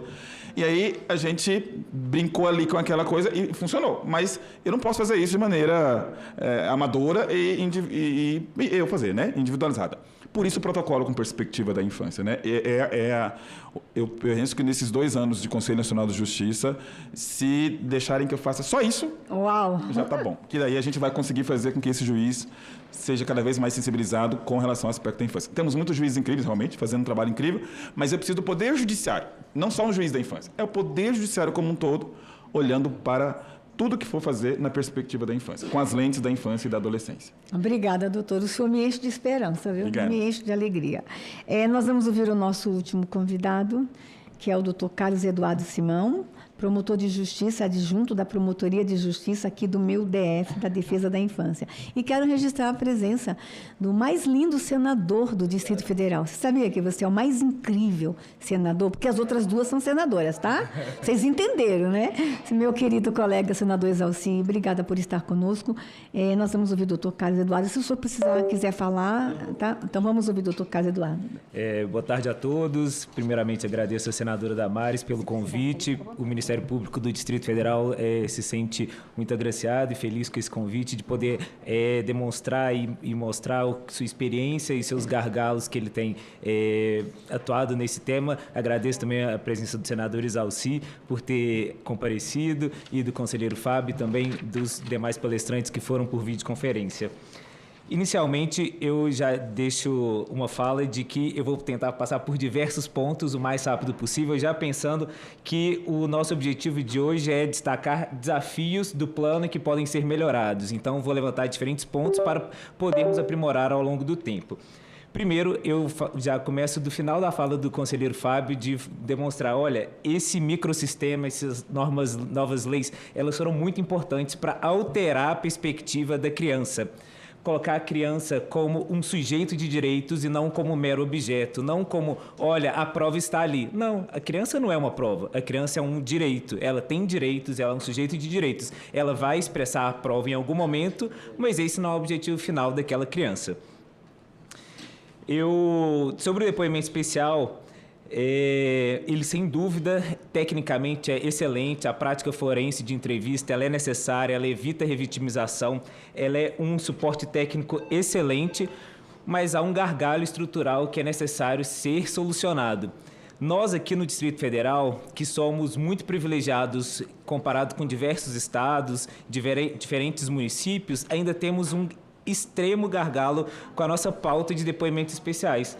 Para se ter uma noção, hoje, se o juízo essa produção antecipada de prova, essa vítima só é escutada daqui 1 ano e 3 meses. Quanto? 1 ano e 3 meses. Ou seja, durante esse tempo, o que pode acontecer? A família pode falar porque ela tem que se retratar, porque muitas das vezes o agressor é aquela pessoa que está naquele ambiente, é o provedor daquela família. Ela pode falar, olha, eu não quero mais isso, eu estou cansado disso, eu não quero mais me expor, eu estou cansado. Ou então vamos pensar numa criança muito jovem. A memória dela, ela é muito fraca, ela vai ter uma fidedignidade daquela memória no longo do prazo muito ruim. Então, tem um certo perecimento desse ponto. Então, o depoimento especial ele é excelente, mas ele é necessário que seja melhor estruturado. Aqui no Distrito Federal, isso é necessário com estrutura tanto de salas quanto de suporte de pessoal. E um ponto necessário também é para o depoimento de neurodivergentes, porque hoje o nosso depoimento especial ele é ligado em fala, em oralidade. Outras pessoas de diferentes compreensões, elas não conseguem se expressar e nós não conseguimos nos entender. Ou melhor, elas se expressam e nós não nos entendemos. Então, esse é um ponto necessário. Sobre a integração de políticas públicas, há sempre uma necessidade de se integrar diferentes órgãos, que foi muito dito hoje, que é o objetivo principal da nossa audiência pública. E o que nós temos observado é que existem silos, feudos de diferentes órgãos e cada um tem a necessidade de falar, não, essa parte é minha e eu não quero perder o meu quinhão de poder ali. E a vaidade. E nós precisamos atuar de forma conjunta, de fazer com que todos se sintam presentes. E uma coisa que nós temos observado aqui no DF é o sucesso do projeto Ágora, do Ministério Público. E o que é esse projeto? Olha, nós temos sim um fluxo geral do Distrito Federal inteiro, que é do GG Corp, que tem um grupo para isso, mas nós vamos tentar acionar regionalmente, por exemplo, em São Sebastião, no Núcleo Bandeirantes, em cada região, os atores daquele local. Porque, por exemplo, dependendo de uma região, não tem um CAPSI. Então, não faz sentido falar, olha, vai ser encaminhado para o CAPSI. Mas do outro lado do Distrito Federal, aquela pessoa não vai para aquele local. Nós precisamos integrar aquelas pessoas para que elas consigam fazer uma noção de que vai além do processo penal, que é um processo de cura integral daquela criança e de toda a sua família, porque todos vão ser impactados daquela violência. É uma aproximação humana e de desconstruir o isolamento, que todos vão integrar de forma conjunta. E esse fluxo vai ser local. Por que ele é local? Porque cada um tem a sua especificidade. Pode ser que ele tenha uma UBS, pode ser que o local de profilaxia de doenças sexuais seja próximo, mas pode ser que seja distante. Então, cada local vai precisar do seu fluxo e ele é mutável ao longo do tempo, porque os locais vão evoluindo, vão criando programas, vão tirando programas, mas, lógico, terá sempre um modelo que tem de ser muito similar em todos os locais. Por exemplo, o modelo de revelação. Nós criamos o nosso modelo de revelação e estamos implementando na rede, porque tem determinadas perguntas, informações que são necessárias.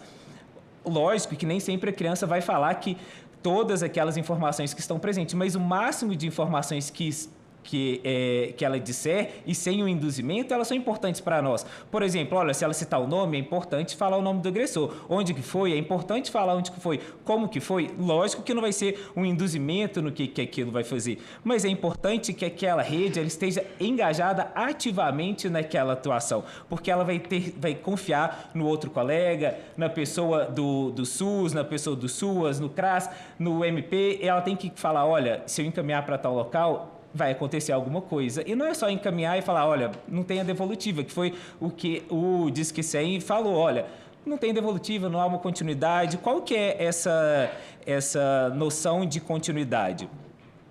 Um outro ponto muito importante é a necessidade de reeducação e reabilitação do agressor. E por que eu falo isso?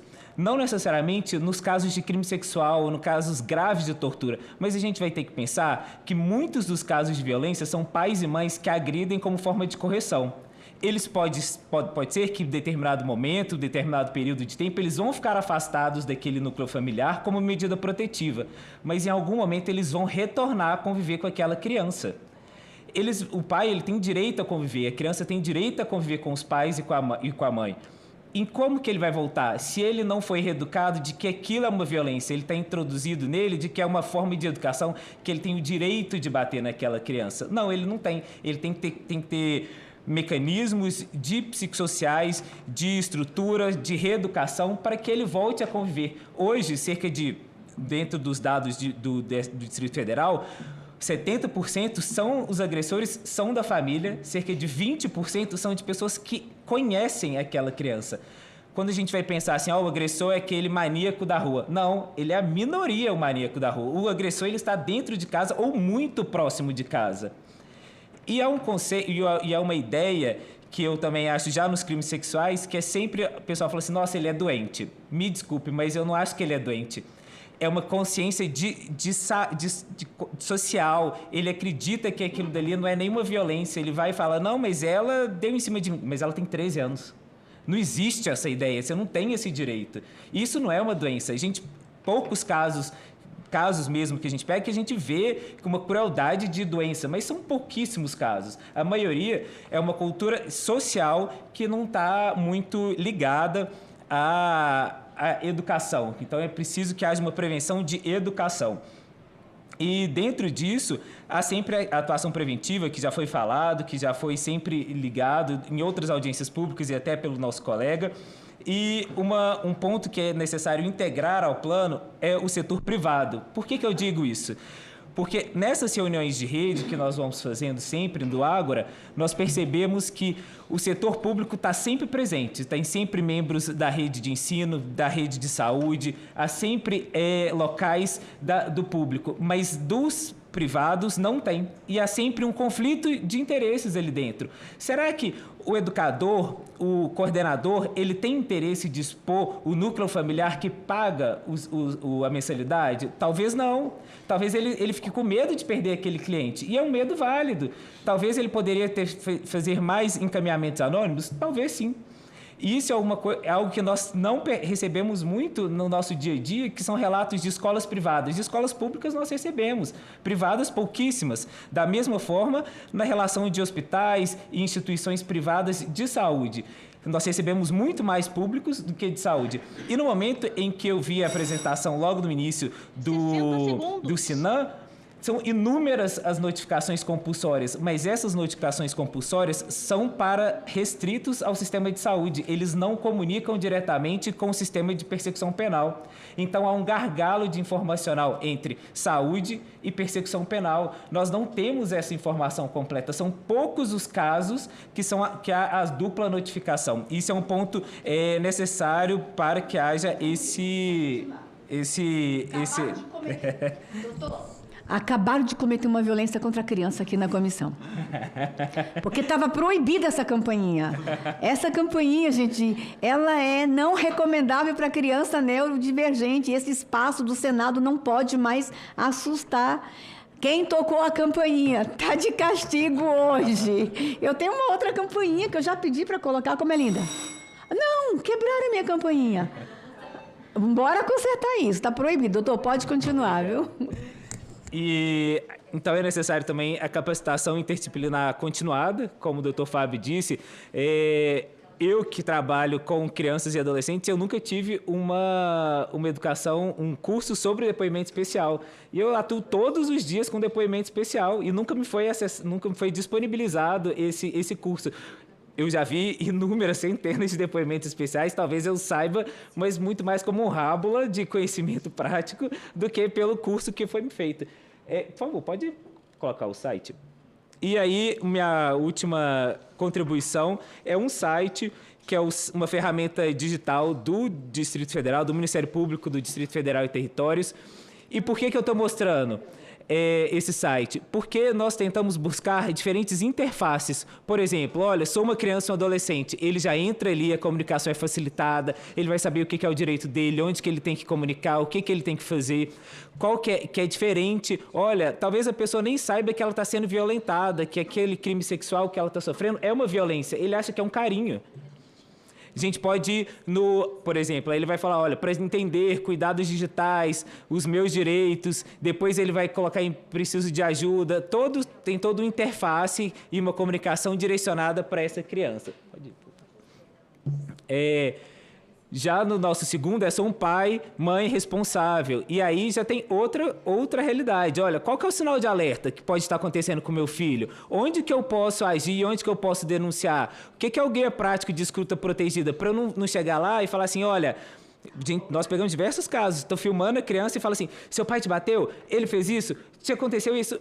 Está induzindo, fica difícil aquela, não é uma escuta protegida, não é um livre relato, e acaba que vai piorando ao longo do tempo. O que é uma violência? E lá tem os canais de comunicação. Retorna, por favor. E, por último, já é sua rede de proteção. O que é? Olha, vamos mapear a rede de proteção, olha o modelo de relatório espontâneo, o relatório do Conselho Tutelar, como que nós vamos comunicar, qual que é o fluxo que vai ser. E aí nós temos mapeado no Distrito Federal quais são os agentes por cada região, para facilitar essa comunicação, para facilitar a lógica e o entendimento de todos os envolvidos nessa persecução penal. E, por fim, eu queria que apertasse no painel de dados, por favor. E aí, pode passar para o próximo. Esse a gente vai pegar, por exemplo, os autores de estupro. E aí foi aquele dado que eu disse no início, de 70% é familiar, 20% é de conhecidos e 10% só que são desconhecidos. Então, o risco ele está muito mais próximo de nós do que nós estamos pensando. Não é o maníaco da rua, e sim a pessoa que convive, é o pai, padrasto, tio, e independente de gênero. Já peguei casos de avós, de tias, de agressores, de todas as formas.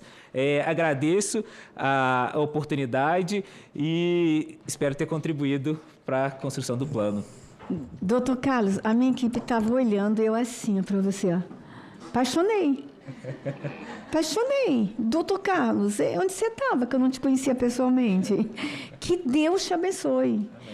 Você sabe que esses magistrados jovens, como o doutor Fábio, os novos promotores, procuradores, têm me trazido muita esperança, tá? Eu não vou nem te fazer pergunta, porque como eu sei que você é do DF, a gente pode fazer essa interação. Sim. Mas eu quero cumprimentar pelo portal da criança e do adolescente. Que iniciativa incrível! Que iniciativa incrível! É exatamente isso, aquela frieza do Poder Judiciário, é aquela frieza do Ministério Público, vocês trazem aí um instrumento poderoso, eu quero cumprimentar. E o senhor trouxe, doutor Carlos, grandes contribuições, tá? A gente tem uma lei maravilhosa. Eu, quando fui aos foros internacionais, nós recebíamos elogios pela nossa lei de 2017. Eu ficava quietinha, assim, tipo assim, a lei é legal, mas não saiu tudo do papel ainda. Eu ficava quietinha. Recebia os aplausos e elogios, mas muito angustiada pela efetividade, que é o que nós estamos fazendo aqui hoje, essa avaliação. Me permita, doutor Carlos, eu e a minha equipe, a gente te procurar, a gente ter um momento contigo, com mais tempo. Eu pago o café. Fica tranquilo que eu pago o café. Da gente te ouvir. Mas eu estou muito feliz, muito contente por ser o meu Distrito Federal, da gente ter um agente tão especial como o senhor lá no Ministério Público. Muito feliz. E uma das perguntas que eu vou deixar para os senhores, não quero a resposta agora, a Isalci vai falar agora, é o seguinte: Durante esse período, essa semana, esse mês, nós estamos comemorando o aniversário do ECA e inúmeros contatos com atores. E a gente tem ouvido muito os conselheiros tutelares não quererem ficar mais com a prefeitura, mas ficarem, tipo, como auxiliar do Ministério Público, ficarem, tipo, como, quem sabe, auxiliar do Judiciário, saírem do âmbito da prefeitura exatamente pela falta de compromisso com alguns gestores municipais lá no Executivo. Mas a gente queria muito falar com vocês depois sobre esse agente importante no sistema de garantia de direitos da criança e adolescente, que são os conselheiros tutelares, que são agentes extremamente protagonistas na proteção da criança, no enfrentamento à violência contra a criança e adolescente. Quero ouvi-los depois com calma sobre isso. Não farei pergunta, mas quero continuar o diálogo com o senhor. Estou encantada com o seu trabalho. Senador Isalci. Muito bem, Damares. Primeiro quero parabenizar o trabalho aqui da comissão, né? Você tem feito um debate importante e tudo acontece aqui nas comissões, né? No plenário a gente vota os projetos, mas as grandes discussões acontecem aqui.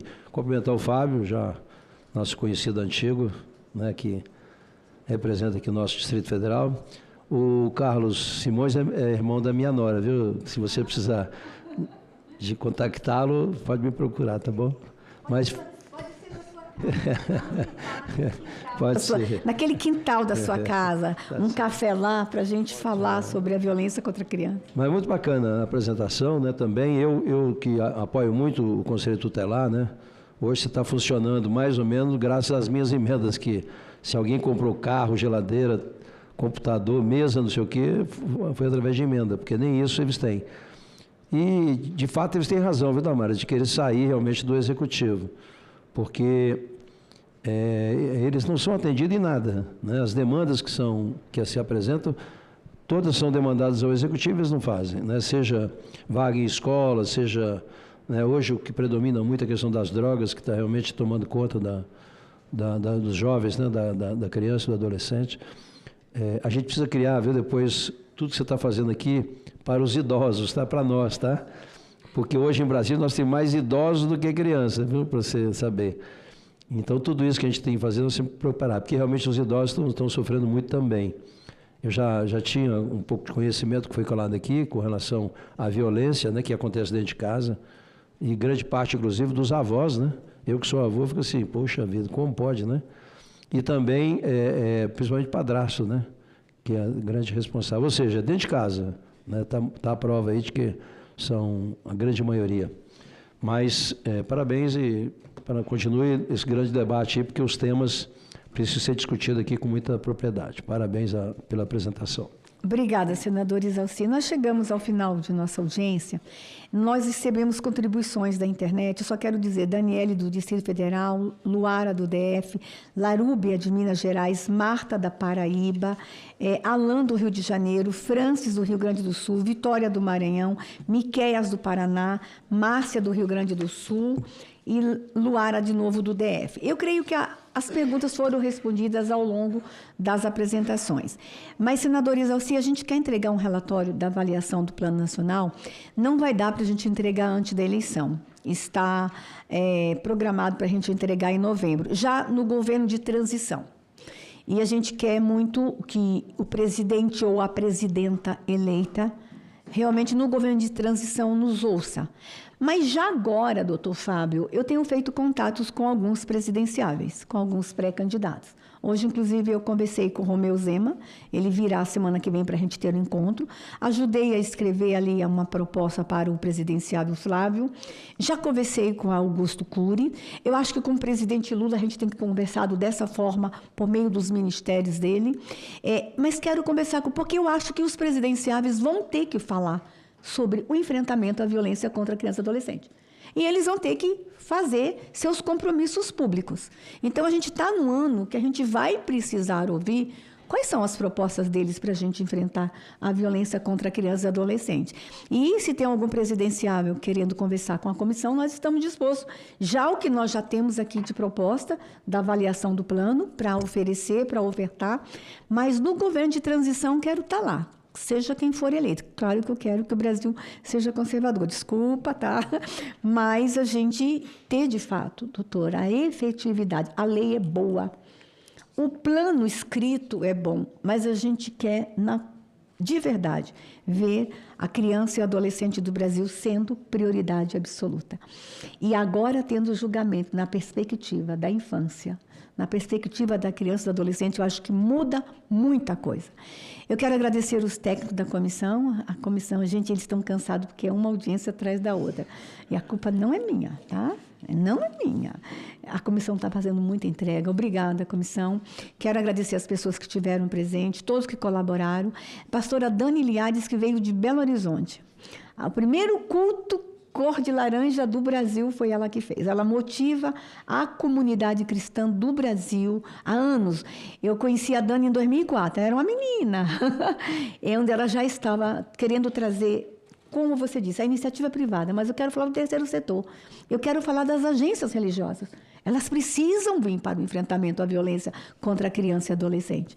E, nesse sentido, eu acho que, dando por satisfeito, todos estão satisfeitos com as exposições, acho que a reunião alcançou seu objetivo, nada mais tendo a tratar. Quero agradecer muito, muito a participação dos expositores.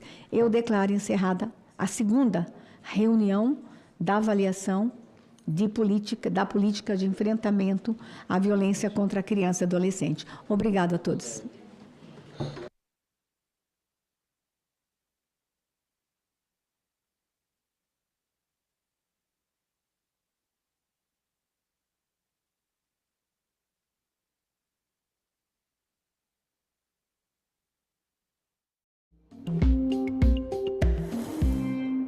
Enquanto nós nos assentamos aqui, eu passo a palavra ao senhor Antônio Roberto Silva Pazin, superintendente da Federação Brasileira das Associações Socioeducativas de Adolescentes.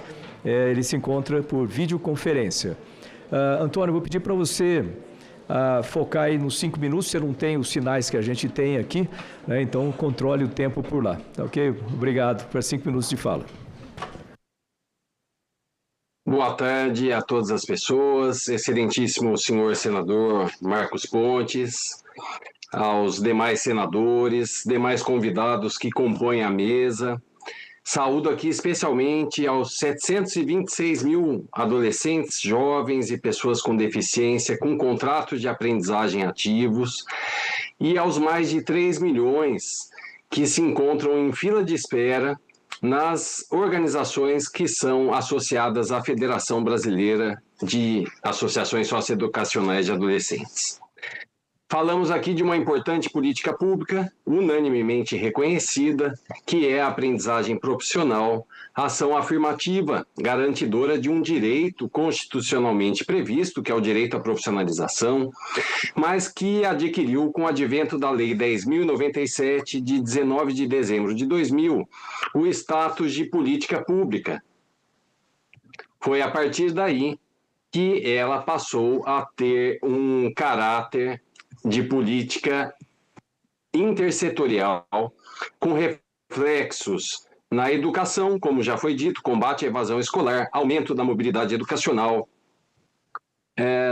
na assistência social com fortalecimento de vínculos familiares e comunitários, quando volta o seu olhar a um público em situação de risco e de desproteção social, mas que existe no nosso país desde 1943, né, o que coincide, inclusive, com a criação do Sistema S, do Serviço Nacional de Aprendizagem dos Transportes, da aprendizagem comercial, da aprendizagem na indústria, representada, inclusive, aí pelas confederações presentes nessa audiência pública. A partir de 2005 foi regulamentada e agora 2026 tem o objetivo justamente de modernizar, de trazer segurança jurídica e estabilidade para uma tão importante política pública. O Estatuto do Aprendiz não cria novas obrigações, não cria novas cotas, ele não trata desses assuntos, mas tem premissas de garantir direitos constitucionalmente assegurados. Por que o Estatuto do Aprendiz é importante? Como os colegas que me antecederam já tiveram a oportunidade de manifestar, vem sendo discutida a aprendizagem desde a sua criação, especificamente com esse projeto de lei na Câmara dos Deputados por mais de 7 anos, e todos os atores que hoje estão aqui na audiência e vários outros, tiveram a oportunidade de contribuir ativamente na busca dessa solução das demandas do setor produtivo. Mas este importante instrumento, ele tem o objetivo de simplificar, de tornar os processos mais ágeis, desburocratizados para a contratação e para a gestão dos programas de aprendizagem, de trazer qualidade a partir do momento que exige infraestrutura física, assistiva, tecnológica, equipe de recursos humanos, carga horária teórica mínima que compõe o programa de aprendizagem, modernizar, atualizando e compilando as principais normas legais e infralegais, né? E de se tornar verdadeiramente um investimento para os estabelecimentos que abrem suas portas para a contratação de um adolescente e de um jovem. Ouvimos o colega da CNT falar que nas empresas representadas pela entidade existem vagas abertas e as principais razões de existirem vagas abertas são falta de experiência e falta de qualificação técnica necessária para o cumprimento de todas aquelas exigências elencadas. O que queremos aqui é trazer, como já muito bem deu o depoimento de vida o senador Marcos Pontes, o senador Laércio 60 também, segundos. que veio da FEBRAC, é a oportunidade de qualificação, é um investimento e não o mero cumprimento de uma cota. Nem premissas fundamentais é a preservação dos direitos, o impacto social do estatuto já foi elencado no combate à evasão escolar, no aumento da mobilidade educacional, no combate à erradicação ao trabalho infantil, no desenvolvimento de habilidades e competências técnicas que são essenciais e traz aí importantes demandas que foram atendidas. Quero destacar aqui agora, além da segurança jurídica e da estabilidade, que as empresas hoje representadas nessa audiência tiveram ao longo desses mais de 7 anos a oportunidade de contribuir ativamente. E aí, por exemplo, o Estatuto passa a prever a possibilidade de contratos sucessivos de aprendizagem, possibilitando uma maior adequação. Prevê também a possibilidade de que as empresas escolham a área de alocação desse aprendiz, não necessariamente sendo obrigatória a alocação na atividade fim, ou naquela atividade perigosa, insalubre ou proibida para menores de 18 anos. Permite também que nos contratos administrativos celebrados, as empresas de terceirização, de asseio e conservação, de segurança, de transporte, nos contratos administrativos celebrados com a administração pública, que passem a prever a alocação daquele percentual de aprendizes que foi obrigado à contratação pela cota no ambiente do contratante. Então, existe agora a justificativa de falta de espaço físico ou de colocá-los em atividades que são proibidas. Essa é uma importante solução que traz um avanço para esses setores aqui hoje representados, né? 60 segundos. O PL 6461, ele traz ainda importantes inovações quando, pela primeira vez em mais de 25 anos, passa a prever a regulamentação da contratação de aprendizes pela administração pública direta, indireta, autárquica e fundacional, de forma facultativa, é bom destacar aqui, assim como para micro e pequenas empresas que hoje representam 93% dos CNPJs ativos no nosso país. Falamos aqui só nessas hipóteses, além do cumprimento da lei, de 1,5 milhão de novas vagas, gerando oportunidade, gerando qualificação e impactando todo o país, com educação, com inclusão social, com desenvolvimento econômico, a partir do momento que conjuga educação, trabalho, inclusão, desenvolvimento, produtividade para os nossos jovens. Mais que uma lei, é o poder de transformação real, é a geração em movimento, 60 já compartilhada segundos. aqui por vários depoimentos e que precisam efetivamente de uma força-tarefa entre os estabelecimentos que contratam, entre as entidades formadoras que desenvolvem os programas de aprendizagem e principalmente de um olhar de qualificação e de oportunidade para toda a juventude brasileira. Eu agradeço muito a atenção, destaco mais uma vez que todos tiveram a oportunidade de ativamente construir o melhor texto para que atendessem de forma equitativa a todas as demandas de todos os atores que compõem essa importante política pública. Muito obrigado, senhor Antônio Roberto Silva Pazin, superintendente da Federação Brasileira de Associações Socioeducacionais de Adolescentes.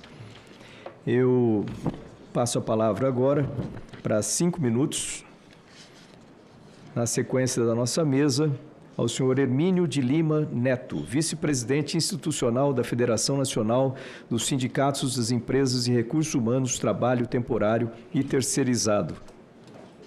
Tem a palavra por 5 minutos.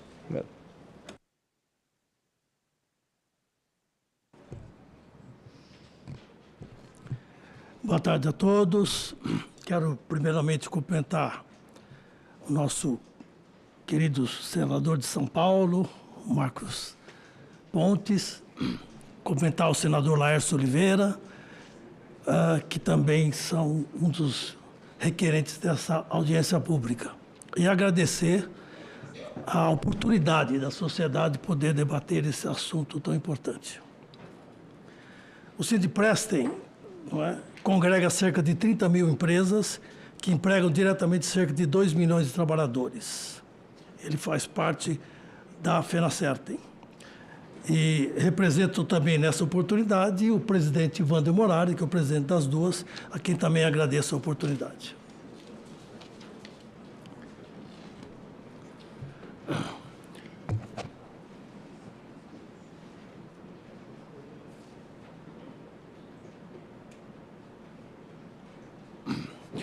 Senadora, a minha fala aqui vai ser um pouco diferente dos debates, né? Eu acho que eu vou dar um foco um pouco fora desse processo, que nós achamos de muita importância para a economia desse país. Aqui começo com isso aqui. A Universidade de Oxford, num estudo científico, lá em 2016, cunhou a palavra pós-verdade como a palavra daquele ano. E o que seria esse pós-verdade, segundo o estudo? Aquilo que se relaciona ou denota circunstâncias nas quais fatos objetivos têm menos influência em moldar a opinião pública do que apelos à emoção e a crenças pessoais. Em outras palavras, trata-se de uma subversão do conceito basilar de Descartes. Acredito, logo estou certo. Pesquisa também no meu sentido do Instituto Ipsos Mori, intitulado Os Perigos da Percepção, revelou o quão equivocadas as pessoas estão a respeito da própria realidade que vive. Isso está no editorial do jornal Estado de São Paulo, de 5 de março de 2017.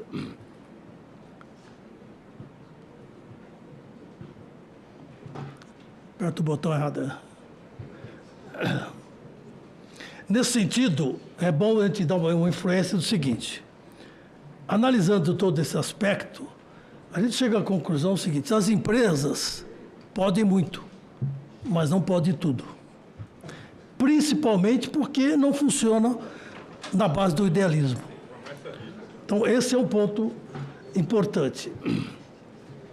Isso explica, a percepção que nós temos no poder público, e da própria sociedade, de que emprego é obra do Espírito Santo, cai do céu, e não é fruto de investimento, muito risco, muita coragem, muito trabalho, com escala 7.0, com jornada de 10 ou mais horas por dia. Esse é o empresário brasileiro, principalmente o micro e pequeno empresário. A função primordial econômica e social das empresas é gerar riquezas, recolher impostos e distribuir renda através do emprego formal. Obrigado, senhor. Parece óbvio, não é? Mas não é. Pelo tratamento desigual, temerário e injusto que as empresas sofrem pela atuação do poder público. Nesse sentido, o debate que eu trago aqui é o socorro, um pedido de socorro para o empreendedorismo no Brasil.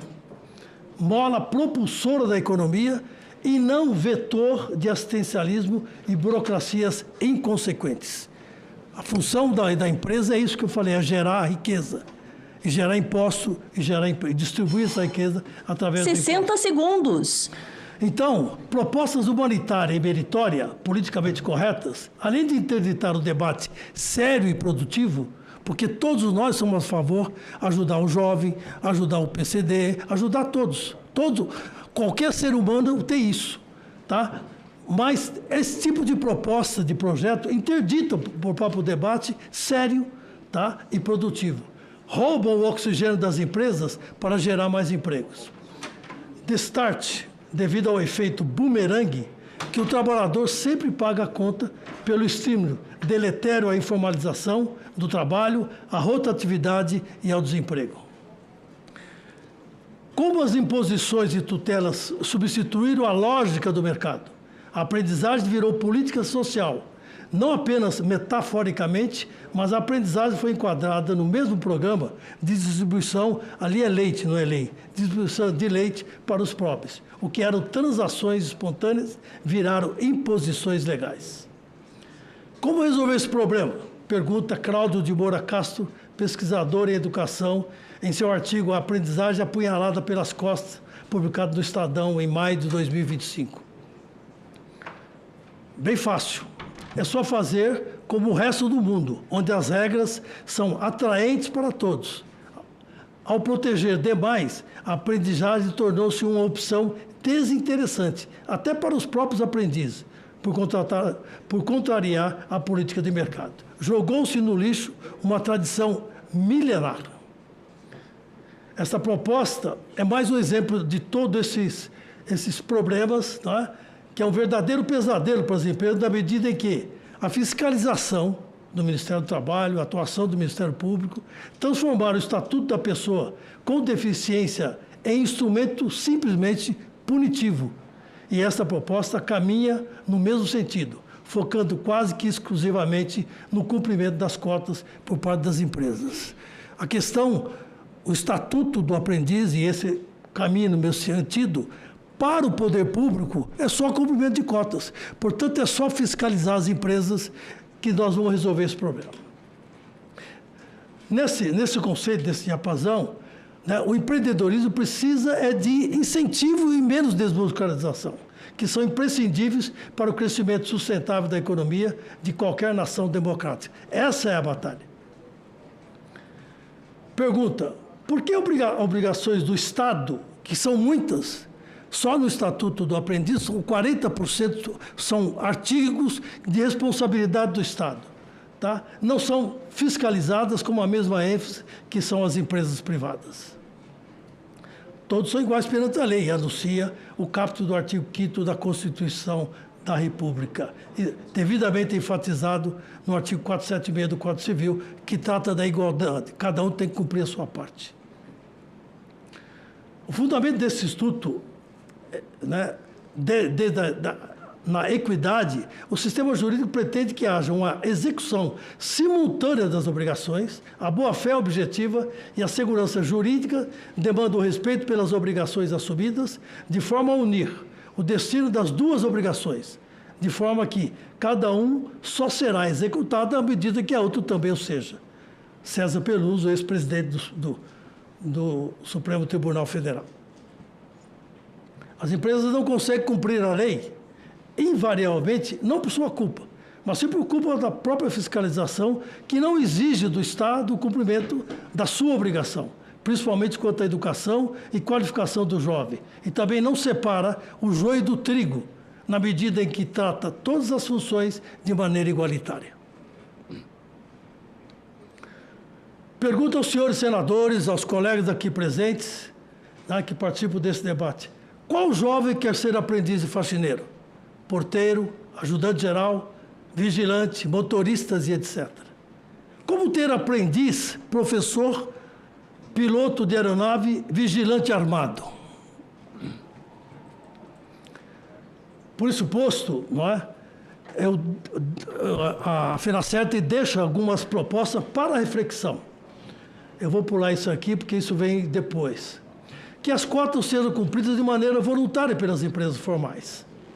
Pelas empresas formais, porque se alguém tem que ser cobrado, cobra-se a informalidade, as empresas que são informais, que nada recolhem, que não participam da economia.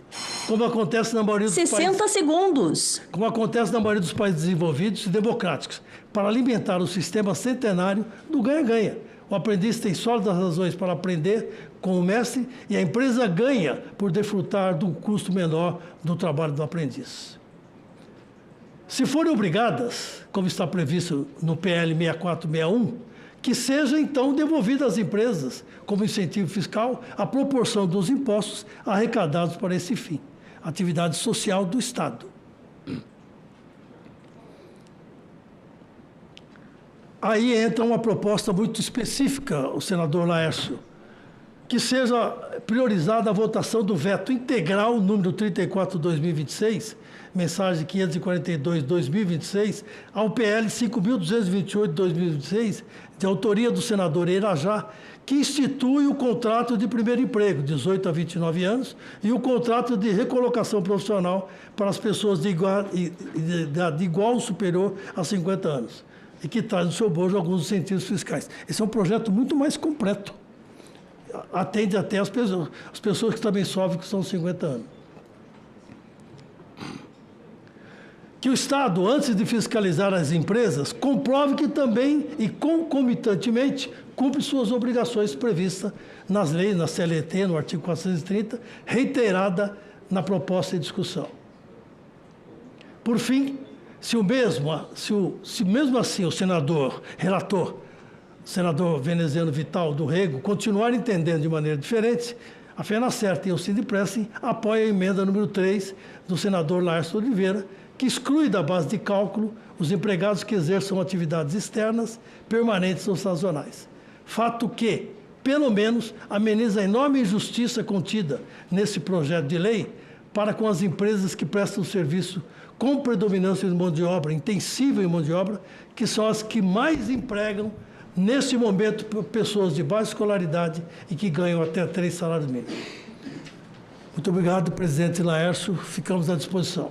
Agradeço, meu amigo Hermínio Lima Neto, por sua exposição, e eu passo a palavra a Ramon de Faria Santos, auditor fiscal do trabalho, para sua exposição, que representa nesse momento o Sindicato dos Auditores Fiscais do Trabalho, SINAIP.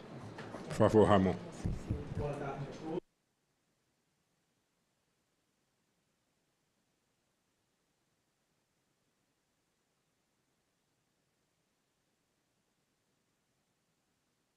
Pública algo tão relevante num tema tão importante. Também agradecer a todos os meus companheiros de mesa aqui, a mesa anterior e a mesa atual. Bom, eu sou auditor fiscal do trabalho e trabalho no tema da aprendizagem profissional há 14 anos. Isso é um tema que eu vivencio diariamente. E vejo a mudança de vida nos adolescentes e jovens que são contemplados com esse programa há 14 anos.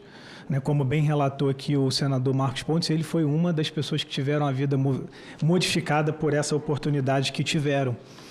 Bom, e eu queria iniciar dizendo o seguinte: hoje a lei da aprendizagem ela só é aplicável a 0,7% das empresas do país. Significa que mais de 99% das empresas do país não estão obrigadas ao cumprimento da lei da aprendizagem. Isso de acordo com o painel Mapa das Empresas, agora do mês de junho de 2026, informa que nós temos no país 25,6 milhões de empresas, das quais apenas 200 mil aproximadamente estão obrigadas ao cumprimento da cota. E mesmo essas 200 mil empresas que estão obrigadas ao cumprimento da cota são empresas que não são enquadradas como microempresas e empresas de pequeno porte, o que significa que são empresas que têm um faturamento anual de, no mínimo 4,8 milhões de reais. Então, veja que a gente está falando aqui de uma política que não abarca todo e qualquer empresário, empregador do país, mas um grupo muito restrito de empresários. que atuam no país. E mesmo assim, essas 0,7 empresas do país já têm um potencial enorme de transformação na vida dos adolescentes e jovens, a ponto de termos hoje mais de 700 mil aprendizes contratados. Então, a gente poderia estar aqui tratando sem ser exagerado, de uma ampliação do número de empresas obrigadas ao cumprimento da cota. Talvez de 0,7% para 1%. Né? Isso já resultaria num expressivo número adicional de vagas a serem ofertadas aos jovens e adolescentes do nosso país. Mas nós estamos tratando aqui não da ampliação do número de vagas, nem do número de empresas, mas sim da possibilidade de redução do número de vagas, que é o que as emendas que foram protocoladas, e todo o meu respeito aqui ao senador e às instituições que apoiam, mas enquanto representante do Ministério do Trabalho e da Auditoria Fiscal do Trabalho, a gente tem acesso às informações que estão por dentro do E-Social e a gente precisa apresentar os dados como são, de verdade.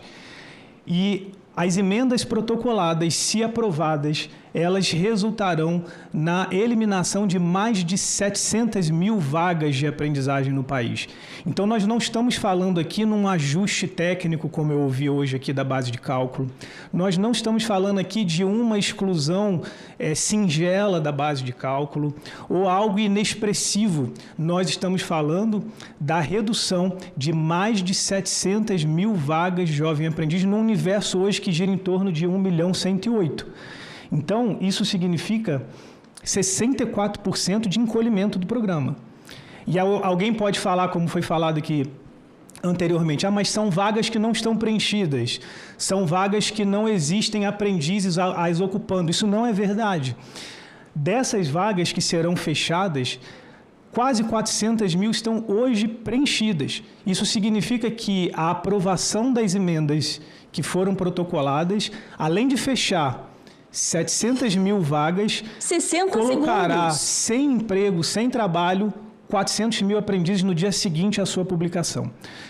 Isso representa, como está ali no slide, mais de 60% dos aprendizes atualmente ativos. Isso precisa ser dito. O que a gente está discutindo aqui é colocar na rua mais de 60% dos aprendizes atualmente contratados, se as emendas que foram apresentadas forem aprovadas. E veja que não são só 700 mil vagas.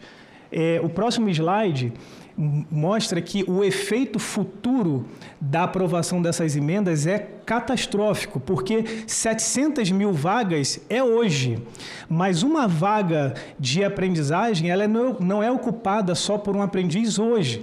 Esse aprendiz normalmente tem um contrato de duração média de 12 meses. Então, isso significa que no ano seguinte, um segundo aprendiz ocuparia essa vaga que foi fechada. No terceiro ano, um terceiro aprendiz ocuparia essa vaga que foi fechada.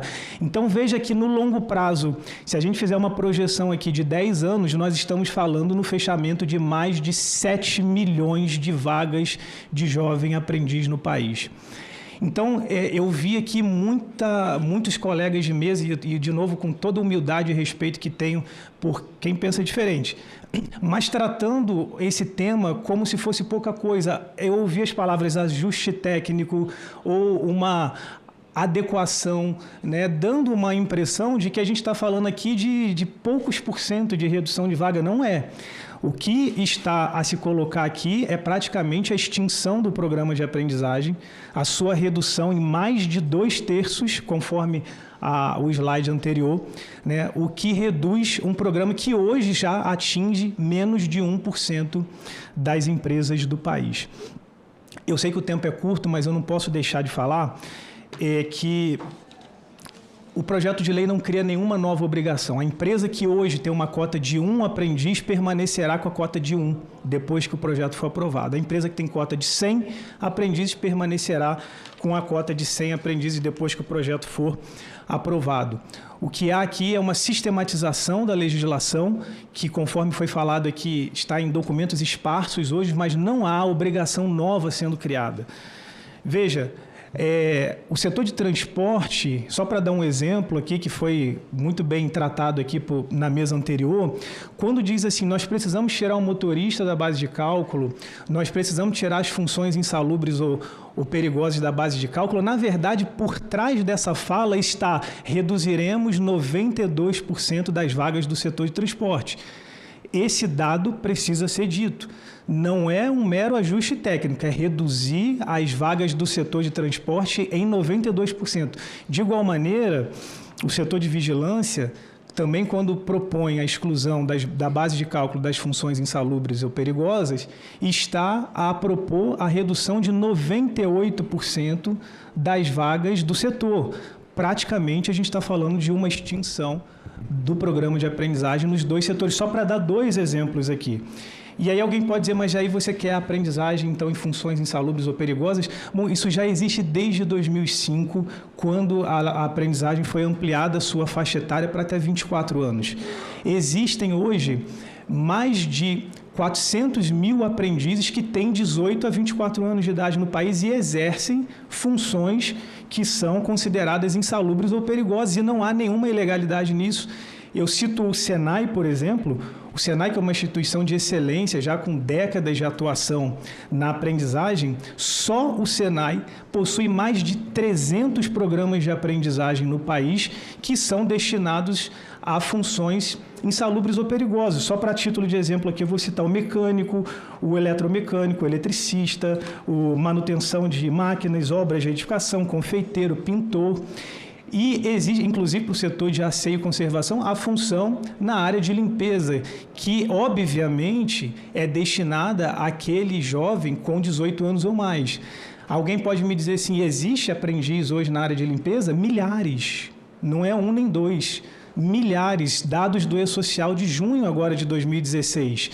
Nós temos dezenas de milhares de aprendizes no país em função na área de limpeza. Obviamente não tem nem 14, nem 15, nem 16, nem 17 anos. Tem 18 a 24, que é o que a legislação impõe. Fazer isso com menor de idade, obviamente que é irregular. Agora, fazer com maior de 18 anos não é nenhuma ilegalidade. Pelo contrário, isso é incentivado e estimulado para o cumprimento do setor. É a única forma do setor cumprir a cota? Não. Não é a única forma, assim como também não é a única forma do setor de transporte cumprir a cota contratando aprendiz na área de motorista. Eu dou um exemplo aqui no Rio de Janeiro, estado onde eu atuo. No Rio de Janeiro, o setor de transporte cumpre a cota na casa de quase 80%. Estou encerrando. Na casa de 80% de cumprimento de cota o setor de transporte. Isso é muito mais do que a média nacional, que está na casa de 60%. Como que o setor de transporte, foi falado aqui na mesa anterior, foi usada a expressão impossível, inviável, como que o setor de transporte do Rio de Janeiro cumpre mais de 80% da cota? Porque lá o Senat oferta mais de 21 programas de aprendizagem às empresas do setor, desde a área de mecânica, passando pela área de elétrica, por pintor e várias outras áreas que são permitidas. Obviamente, a gente não está falando aqui de colocar um menor de idade dirigindo um ônibus na rua, nem um menor de idade portando uma arma exercendo a função de vigilância. Não é isso. Né? E quando isso é trazido dessa forma, senador Laércio, isso desvirtua o objetivo central técnica da discussão.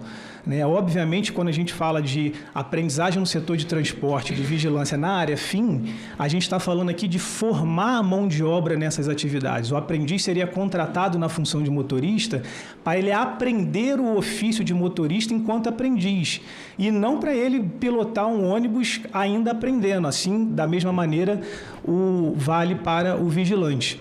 Né? Se o setor ele carece tanto de mão de obra qualificada, obviamente a gente tem na aprendizagem uma possibilidade de formação qualificada de mão de obra para essas funções que são tão escassas. E aí, para concluir, eu termino mesmo, senador Laércio, eu coloco aqui um contra-cheque real de um aprendiz, para a gente entender de quem que a gente está falando nessa discussão. Esse é um aprendiz do meu estado.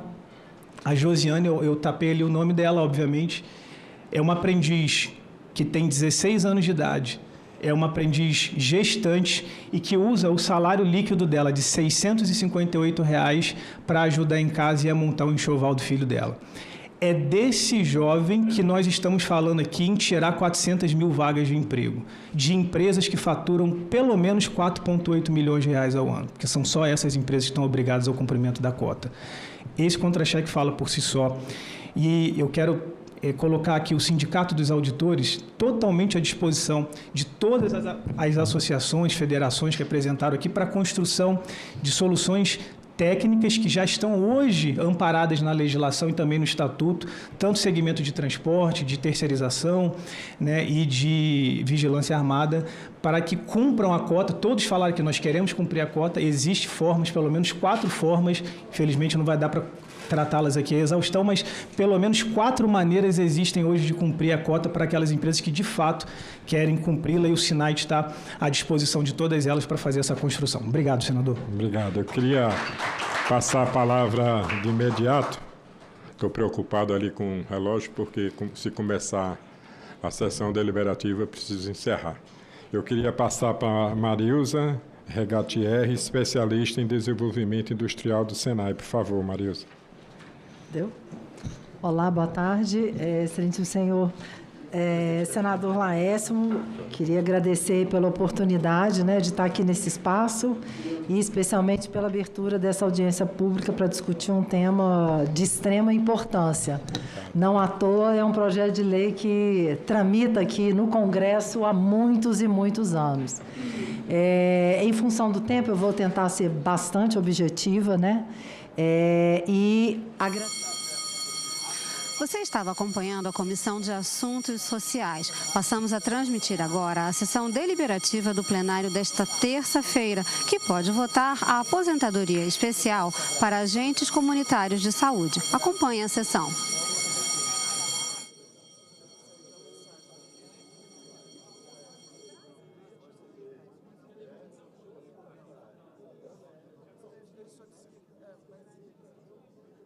Está reaberta a sessão.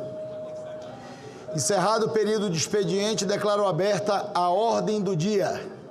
Querido senador Fabiano Contarato, seja muito bem-vindo, Excelência.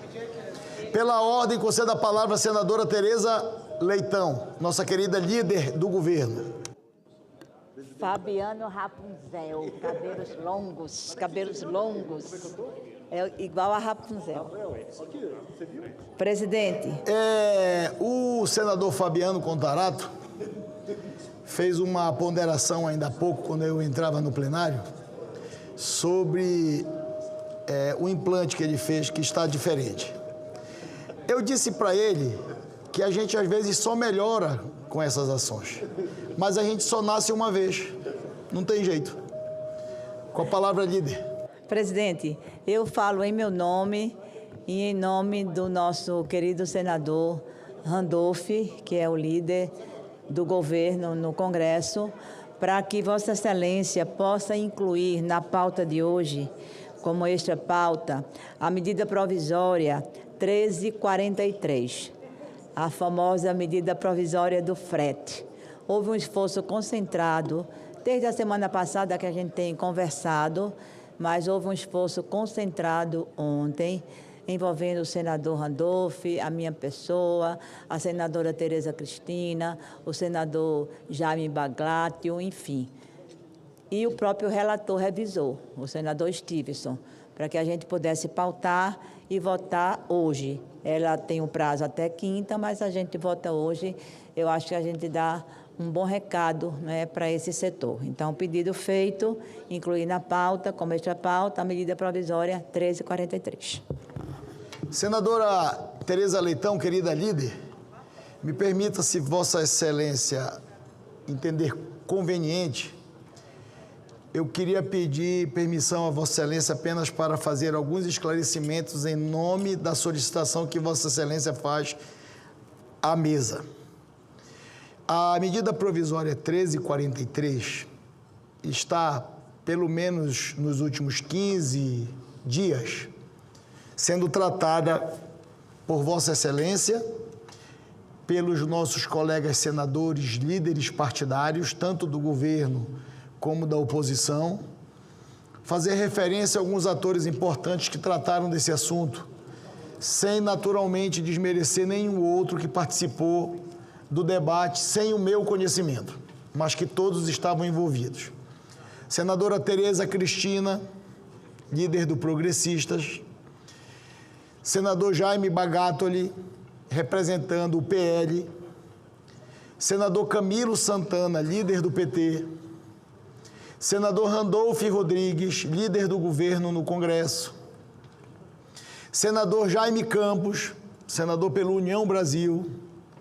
Senador Carlos Fávaro, nosso ex-ministro, senador pelo PSD.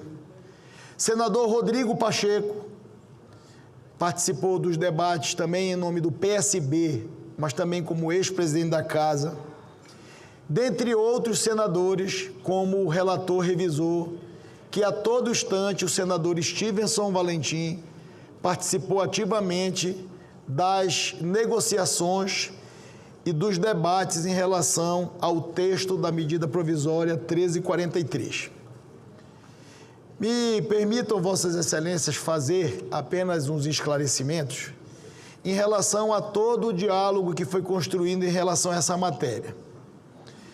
Essa matéria foi deliberada na comissão mista e na comissão mista, naturalmente, deputados e senadores participaram do debate. Esta matéria foi deliberada na Câmara dos Deputados e, naturalmente, todos os deputados federais se debruçaram sobre esta matéria. Senador Marcos Rogério, sente aqui do meu lado, por favor, querido líder. Ocorre que quando essa matéria chegou no Senado Federal, muitas solicitações para que imediatamente nós votássemos a matéria.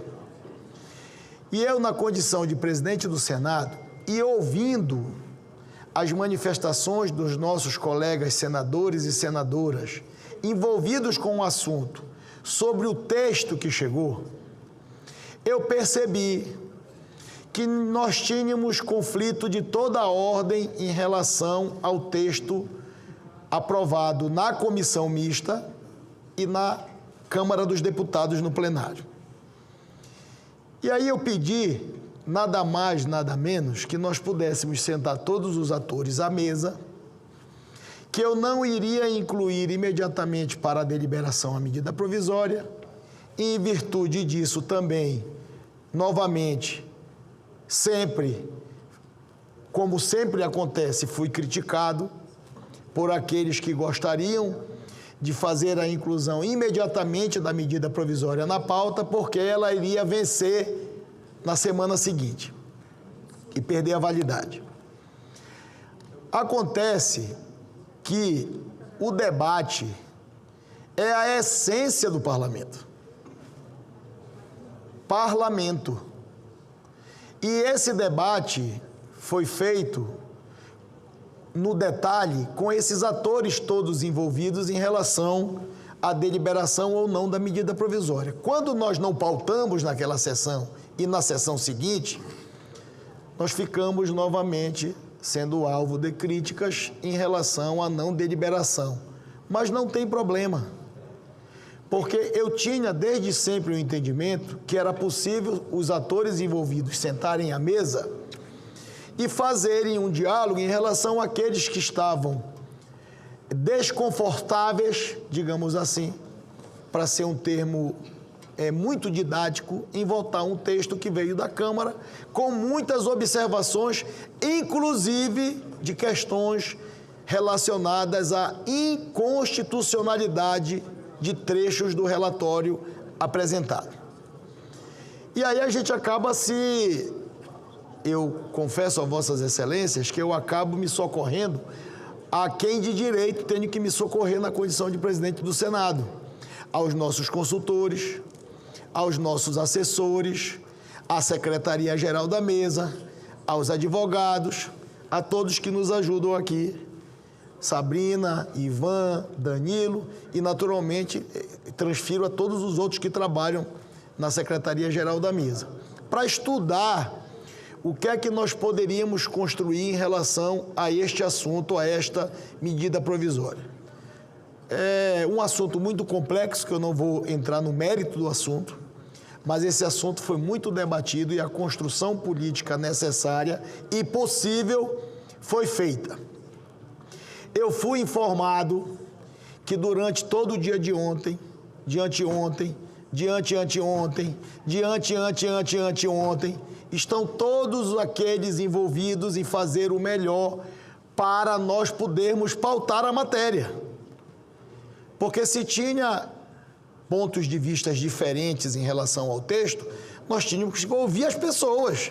Não é possível essa tese de que tem que botar tudo na pauta, não está correta.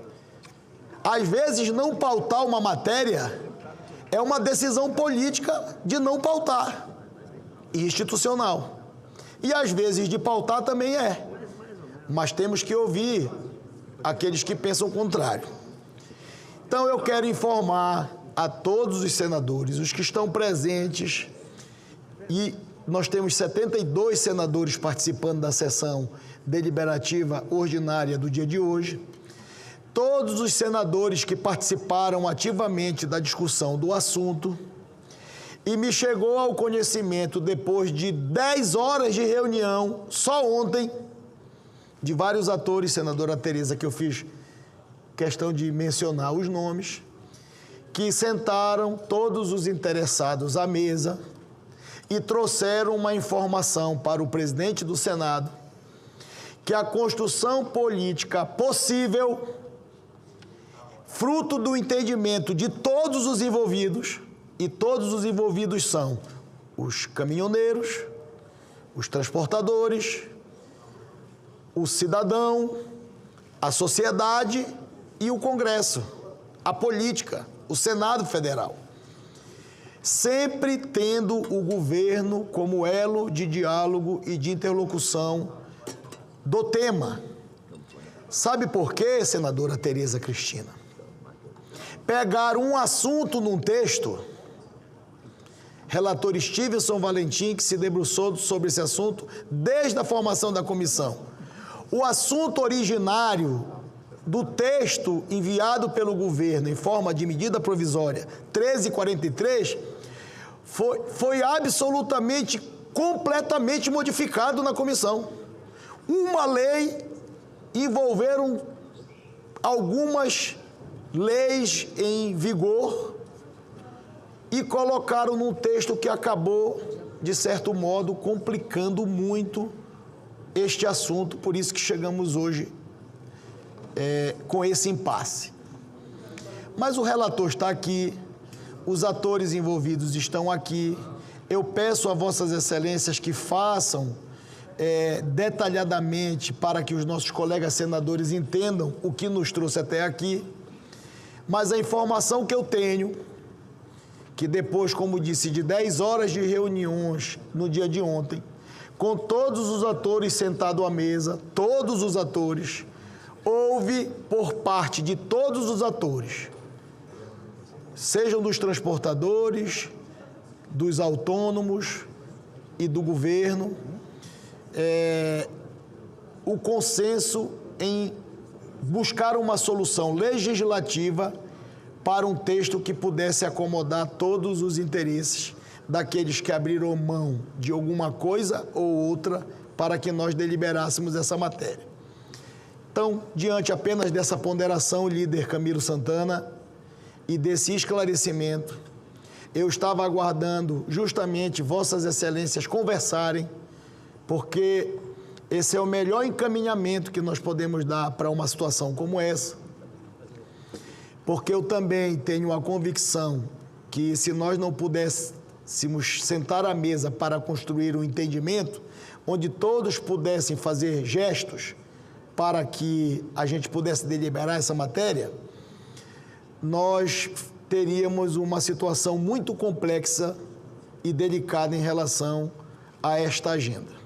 Então, eu queria agradecer vossas excelências, parabenizar pelo esforço e, na condição de presidente do Senado Federal, com que eu tomei conhecimento, eu quero informar vossas excelências que a nossa decisão, diante do que foi construído e do possível, eu vou incluir esta medida provisória hoje como item extra pauta para a sua deliberação, e diante do entendimento que eu percebi que nós conseguimos alcançar, eu tenho convicção que na tarde de hoje nós vamos deliberar esta matéria. Ela será naturalmente com a avaliação de cada senador e cada senadora colocada e submetida a voto. E eu espero que a gente possa sair deste impasse com a melhor saída legislativa possível para a deliberação deste assunto. Parabéns a vossas excelências que se envolveram. Eu quero agradecer ao líder Randolph, ao líder Camilo, à líder Tereza e, naturalmente, ao ministro Guimarães, que participou das discussões, a sensibilidade também do governo. O governo entendeu que era preciso sentar à mesa, os senadores entenderam que era preciso sentar à mesa, nós acabamos com a intransigência de um lado e do outro e conseguimos construir, pelo visto, um caminho de centro equilibrado para todos os envolvidos. Parabéns a vossas excelências. Isso engrandece o parlamento e engrandece o debate político nacional quando se chega ao entendimento maduro, como foi feito. Senador Álvaro Dias, seja muito bem-vindo. Nesse caso da medida provisória 1343. Eu vou incluir a solicitação feita como item extra-pauta. Deixa eu fazer uma consulta a vossas excelências. Nós temos outras matérias para deliberação. Nós temos matérias importantes que serão deliberadas no dia de hoje. Eu costumo fazer, e eu percebo, senador Stevenson, Vossa Excelência como relator, eu percebo que Vossas Excelências construíram um entendimento e vai ser demonstrado no painel ou não, quando nós iniciarmos a deliberação dessa MP. Só que toda vez que a gente faz inclusão como item extra-pauta, eu sempre coloco o item extra-pauta em todas as ocasiões como último item da pauta. Eu vejo e percebo que houve uma solicitação de muitos senadores e de senadoras, e eu quero externar publicamente isso para a gente tomar decisão em conjunto, que eu também não posso, de uma maneira, já que todas as vezes as matérias incluídas como extra-pauta vão para o final da sessão de deliberação, eu não posso agora, apenas por um motivo ou outro, uma decisão apenas da presidência, colocar ela prontamente em deliberação, pulando a fila da pauta, como primeiro item, senador Cid. Mas eu acho que nós conseguimos construir o entendimento. A solicitação da inclusão e da apreciação como primeiro item. Eu queria consultar os senadores que estão no plenário, para eu não tomar a decisão sozinho, se Vossas Excelências concordam que, neste caso concreto, pela importância, naturalmente, e relevância, não desmerecendo nenhum outro item da pauta, porque nós vamos votar todos os outros, eu queria consultar Vossas Excelências, se Vossas Excelências apoiam a inclusão e a deliberação da MP como primeiro item da pauta.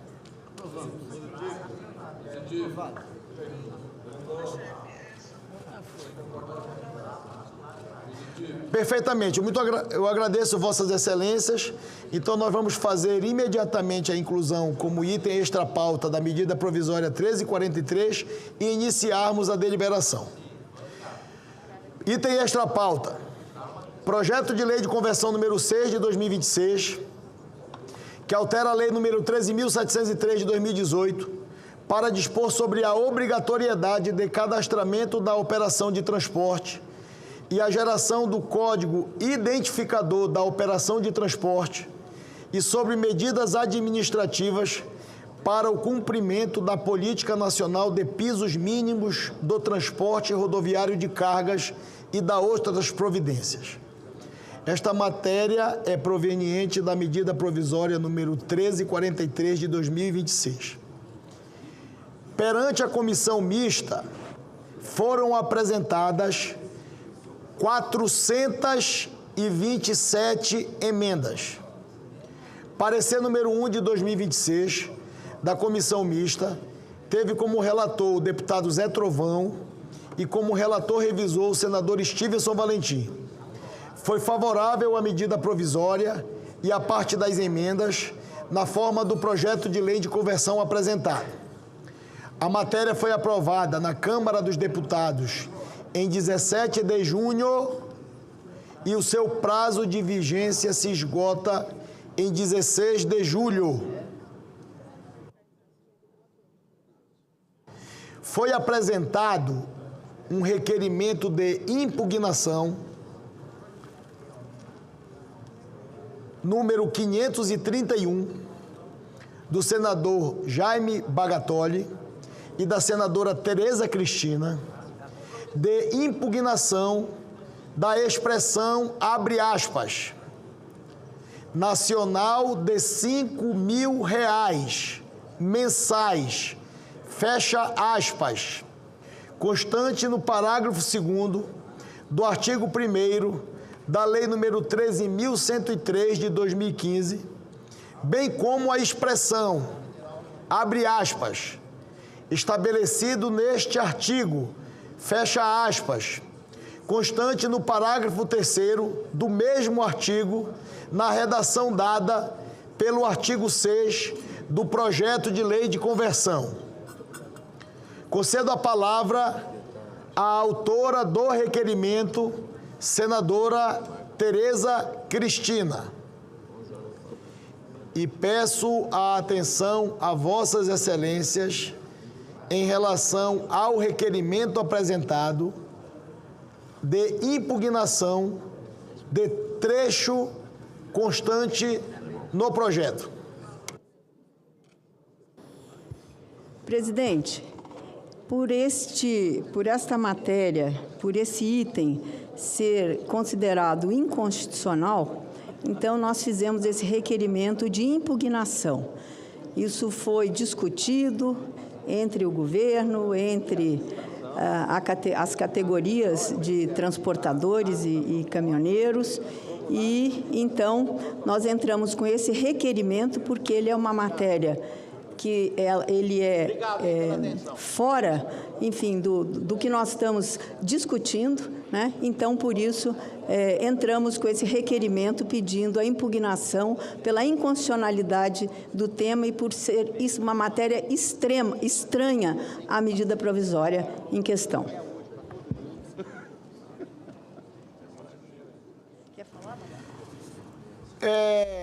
Senador Jaime Bagatoli. Obrigado, presidente. Esse era uma matéria, era algo que não estava no texto. Não tinha vindo nem da presidência da República. E o que nós chegamos à conclusão? Nós temos centenas, milhares de pequenos empresários que têm 4, têm 5 caminhões, que são transportadores. Caso esse piso, e Vossa Excelência tem falado aqui sobre piso salarial, nosso presidente Davi Alcolumbre tem falado muito sobre essa situação do piso que muitas categorias querem. E a gente sabe que o piso ele é inconstitucional. E aí, presidente, isso iria afetar diretamente os nossos pequenos empresários que são transportadores.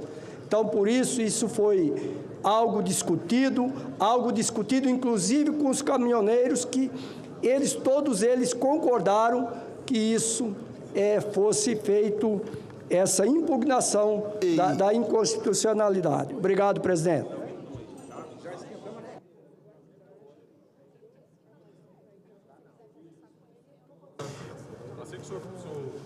Senador Stevenson, me permita, Vossa Excelência, eu sei que Vossa Excelência está na tribuna para fazer a manifestação do seu relatório, mas eu queria pedir a atenção de Vossas Excelências. Isso aqui é com base, me permita, senadora Tereza Cristina, senador Jaime, isso é base, isso faz parte do acordo construído em relação ao entendimento proposto por Vossas Excelências e por todos os atores envolvidos nesse processo. Por ser considerado matéria estranha, houve uma discussão entre todos os atores, todos os envolvidos nesse tema da medida provisória, e isso foi tema de acordo ontem, debatido durante todo o dia, entre o governo, entre as lideranças outras de outros partidos, entre os caminhoneiros também foi colocado, e isso foi feito um acordo. Por isso que foi feito esse requerimento com impugnação do tema, da matéria. Me permitam fazer uma resposta. Eu, diante da construção que foi feita do entendimento, eu consultei a Secretaria-Geral da Mesa, como disse, sobre, do ponto de vista da solicitação, se tinha fundamento e amparo regimental para que nós pudéssemos tomar essa decisão para buscar o entendimento. E eu estou com a resposta da consultoria e da Secretaria-Geral da Mesa em função a essa solicitação. Trata-se de requerimento de impugnação de matéria estranha, apresentado pela senadora Tereza Cristina e pelo senador Jaime Bagatoli. Me permitam fazer um esclarecimento. Temos 2 nomes apresentados no requerimento, porque do ponto de vista regimental, carece de que um senador da República apresente a solicitação de impugnação à mesa, mas foi uma matéria construída conjuntamente, ou seja, com o envolvimento de todos os atores no processo, os quais requerem que sejam consideradas não escritas as expressões, abre aspas, nacional de R$5.000 mensais, fecha aspas, constante no parágrafo 2º do artigo 1º da Lei 13.103 de 2015 e abre aspas, estabelecido neste artigo, fecha aspas, constante no parágrafo 3º do mesmo dispositivo, da redação dada pelo artigo 6º do projeto de lei de conversão número 6 de 2026, oriundo da medida provisória 1343 de 2026. Entre outros argumentos, o requerente sustenta que, embora a criação de um piso salarial para motoristas profissionais de longa distância possa guardar relação com o tema tratado na medida provisória, a fixação no próprio projeto de lei de conversão de um piso salarial nacional de R$5.000 extrapola os limites constitucionais da referida medida provisória. Argumenta ainda que, de acordo com a jurisprudência do Supremo Tribunal Federal, especialmente nos julgamentos das ADIs 5.127 e 7.222, a definição do valor do piso salarial deve resultar da negociação coletiva e não de emenda inserida em projeto de lei de conversão. Examinada a matéria, entendo que assiste razão aos requerentes. É verdade que a medida provisória trata do transporte rodoviário de cargas e que a disciplina, em termos gerais, de direitos dos motoristas profissionais não é, por si só, estranha ao objeto. Contudo, o ponto controvertido não é esse. A questão está na fixação, por meio de projeto de lei de conversão, de um valor nacional único para o piso salarial da categoria. Sobre este aspecto específico, o Supremo Tribunal Federal, quando questionado, foi claro ao afirmar, no julgamento da ADI 7.222, que a definição claramente do valor do piso salarial das categorias profissionais deve ocorrer, em regra, por meio da negociação coletiva, considerada as diferentes realidades regionais e econômicas. Portanto, não cabe, em princípio, a lei impor um valor uniforme para todo o território nacional, muito menos por meio de rito abreviado em conversão de uma medida provisória. De fato, o procedimento é excepcional e urgente das medidas provisórias não permite que matérias estranhas sejam incorporadas ao longo da sua tramitação. As matérias que esbarram nos limites materiais que as medidas provisórias devem respeitar são, por definição, estranhas ao seu objeto, independentemente de pertinência temática.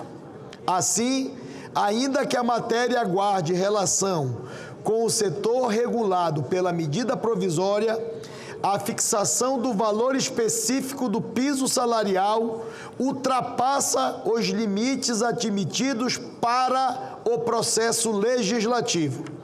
Nessa hipótese, incide o entendimento firmado pelo Supremo Tribunal Federal na ADI número 5.127, segundo o qual não é admissível a inserção por emenda parlamentar de matéria incompatível com os limites constitucionais aplicáveis à conversão de medidas provisórias.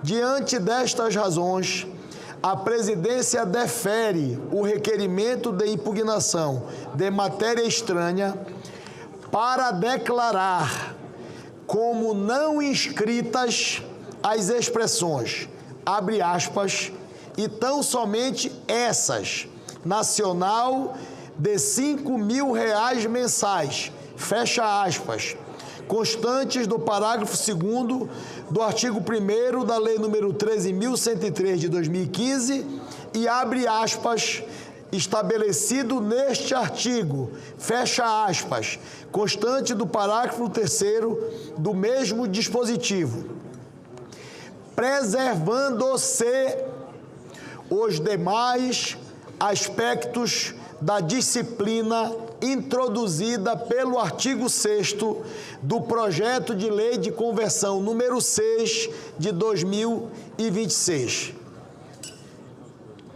Passamos à discussão imediatamente da matéria. Concedo a palavra ao senador Stevenson Valentim, relator revisor da comissão mista, que vai fazer os esclarecimentos ao plenário do seu voto e do seu relatório. Senador Stevenson, me permita, antes de passar a palavra a Vossa Excelência, apenas para fazer um registro da sua capacidade de articulação em relação a esse assunto. Um assunto complexo, um assunto extremamente polêmico, um assunto aonde Vossa Excelência assume na condição de relator revisor no plenário do Senado Federal um entendimento coletivo. Percebam, Vossas Excelências, que a todo instante eu estou falando do entendimento coletivo, porque nós precisamos entender de uma vez por todas que matérias complexas como esta e da maneira que esta matéria chegou com esse texto, era necessário absolutamente o despreendimento de todos os atores envolvidos. Porque eu sei de todas as pressões, eu sei com legitimidade do desejo de todos os segmentos envolvidos em relação a esse assunto, de uma maneira ou de outra, sairmos e termos um caminho de saída. E se nós não tivéssemos, como relator revisor desta matéria, um senador do quilate e da capacidade intelectual do senador Stevenson Valentim de construir consensos, repito, um senador da capacidade intelectual do senador Stevenson de construir consensos, porque talvez fosse muito mais cômodo Vossa Excelência se desobrigar de ter que participar de horas do debate deste assunto para buscar um entendimento com o conjunto dos senadores, não só de governo, não só de oposição. Vossa Excelência teve a sensibilidade cirúrgica, aproveitando que o doutor Nelsinho Trade está aqui, de fazer as adequações necessárias do ponto de vista constitucional e regimental, para sanar os problemas e os impasses que estavam relatados no texto.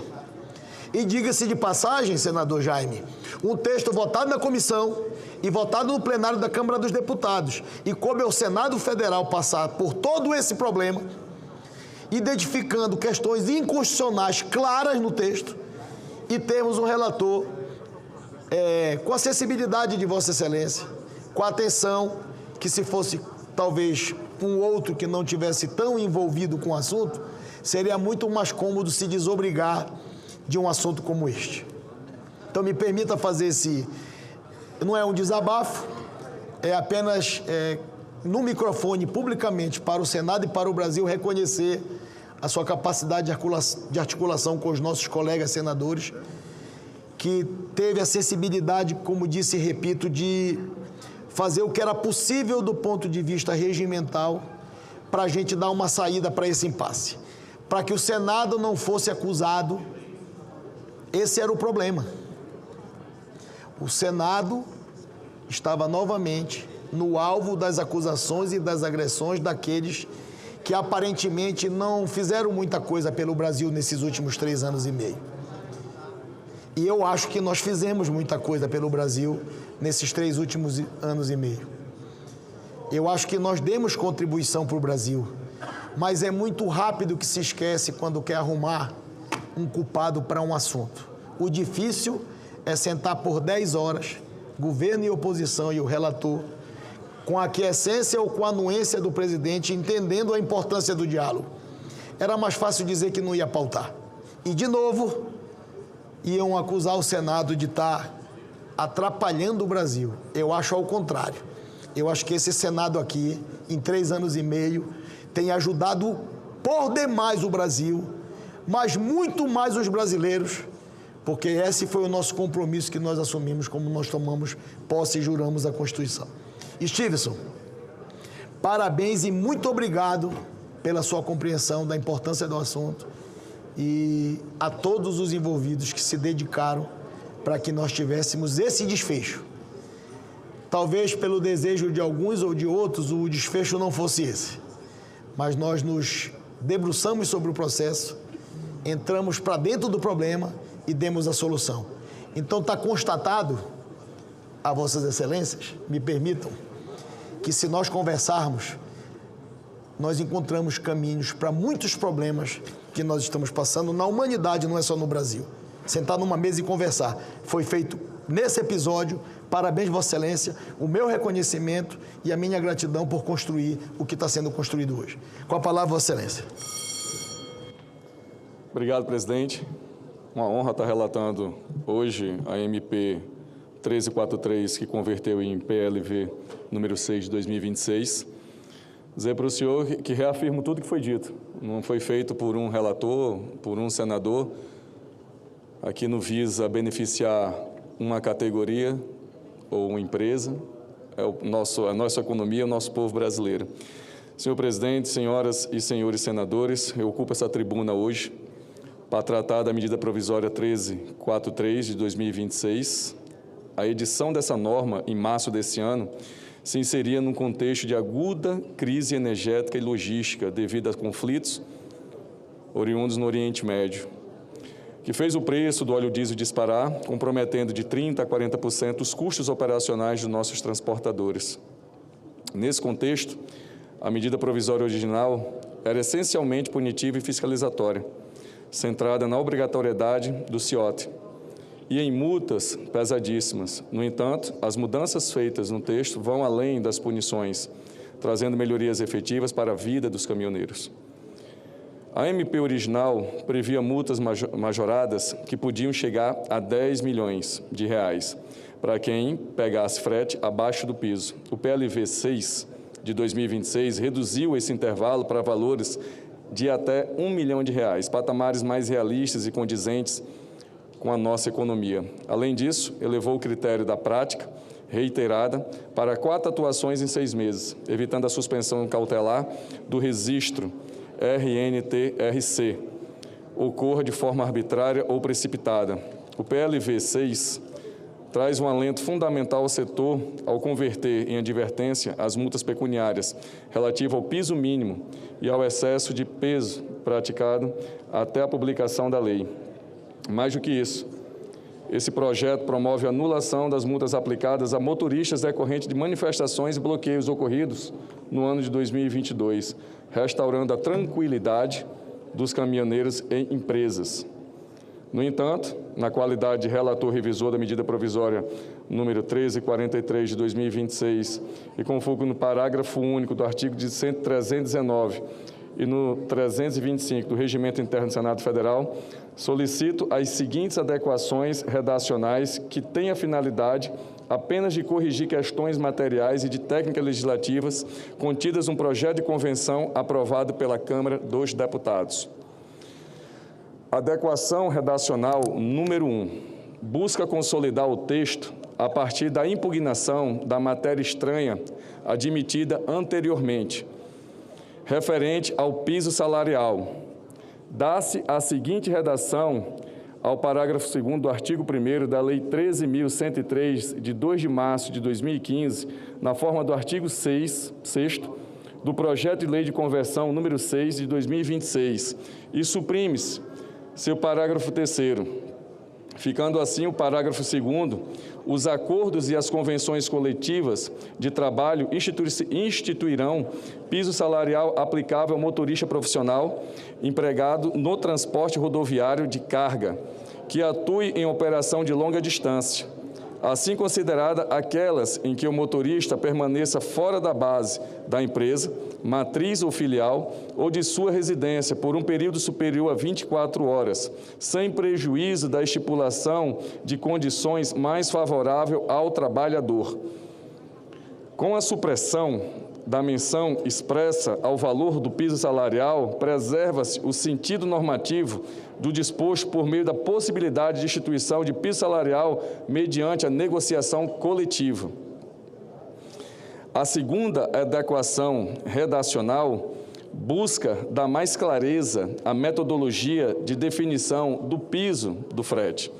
Dá-se a seguinte redação ao inciso 6º do parágrafo 1º-A do artigo 5º da Lei 13.703, de 8 de agosto de 2018, na forma do artigo 2º do projeto de lei de convenção número 6 de 2026. Inciso 6º. Os insumos, os preços dos combustíveis apurados no mercado nacional, pneus, lubrificantes, manutenção, salário, encargos, seguro, tempo de carga e descarga e demais custos operacionais pertinentes. Observamos que a expressão demais custos operacionais pertinentes torna exemplificativo o rol contido no inciso, resguardando a inclusão de componentes essenciais na metodologia de cálculo do frete. Já a adequação redacional número 3º busca explicitar que as peculiaridades consideradas devem ser as que impactam efetivamente no custo para o transportador. Dá-se a seguinte redação ao artigo 2º-A do artigo 5º, parágrafo 2º-A do artigo 5º da Lei 13.703, de 8 de agosto de 2018, na forma do artigo 2º do projeto de lei de conversão número 6 de 2026. Parágrafo 2º-A. A ANTT poderá estabelecer piso mínimo diferenciados em razão do tipo de carga, da modalidade operacional, da configuração veicular, da unidade de transporte, da necessidade de equipamento especial, da continuidade logística da operação ou de outras peculiaridades técnicas devidamente justificadas que impactem os custos efetivamente incorridos, vedada a fixação de valor inferior ao piso mínimo aplicável à respectiva operação. Com esta redação, delimita-se com mais precisão o apuro técnico, de modo pelo qual a ANTT procederá às diferenciações regulatórias. Adequação redacional número 4, trata-se de ajustar a proporcionalidade da aplicação das multas por descumprimento do piso. Dá-se a seguinte redação ao parágrafo 4º do artigo 5º da Lei 13.703, de 8 de agosto de 2018, na forma do artigo 2º do projeto de lei de conversão número 6 de 2026, parágrafo 4º. O piso mínimo de frete definido na norma da ANTT tem natureza vinculativa. A sua não observância sujeitará a infrator à indenização ao transportador em valor de até 2 vezes o valor correspondente ao piso mínimo aplicável à operação, sem prejuízo das sanções administrativas, coercitivas e punitivas cabíveis, observado o disposto no parágrafo 2º do artigo 5E desta lei. Esse ajuste faz necessário para fazer a remissão expressa ao que dispõe o parágrafo 2º do artigo 5º e da futura lei. A intenção é a de somente explicitar a aplicação do princípio constitucional da proporcionalidade, que incide sobre toda e qualquer disposição sanatória de nosso julgamento jurídico. Adequação redacional número 5, busca adequar o conceito de despersonalização da personalidade jurídica do texto ao que prevê o Código Civil. Dá-se a seguinte redação ao parágrafo único do artigo 5º-C da Lei 13.703, de 8 de janeiro de 2018, na forma do artigo 2º do projeto de lei de conversão número 6 de 2026. Parágrafo único. A extensão dos efeitos das sanções a sócios, administradores, controladores ou integrantes do mesmo grupo econômico dependerá de decisão administrativa motivada com a demonstração de fraude, abuso de personalidade jurídica, desvio de finalidade, confusão patrimonial ou utilização de pessoas interpostas para frustrar a aplicação da penalidade, observada o devido processo legal, o contraditório, a ampla defesa, sem prejuízo da aplicação de disposto no artigo 50 da Lei 10.406, de 10 de janeiro de 2002. Trata-se novamente da adequação que busca garantir maior clareza ao disposto no novo parágrafo único do artigo 5º-C da Lei 13.703, de 8 de janeiro de agosto de 2018. Com isso, explícitas, algo que já se depende de uma interpretação sistemática do nosso ordenamento jurídico, ou seja, a aplicação da teoria geral da desconsideração da personalidade jurídica prevista no artigo 50 do Código Civil e as hipóteses ali previstas. Adequação redacional número 6 restabelece a proporcionalidade na aplicação de multas. Dá-se a seguinte redação ao caput do artigo 5º-E da Lei 13.703, de 8 de agosto de 2018, na forma do artigo 2º do projeto de lei de conversão número 6 de 2026. Artigo 5º-E.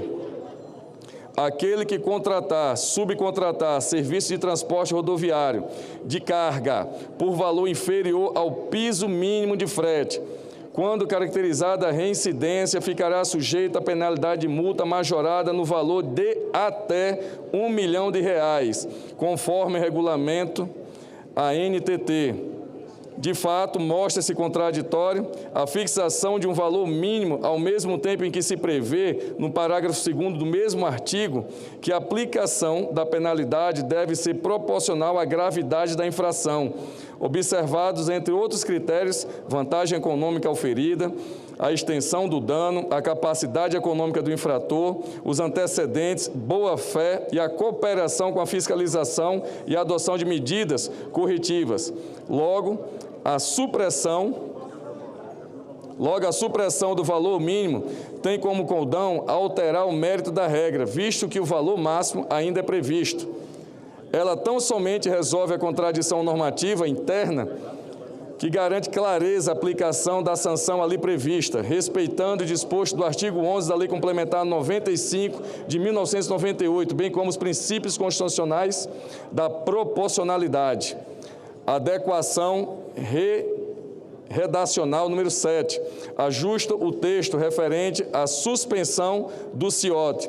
Dá-se a seguinte redação ao parágrafo 4º do artigo 7º da Lei 13.703, de 8 de agosto de 2018, na forma do artigo 2º do Projeto de Lei de Conversão número 6 de 2026. Parágrafo 4º. A NTT deverá, de forma de regulamentação, adotar providência capazes de suspender a geração do CIOT em desconformidade com o piso mínimo de frete ou de ausência das informações exigidas. Essa alteração redacional tem o objetivo de dar maior precisão ao termo utilizado no dispositivo, conforme dispõe a linha A do inciso 2º do artigo 11 da Lei Complementar 95 de 1998. Assim, substituímos o termo impedir por suspender, o qual tem o mesmo efeito prático do primeiro, mas mostra tecnicamente mais adequado ao funcionamento das operações de transporte. A adequação redacional número 8 trata da utilização da informação do processo judicial em andamento para impedir contratações. Dá-se a seguinte redação ao artigo 13A da Lei 11.442, de 5 de janeiro de 2007, na forma do artigo 5º do Projeto de Lei de Conversão número 6 de 2026. Artigo 13A, parágrafo único. Observado o disposto no caput desse artigo, caberá à NTT regulamentar os procedimentos e as condutas das empresas de gerenciamento de risco, que atuem na operacionalização de banco de dados ou de cadastro de perfil profissional de motorista, fiscalizando e aplicando sanções cabíveis, observando o disposto na Lei 13.709, de 14 de agosto de 2018, vedando a utilização para fins impeditivos da contratação de informações não relacionadas com a operação de transporte decorrente do processo judicial, sem decisão transitada em julgada, ou de processo administrativo sem decisão definitiva. Com a inclusão proposta, alcança-se o objetivo sem violar a incidência dos princípios da paridade contratual, da probidade e da boa-fé sobre todos os contratos de nosso ordenamento, artigo 421-A e artigo 422 do Código Civil.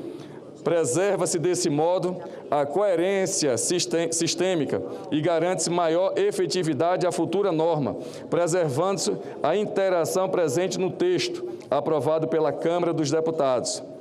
Por fim, meu presidente, senhoras e senhores senadores, a última adequação redacional dá-se a seguinte redação ao inciso 8 do parágrafo 1º, do parágrafo 1º-A do artigo 5º da Lei 13.703, de 8 de agosto de 2018, na forma do artigo 2º do Projeto de Lei de Conversão número 6 de 2026. A linha 7. As características operacionais de modalidades específicas de transporte, inclusive cargas frigorificadas, cargas refrigeradas, cargas pressurizadas, veículos refris, tanques criogênicos e transporte de contêineres.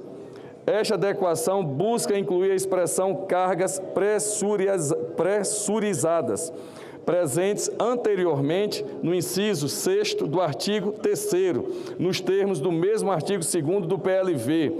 Esta inclusão resolverá a questão da omissão da expressão, dando maior coerência normativa ao texto. Feitas essas observações, presidente, e demais colegas senadores e senadoras, encerro essa minha relatoria retomando a importância da aprovação da medida provisória e, principalmente, senador Randolph, uma tranquilidade para os caminhoneiros, à medida que o PLV ele busca uma anistia, anular as multas aplicadas em 2022, num conturbado momento político que o nosso país viveu, aos nossos trabalhadores caminhoneiros que hoje dirigem com essa perturbação, andam pelas estradas do Brasil afora, com a carga de trabalho, movimentando a nossa economia, preocupados ainda com esse tema. Entendo que esse viés da multa já atingiu a sua pedagogia, já foi alcançada. E permanecer com essa injustiça, senhores e senhoras senadoras, é passar uma ideia de vingança para aqueles que hoje estão esperando de nós essa relatoria e que não contribui nada para a sociedade. É importante que o caminhoneiro esteja preocupado com a carga, com o seu horário de entrega, com a distância, com a distância da família, com as condições das nossas rodovias. Eu creio que isso é uma tranquilidade a mais para eles. Presidente, eu quero agradecer a indicação da relatoria. Para mim, foi muito caro e gratificante. Foram 10, foram 11, foram 12 horas. A gente tenta atender a todos. O nosso limite regimental não permite muitas modificações, a não ser as adequações redacionais, como foi dito aqui. E dizer para os senadores e senadoras que todos que participaram, Tereza Leitão, senador Randolfo, senadora Tereza Cristina, senador Bagatoli, todos que estavam preocupados com o funcionamento do nosso país. A nossa economia está passando por aqui hoje. Eu acho que não precisa tensionar para se obter esse resultado. Com a conversa, com o diálogo, eu atendi a todos no nosso gabinete, ouvi a todos, tanto caminhoneiros como empresários. Eu só não ouvi a população, porque aqui seria mais beneficiada com isso. Porque caso isso não fosse alterado da forma que foi, senador, presidente Davi Alcolumbre, a gente ia sofrer com os preços que iriam encarecer, com as condições de trabalho que muitas vezes iam ficar precárias. Hoje, nosso país enfrenta uma dificuldade. Eu acho que todos têm que fazer no mesmo caminho, na mesma direção, esse esforço para que a gente saia da situação que está. Então, agradeço demais essa oportunidade de relatar pelo Senado Federal um MP importante como esse para o nosso país. Obrigado. Parabéns novamente, senador Stevenson.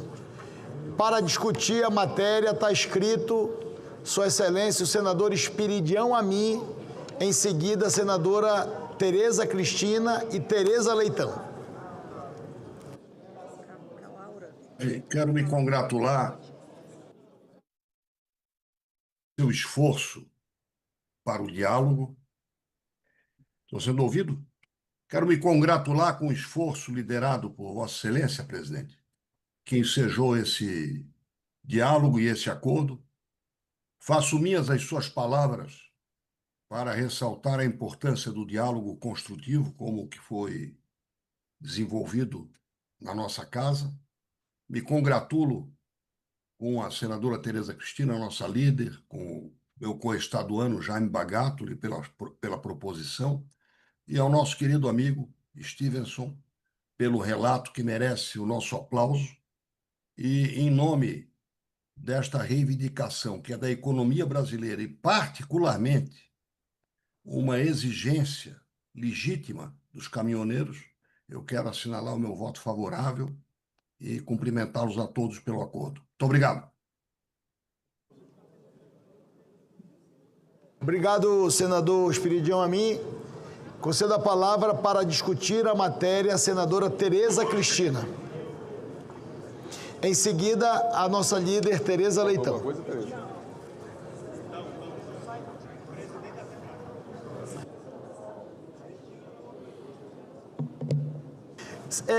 Senadora Tereza, me permita rapidamente aproveitar e peço desculpa a Vossas Excelências, já apenas para fazer um registro. Está no plenário conosco o senador Álvaro Dias. Eu quero registrar publicamente, querido senador Álvaro, Vossa Excelência a todo instante acompanhando a tramitação desta matéria, com preocupação em relação a esse assunto. E eu ia passando despercebido, mas faço questão de fazer o registro, que Vossa Excelência acompanhou para e passo a discussão deste assunto no Senado Federal e está hoje aqui no plenário do Senado Federal acompanhando a deliberação, apenas para registrar publicamente ao Brasil que o senador Álvaro Dias, por várias vezes, me telefonou preocupado com a possibilidade de nós não deliberarmos esse assunto. Para fazer o registro, porque é bom lembrar aqueles que estão envolvidos, independente de estar com o mandato ou não, Vossa Excelência acompanhou a discussão deste assunto. Seja bem-vindo à sua casa, ao Senado Federal. Com a palavra a senadora Tereza Cristina. Muito obrigada, senhor presidente, senadoras e senadores. Eu venho aqui a esta tribuna nesse dia imbuída da mais alta responsabilidade que o mandato nos confere. Refiro-me à apreciação da medida provisória número 1343 de 26, a tão relevante MP do frete, cuja tramitação e aperfeiçoamento nesta casa sintetizam com precisão o verdadeiro papel constitucional do Senado Federal. Eu quero dizer aos meus colegas, as senadoras, senadores, que nos últimos dias a gente ouviu muito aqui nos corredores que essa matéria, a medida provisória ia caducar, que o Senado Federal não ia votar. Enfim, eram muitas as falas e muitas contradições sobre o assunto.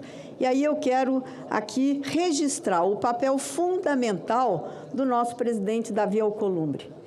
Presidente, o senhor nos chamou, pediu que fossem feitas reuniões e que a gente pudesse fazer um acordo, se fosse possível, para que essa matéria tão importante para o setor de transportes do Brasil, seja para os autônomos, para as transportadoras, enfim, para quem move a economia do nosso país, que nós pudéssemos entrar em acordo e que pudéssemos votar antes do dia 16, a data que ela entraria em caducidade. Então, isso foi feito a muitas mãos, muitas discussões. A líder Tereza Leitão teve muita paciência, juntamente com o líder Camilo e todos os outros, senador Randolph, senador Bagatoli, que conhece muito bem esse setor, e todos pudemos sentar à mesa, senador Álvaro Dias, e fazer essas discussões. É uma matéria extensa, cheia de detalhes, que envolve a NTT, que envolve uma série de instituições, e a gente sabe das dificuldades que hoje passam os autônomos, mas também que passam os transportadores num momento em que a economia do país tem problemas. Então, por isso eu quero dizer da minha satisfação de termos chegado hoje, senadora Tereza Leitão, com muita paciência, resiliência da sua parte, nós pudéssemos ter chegado, junto com o senador Stevenson, que foi também de uma abertura total, nos ouvindo, entendendo cada ponto, cada artigo, cada redação, cada palavra que precisasse ser mudada, alterada, para que pudéssemos chegar a esse momento. O ótimo é inimigo do bom, eu gosto de dizer isso. E dentro de uma casa com os mais diversos pensamentos, né, a gente chega hoje num texto que eu acho que é um texto que vai atender os dois lados. Então, eu quero aqui me somar a todos e dizer que, se Deus quiser, vamos aprovar em breve uma medida provisória que era há muito esperado pelos transportadores, pelos caminhoneiros. Muitos são meus amigos. Lá atrás, discutimos muito, lá no passado, quando tivemos uma grave crise, chorão, né? E que ficamos nesses corredores aqui até que chegássemos a um texto. E eu sempre disse para vocês, às vezes o que a gente enxerga no primeiro momento não é aquilo que vai acontecer no futuro próximo. Então, eu acho, senadora, que eu fico muito feliz da gente chegar a esse momento, poder votar, aprovar no Senado Federal e aí, então, ir para a promulgação do presidente da República para que essas medidas possam ser implementadas o mais rapidamente possível. Muito obrigada. Obrigado, senadora Tereza Cristina. E agora nós vamos ouvir, para discutir a matéria. E me permita, Tereza, eu estou hoje tendo que fazer esses registros. Queria lhe cumprimentar, Tereza Leitão, pela participação no debate deste assunto. Vossa Excelência sempre muito envolvida na condição de líder do governo. Vossa Excelência, da mesma maneira que fiz o registro ao nosso colega Stevenson e fiz aos outros senadores que participaram, Vossa Excelência foi muito atuante ao lado do senador Randolfo Rodrigues, como líderes do governo, para que nós chegássemos até aqui no dia de hoje. Às vezes as pessoas falam, não precisa fazer o registro, é obrigação. Não é obrigação. É sensibilidade com um assunto relevante, fazer o que nós fizemos sobre a liderança de Vossa Excelência, do senador Randolfo, representando o governo no diálogo, na mesa, na conversa, para chegarmos até aqui. Então é muito fácil, às vezes, criticar obra pronta. Tinha que estar na hora de fazer a obra para participar da construção. Publicamente, parabéns, Tereza, pela tua desenvoltura, parabéns, Randolfo. Foi todos sentados à mesa que fizemos o que fizemos na tarde de hoje. Parabéns. Com a palavra, Vossa Excelência. Muito obrigada, presidente, pelo registro. Agradeço também à senadora Tereza Cristina pelo reconhecimento. Eu, senador, já negociei muito na minha vida. Eu fui presidente de um sindicato dos trabalhadores em educação de Pernambuco, né? Negociei reajuste, negociei plano de cargos, negociei estatuto do magistério, negociei reposição de aulas depois de greve, enfim. E eu tenho um princípio na negociação. O primeiro deles é a convicção de que a negociação é um instrumento de conversa, é um instrumento de busca de alternativas e que pode, senador Stevenson, não agradar a um aqui, a outro ali, a outro acolá. Mas a gente precisa ter a capacidade de, numa negociação, escolher o que é essencial. Nós abrimos a nossa reunião de ontem dizendo isso. O que é que nos une em torno desta mesa? A necessidade de aprovar essa medida provisória antes que ela caduque. E quando a gente tem a intencionalidade política de fazer, a gente busca os instrumentos e os elementos para fazer da melhor maneira possível. E isso aconteceu desde quando a gente quis botar para votar e o senador Jaime Campos levantou a lebre, que havia muitos pontos polêmicos. A gente começou um processo que foi concluído ontem, né? E eu acho que Vossa Excelência, como relator revisor, foi muito aberto àquilo que nós debatemos no horário da manhã, ouvindo, inclusive, a dupla representação do governo, que nos trouxe aqui o olhar também da SRI, da Secretaria-Geral da Presidência. A Secretaria-Geral já tinha conversado bastante com vários setores dos caminhoneiros, de modo que tudo veio à mesa, de maneira transparente, considerando as divergências, mas buscando as convergências. Uma negociação não pode priorizar as divergências, bater nelas e dizer que elas estão impedindo o avanço. Tem que considerar a divergência, sim, porque elas existem, mas dentro delas buscar onde está o consenso. E o primeiro foi isso. O que é essencial? O que é essencial? Essencial, aprovar. O que é essencial? É deixar os 5 mil ou fazer referência à importância de ter um piso diante da diversidade de situações e de contratações dos caminhoneiros? O que é essencial? Estimular a multa ou garantir aquilo que colocaram como essencial, a proporcionalidade, para que a proporcionalidade fosse trabalhada por nós, que não estava ainda na medida. Então, concordo com Vossa Excelência. O relator abriu o relatório para todos esses processos de negociação e nós estamos, como disse a senadora Tereza, se nós não estamos com a medida provisória que agrada 100%, todo mundo se reconhece nela. Em alguma passagem dela, todo mundo se reconhece nela. E isso é que é uma boa negociação. É a negociação do ganha-ganha.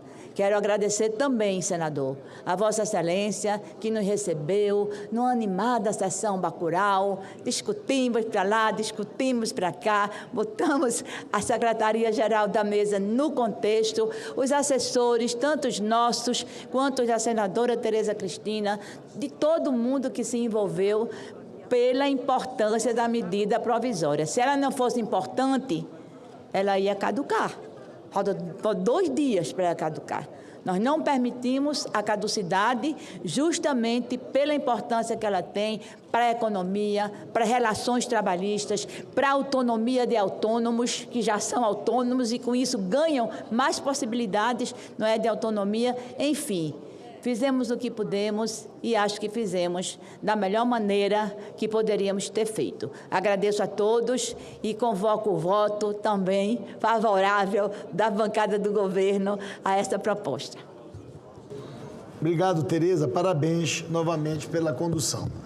Concedo a palavra para discutir a matéria o senador Jaime, que também quero registrar que trabalhou muito para que nós chegássemos até aqui. Com a palavra, Vossa Excelência.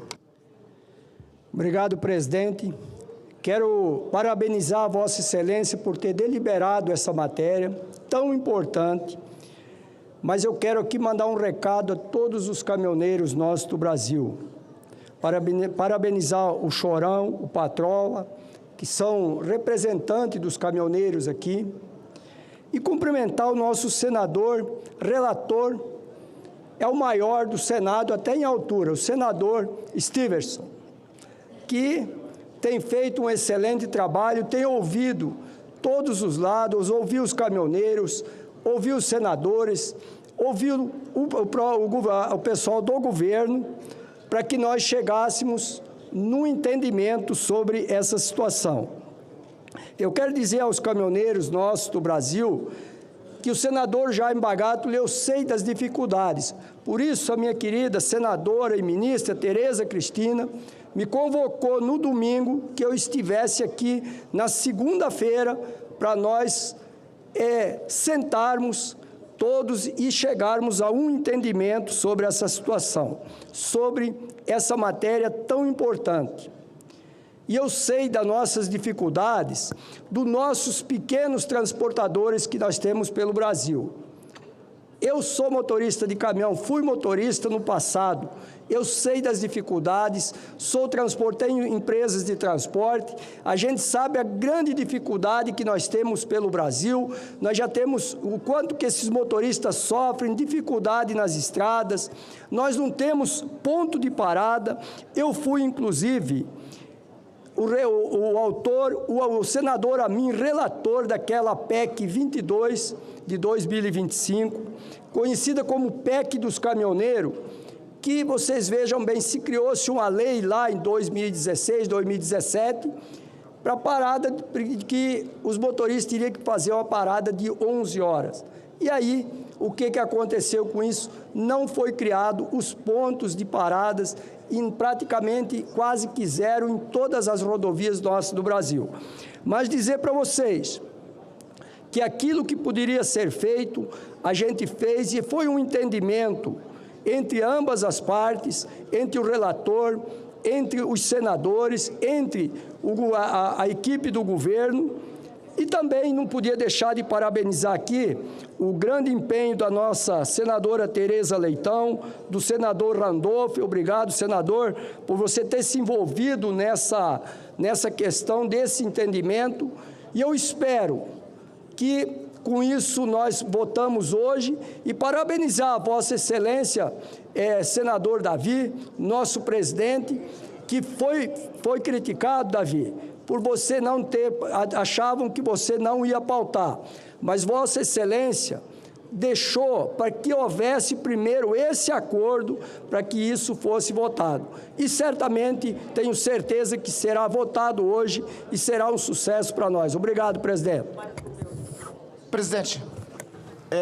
Muito obrigado, senador Jaime, pelas palavras de Vossa Excelência. Para discutir a matéria, concedo a palavra ao líder, senador Randolph Rodrigues. Presidente, rapidamente para cumprimentar Vossa Excelência pela serenidade como que Vossa Excelência conduziu esse tema. Essa medida provisória foi editada pelo governo do presidente Lula para atender um reclame dos caminhoneiros. Nós fizemos a instalação da comissão mista e deixamos, inclusive, à vontade o debate da comissão mista para a construção que lá viesse. Chegando aqui no Senado, após as apreciações que ocorreram na comissão mista que ocorreu no plenário da Câmara dos Deputados, aqui foram colocadas várias observações ilegítimas, senador Stevenson Valentim, sobre o texto da medida provisória. Aliás, eu acho que com isso, presidente Davi, eu cumprimento o senhor e o senador Stevenson. Primeiro, o senador Stevenson, porque ele cumpriu o papel de um relator revisor. Desde o início, o senador Stevenson dizia para mim que a função que ele queria nesta medida provisória era de ser relator revisor. Não queria assumir presidência, não queria assumir outra função que não essa. E o senhor, presidente Davi, ouvindo o Senado, mediou e cumpriu o papel que esta casa tem. Esta casa não pode ser a carimbadora de projetos que vem da Câmara dos Deputados. Não é esse o papel do Senado da República no nosso desenho legislativo. O nosso parlamento é bicameral porque uma casa inicia o processo legislativo e a outra revisa. É essa a função precípua do Senado, ser a casa revisora do processo legislativo. E, senador Stevenson, eu quero lhe cumprimentar por isso. Eu acho que é uma das raras vezes que o relator revisor cumpre o papel de fato de revisor aqui nessa casa. Esse testemunho tem que lhe dar. E quero lhe cumprimentar, presidente Davi, porque o senhor nos colocou para fazer o arranjo necessário. Nunca o senhor disse que essa medida provisória não seria apreciada. O senhor sempre disse, vamos apreciar, mas se tem questões levantadas no plenário do Senado, o Senado vai cumprir seu papel. Não é porque vem um produto de comissão mista, vem da Câmara, que o Senado não cumprirá seu papel de casa revisora. Afinal, a última palavra da deliberação, aliás, a penúltima, a última é do Executivo, mas a penúltima palavra da deliberação é desta casa. E essa casa não é mera carimbadora de medidas. Então, quero cumprimentar, agradecer a relação que construímos, a senadora Tereza Cristina, pela serenidade e sensatez de sempre, de todos os diálogos que temos aqui, ao senador Jaime Begatoli, a minha querida líder Tereza, eu acho que juntos fizemos uma construção de um texto que atende o que o Executivo queria, em primeiro lugar, o desejo dos caminhoneiros, mas, sobretudo, o papel constitucional, presidente Davi, e o cumprimento maior é a Vossa Excelência, por ter feito o Senado cumprir o seu papel constitucional no processo legislativo bicameral brasileiro de ser revisor das matérias que vêm para essa casa. Presidente Davi, você me concede... Senador doutor Irã, Vossa Excelência quer fazer a sua inscrição para discutir o assunto? Por favor. Ainda tem alguém inscrito, presidente? Está inscrito. Não, tem alguém inscrito? Não, é Vossa Excelência agora. Pronto. Para discutir a matéria, conceda a palavra ao senador doutor Irã.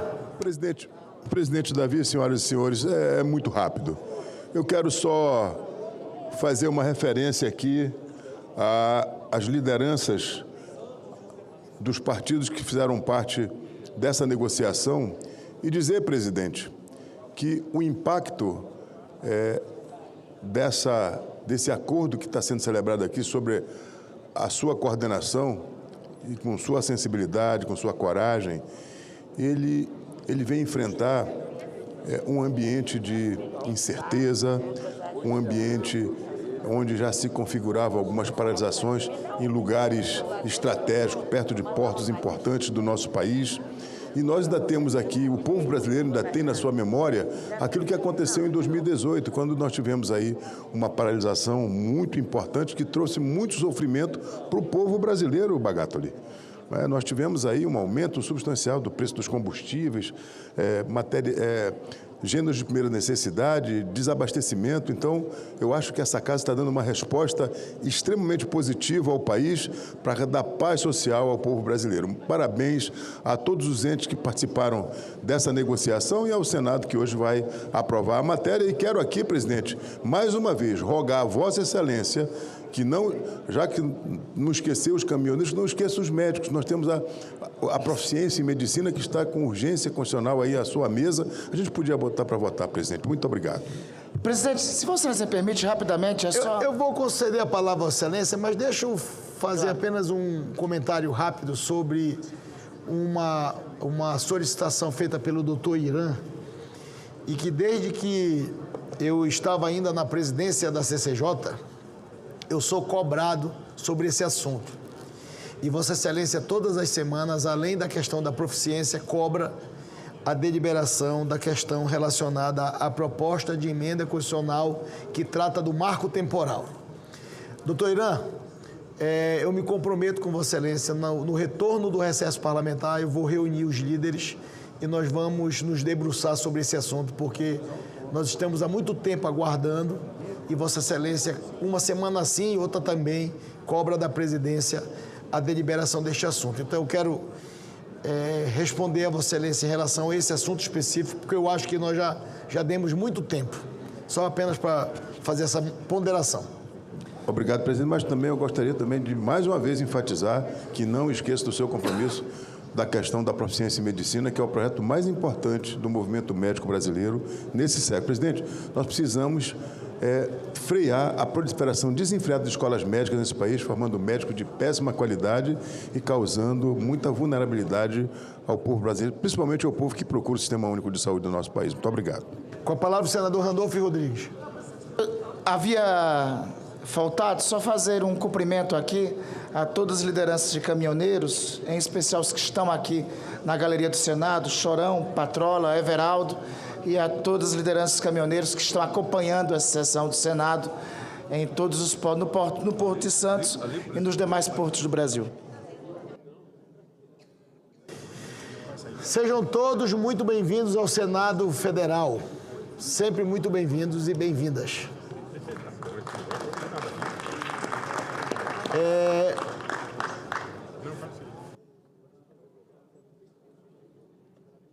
Nós não temos mais senadores inscritos para discutir a matéria. Está encerrada a discussão. O requerimento número 535 de 2026, que requer nova impugnação de matéria estranha, fica indeferido por não ter sido apresentado antes do anúncio da matéria. Passamos imediatamente à apreciação da matéria. A presidência submeterá a matéria à votação simbólica.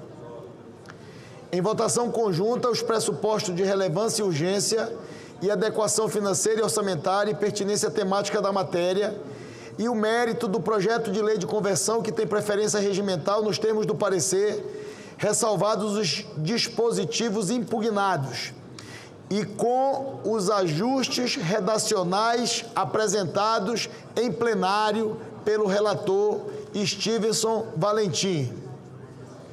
As senadoras e os senadores que os aprovam permaneçam como se encontram.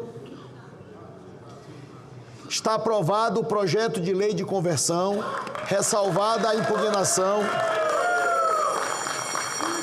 ressalvada a impugnação e com os ajustes redacionais propostos pelo relator revisor em plenário. Ficam prejudicadas a medida provisória e as demais emendas apresentadas. O parecer da comissão diretora, oferecendo a redação final, será publicado na forma regimental. Em discussão, a redação final, encerrada a discussão e votação. As senadoras e os senadores que a aprovam permaneçam como se encontram.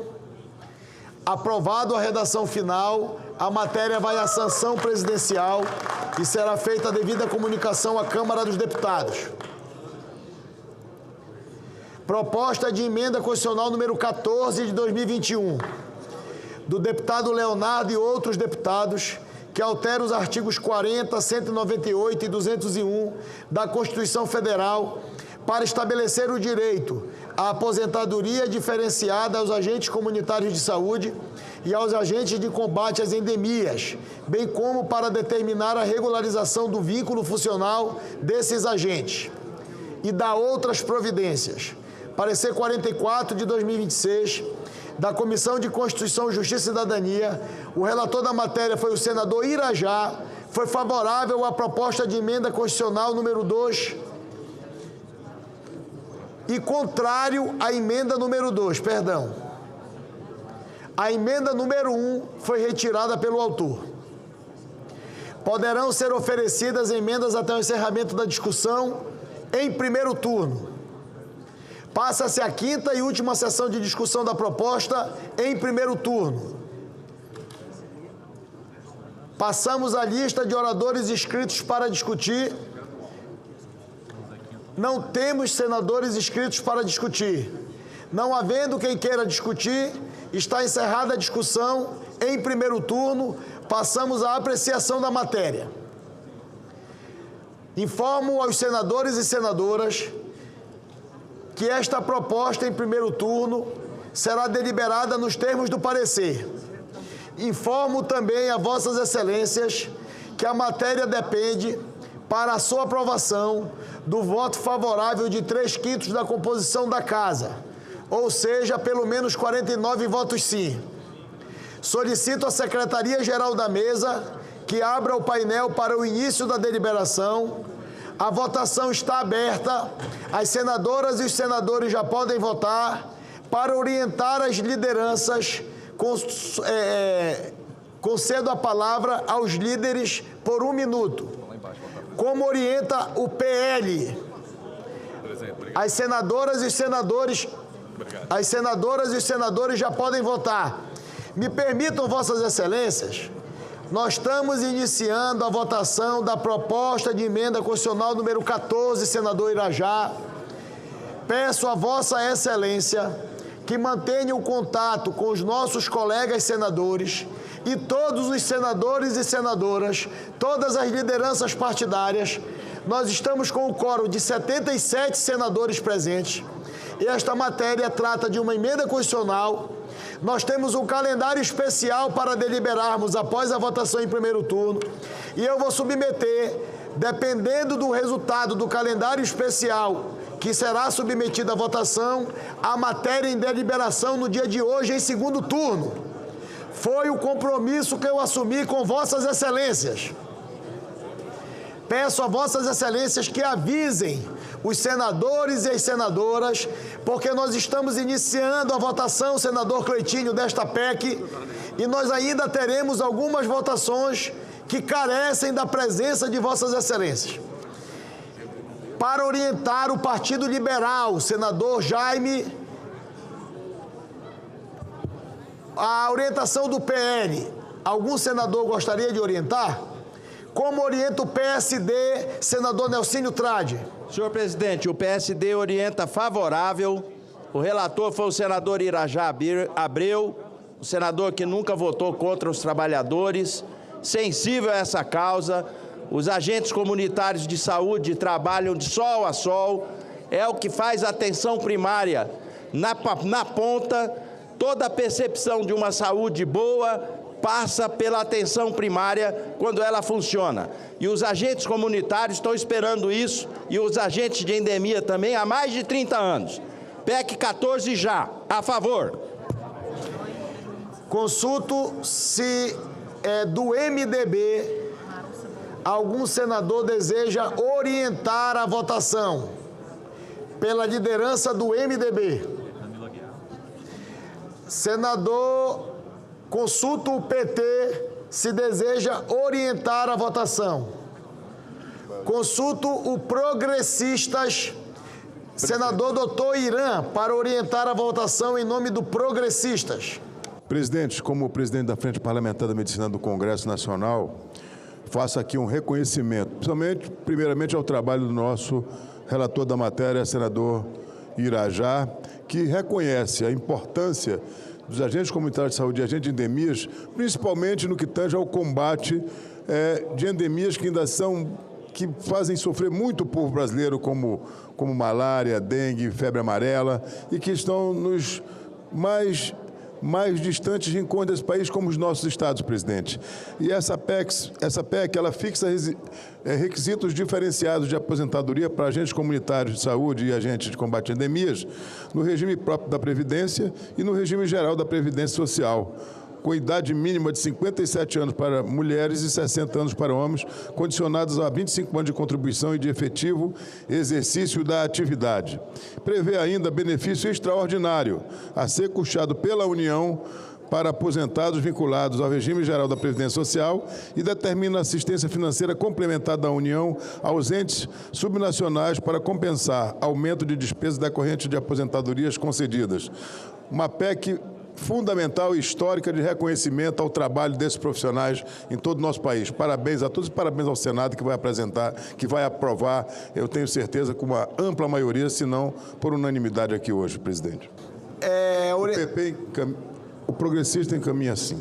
Progressistas encaminham o voto sim. Consulta o PSB se algum senador ou senadora deseja orientar a bancada. Consulta o Republicanos, senador Cleitinho. Como vota o Republicanos? Senhor presidente, orientação da bancada, sim. Orientação da bancada do Republicanos é o voto sim. Como orienta o PSDB, senador Stevenson? Senhor presidente, como vice-líder do PSDB, eu oriento sim. Doutora Eudócia, orientando a bancada do PSDB, orienta o voto sim. Senador Stevenson, como orienta o Podemos? Agora sim, Podemos orienta sim. Podemos orienta o voto sim. Consulto se há algum senador em plenário para orientar a bancada do União Brasil. Senhor. Como vice-líder do União Brasil, eu oriento o voto sim.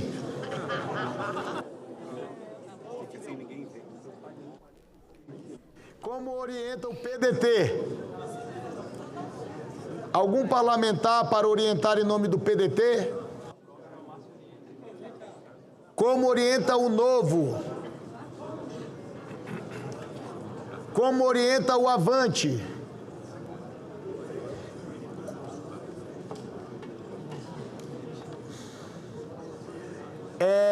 Nós temos muitos senadores que estão presentes na sessão de deliberação.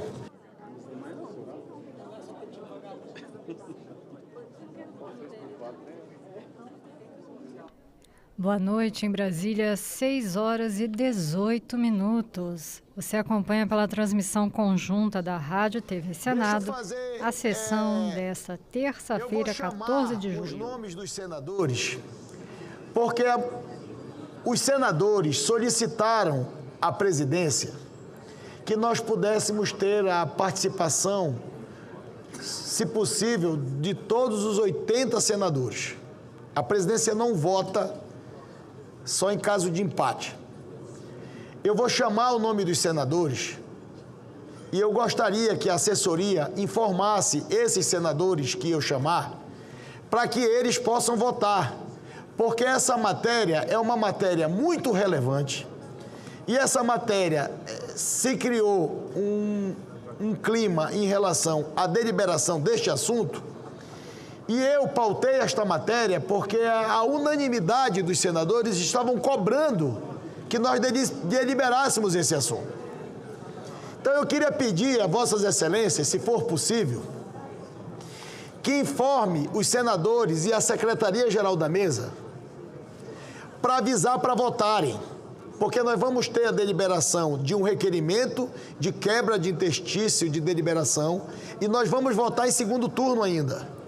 Então eu queria avisar para que os senadores participem, porque O líder do Arthur queria orientar.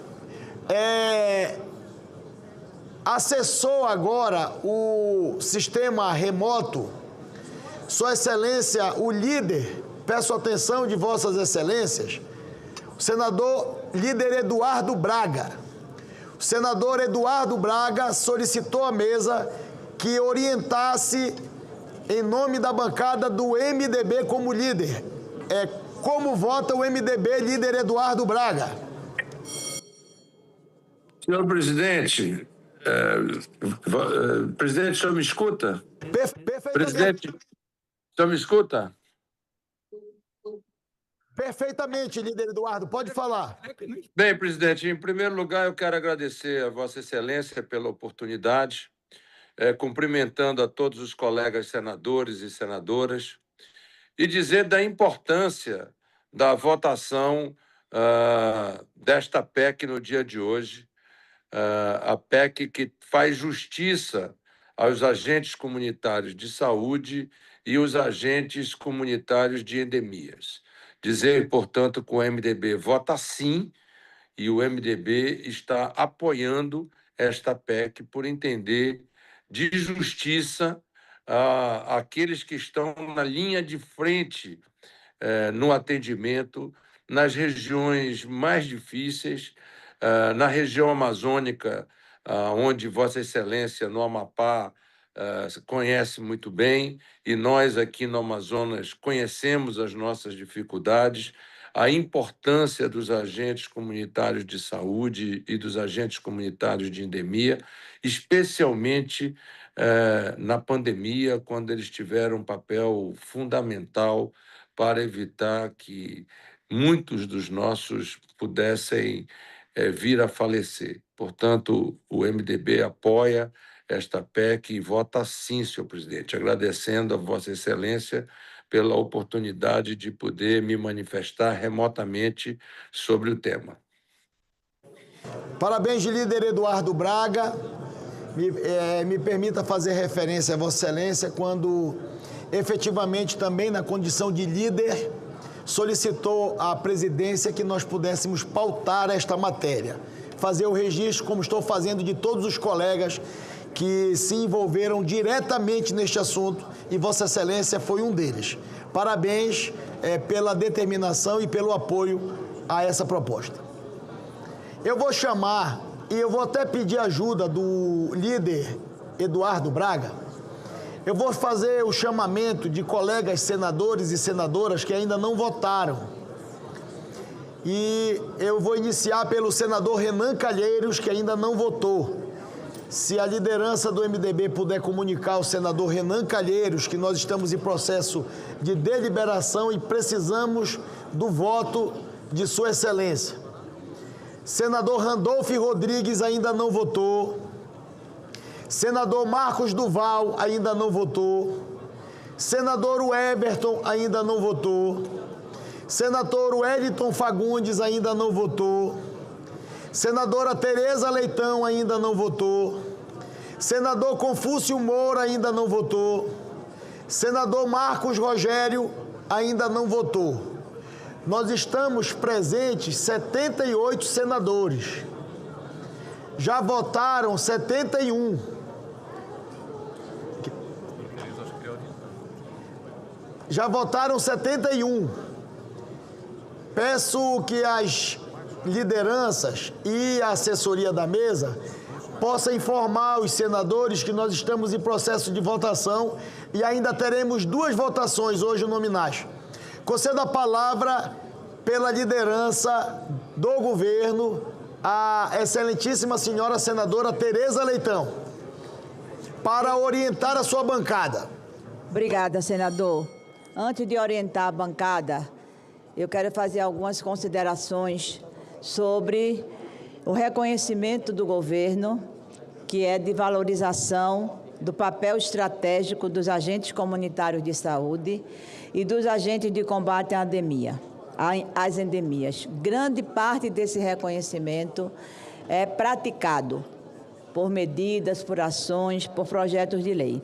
Muita coisa, inclusive, prevista na PEC, já foi assegurada pela Emenda Constitucional 120 de 2022, que instituiu o piso salarial nacional, o adicional de insalubridade, a aposentadoria especial e o financiamento federal da remuneração da categoria. O desafio atual é evidente, que é avançar por meio de legislação infraconstitucional, ainda pendente em vários municípios. Muitos ainda praticam a contratação temporária para os seus agentes. Ao mesmo tempo, e falo em nome do governo, é importante destacar o nosso compromisso com a sustentabilidade das políticas públicas, a responsabilidade fiscal e o equilíbrio do sistema previdenciário, de modo a garantir segurança jurídica, tratamento equilibrado entre as diferentes carreiras do serviço público e a continuidade da capacidade do Estado de financiar direitos sociais. É o que a gente diz muito no linguajar de quando a gente ganha, quer levar. Não adianta ganhar e não levar. Temos que garantir que o que é conquistado em lei se torne, de fato, realidade na relação com os estados e com os municípios. A proposta cria despesas previdenciárias permanentes, todos sabem, senador Randolfo Rodrigues, a pressão que o governo recebe dos estados, dos municípios. Conversamos isso com o senador Irajá, que isso não tira de forma nenhuma o mérito da proposta. O governo entende que a valorização dos profissionais deve caminhar juntamente com a preservação do equilíbrio das contas públicas e da capacidade do Estado de manter e ampliar a prestação desses serviços de qualidade a toda a população, assegurando a proteção dos servidores e a sustentabilidade das políticas sociais no presente e no futuro, especialmente em áreas como educação, saúde, assistência social e habitação. Portanto, conversando com vários dos nossos membros da base do governo, conversando também com o governo ao qual eu represento nesta casa, sabemos da ampla aprovação desta medida entre as centenas de milhares de ACS, sabemos também a responsabilidade que o governo tem na relação com os entes federativos. Nosso governo tem coordenação federativa, mas nosso governo não costuma atropelar a autonomia de estados e municípios, ciosos que somos de que é dos nossos governos a criação e regulação desta categoria como categoria, é dos nossos governos a valorização profissional e vínculo com o SUS, Emenda Constitucional 51, é do nosso governo criação do piso salarial nacional, é do nosso governo financiamento federal para os ACS, é do nosso governo ampliação de direitos e reconhecimento das funções. Digo tudo isso para vocês, queridos, que me procuraram muitas vezes no meu gabinete.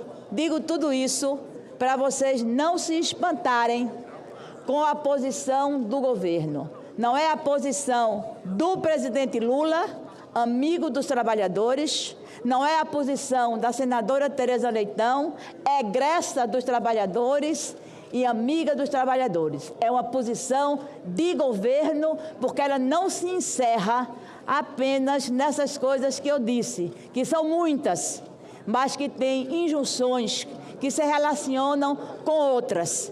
Por conta disso, o governo vai liberar o voto da sua bancada. Muito obrigada.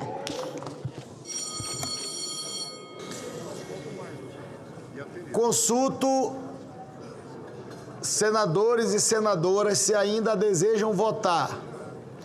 Nós já temos no painel a votação de 76 senadores e senadoras.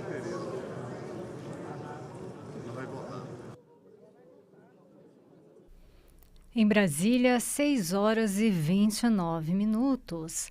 Rádio e TV Senado na transmissão da sessão plenária desta terça-feira. Presidente, colegas senhores senadores e senadoras, quero aqui ressaltar a importância dessa PEC e quero lhe parabenizar, presidente Alcolumbre, por ter colocado ela em votação diante da importância dos agentes comunitários de saúde da endemia para o nosso país e para os nossos estados. E quero dizer a cada um, agente comunitário de saúde aqui presente, que está nos acompanhando remotamente, e em especial os meus queridos amigos e amigas, agentes comunitários de saúde do meu estado de Alagoas, e também os agentes de endemias, que é com profunda alegria que eu votarei a favor dessa PEC, entendendo, como médica que sou, como sou da área de saúde, entendendo a importância de trazermos para vocês uma estrutura financeira melhor na aposentadoria de vocês. mostrando o quão é importante o trabalho dos agentes comunitários de saúde e de endemias nos nossos municípios. Vocês é que levam os problemas de cada família, levam os pacientes para ter o primeiro diagnóstico nas equipes de saúde da família, então não poderia ser diferente. Já coloquei o meu voto anteriormente favorável e aqui quero reiterar o meu compromisso de estar com vocês lado a lado, com todos os agentes comunitários de saúde do nosso querido Brasil e do nosso querido estado de Alagoas, enfatizando que eu, como prefeita que fui por 2 mandatos, eu sei como vocês ajudaram a fazer a gestão da saúde do município de Bateguara, onde eu fui prefeita por 2 mandatos. Então, parabéns a cada um de vocês pelo trabalho brilhante de vocês e também dos agentes de endemias. O meu voto é sim, sempre fui favorável, sempre me coloquei disponível aqui para caminhar lado a lado com vocês. Muito obrigada, senhor presidente. Consulto se há algum senador ou senadora que ainda deseja votar. Vou aguardar só mais um voto e vou encerrar a votação. Presidente, eu quero fazer uma declaração de voto. Declaração de voto. Se Vossa Excelência perguntar a mim qual foi o meu batismo de fogo chegando na liderança do governo, é este. Este é o meu batismo de fogo, porque a minha posição pessoal não pode ser a posição do governo que eu represento. Na hora que o governo liberou a bancada, eu já sondei. E se eu lidero uma bancada que vota sim, eu não acompanhar a bancada, eu não lidero mais essa bancada. Ao mesmo tempo, eu sei que a posição do governo é uma posição diferenciada, não porque ele é melhor, mas porque vai competir e caber a ele, após a promulgação, tudo que essa PEC enseja.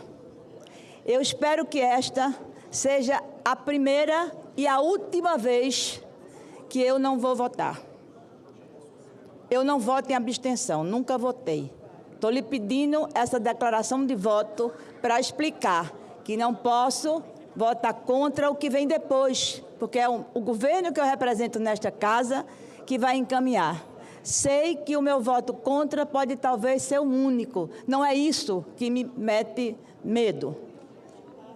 É a situação do que eu me envolvi junto com a bancada e sei e vi as orientações, e eu acho que quando a gente lidera uma bancada, quando a gente tem relações com vários partidos, a gente precisa também ter a sensibilidade com que os outros enxergam. Senador Irajá foi muito duro comigo, muito duro. A gente podia ter ampliado um pouco, mas são coisas que o tempo calendário e o tempo político não conseguem dialogar. Acho que foi isso que aconteceu. E nós não podemos também desconhecer o esforço que o senador Davi fez, o acordo que ele fez para votar tudo hoje. Então, lhe peço licença, senador, para não votar. Expus a posição do governo, liberei a bancada, o governo vai ter muita coisa para trabalhar, não é pouco. E ele precisa estar livre para trabalhar aquilo que nessa proposta todos nós sabemos tem implicações tributárias, tem implicações previdenciárias, todos nós sabemos que tem implicações na paridade, todos nós sabemos, mas o tempo calendário foi mais forte do que o tempo político. Então, nos submetemos, nos curvamos a ele. Me desculpem. Eu espero que jamais isso aconteça na minha vida, não votar. Parabéns, Tereza. Parabéns pela coragem, pela sinceridade e pela honestidade que Vossa Excelência conclui o seu pronunciamento.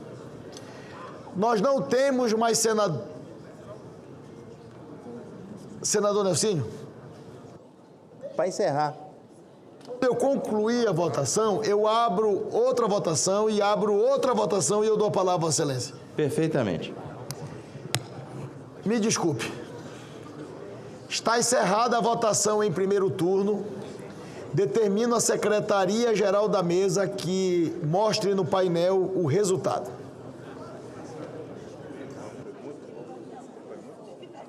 Votaram sim 73 senadores e senadoras.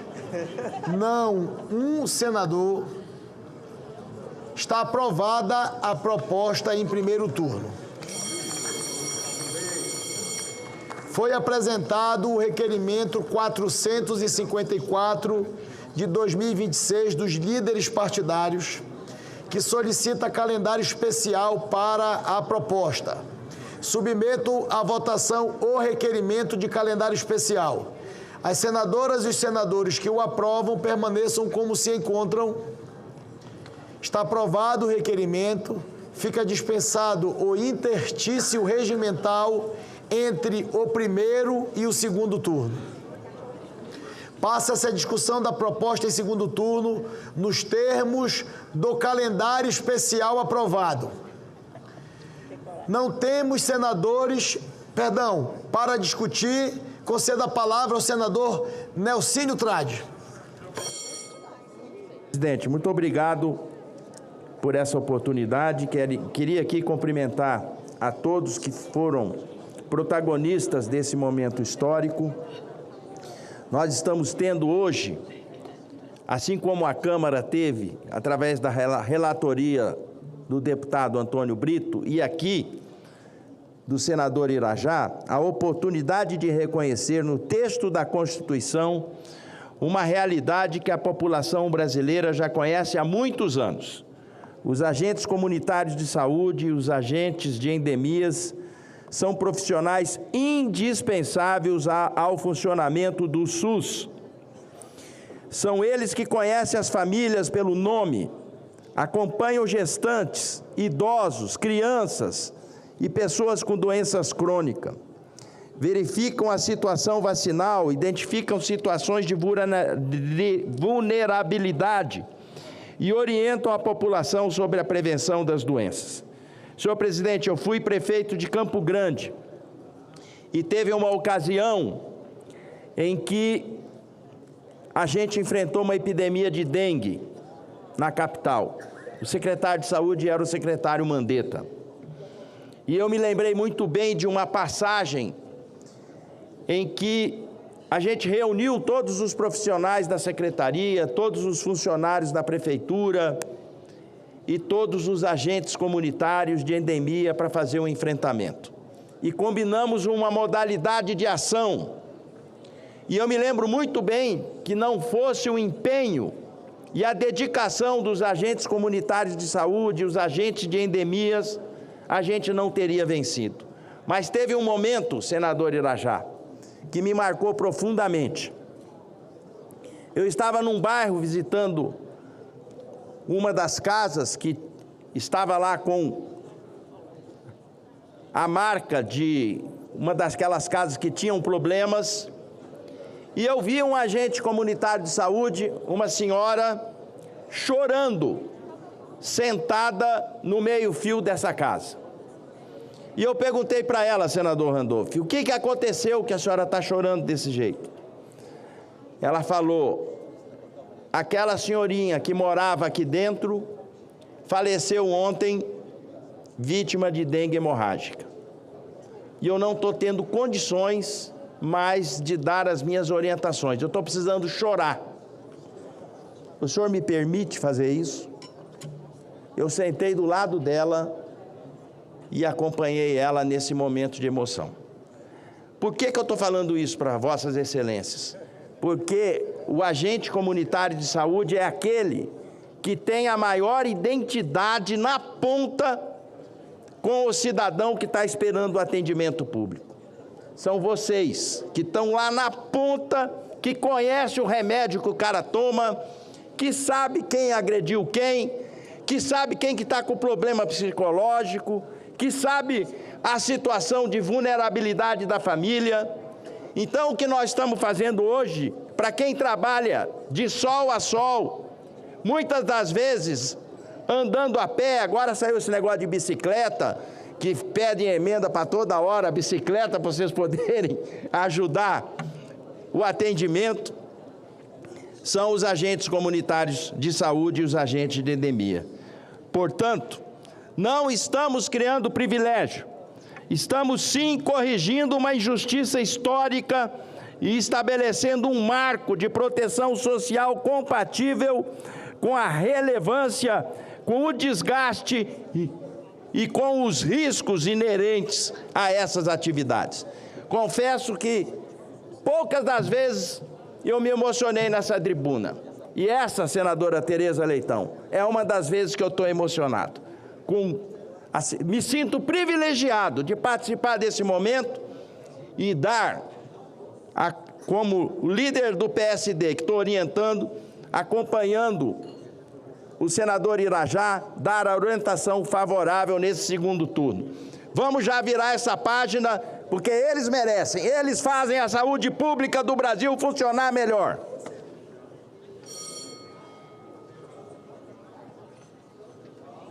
Para discutir a matéria, concedo a palavra ao relator da matéria, senador Irajá.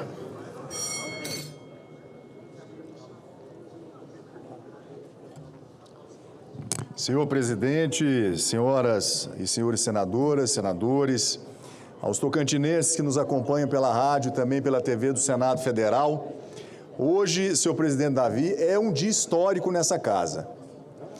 Finalmente, depois de quase 40 anos de luta, essa categoria reconhecida, respeitada, admirada por nós brasileiros, chamados agentes comunitários de saúde e de combate a endemias, terão nessa PEC 14 a sua aposentadoria especial. E olha, senhor presidente, que essa história iniciou ainda na década de 80, em 1987, lá no estado do Ceará, um programa pioneiro que foi idealizado pelo governo estadual da época de combate à mortalidade infantil, é que se iniciou o trabalho dos agentes de saúde do Brasil. Esse mesmo trabalho que uma vez foi ampliado também para o território nacional através do Ministério da Saúde no Programa Nacional de Agentes Comunitários de Saúde, PENACS, em 1991. E, finalmente, depois de 10 anos, no ano de 2002, o então Congresso Nacional criou, de fato e de direito, essa nobre, linda, humana profissão dos nossos agentes de saúde.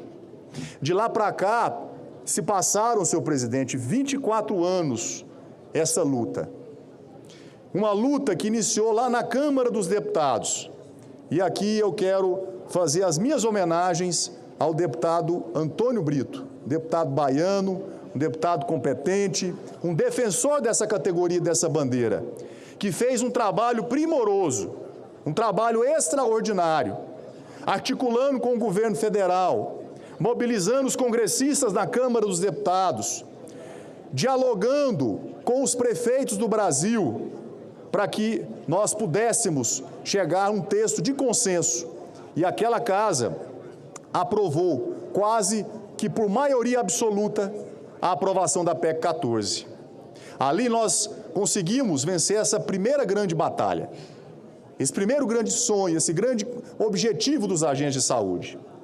Quando essa matéria chegou ao Senado Federal, e aqui eu não poderia deixar de agradecer de público a confiança do presidente Davi Alcolumbre, que me delegou essa enorme responsabilidade ao relatar essa matéria.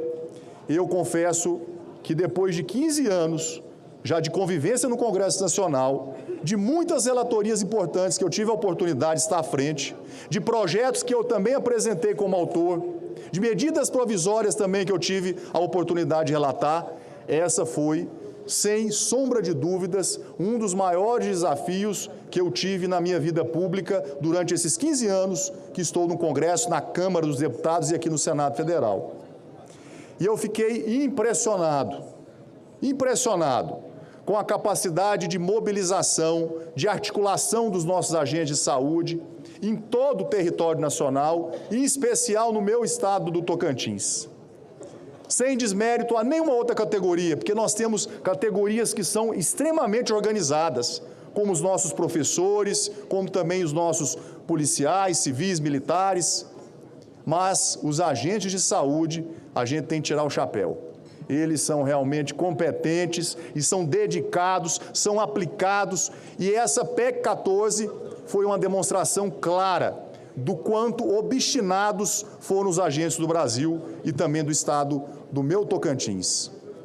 E aí, passado praticamente 3 meses da designação dessa relatoria, nós conseguimos, com o convencimento dos colegas senadoras e senadores, com a sensibilidade do presidente Davi Alcolumbre e também com a sensibilidade do presidente Otto Alencar, nós aprovamos a nossa PEC 14 na CCJ por unanimidade, sem nenhum óbice.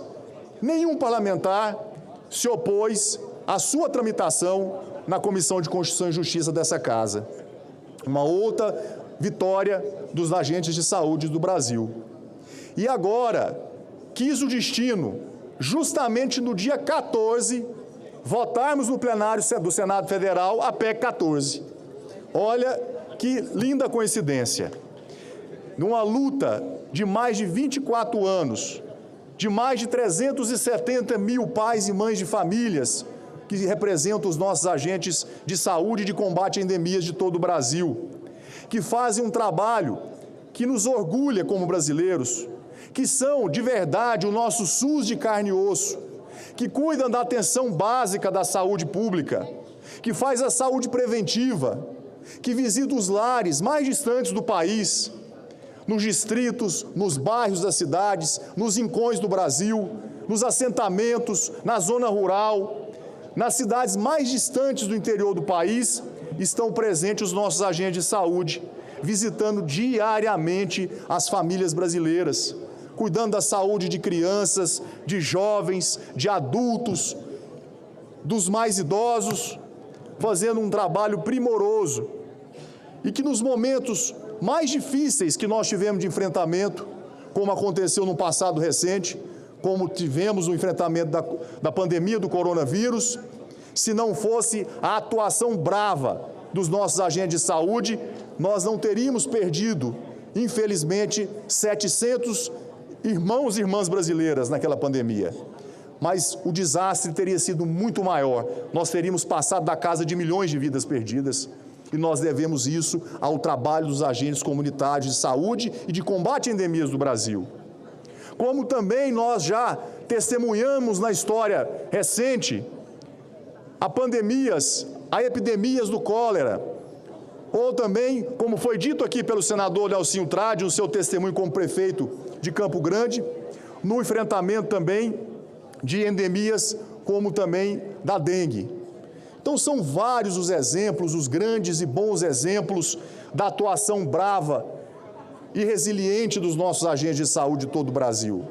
Por essa razão, senhor presidente, é que hoje nós estamos aqui, nesse dia 14, comemorando essa grande vitória da PEC 14, com a votação histórica, com mais de 70 votos, aprovação maciça da Casa, um reconhecimento, um respeito, uma admiração por essa categoria que merece toda a nossa admiração.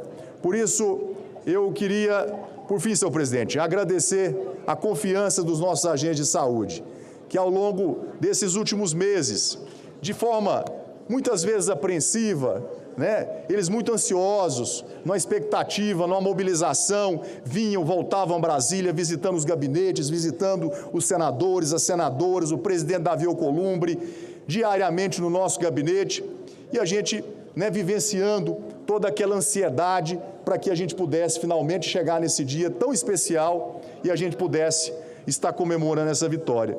Nós não comemoramos, senhor presidente, infelizmente, a vitória na Copa do Mundo. Mas a taça dos agentes de saúde é nossa na PEC 14. PEC 14, já! Obrigado, presidente.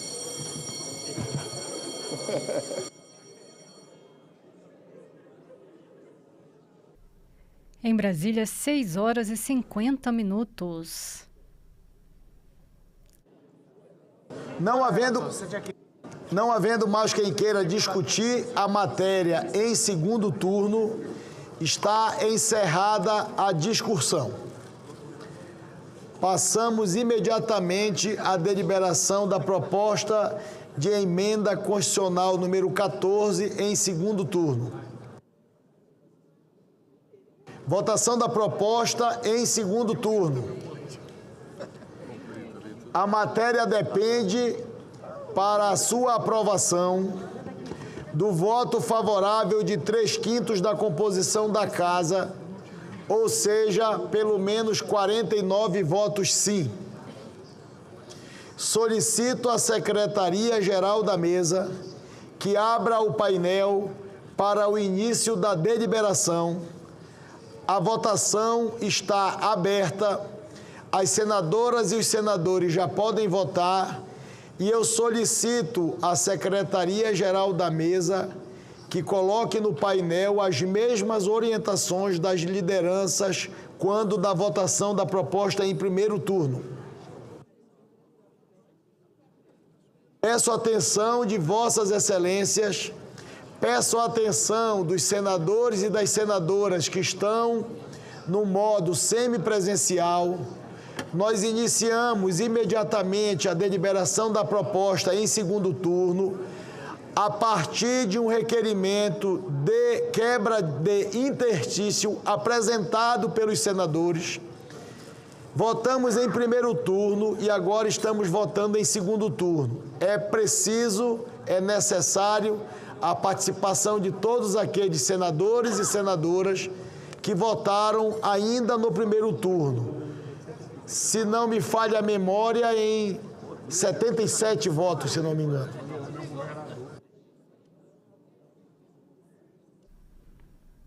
Você acompanha pela transmissão conjunta da Rádio TV Senado a sessão deliberativa do Senado Federal desta terça-feira.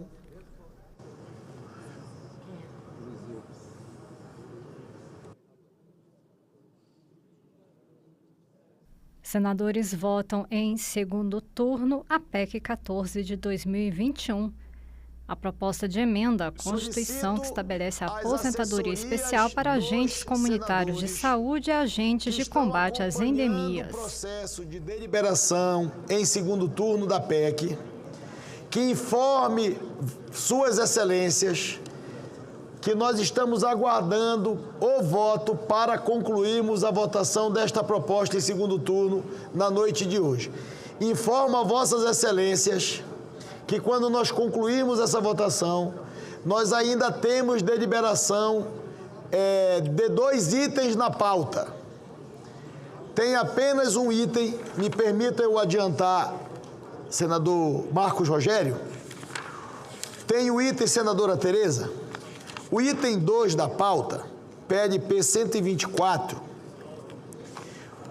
houve uma solicitação do governo para a mesa e para o relator, senador Efraim, que nós tirássemos esse projeto de deliberação da tarde de hoje, porque foi observado algumas questões relacionadas à Procuradoria-Geral da Fazenda Nacional e à Receita Federal do Brasil. Então, houve um diálogo e a aquiescência do relator, que compreendeu o impasse, talvez, de interpretação, e houve uma solicitação da liderança do governo, e a presidência vai aceitar a solicitação, porque compreendeu e o relator da matéria entendeu a dúvida e solicitou que nós pudéssemos retirar da pauta de deliberação para não termos um problema do ponto de vista legislativo. Então, houve a solicitação, uma interpretação entre a Receita Federal do Brasil e a Procuradoria-Geral da Fazenda Nacional, e o relator aqueceu a solicitação do governo e a presidência, como faz, com o apoio do relator, retira de pauta da deliberação do item 2 da sessão de hoje. Então, nós ainda temos 2 projetos para deliberar. O senador Laércio Oliveira se encontra? O senador Laércio Oliveira se encontra?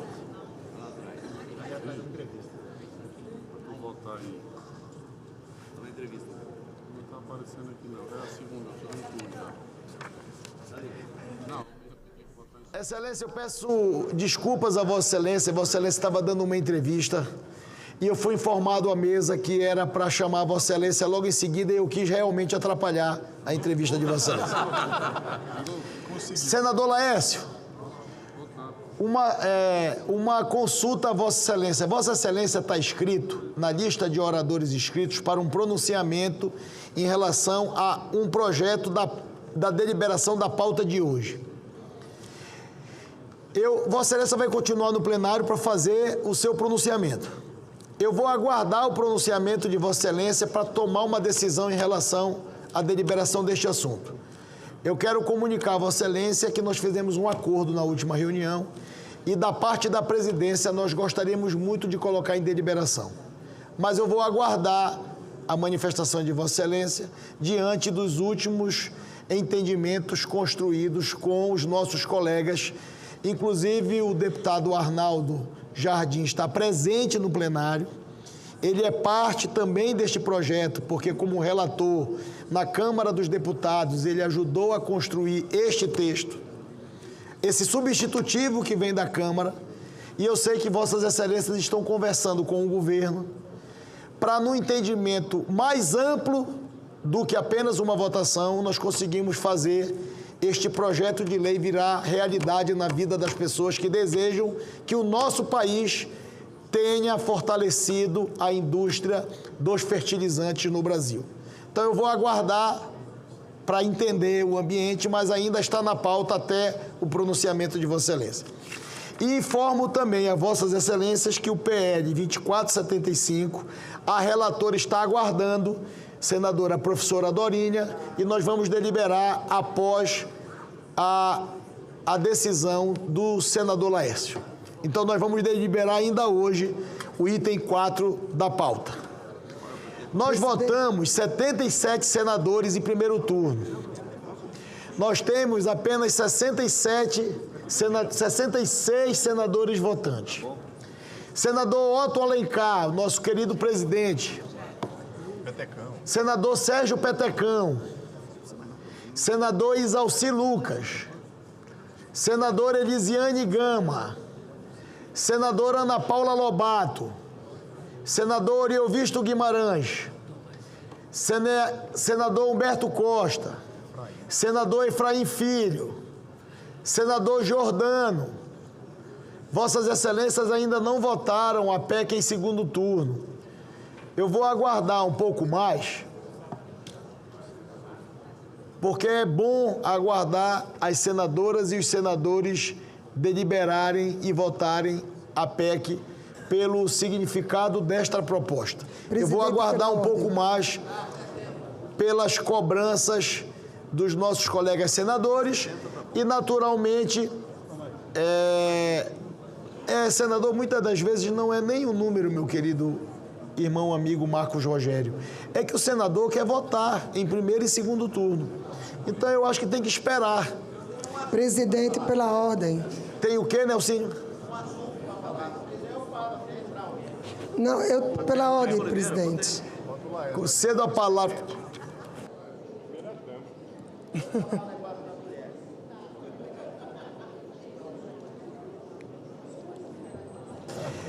Senadora, doutora Eudócia, Vossa Excelência vai falar em relação... Você vai escutar o que é que eu vou falar. Gostei. Com a palavra, Vossa Excelência. Eu quero aqui cumprimentar todos os sindicatos dos agentes comunitários de saúde de endemias do estado do Amazonas e dizer que o senador Plínio Valério mandou para vocês um grande abraço, dizendo que o voto é sim, que está totalmente com vocês.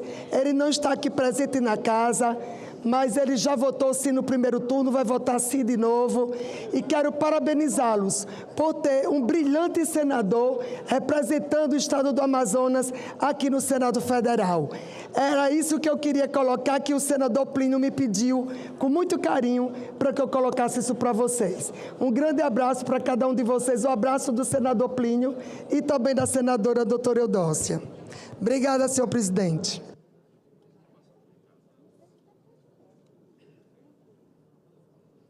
Agora em Brasília, 7 horas e 1 minuto. Conceda a palavra ao senador Nelsinho, enquanto nós aguardamos os senadores votarem.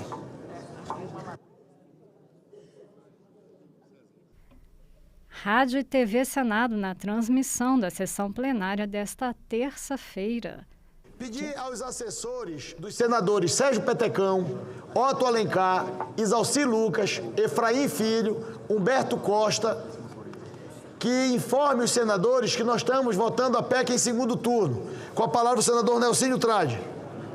Senhor presidente, até para poder o quórum bater com a primeira votação, é um assunto que não está envolvendo a questão que, na minha avaliação, já foi superada, graças a Deus, de maneira justa. Mas tem um assunto que me incomodou muito nos últimos dias, que foi a fala de uma pessoa de que mulher não deveria votar, que deveria seguir o marido.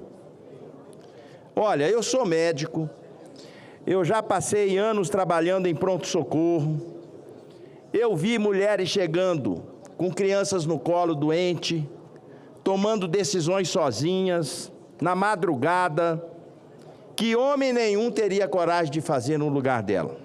Aliás, a mulher não precisa de permissão para pensar, nunca precisou. O voto feminino no Brasil, senhor presidente, tem quase 100 anos. Mulheres lutaram muito para conquistar esse direito e hoje são mais da metade do eleitorado.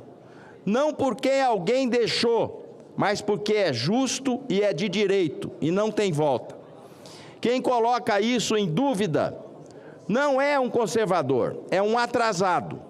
Mulheres estão à frente de mais da metade dos lares brasileiros. Eu fui criado por uma mulher, uma professora forte. Tenho uma companheira que me inspira todos os dias. Sou pai de meninas e sei exatamente que o mundo poderia ser se a mulher não votasse. A democracia não teria a essência que tem. Mulher tem que liderar, mulher tem que decidir. Isso realmente faz a diferença no aspecto da personalidade que muitas delas têm, de ética e de lealdade. Eu não podia deixar isso em silêncio e isso não podia passar em branco na minha consciência. O voto feminino é fundamental para a essência da democracia brasileira. Eu recebi um telefonema do senador Humberto Costa. Ele está tentando acessar o sistema e ele deseja votar. Então, eu peço só a compreensão de Vossas Excelências que o senador Humberto Costa votou.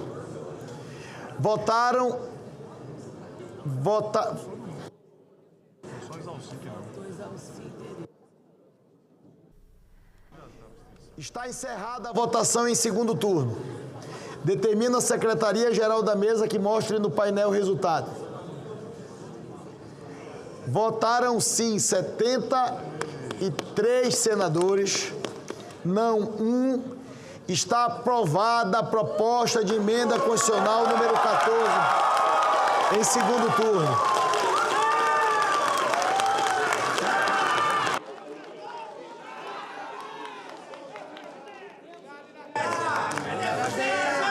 Parabéns. Parabéns. Parabéns pela luta, parabéns pela conquista e parabéns ao Congresso Brasileiro, à Câmara dos Deputados e ao Senado Federal que fez a sua parte.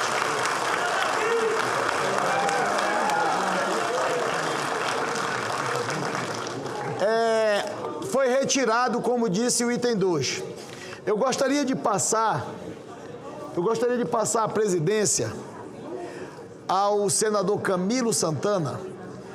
Eu vou rapidamente resolver um assunto com o senador Marcos Rogério e vou voltar rapidamente.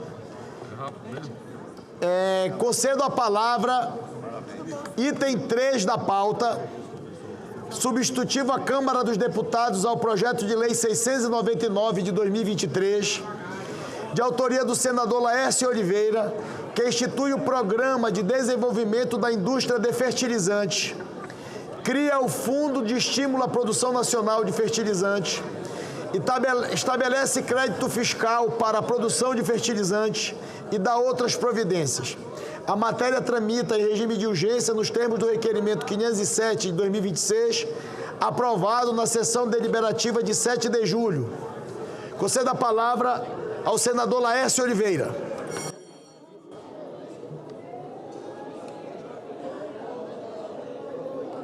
Em Brasília, 7h06. Rádio e TV Senado na transmissão da sessão plenária desta terça-feira. O senador Davi Alcolumbre passou a presidência da sessão ao senador Camilo Santana. Da tribuna, você ouve em instantes o senador Laércio Oliveira. Senhor presidente, senador Camilo Santana, senhoras e senhores senadores, aqueles que nos acompanham pela TV Senado, minhas senhoras e meus senhores. Eu vou esperar um pouquinho, presidente, para que as pessoas...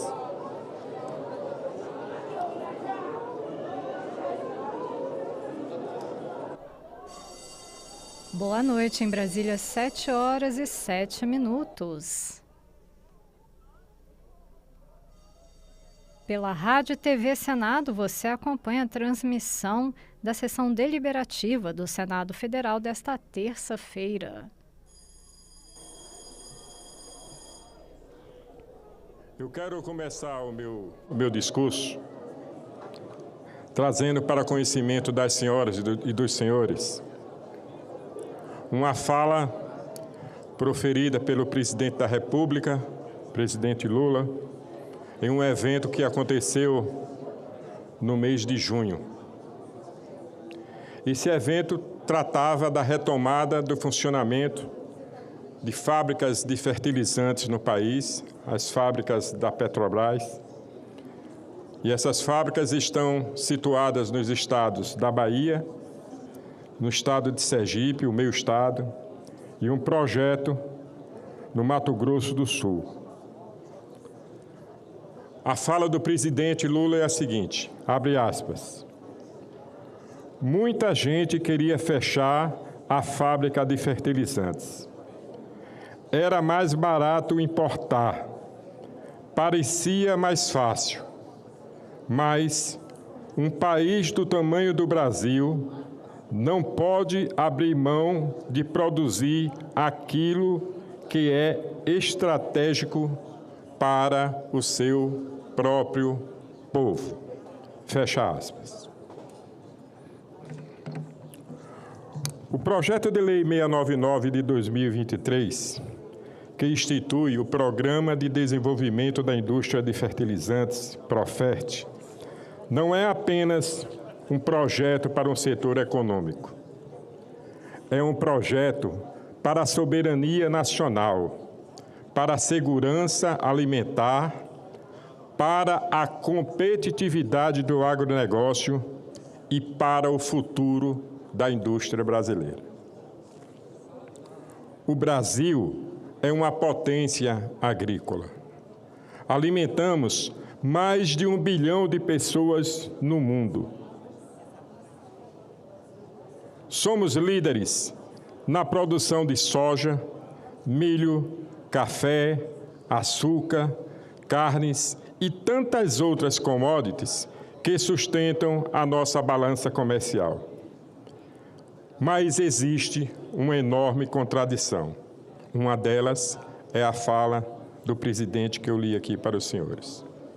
Produzimos alimentos para o planeta, mas dependemos do exterior para produzir esses alimentos. Somente para os senhores terem uma ideia, hoje, aproximadamente 90% dos fertilizantes utilizados pela nossa agricultura brasileira são importados. Isso significa que qualquer conflito internacional, qualquer crise logística, qualquer aumento no preço do gás natural ou qualquer instabilidade geopolítica pode comprometer diretamente a produção agrícola brasileira. Foi exatamente isso que vimos nos últimos anos. A guerra entre a Rússia e a Ucrânia expôs a nossa vulnerabilidade. Agora, os conflitos no Oriente Médio voltam a pressionar preços, logística e disponibilidade de insumos. Os acontecimentos mais recentes mostram que esse risco está longe de ser uma hipótese. As tensões no Oriente Médio voltaram a pressionar o mercado internacional de fertilizantes.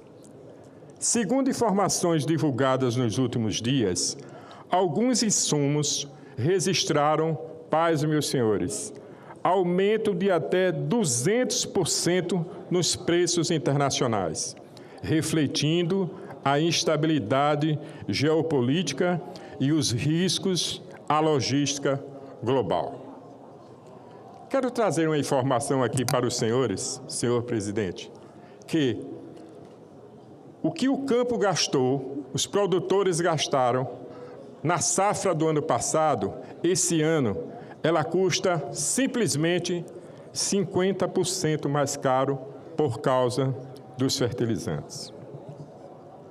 Quando o fertilizante encarece, aumenta o custo de produção no campo. E quando o custo de produção aumenta, essa conta chega à mesa do brasileiro. Pressiona o preço do arroz, o preço do feijão, o preço do milho, o preço das carnes, o preço das frutas e o preço das verduras. Em outras palavras, pressiona a cesta básica e reduz o poder de compra das famílias, especialmente dos mais pobres. O fertilizante deixou de ser apenas uma questão agrícola, passou a ser uma questão de segurança nacional, de segurança alimentar e de estabilidade econômica. Porque sem fertilizante não existe produtividade. Sem produtividade, cai a oferta de alimentos. E quando a oferta cai, quem paga a conta é o consumidor brasileiro, com alimentos mais caros e inflação maior. É justamente para enfrentar essa vulnerabilidade que eu apresentei o Profert. O programa cria uma política de Estado para estimular investimentos na produção nacional de fertilizantes, fortalecendo toda a cadeia produtiva. Institui instrumentos de financiamento, cria um fundo de estímulo, estabelece mecanismos de crédito fiscal, incentiva a pesquisa, inovação e amplia a capacidade industrial do país. O objetivo é muito claro: reduzir nossa dependência externa, garantir segurança no abastecimento, fortalecer a indústria nacional, estimular empregos qualificados, aumentar a competitividade do agronegócio brasileiro e proteger o consumidor contra os efeitos das crises internacionais. Produzir mais fertilizantes no Brasil significa diminuir a nossa dependência externa, dar previsibilidade ao produtor rural, fortalecer a nossa indústria e ajudar a conter a inflação dos alimentos. O Profert é uma política de desenvolvimento industrial, mas também é uma política de segurança alimentar e de proteção ao poder de compra das famílias brasileiras. Faço questão de destacar um aspecto importante. Este projeto beneficia milhões de produtores rurais que precisam de fertilizantes com oferta estável e preços previsíveis. Beneficia a indústria nacional, beneficia os trabalhadores, beneficia o consumidor e beneficia o Brasil. O texto que retornou da Câmara, trouxe avanços importantes, aperfeiçoamentos importantes. Foram incorporados mecanismos modernos de governança, critérios ambientais, instrumentos de financiamento, estímulos à inovação tecnológica, metas graduais de fortalecimento da produção nacional e sistemas permanentes de monitoramento dos resultados do programa. Portanto, senhoras e senhores, é um projeto responsável, com metas, com avaliação periódica e com limites fiscais, com transparência, com segurança jurídica. E é exatamente por isso que recebeu um amplo apoio durante a sua tramitação. Hoje, temos uma decisão importante diante de nós. Se aprovarmos esse projeto, vamos criar condições para que o Brasil invista na sua própria capacidade produtiva, reduza riscos externos e fortaleça uma cadeia estratégica para toda a economia. Se deixarmos essa oportunidade passar, continuaremos dependentes de fornecedores internacionais, sujeitos a crises que não controlamos e vulneráveis às oscilações de preços e à interrupção do abastecimento. Não votar este projeto significa adiar investimentos, significa adiar empregos, significa adiar inovação e, principalmente, adiar segurança alimentar.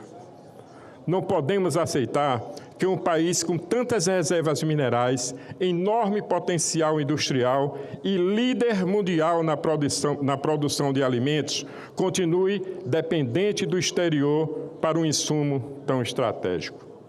O Profert representa uma política pública moderna, uma política que integra indústria, agropecuária, inovação, sustentabilidade e desenvolvimento regional. Uma política construída com diálogo entre governo, setor produtivo, especialistas e o parlamento. O Brasil não pode apenas continuar reagindo às crises internacionais. Precisamos nos antecipar a elas. Precisamos construir autonomia. Precisamos fortalecer a nossa indústria. Precisamos garantir estabilidade para quem produz e segurança para quem consome. E é exatamente isso que o Profert proporciona.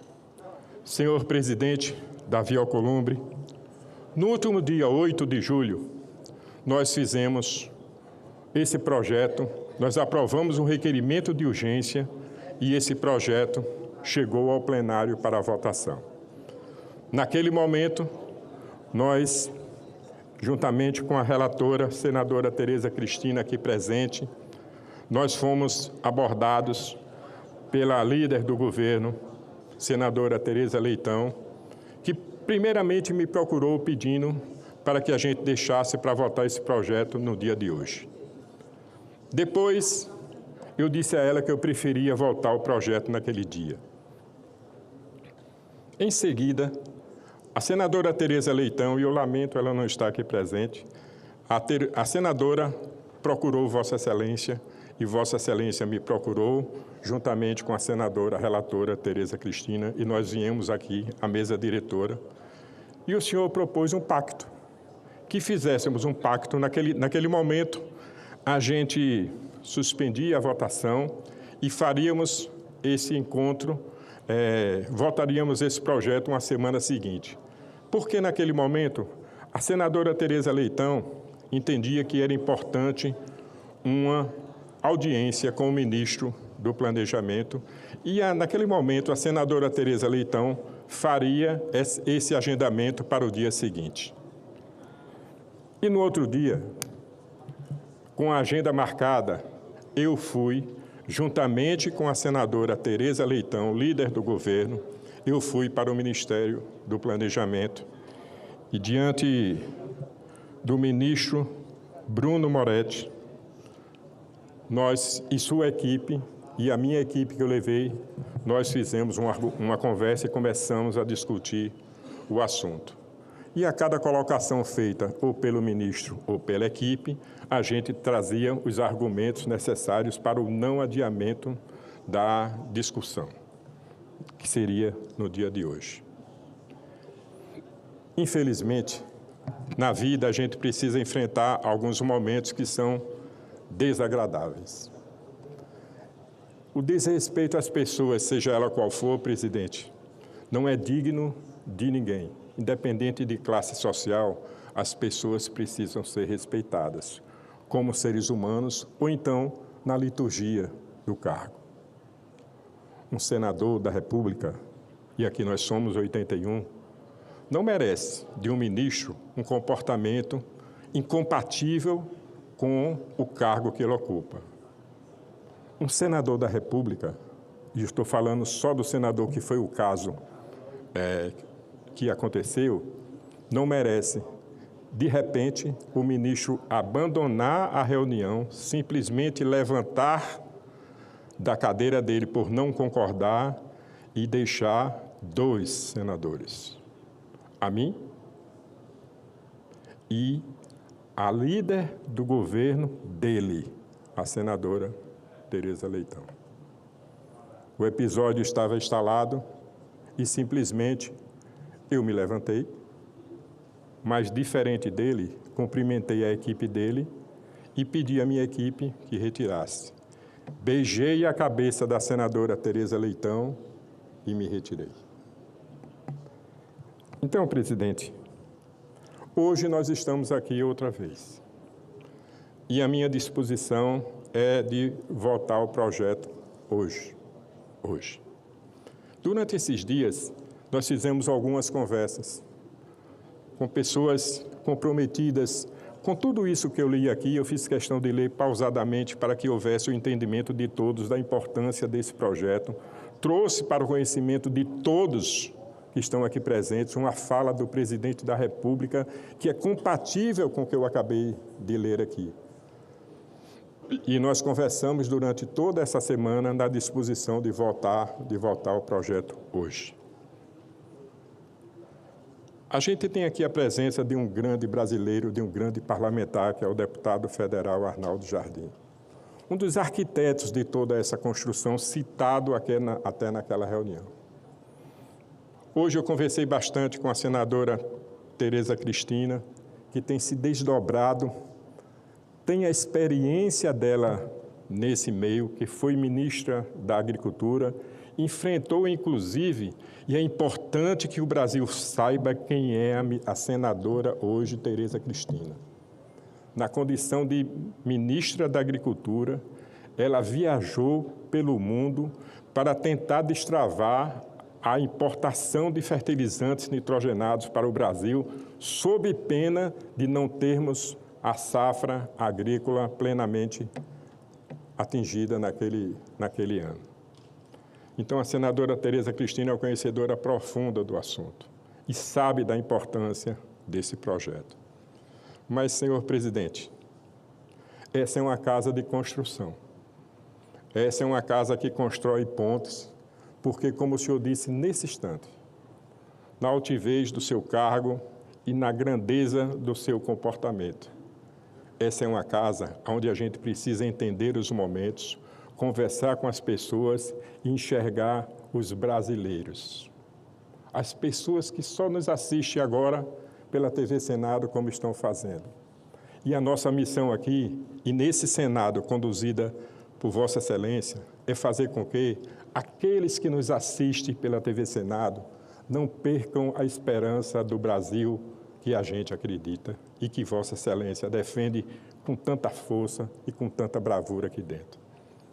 Então, senhor presidente, em respeito ao trabalho desses nomes que foram citados aqui, deputado Arnaldo Jardim, senadora Tereza Cristina, Vossa Excelência e eu quero deixar a condução desse assunto com Vossa Excelência, que tem sido tão firme nas posições que toma, e eu sei que o senhor foi instado ontem para retirar o projeto de pauta, e o senhor tinha uma palavra empenhada comigo e com a senadora Tereza Cristina e com a senadora Tereza Leitão, e não tirou o projeto de pauta, é tanto que ele consta na nossa pauta. Mas, presidente, a conversa que chegou hoje a mim é que o governo, mesmo diante de tudo o que aconteceu, e isso ficou para trás, eu quero olhar o Brasil para frente, porque o Brasil que eu acredito é o Brasil de infraestrutura, como o que esse projeto se propõe a fazer. Então, o que eu quero construir é uma solução para o projeto. E o governo traz, através dos seus líderes, e aqui tem um líder do governo também, que é o senador Camilo Santana, traz uma proposta de um desenho de um PLP, porque esse PLP precisa ser aprovado para que, de fato, o projeto chegue a esta casa, depois do PLP aprovado, dentro da harmonia constitucional, da forma que deve ser feito. Em função disso, presidente, eu queria pedir a Vossa Excelência, depois da sua fala, e, se possível, da fala da ministra, da senadora Tereza Cristina, queria pedir a Vossa Excelência que a gente retirasse o projeto de pauta com o compromisso do governo de seguir adiante com tudo aquilo que foi discutido comigo, com Vossa Excelência, com a senadora Tereza Cristina, e que a gente avançasse com ele para buscar os mecanismos que faltam para o fechamento desse assunto e que, de fato, na primeira semana do mês de agosto, se Vossa Excelência concordar, de acordo com a pauta que Vossa Excelência vai trazer, a gente pudesse, de fato, entregar ao país esse instrumento tão importante para tirar a dependência do Brasil da importação de fertilizantes. Muito obrigado, senhor presidente. Senador Laércio, muito obrigado, cumprimento Vossa Excelência e concedo a palavra à senadora relatora do projeto de lei, Tereza Cristina, e em seguida a senadora líder Tereza Leitão. Presidente, são duas Terezas agora, né, para o senhor. Tereza Leitão e Tereza Cristina, e de vez em quando Tereza nos confundem, viu? Mas eu quero aqui dizer ao senador Laércio de Oliveira, que fez aí uma belíssima explicação e trouxe o que é esse projeto e a importância dele, do Profert, para o Brasil e para também a agricultura brasileira. Mas ele é muito importante para o Brasil. As pessoas têm que enxergar esse projeto de maneira transversal, senador Laércio, porque segurança alimentar, defesa nacional, isso tudo no momento que nós vivemos hoje, ele é de suma importância.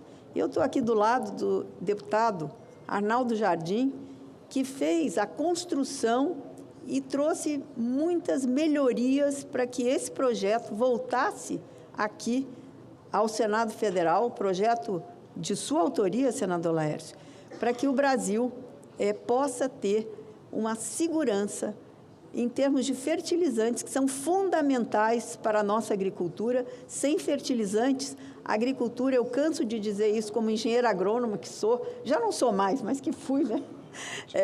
Ano que vem eu faço 50 anos de formada, viu, presidente Davi Alcolumbre? Mas como engenheira agrônoma que sou, sem fertilizantes o Brasil não consegue produzir. Ele é o insumo fundamental para que a gente alcance isso que nós temos hoje: segurança alimentar para o nosso país, alta produtividade, sustentabilidade e muitas outras coisas mais que decorrem de tudo isso. Mas sem o fertilizante, esse insumo fundamental, nós não conseguimos produzir nada no Brasil. Então, eu queria dizer que ele é importantíssimo, o senhor colocou brilhantemente, enfim, tudo que esse programa vai trazer. O Brasil nunca será autossuficiente em fertilizantes. E nem deve ser, na minha humilde opinião. Nós vamos chegar aí a 40%, 50% de produção, mas isso é suficiente para garantir a nossa segurança. No momento como esse, deputado Evair de Mello, que nós estamos vivendo de duas guerras, e duas guerras que afetam diretamente a nossa importação de fertilizantes.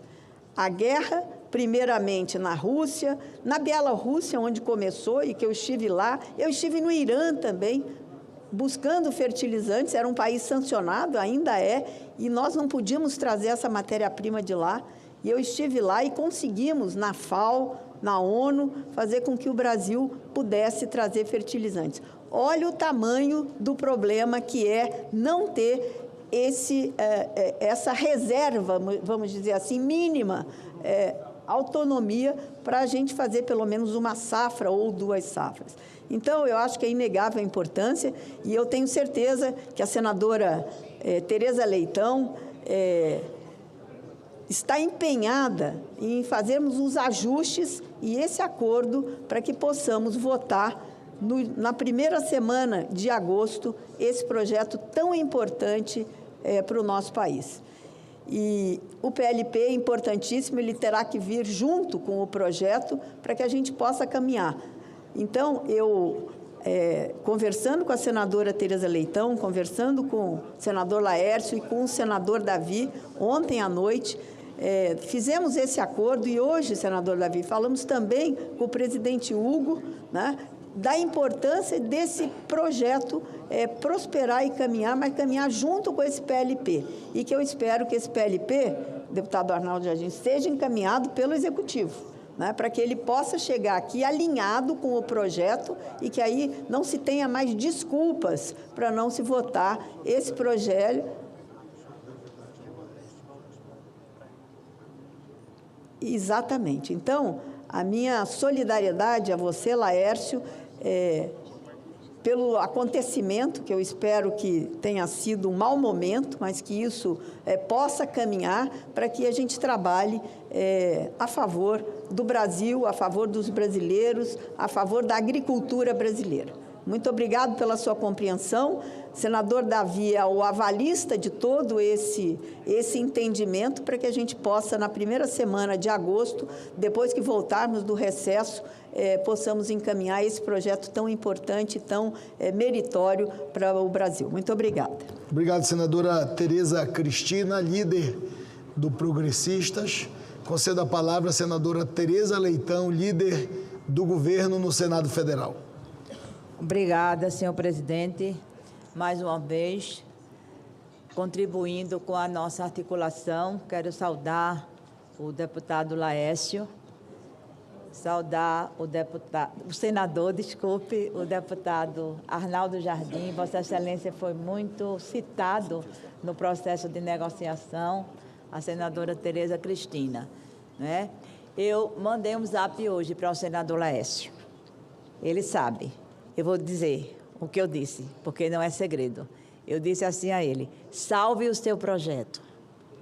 Vamos ao PLP, porque tem pontos importantes, ressalvados e ressaltados, né, por todos nós e pelo próprio presidente Lula. Lembrei a ele da aprovação, que ele fez menção também na fala inicial, da fábrica de fertilizantes recentemente inaugurada em Manaus. O que existe no projeto, e foi isso que nós tentamos trabalhar naquela reunião, que fomos juntos, depois que Vossa Excelência retirou o projeto na última quarta-feira, não é? Foram os óbices fiscais, que eles poderiam inutilizar o projeto depois de aprovado. Foi isso que a gente tentou, não é, corrigir, em relação à criação do fundo, em relação às renúncias tributárias, em relação a outras coisas. E eu vou tornar público também um assunto que eu disse para ele, e acho que isso é muito importante na relação do Executivo com o Legislativo. Ele, o senador, é testemunha do quanto o presidente Luiz Inácio Lula da Silva respeita um senador. Pode ser de oposição, pode ser de situação, do partido A ou do partido B, mas um senador que vai representar o Senado a convite do Legislativo em qualquer atividade pública, ele merece o respeito que o cargo lhe dá. Eu acho, senador, que nós tocamos no seu coração. A senadora Tereza Cristina por uma via, o senador Davi Alcolumbre por outra e eu por outra. E o nosso compromisso é aquele que firmamos em mesa e que vamos levar adiante. Ajustar o que é estranho a um projeto de iniciativa parlamentar no PLP, para a gente ter um programa de fato de fertilizantes aprovados, porque a gente exporta muito, importa muito, aliás, a gente importa muito e a gente precisa ter autonomia. Autonomia de ter os nossos próprios fertilizantes, que a fábrica de Manaus ela possa se estender. E o projeto de Vossa Excelência cria condições para isso. Então, muito obrigada, né, pela compreensão de retirar o projeto. Vamos trabalhar juntos, continuar trabalhando juntos, para a gente aprovar quando voltarmos do recesso. Obrigada, senhor presidente. Senadora Tereza Leitão, senadora Tereza Cristina, senador Laércio Oliveira, meu querido secretário da mesa do Senado Federal. Primeiro me permitam, Vossas Excelências, eu acho que eu estou ficando chato de falar o que eu vou falar, mas eu vou continuar falando. Nós só temos um caminho para engrandecer a política do Brasil e engrandecer as decisões do Congresso brasileiro. E esse único caminho é o diálogo, a conversa, o entendimento, a construção, a troca de ideias entre aqueles que pensam determinado assunto favoravelmente e aqueles que pensam sobre o mesmo assunto contrários. Mas eu queria exaltar a construção que foi feita em relação a esse assunto e fazer mais uma observação muito importante. A presença do relator da matéria na Câmara dos Deputados, no plenário do Senado Federal, até 19h30 do dia de hoje, ressalta o entendimento e o diálogo que está sendo construído em relação a esse assunto. Eu sei que foi o WhatsApp que tocou o coração do senador Laércio, não foi o meu apelo, feito pela senadora Tereza Leitão, mas eu quero me juntar ao esforço da senadora Tereza Cristina e a sua participação, meu querido deputado Arnaldo Jardim. Quero dizer que foi fundamental a compreensão do relator da matéria na Câmara dos Deputados para uma agenda tão importante de país, não é de governo. E Vossa Excelência participou a todo instante, apresentando para o senador Laércio, que é quem cobrava a mesa diretora para a deliberação deste assunto todas as semanas, apresentando as suas preocupações. E quando as preocupações são coerentes, quando elas não são radicais, quando elas são coerentes e equilibradas, é muito mais fácil nós chegarmos ao entendimento que está sendo construído aqui no plenário hoje. Senador Laércio, eu conheço Vossa Excelência. Vossa Excelência, com todo respeito aos outros 80 senadores, é um querido senador, trata todos com carinho, com atenção. Vossa Excelência sempre muito humilde, muito verdadeiro, muito fraterno, é a palavra que eu posso falar a Vossa Excelência. E Vossa Excelência, em relação a esse assunto, tem sempre colocado uma posição firme. Não é sobre o projeto, é sobre o Brasil. Quando Vossa Excelência aceita adiar uma votação numa semana para votar um requerimento de urgência e ir à mesa, ir ao gabinete do ministro, ou ir conversar com a senadora líder do governo, ou chamar a relatora da matéria, chamar a presidência para falar desse projeto, nunca foi o Laércio. Vossa Excelência nunca levantou este assunto para mim, fora o zap da Tereza. Vossa Excelência nunca dirigiu a palavra a mim, falando, eu preciso desse projeto. Me permita confidenciar, como foi feito pela senadora Tereza. Vossa Excelência relatava os problemas do mundo em relação a fertilizantes e o problema gravíssimo que o Brasil tem em relação a esse insumo. Vossa Excelência começava os assuntos dizendo, meu presidente Davi, o Brasil precisa dessa lei. Presidente Davi, a produção brasileira precisa desse projeto. A agricultura e os produtores do Brasil precisam desse projeto. Aliás, teve uma vez que Vossa Excelência disse que o mundo precisa desse projeto. Porque se o Brasil abastece o mundo com alimento, nós precisamos resolver esse problema para que o Brasil continue abastecendo mais o mundo com os alimentos, já que nós somos líder na produção de alimentos, com muito orgulho. Então é muito bom a gente poder falar das pessoas que pensam no Brasil antes de pensar em si.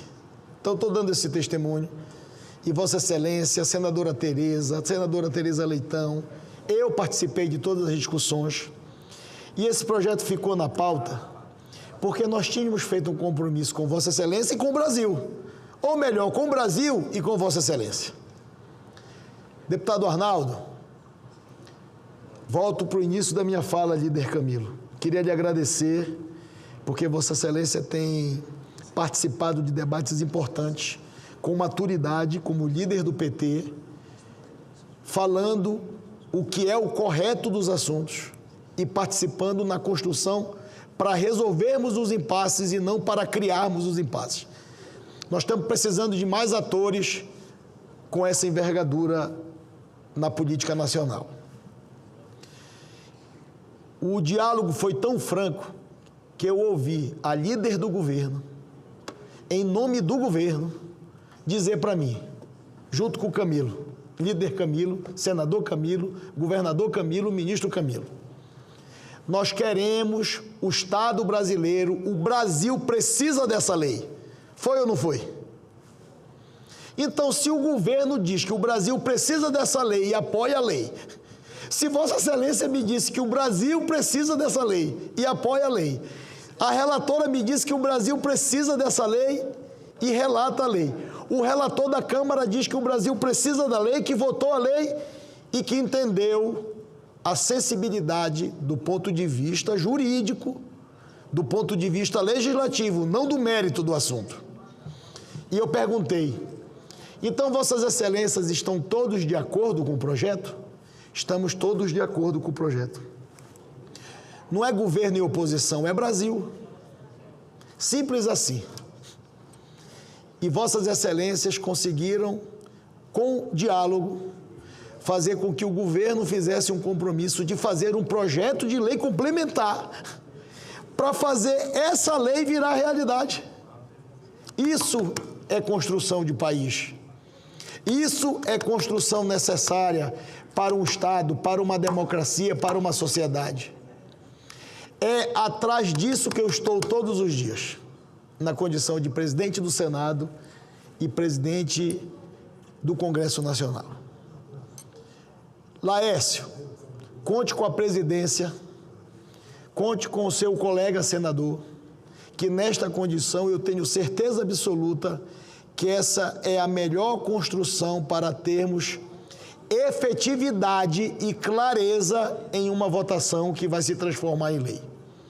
Por ser que se o governo apoia o projeto e o Brasil precisa, se os senadores todos apoiam o projeto e o Brasil precisa, não vai mudar muita coisa, aguardado tantos anos, apenas só mais 20 dias. Então, a sensibilidade de Vossa Excelência e a humildade que Vossa Excelência fala na tribuna contagia todos nós. A relatora, a senadora Tereza, quando me disse da conversa com o Arnaldo, ela me disse: presidente Davi, eu quero que isso aqui se torne realidade. E o relator da Câmara entendeu que, se não tiver o PLP, do ponto de vista jurídico do arcabouço brasileiro, o governo vai ter que vai se obrigar a ter uma orientação da assessoria jurídica para veto de 70% do projeto. Então não vai virar efetividade. E como Vossa Excelência, eu e todos nós estamos querendo efetividade, eu quero cumprimentar Vossa Excelência por mais esse gesto de grandeza institucional e maturidade política. Da relatora, da Tereza Leitão, do Camilo Santana, do governo, que se comprometeu com Vossa Excelência e eu não estava na reunião. Mas eu quero dizer a Vossa Excelência que Vossa Excelência tem o meu apoio integral para fazer a lembrança devida. Olha só, eu poderia falar que eu poderia fazer, na volta do recesso, Tereza, a cobrança devida. Tá bom já de cobrança. Eu vou fazer a lembrança devida ao governo, aos ministros do governo, à líder do governo, para que esse PLP seja construído, Arnaldo, em 20 dias ou 25 dias, e que a gente volte do recesso dando uma resposta clara e efetiva para esse tema, que é importantíssimo, como eu disse no começo, para o Brasil. Tereza, Cristina, muito obrigado. Tereza Leitão, muito obrigado. Senador Nelsinho Trade, muito obrigado. A todos os senadores e senadoras que participaram desta construção, mas muito especialmente a Vossa Excelência, Lécio. Conte com a presidência para fazer novamente as lembranças devidas àqueles que assumiram um compromisso com Vossa Excelência, e quando assumem um compromisso com Vossa Excelência, assumiu com a instituição. E na condição de presidente do Senado, esse compromisso também foi comigo. Muito obrigado. Eu vou retirar da pauta de deliberação esse projeto. E vou novamente agradecer, porque nós demos grandes exemplos essa semana. Nós demos um grande exemplo na medida provisória. Nós estamos dando um grande exemplo nesse projeto, que vai se transformar em efetividade bem aqui logo. E nós estamos dando um grande exemplo para o Brasil, que nós estamos interessados em fazermos as transformações, Damares, que o Brasil precisa, que o mundo real nos cobra. Obrigado a todos por essa oportunidade. Parabéns. E nós vamos retornar com este projeto para a pauta, junto com o PLP, Arnaldo, que vai ser votado na Câmara, vai vir para o Senado. Nós vamos votar no Senado o PLP junto com o projeto de lei e vamos mandar os dois para a sanção para dirimir as dúvidas de uma possível inconstitucionalidade na implementação desta lei para o Brasil. Parabéns a Vossas Excelências pela construção grandiosa que foi feita na tarde e noite de hoje. Item 4, Projeto de Lei 4.275 de 2021, de autoria do senador Rogério Carvalho, que altera a Lei número 8.212 de 1991, para estabelecer limites à retenção de recursos do Fundo de Participação dos Estados e do Distrito Federal, FPE, e do Fundo de Participação dos Municípios, FPM, em razão da existência de dívidas previdenciárias dos entes recebedores. Parecer número 8 de 2026 da Comissão de Desenvolvimento Regional e Turismo. A relatora foi a senadora professora Dorinha Seabra, foi favorável ao projeto com as emendas número 1 e 2 que apresenta. Foi apresentado o requerimento 525 de 2026, da senadora professora Dorinha Seabra, que solicita a tramitação conjunta do projeto de lei 4.275 de 2021, com o projeto de lei 1.721 de 2026, por tratarem de matéria correlata. Em votação, requerimento. As senadoras e os senadores que o aprovam permaneçam como se encontram. Está aprovado o requerimento. As matérias passam a tramitar em conjunto.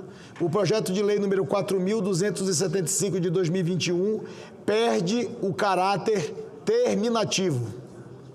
Foi apresentado o requerimento 302 de 2026 dos líderes, solicitando a urgência para a apreciação e deliberação das matérias.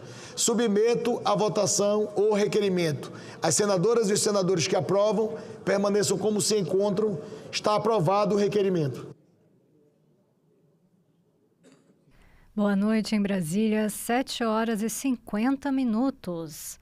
Rádio e TV Senado na transmissão da sessão plenária desta terça-feira. Faço a designação do senador Nelsinho Trade como relator ad hoc para a leitura do parecer em plenário proferido da lavra da senadora professora Dorinha Seabra. Apenas uma observação e um esclarecimento. Houve um problema de conectividade no link da relatora, senadora Dorinha, portanto, ela autorizou a mesa a designar ad hoc Sua Excelência o senador Nelsinho Trade. Com a palavra, Vossa Excelência, como relator ad hoc para a leitura do relatório apresentado da relatora Dorinha Seabra.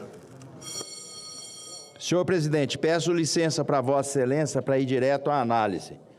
Vez que a principal justificativa desse projeto é a prática da retenção que prejudica, sobretudo, os municípios de menor porte. Foram mais de 1.000 cidades nessa situação no primeiro trimestre de 2021, levando a um acúmulo de quase 2 bilhões na União. Para o autor, a retenção é inconstitucional e prejudica os municípios menores de forma ilegítima. Nada melhor do que um senador que é municipalista e que defende os municípios para poder ler esse relatório da senadora Dorinha. No que concerne aos aspectos da constitucionalidade, juridicidade e técnica legislativa, não existe óbices à aprovação. A proposição dialoga com o regime de repartição de receitas tributárias previstas no artigo 157 a 162 da Constituição, em especial com o artigo 159, que disciplina a entrega pela União de parcelas do produto de arrecadação de impostos no Fundo da Participação dos Estados e do Distrito Federal e do Fundo da Participação dos Municípios. E com o artigo 160, que veda em regra a retenção ou qualquer restrição à entrega ao emprego dos recursos atribuídos aos entes substanciais, admitindo em seu parágrafo 1º, inciso 1º, a possibilidade de condicionamento da entrega ao pagamento de crédito da União. O projeto não suprime essa faculdade constitucional, mas apenas estabelece limite legal à forma do exercício dessa prerrogativa. Sob o prisma da juridicidade, a proposição mostra-se compatível com o ordenamento jurídico. Quanto à técnica legislativa, tanto o projeto quanto as emendas observam os preceitos da Lei Complementar 95 de 26 de fevereiro de 98. No mérito, a limitação proposta revela-se necessária, diante dos efeitos concretos das retenções de parcelas do FPM e do Fundo da Participação do Estado por débitos previdenciários sob disponibilidade financeira de estados e municípios. Dados da Confederação Nacional de Municípios indicam retenções anuais superiores a 5 bilhões de 2020 e 2021, com impacto sobre aproximadamente 1/4 dos municípios e recorrência, sobretudo, em até aqueles municípios menores de 50.000 habitantes, ou seja, os pequenos municípios. Embora não haja divulgação consolidada pelo Tesouro Nacional dos valores retidos do FPE, os bloqueios já registrados